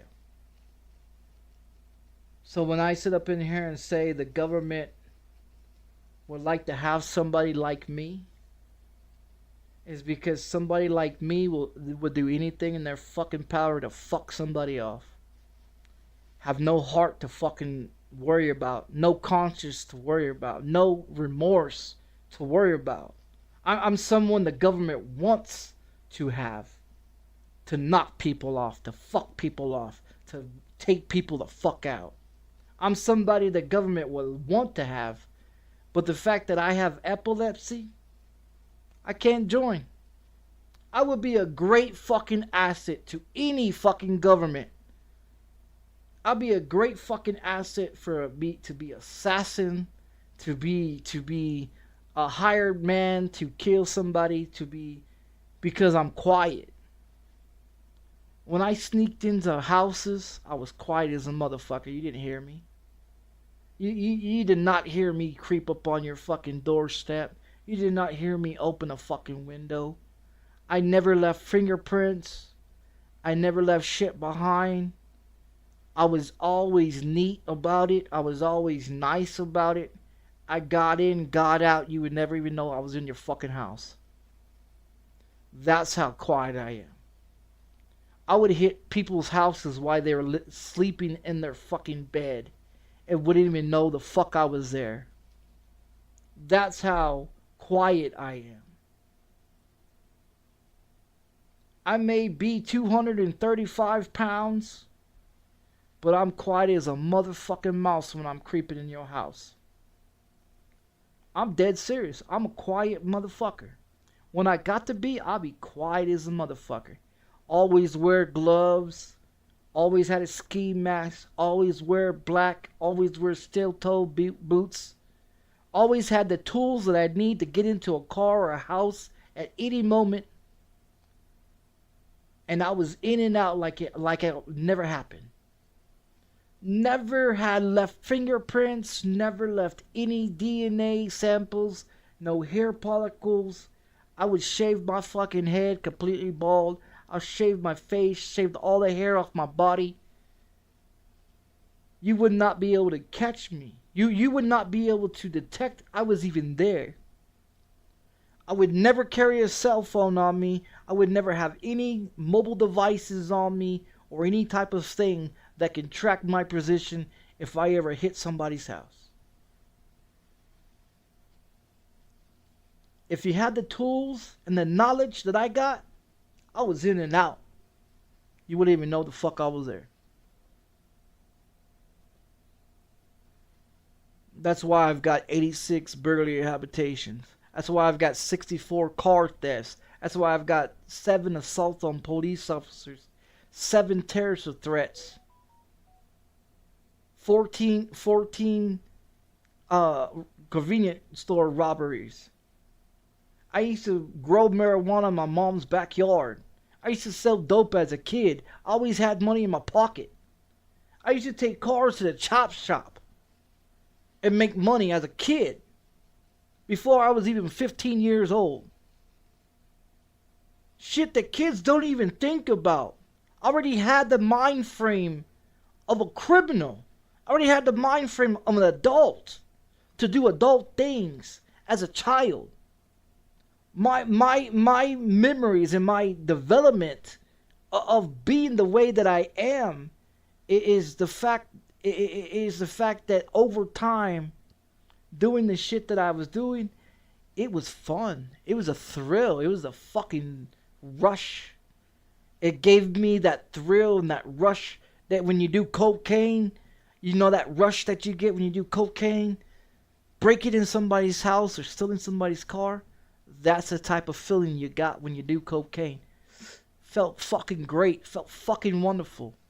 I would never start a car in the parking lot or in the driveway of someone's home where I stole their car, I would put that motherfucker in reverse or in neutral and shove that motherfucker down the block.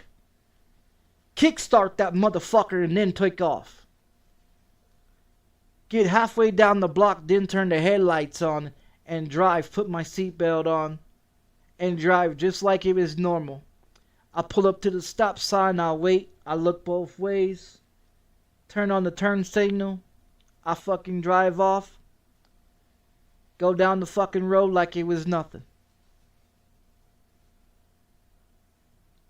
That's the reason why I'm able to drive in American Truck Simulator. That's the reason why I'm able to drive in most driving video games, because I learned how to drive as a kid, because I was doing professional driving. As that movie, Gone in 60 Seconds, I was that type of motherfucker. I was a Grand Theft Auto motherfucker before Grand Theft Auto even came out. I was taking cars off of car lots at nighttime, putting them on trailers and taking them to Mexico and getting paid for it. Taking cars to chop shops and getting paid for it. I always had money in my pocket.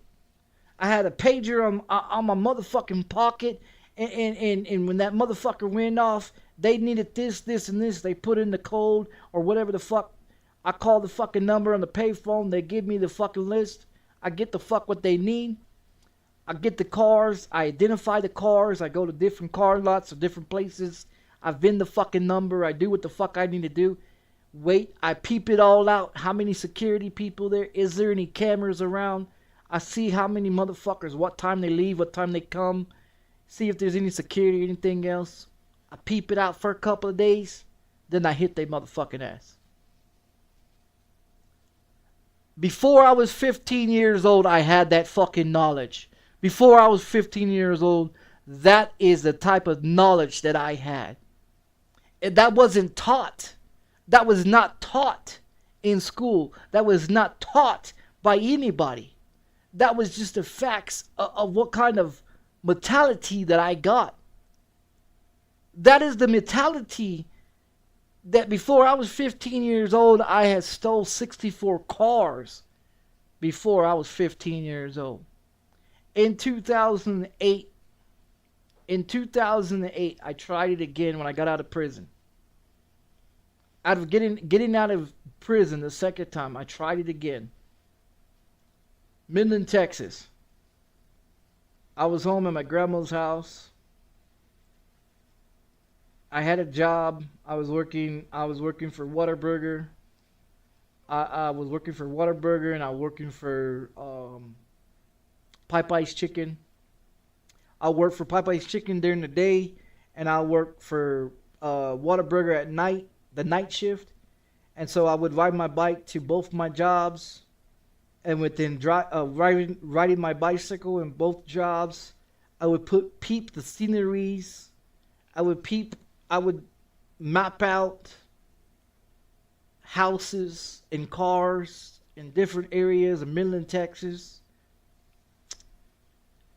And I was like, shit, let me give it a shot again, you know? So one night when I was getting off work at Whataburger, instead of going back to my grandmother's house, I took a detour. I went to this car shop, you know, the auto mechanic shop place. Walked around, paid attention, you know, looked around, see who was all there, see if they had any cameras. And one of these double doors had this screwdriver that was inside this door. And if I can stick my hand in there and pop that motherfucker up, I can open the doors and then I can get in. Well, so I peeped around, you know, a few nights, walked around, you know, from far distance. I looked at, you know, paid attention. So 2008, I committed another crime. I broke into that fucking place, went into the office where all the keys was at, start walking around the inside the garage, pushing buttons on what car had this, you know, what car key button goes to what. And so each one that had beat, you know, which car was what. it flashed its little lights or whatever, and so I opened the main doors, got the car, parked the motherfucker outside, down the block, walk back, get another one, park it down the fucking block. By the time I emptied that motherfucker, there was 15 cars missing that night. What I would do is I would take that car out to the boonies and drop it the motherfucker off. Get on the highway, stick my thumb out, hoping that I can get a ride back into town. Hitchhike back into town, hit the same place, and I would do that 5 or 6 times that fucking night. And then I was park those cars out in the boonies and cover them up. 2008, I stole 15 cars in one night. Called up my old connect and had told him, hey, I got some cars. He's like, man, I ain't heard from you from years. Where you been at? I said, man, I just got out. I did eight years in the pen. He's like, no shit. Well, what are you talking about? You got cars. What kind of cars they are? There was a Mustang, a Ford, some other cars. There was a Corvette and a drop top, and this and this and this. There was a 64 Impala. There was a bunch of all these other convertibles, classic cars and shit.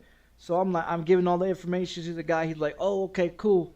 I get the trailer. I get the trailer. I'll meet you at the location of the car. I say, okay, here's the location. They're behind some trees, with trees and shit on top of them.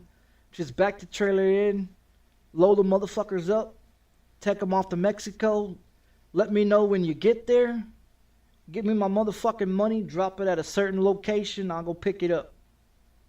I already had 6, 7, 8 grand in 2008. In 2008, I was fresh out of prison. Didn't have a dime in my fucking pocket, but I had fucking 8 grand in my pocket after that night. One night, I stole another vehicle from some other place, gassed it up, cleaned it up, made it look like it was mine. I'm cruising around, just cruising around, minding my own business, driving around Midland, Texas, cruising around. I go across the train tracks where all the black people are at, And I'm the only white motherfucker that goes into a black club, And this one boy, he came up to me and goes, hey, what you doing? What you doing, man? I said, nothing. I'm going to come over here to the club. He's like, oh, you're the one with the bicycle all the time, huh? I said, yeah. Well, where did you get this ride at? I said, what are you talking about? He said, it's hot, isn't it? Man, get that motherfucker out of here. And so I drove off, and shit, and I went cruising and shit, parked the motherfucker. And I walked back to the club. That same guy come up to me and say, hey, man, don't bring no fucking hot cars around this motherfucker. And I'm like, oh, all right, man, cool. It's all right. I just figured I'd just roll up, get a drink or two, get some bud, get some this, get some that. Nah, man, not in no fucking hot ride. And I'm like, okay, cool, whatever. Well, you got anything? Man, I ain't gonna give you no shit. And I was like, okay, whatever, dude. So I went to somebody else that had some shit and got some shit off of that motherfucker. 220 sacks of marijuana and a fucking cup of lean, couple of cough syrup and shit, which is lean and everything. And then I had a fucking a thing of cocaine. I had a baggie of cocaine, snorting the fuck out of that shit, smoking blunts and shit, and fucking bought a bottle of Jack, sat there on the fucking table, drank the bottle of Jack, gave the bartender a fucking a blunt, and told him, here you go, man. Here's you a couple $100. He's like, man, you fucking crazy. You the only white guy in an all-black club. I said, man, it doesn't matter about the fucking color of your skin. I'm here to drink. I'm not here to fucking cause problems. I'll come in here and buy a bottle of Jack every now and then. Do this, do that. I throw him a couple $100. He shut the fuck up. I do about my business. I get my fucking dope. I get my shit. I walk the fuck out with whatever broad I'm gonna fuck that night. You know what I mean? And I fucked a lot of bitches in that club. Not in just in that club, but I fucked. There was after parties and shit like that. There was 5 different clubs. There was after parties, and I would go to every one of them every night, and I'll get fucked up off of cocaine, and I'll still go to work every goddamn day, coked up.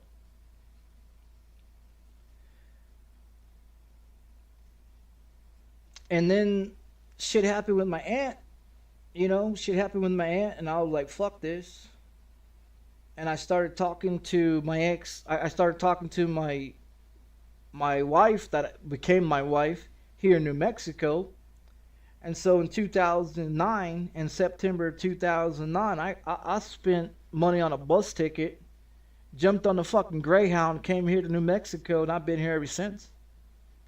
Everything I had, everything, every clothes I had, everything the fuck I own, I jumped on a fucking bus, came here to New Mexico. I ain't touched cocaine since.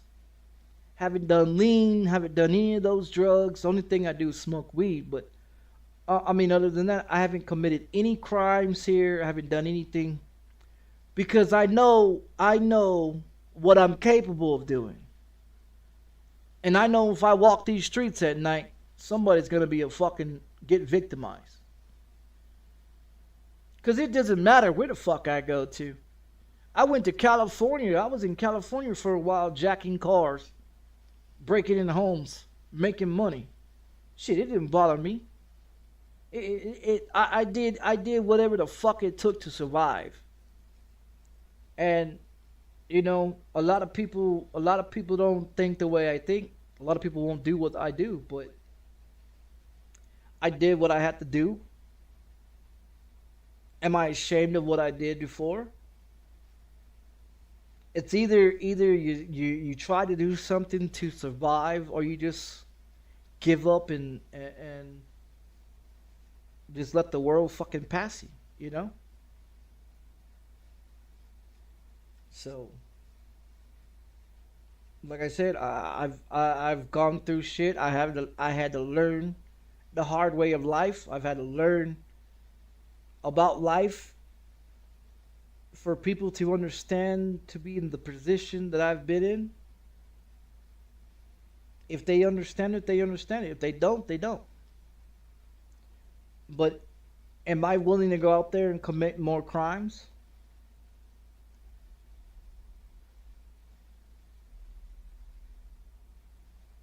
If it comes to a point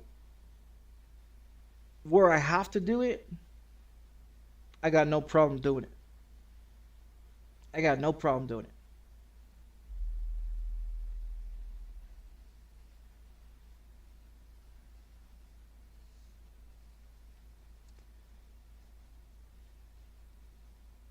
I'll do whatever I got to do to make sure I got the shit that I got.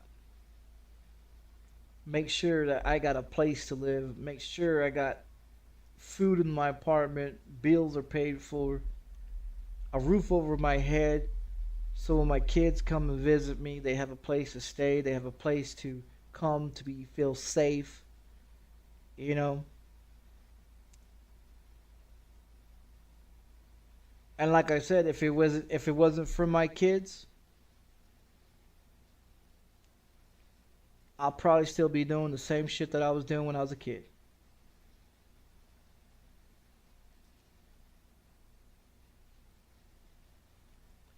But that's a difference. That's a difference between how I used to think and how I am now.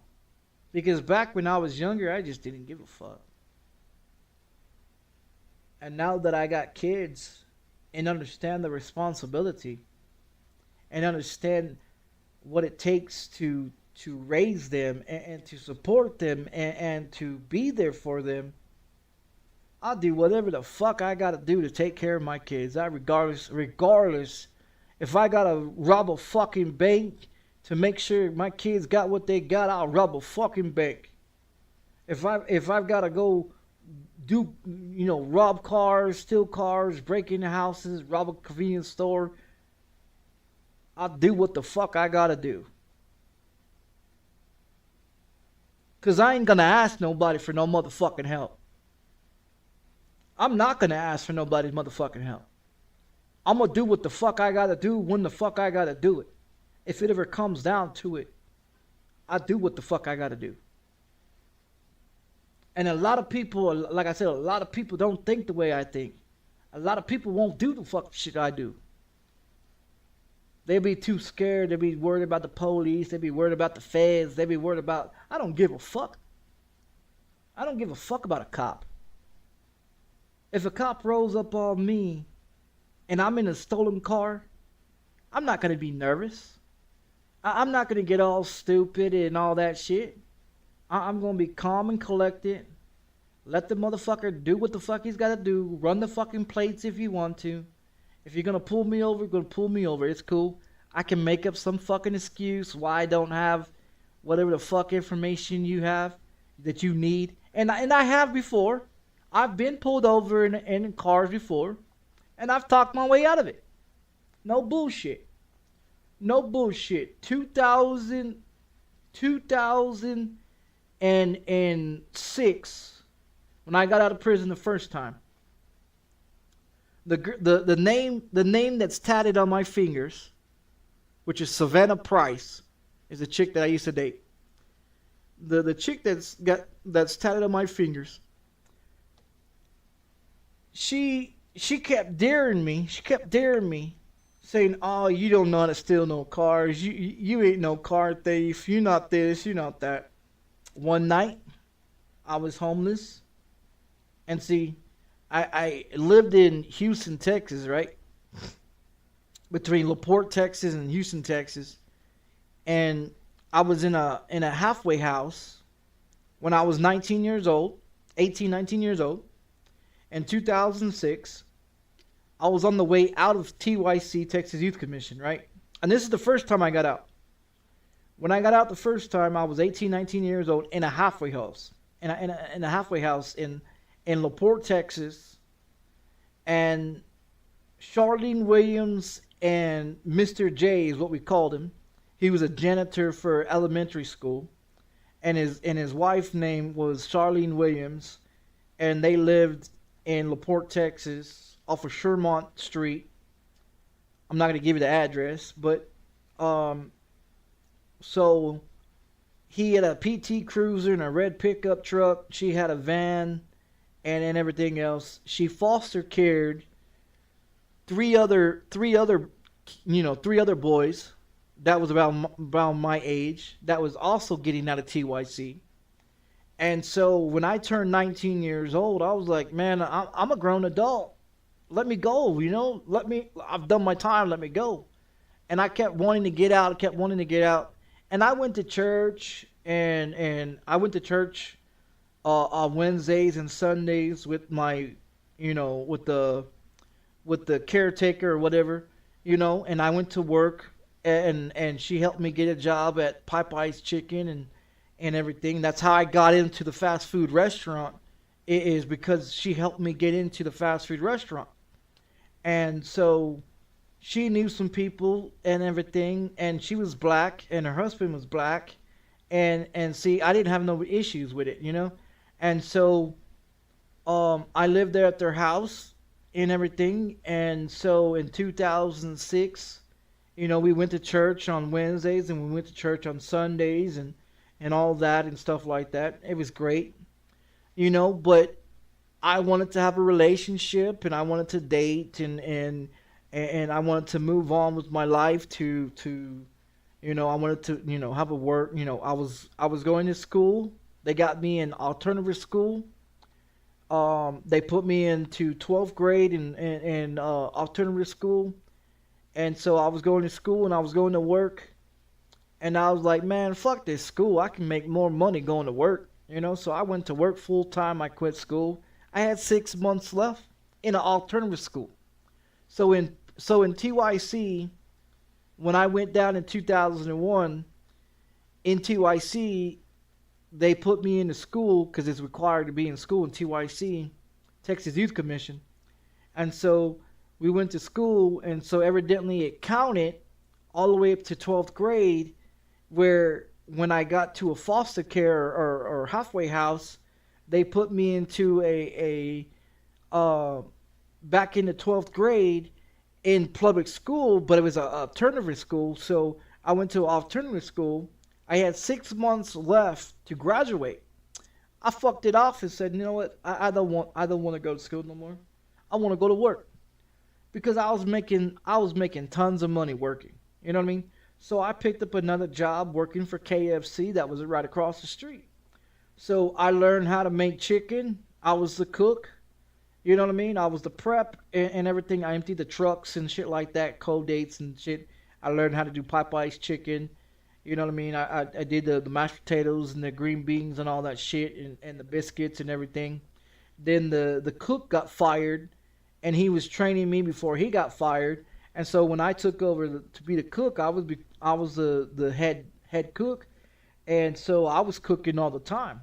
Well, between that job and KFC, I was cooking for both jobs, and that's where I got into cooking in fast food restaurant. Then from cooking from fast food restaurant and Popeyes and KFC, then I went to McDonald's and Whataburger and Pizza Hut and Little Caesars and Sonic and Wendy's and Taco Bell and Golden Corral and Furs and all these other restaurants. So yeah, I that's how I got into the fast food restaurant, was because I was in a halfway house. They gave me an opportunity to work. I fucking worked. I did everything I could. I busted my ass to, you know what I mean?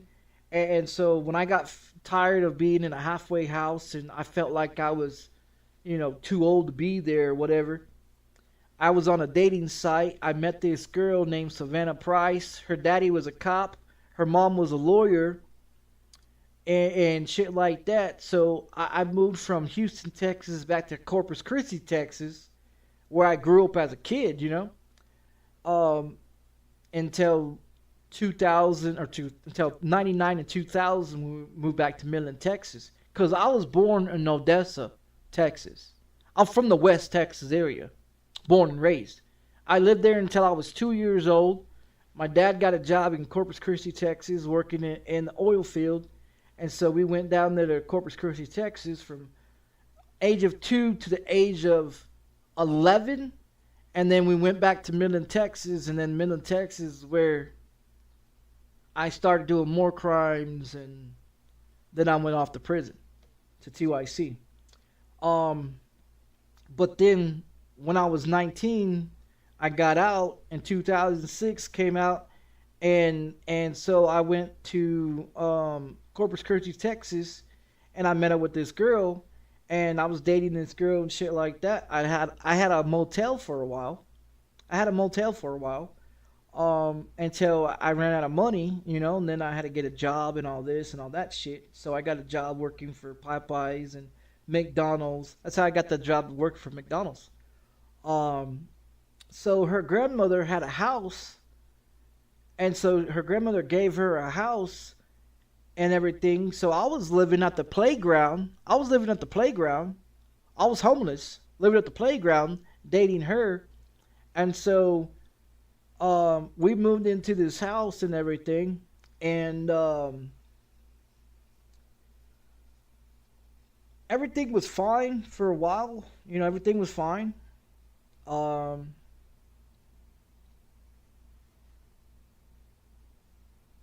Hurricane Katrina came through Corpus Christi, Texas, and so we went to Brownwood, Texas, where my mom was at the current time. And so I moved up there, and I wasn't there probably less than about 3-4 months. And so we went back to Corpus Christi, Texas after the Hurricane Katrina happened. And so we went back, and then in that process, before we went back, I was accused of writing checks, or I stole a check, is what they state. Is I stole this checkbook from this lady's vehicle, and that I went to the bank and tried to cash it. Well, I didn't steal the lady's check. This guy, I sold him 2 electric guitars, and he was supposed to pay me the money. Well, I kept asking him for my fucking money and everything else, and he's like, I get it, you know, and he worked the same job that I worked. And he kept putting me off and kept putting me off, and one day he gave me a check, and he filled it out, and he told me to take my identification. I was 19 years old, right? And so I didn't know shit about checks. You know what I mean? I didn't know shit about checks. I was in fucking prison for 6 years. I didn't know shit about checks. You know? So he gave me this check and told me to just sign the back of it, you know, in front of the lady at this bank. Go to the bank and cash it. You know, so he gave me this check, and I jumped in the truck with my girlfriend. She took me to the bank. I walked into the bank, gave the lady the check, and she said, oh, well, you know, you got your identification, this and this. I said, yeah, I do. And I pulled it out, put it on the counter and shit, you know. I went to sign the back of it. I gave it to her. And then she started looking at me all weird and shit. And I didn't know why she was looking at me weird. And she's like, excuse me, I got to speak to my manager. So she goes and speaks to her manager. Her and her manager comes back. And her manager informs me, asks me, where did I get this check from? And I said, well, this guy at work owed me money and he gave me this check just a few minutes ago. My girlfriend drove me up here to the bank to cash it. And he's like, how did you get this check? So I told him again. And so I text my girlfriend. I said, hey, can you come in the bank and explain to the bank teller what's going on? So my girlfriend came in at the time and said, told the bank teller, I pulled up to his job, I picked him up, and this guy gave him a check, and he hopped in the truck, and we came to the bank, and he's trying to cash it. Well, we're going to call the sheriff department because this check belongs to this lady behind this counter. I said, what? They said, yeah, the check that I was trying to cash belongs to the teller behind the counter. I was like, what the fuck are you talking about? So they started questioning me and everything else, where I got this check and all this. I told the police department the same fucking thing. You know, they took my information and everything else, told me I was free to go. And so I went home, and my girlfriend, she got a call about her grandmother not doing so well and the shit like that. So I said, okay, let's fucking, you know, pack up and shit like that. We'll go back to Corpus Christi, Texas. So we hopped in the truck and we took off, right? Come to find out, I didn't know they put a fucking $30,000 warrant out for my fucking arrest.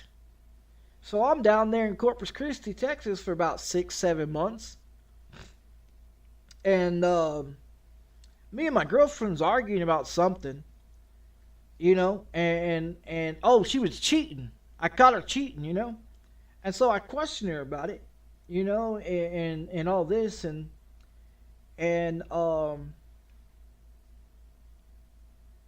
I guess one of the neighbors called the police, and the police showed up. And while the police showed up, she shoves me into the closet, right? She shoves me into the closet. And the fucking police are standing out there watching her shove me into the closet. One of them's out the window telling her, hey, ma'am, get your hands off of him and open the door.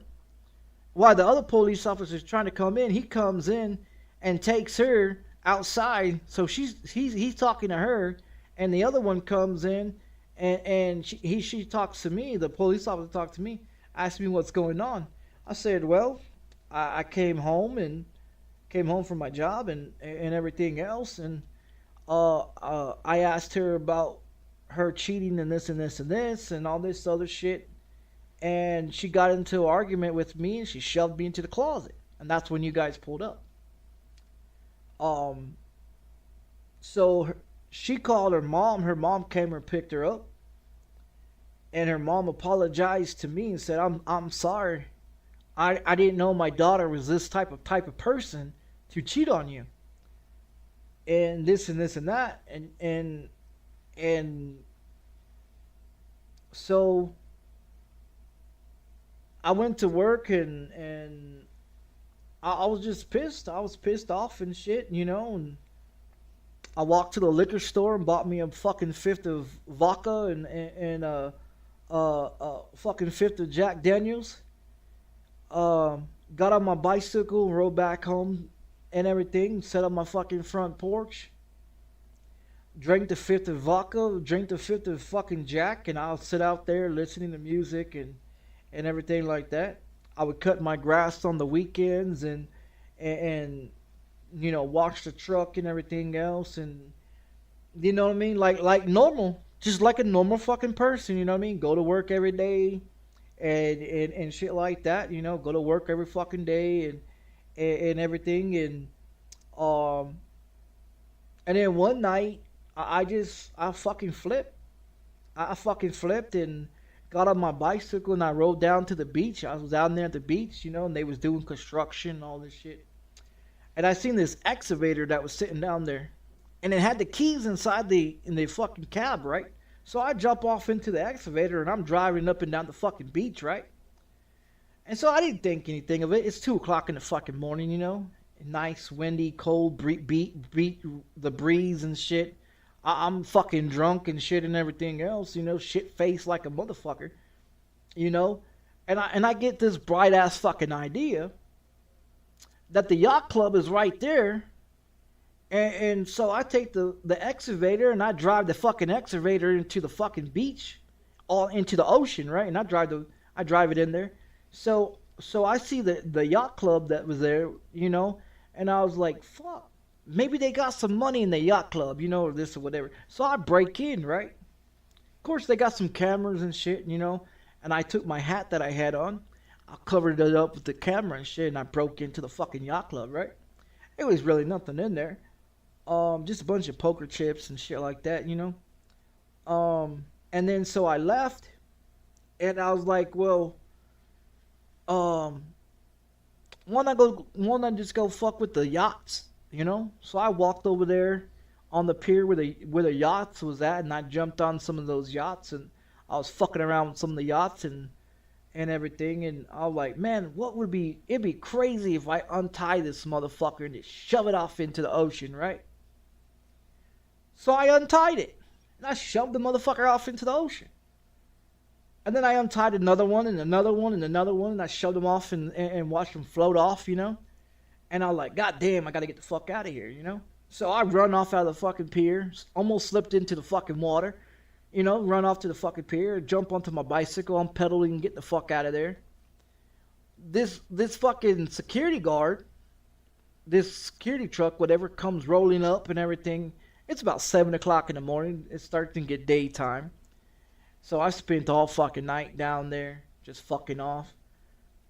And I went down there to sit at the beach because I used to enjoy sitting at the beach, and to think and shit like that, you know. And so I was pissed off, and I fucking did what the fuck I did. This fucking security guard pulled me over and said, we got a call that somebody was down there in the yachts doing this and this and this. I said, I don't know what the fuck he talking about. Well, evidently there was 2 other people that was working in the yacht in the yacht club that I didn't notice that was there. They called the police, and so they already identified me. They pulled up on me, identified me. Then they went back to their job. Well, then they called the real police officer. Had the real police officer show up. They ran me through the system. Come to find out, I had a $30,000 warrant out for my arrest in Brownwood, Texas. I didn't know that. So they handcuffed me. They put me in the fucking car. They take me down to county jail in Corpus Christi, Texas. I spent 80 days in the fucking county jail. I do my 80 days there for the shit that I did at the yacht club and the excavator and all other shit that I did. And then they turned around and transported me back to Brownwood, Texas, where they tried to say that I broke into this lady's vehicle and stole her fucking checkbook. And I didn't. I did not break into the lady's truck and do it. And so they asked me, well, do I have a cell phone and this and this and this? And I said, yeah, I got a cell phone. You could ping it off the towers, and you see my cell phone is at my girlfriend's place where we were staying at. And it was, because I was laying next to her when they supposedly said I broke into this lady's truck, which I never did, because they didn't have no cameras, nor did they have any fingerprints or any evidence that I was there. So they sentenced me to 2 years state prison for a crime that I didn't commit, because they couldn't find the motherfucker that gave me the fucking check.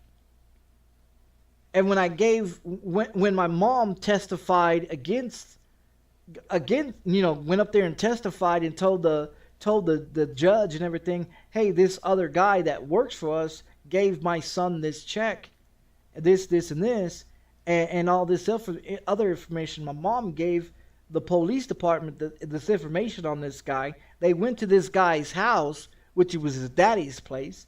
His daddy informed the police department that he packed his shit and left. And so they couldn't find this motherfucker. They had me sit in the county jail, and they pinned it on me. They had no proof, no evidence that I fucking even did the crime.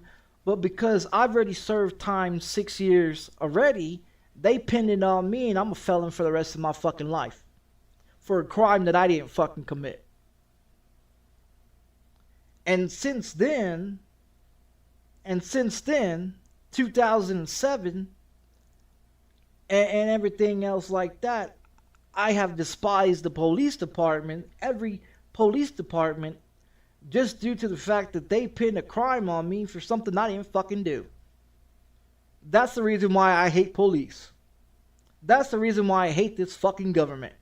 Because they pinned a crime on me that I did not fucking do, when I already did 6 years for the crimes that I actually did do. But then when they arrested me for a crime that I didn't do, they can't even prove that I did it. They have no ping towers. They have no cameras. They have no evidence. They have nothing there. They have my girlfriend saying that he was in bed with her, laying next to her the night of the crime. They have my mother saying that they seen the guy give me the check. My girlfriend also did a statement saying that she seen him give me a check, and then we went to the bank to cash it. And then they said, because I went to the bank and signed my name on the back of it, they got me for passing with forgery, which cost me 2 years, minimum of 2 years state penitentiary time. And I went down for 2 years for a fucking crime I didn't do. That's the reason why I hate the fucking police. That's the reason why I hate the fucking police. Because they accused me of a crime that I didn't fucking do. But every crime that I've committed in my lifetime, I admit that I did it. I admit every crime that I fucking did. When they arrested me for the car thefts and the burglaries and the assaults and the armed robberies and the drug cases and the gun charges and the pistol whipping and this and this and that, I owned up to everything the fuck I did. Because I was going to go down for it anyways. You know what I mean? So I admitted that I fucking did it. And I did do the crimes. Everything that they said I did before I was 15 years old. I did 6 years for a crime that I actually did, and then did 2 more years for a crime that I didn't fucking do. That's why I despise the police department. That's why I despise this fucking government. Because they're like, well, you've already been to prison for crimes. Well, let's go ahead and just fucking pin this one on you too, and say that you did it. Until this very same day, they still cannot and will never have any proof and evidence that I ever did the crime. They don't have the evidence, never had the evidence, that I broke into the lady's vehicle and stole the fucking check. I don't even know where this fucking lady lives at. I know she lives in Brownwood, Texas. I know she works at that fucking bank, but I don't know where the fuck she lives. I don't know what kind of vehicle she drives. I just know that they said that I broke into the vehicle and that supposedly they had my fingerprints and this and this and this. I said, no the fuck you don't. No the fuck you don't. Because if I break into a car, you ain't gonna have no fingerprints, motherfucker. You ain't gonna have no fingerprints. I don't commit crimes and leave fingerprints behind. Every crime that I've committed, they have never had any evidence that I actually did the crime. They only had the fact that people seen me come out of houses and seen that I was in cars and dropped cars off to chop shops and did this and did that with cars and robbed stores and this because of the camera and everything when I robbed the convenience stores and shit like that. And then the fact that when I pistol whipped that motherfucker in 7th grade for being a snitch, he snitched on me one time and I pistol whipped him with the fucking pistol. And then he went and told the security guard, and the security guard went and called the police department. They came out and they went right to my house. They went right to my mom's house, and my mom answered the door and said, well, what the fuck did Michael do this time? She already knew it was me.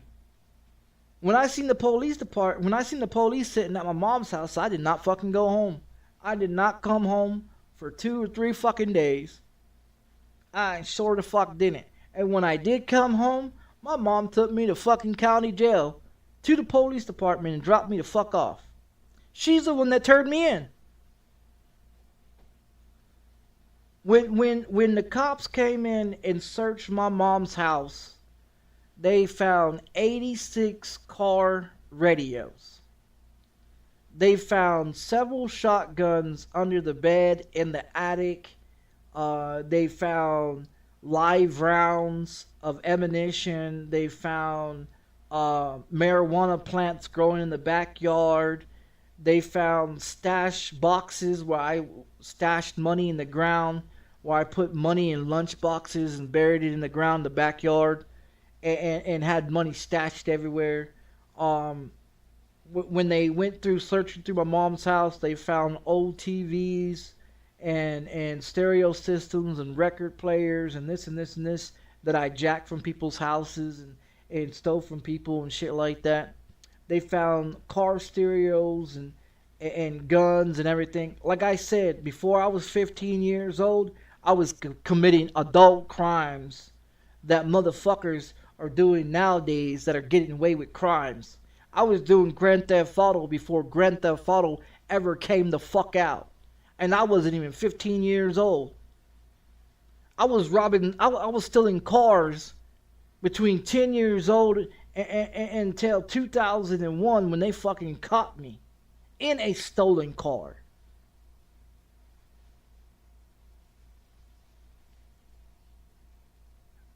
Everything else, my mom snitched on me. Yeah, my mom snitched on me. Everything that I did, she snitched on me. She let them into the house. They searched the house and found everything. My mom was like, "What the fuck?" She didn't know. She didn't know that I was sneaking out in the middle of the night. She didn't know I was sneaking out in the middle of the night, breaking in people's houses. She didn't know that I was sneaking out, breaking in and doing crimes. Because she was in bed asleep. She didn't know. She thought when all of us kids went to bed, everybody went to bed and went to sleep. I waited until everybody went to sleep, and I knew everybody was asleep, and I sneaked out the fucking window. I sure did. I sneaked out the fucking window, jumped on my bicycle, rode downtown, and was hitting car places and fucking buildings and this building and that building and cars. I used to check car doors and see if they was unlocked. And when they wasn't unlocked, I would take a spark plug. And break that motherfucker and use the white crystal parts, put it on a rubber band and put it against the window and pop that motherfucker and shatter the glass take the whole fucking glass out and set that motherfucker on the ground, and I would always get in, hot wire that motherfucker, and take the fuck off. Back in the day, that's how the fuck I would do it. Back in the day, I would take my backpack that had a power drill, that had a screwdriver, that had a flat head, that had a pocket knife, a hammer, gloves, and ski mask and everything else that I needed to commit the crime with, that I had in a backpack with me, that I jumped on my bicycle and rode to any crime that I was going to. I would peep it out for a couple of days, and then when I hit that motherfucker, I'll leave my bicycle at home, I'll walk to the place where I want to go to, look around, make sure nobody's around, take that spark plug, tap that motherfucker on the glass, and then take that fucking glass, set that bitch on, unlock the door, hop the fuck in, off the fuck I go. That's how I was. That was before I was 15 years old.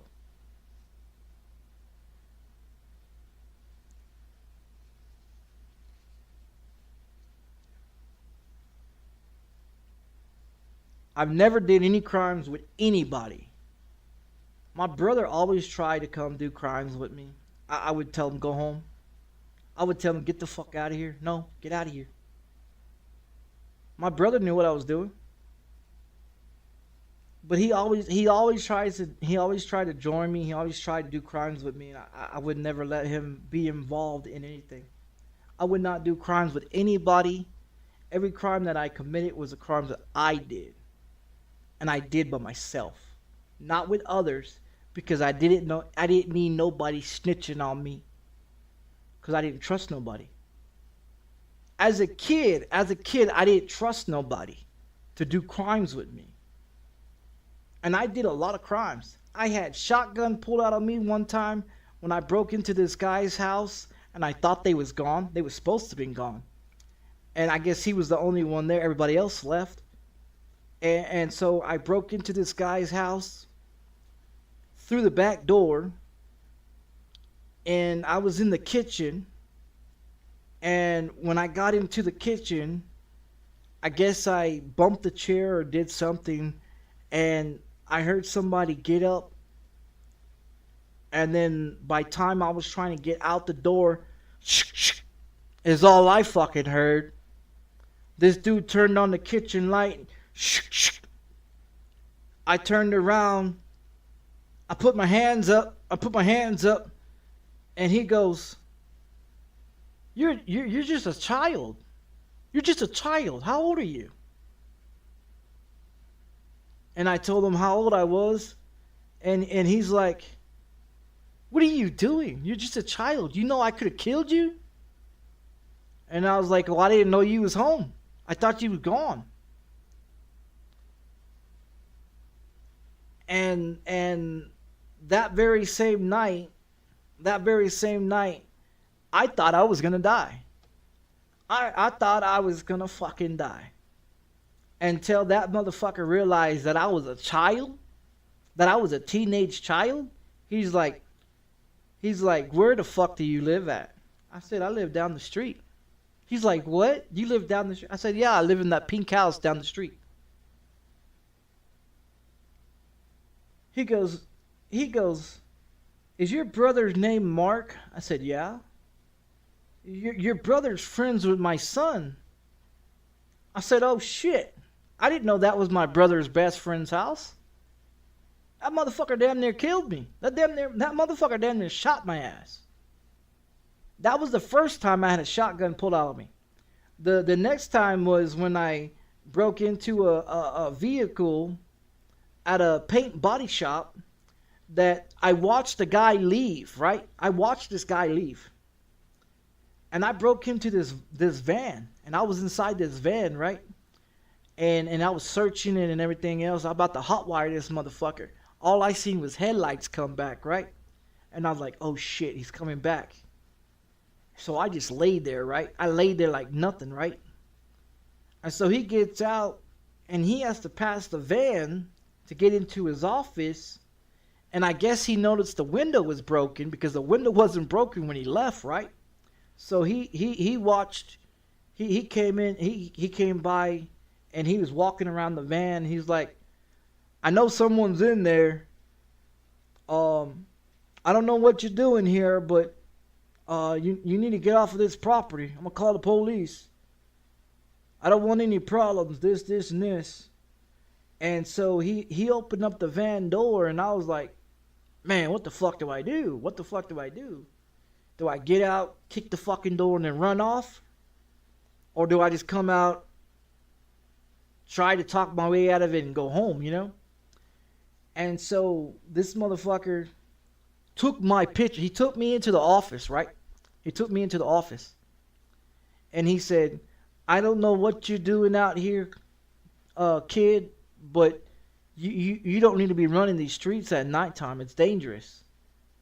And this and this and this. And I said, well, I'm just having some fun, you know?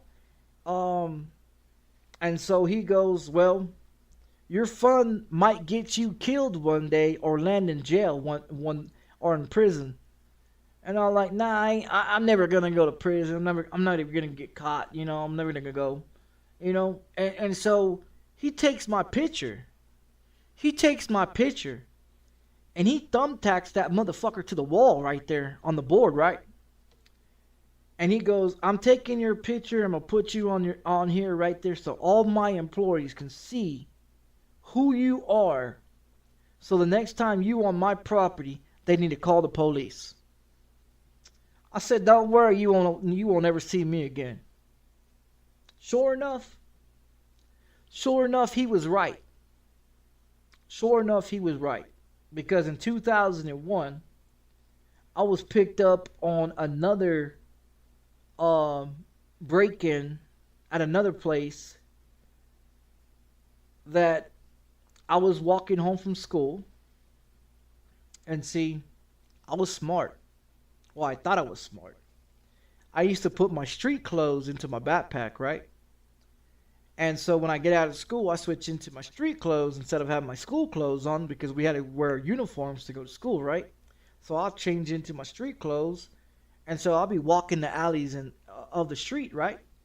So I was walking the alley, right? And I seen this SUV inside this backyard, right? And I was like, I wonder if it's got the keys in it, you know? Because people in Midland, Texas always keep the shit unlocked, you know, and the keys in the car, right? So I'm like, okay. So I walked up to it, right? And so I'm checking the door, right?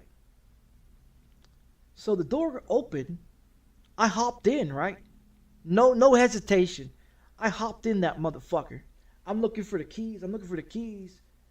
I pull down the visor, the keys right there. Fucking keys fall down. I grab the keys, I put them in the fucking ignition. Turn that motherfucker over, put that bitch in reverse. I haul ass out of that fucking, out of that motherfucker.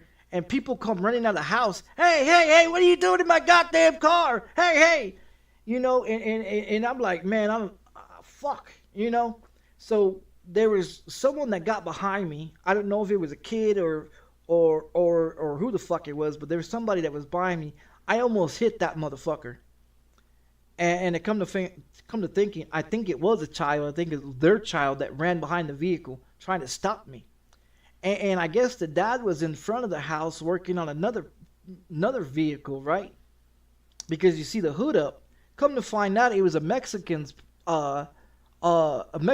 place, a Mexican guy's house that had 2 children and a wife, and he was working on his other truck. Wife come running out, and you got the girl and the boy come running out. And this is a 2001 Tahoe, right? So it's one of those big suburban type of motherfuckers. So I jumped in, turned that fucking key. I tried to back the fuck up out of there, right? So I'm peeling out down that dirt road. I swing a fucking left, take off, and I'm over there. I see this group of kids out in the middle of the street playing basketball, whatever. I'm on the horn. Get the fuck out of the way. I'm smashing the fucking gas. And so I'm peeling the fuck out of there, right? I'm racing down the fucking street. You know what I mean? I'm racing down the fucking street. I go over the fucking train tracks and shit like that. I'm driving. I hit the fucking corner, take a right, and then keep driving. Hit a left and hit another right and hit another left. I drive that motherfucker downtown to a vacant parking lot. Park that motherfucker, right? I'm searching it and shit. These motherfuckers tracked the fucking car where the location of the car was at. So I get out and see they seen me in my street clothes. So I put my school clothes back on, my uniform, right? Throw my backpack on my shoulder, and I'm walking down the street, right? Like I'm minding my own business, right? So I park the car, I get out of it, I start walking. You know what I mean? I got the keys in my pocket. I'm walking down the street. I can see my mom's house. I can see my mom's house from where the fuck I was at. All you see is this one cop car roll by. And then another one roll by.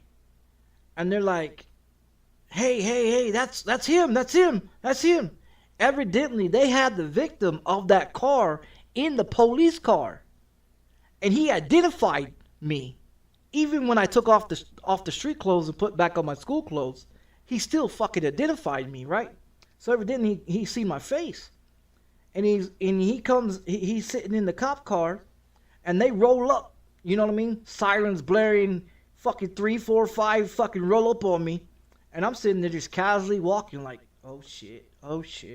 What the fuck do I do? What the fuck? Do I run? Do I fucking run? Or do I just stop and whatever, you know? So I'm freaking the fuck out, right? And so I keep walking. Motherfucking, they roll up. They jump out. Guns pointed. Hey, get on the fucking ground. Get on the fucking ground right now. Get on the fucking ground right now. So I hit the fucking ground, right? Hands spread, legs spread out. Motherfucker just laying out there, right? This motherfucker, the fucking police over there trying to handcuff me and this and this and this and shit. Motherfucking the fucking victim, the fucking victim's name Carlos, right? That's all I remember. His name is Carlos. And he's a Mexican guy, right? So he's sitting in the back of the seat of the squad car. He identifies who the fuck I am, right? So one of the officers come up to me and say, you got two choices. You got two choices. You can get your ass in the cop car and we can take you downtown and book you. Or we can let we can let that gentleman go and we can let him whoop your ass for stealing his goddamn car. I said, I don't know what you talking about. I ain't got no car. You know what I mean? I ain't got no car. So they searching my pockets. They pull out the keys, right? So they pressing the button. Beep, beep, beep, beep, beep, beep. You know what I mean? So they following the beep, beep noises all the way down the fucking sidewalk. They find the fucking Tahoe sitting in the fucking abandoned parking lot. They like, yeah, your ass is going to jail. You still got two choices. You get your ass in that squad car. We take you downtown, book your ass. Or we let that guy go and he can whoop the fuck out you right here, right now. I said, put me in the car, let's go. I didn't say nothing else. I said, put me in the car, let's go. They put me in the car. They took me downtown. They booked my ass for auto theft, attempted murder, because I almost hit children, you know, driving out like crazy and shit and everything else. And then they got me with multiple violations and everything else, and all that shit. And that's when they booked me for that car. That was the second car that they found me in.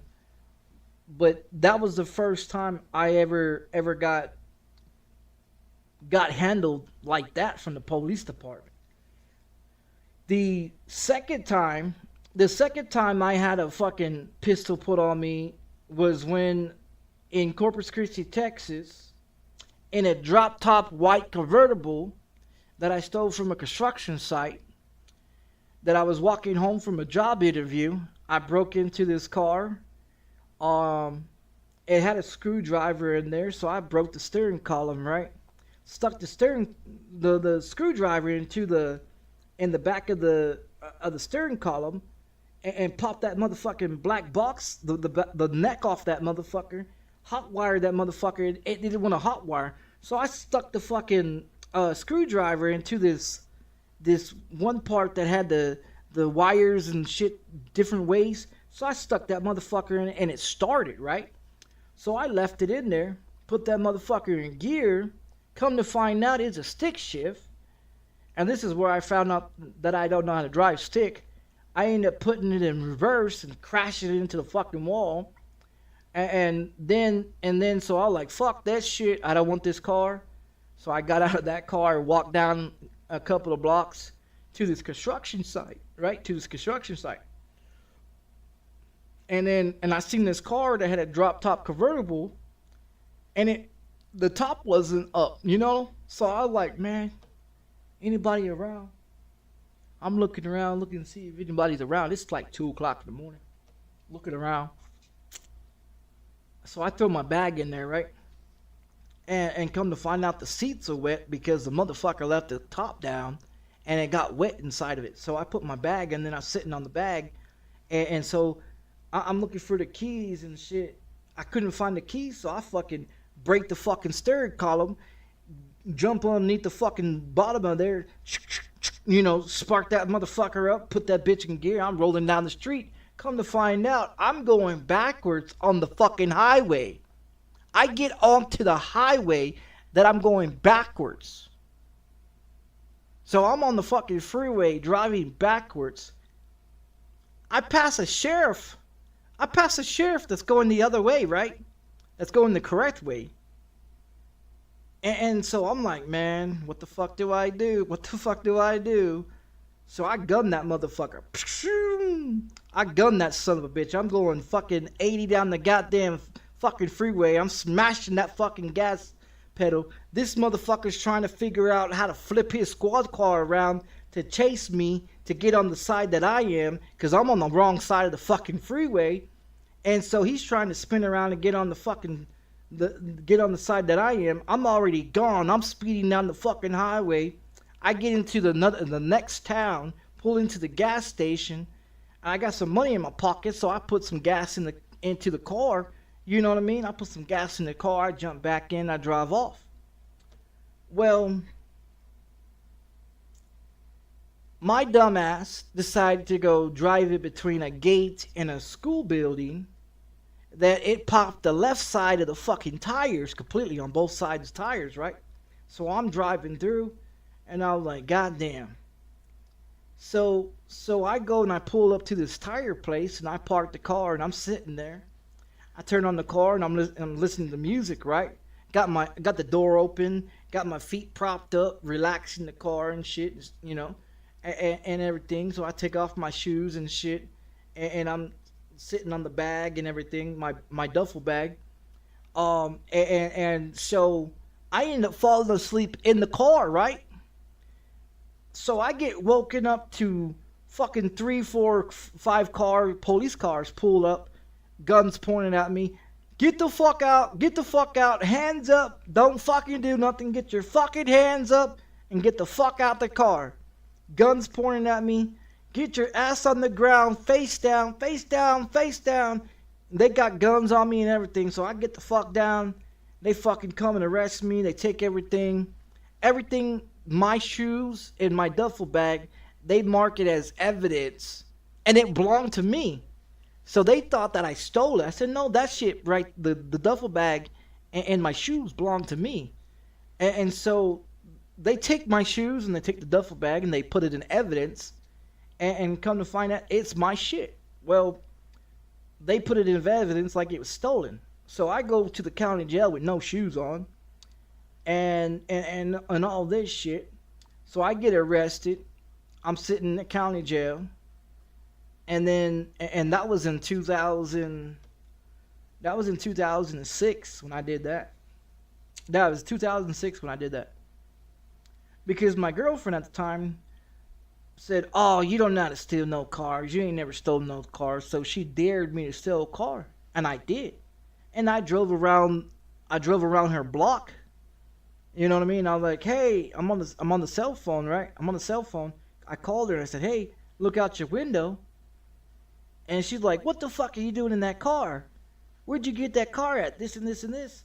I was like, you dared me to steal a car. I stole a fucking car. Get the fuck out of here with that shit, you know? So yeah, that's how that shit happened with her. But yeah, she talked shit saying, oh, I can't steal no car and this and this. And when I stole it, she was like, you better get the fuck out of here with it, you know? And so I did a bunch of stupid shit. I did a bunch of stupid shit for girls and women, and I was just stupid. I was just a stupid kid showing off, and so they booked me for that one. So they got me. So the cops found me in 2 cars. They've only found me in 2 cars, but all the other ones, all the other ones, they did a lie detector test on me where they hooked me up with the lie detector test.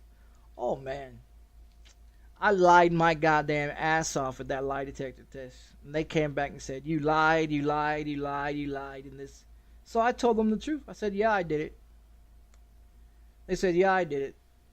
Everything that you're saying, each car that they named, each make and model that I stole, where I stole it at, what house I broke into, what I stole out of the house. I did some fucked up shit, man. I stole a golf cart one time and took it to my mom's house. She got pissed off at me and called the police. I drove the fuck out of there with a golf cart.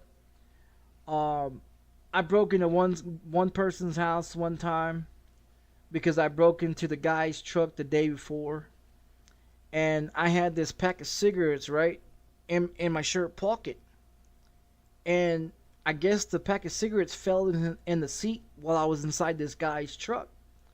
So when I got home and I was looking for the Marlboros, because I used to smoke Marlboro cigarettes, right? And so I was looking for the cigarette, and I was like, where's the fucking cigarettes? I was like, oh shit, they fell in the fucking truck. So the next day I went back to get the cigarettes from that guy, out of that guy's truck. Well, the guy's truck wasn't there, so I was walking around, and I seen that the cigarette pack was sitting on top of the TV in the living room, right? So I was like, okay.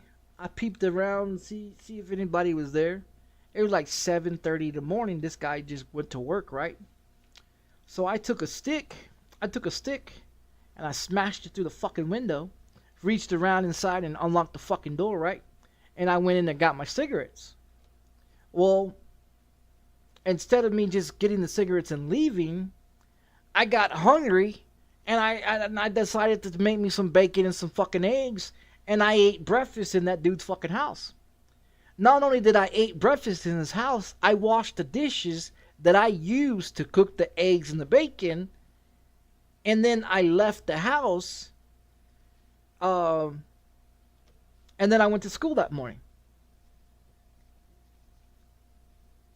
So that was another fuck up mistake that I did. Because they got my fingerprints off the stick in the glass and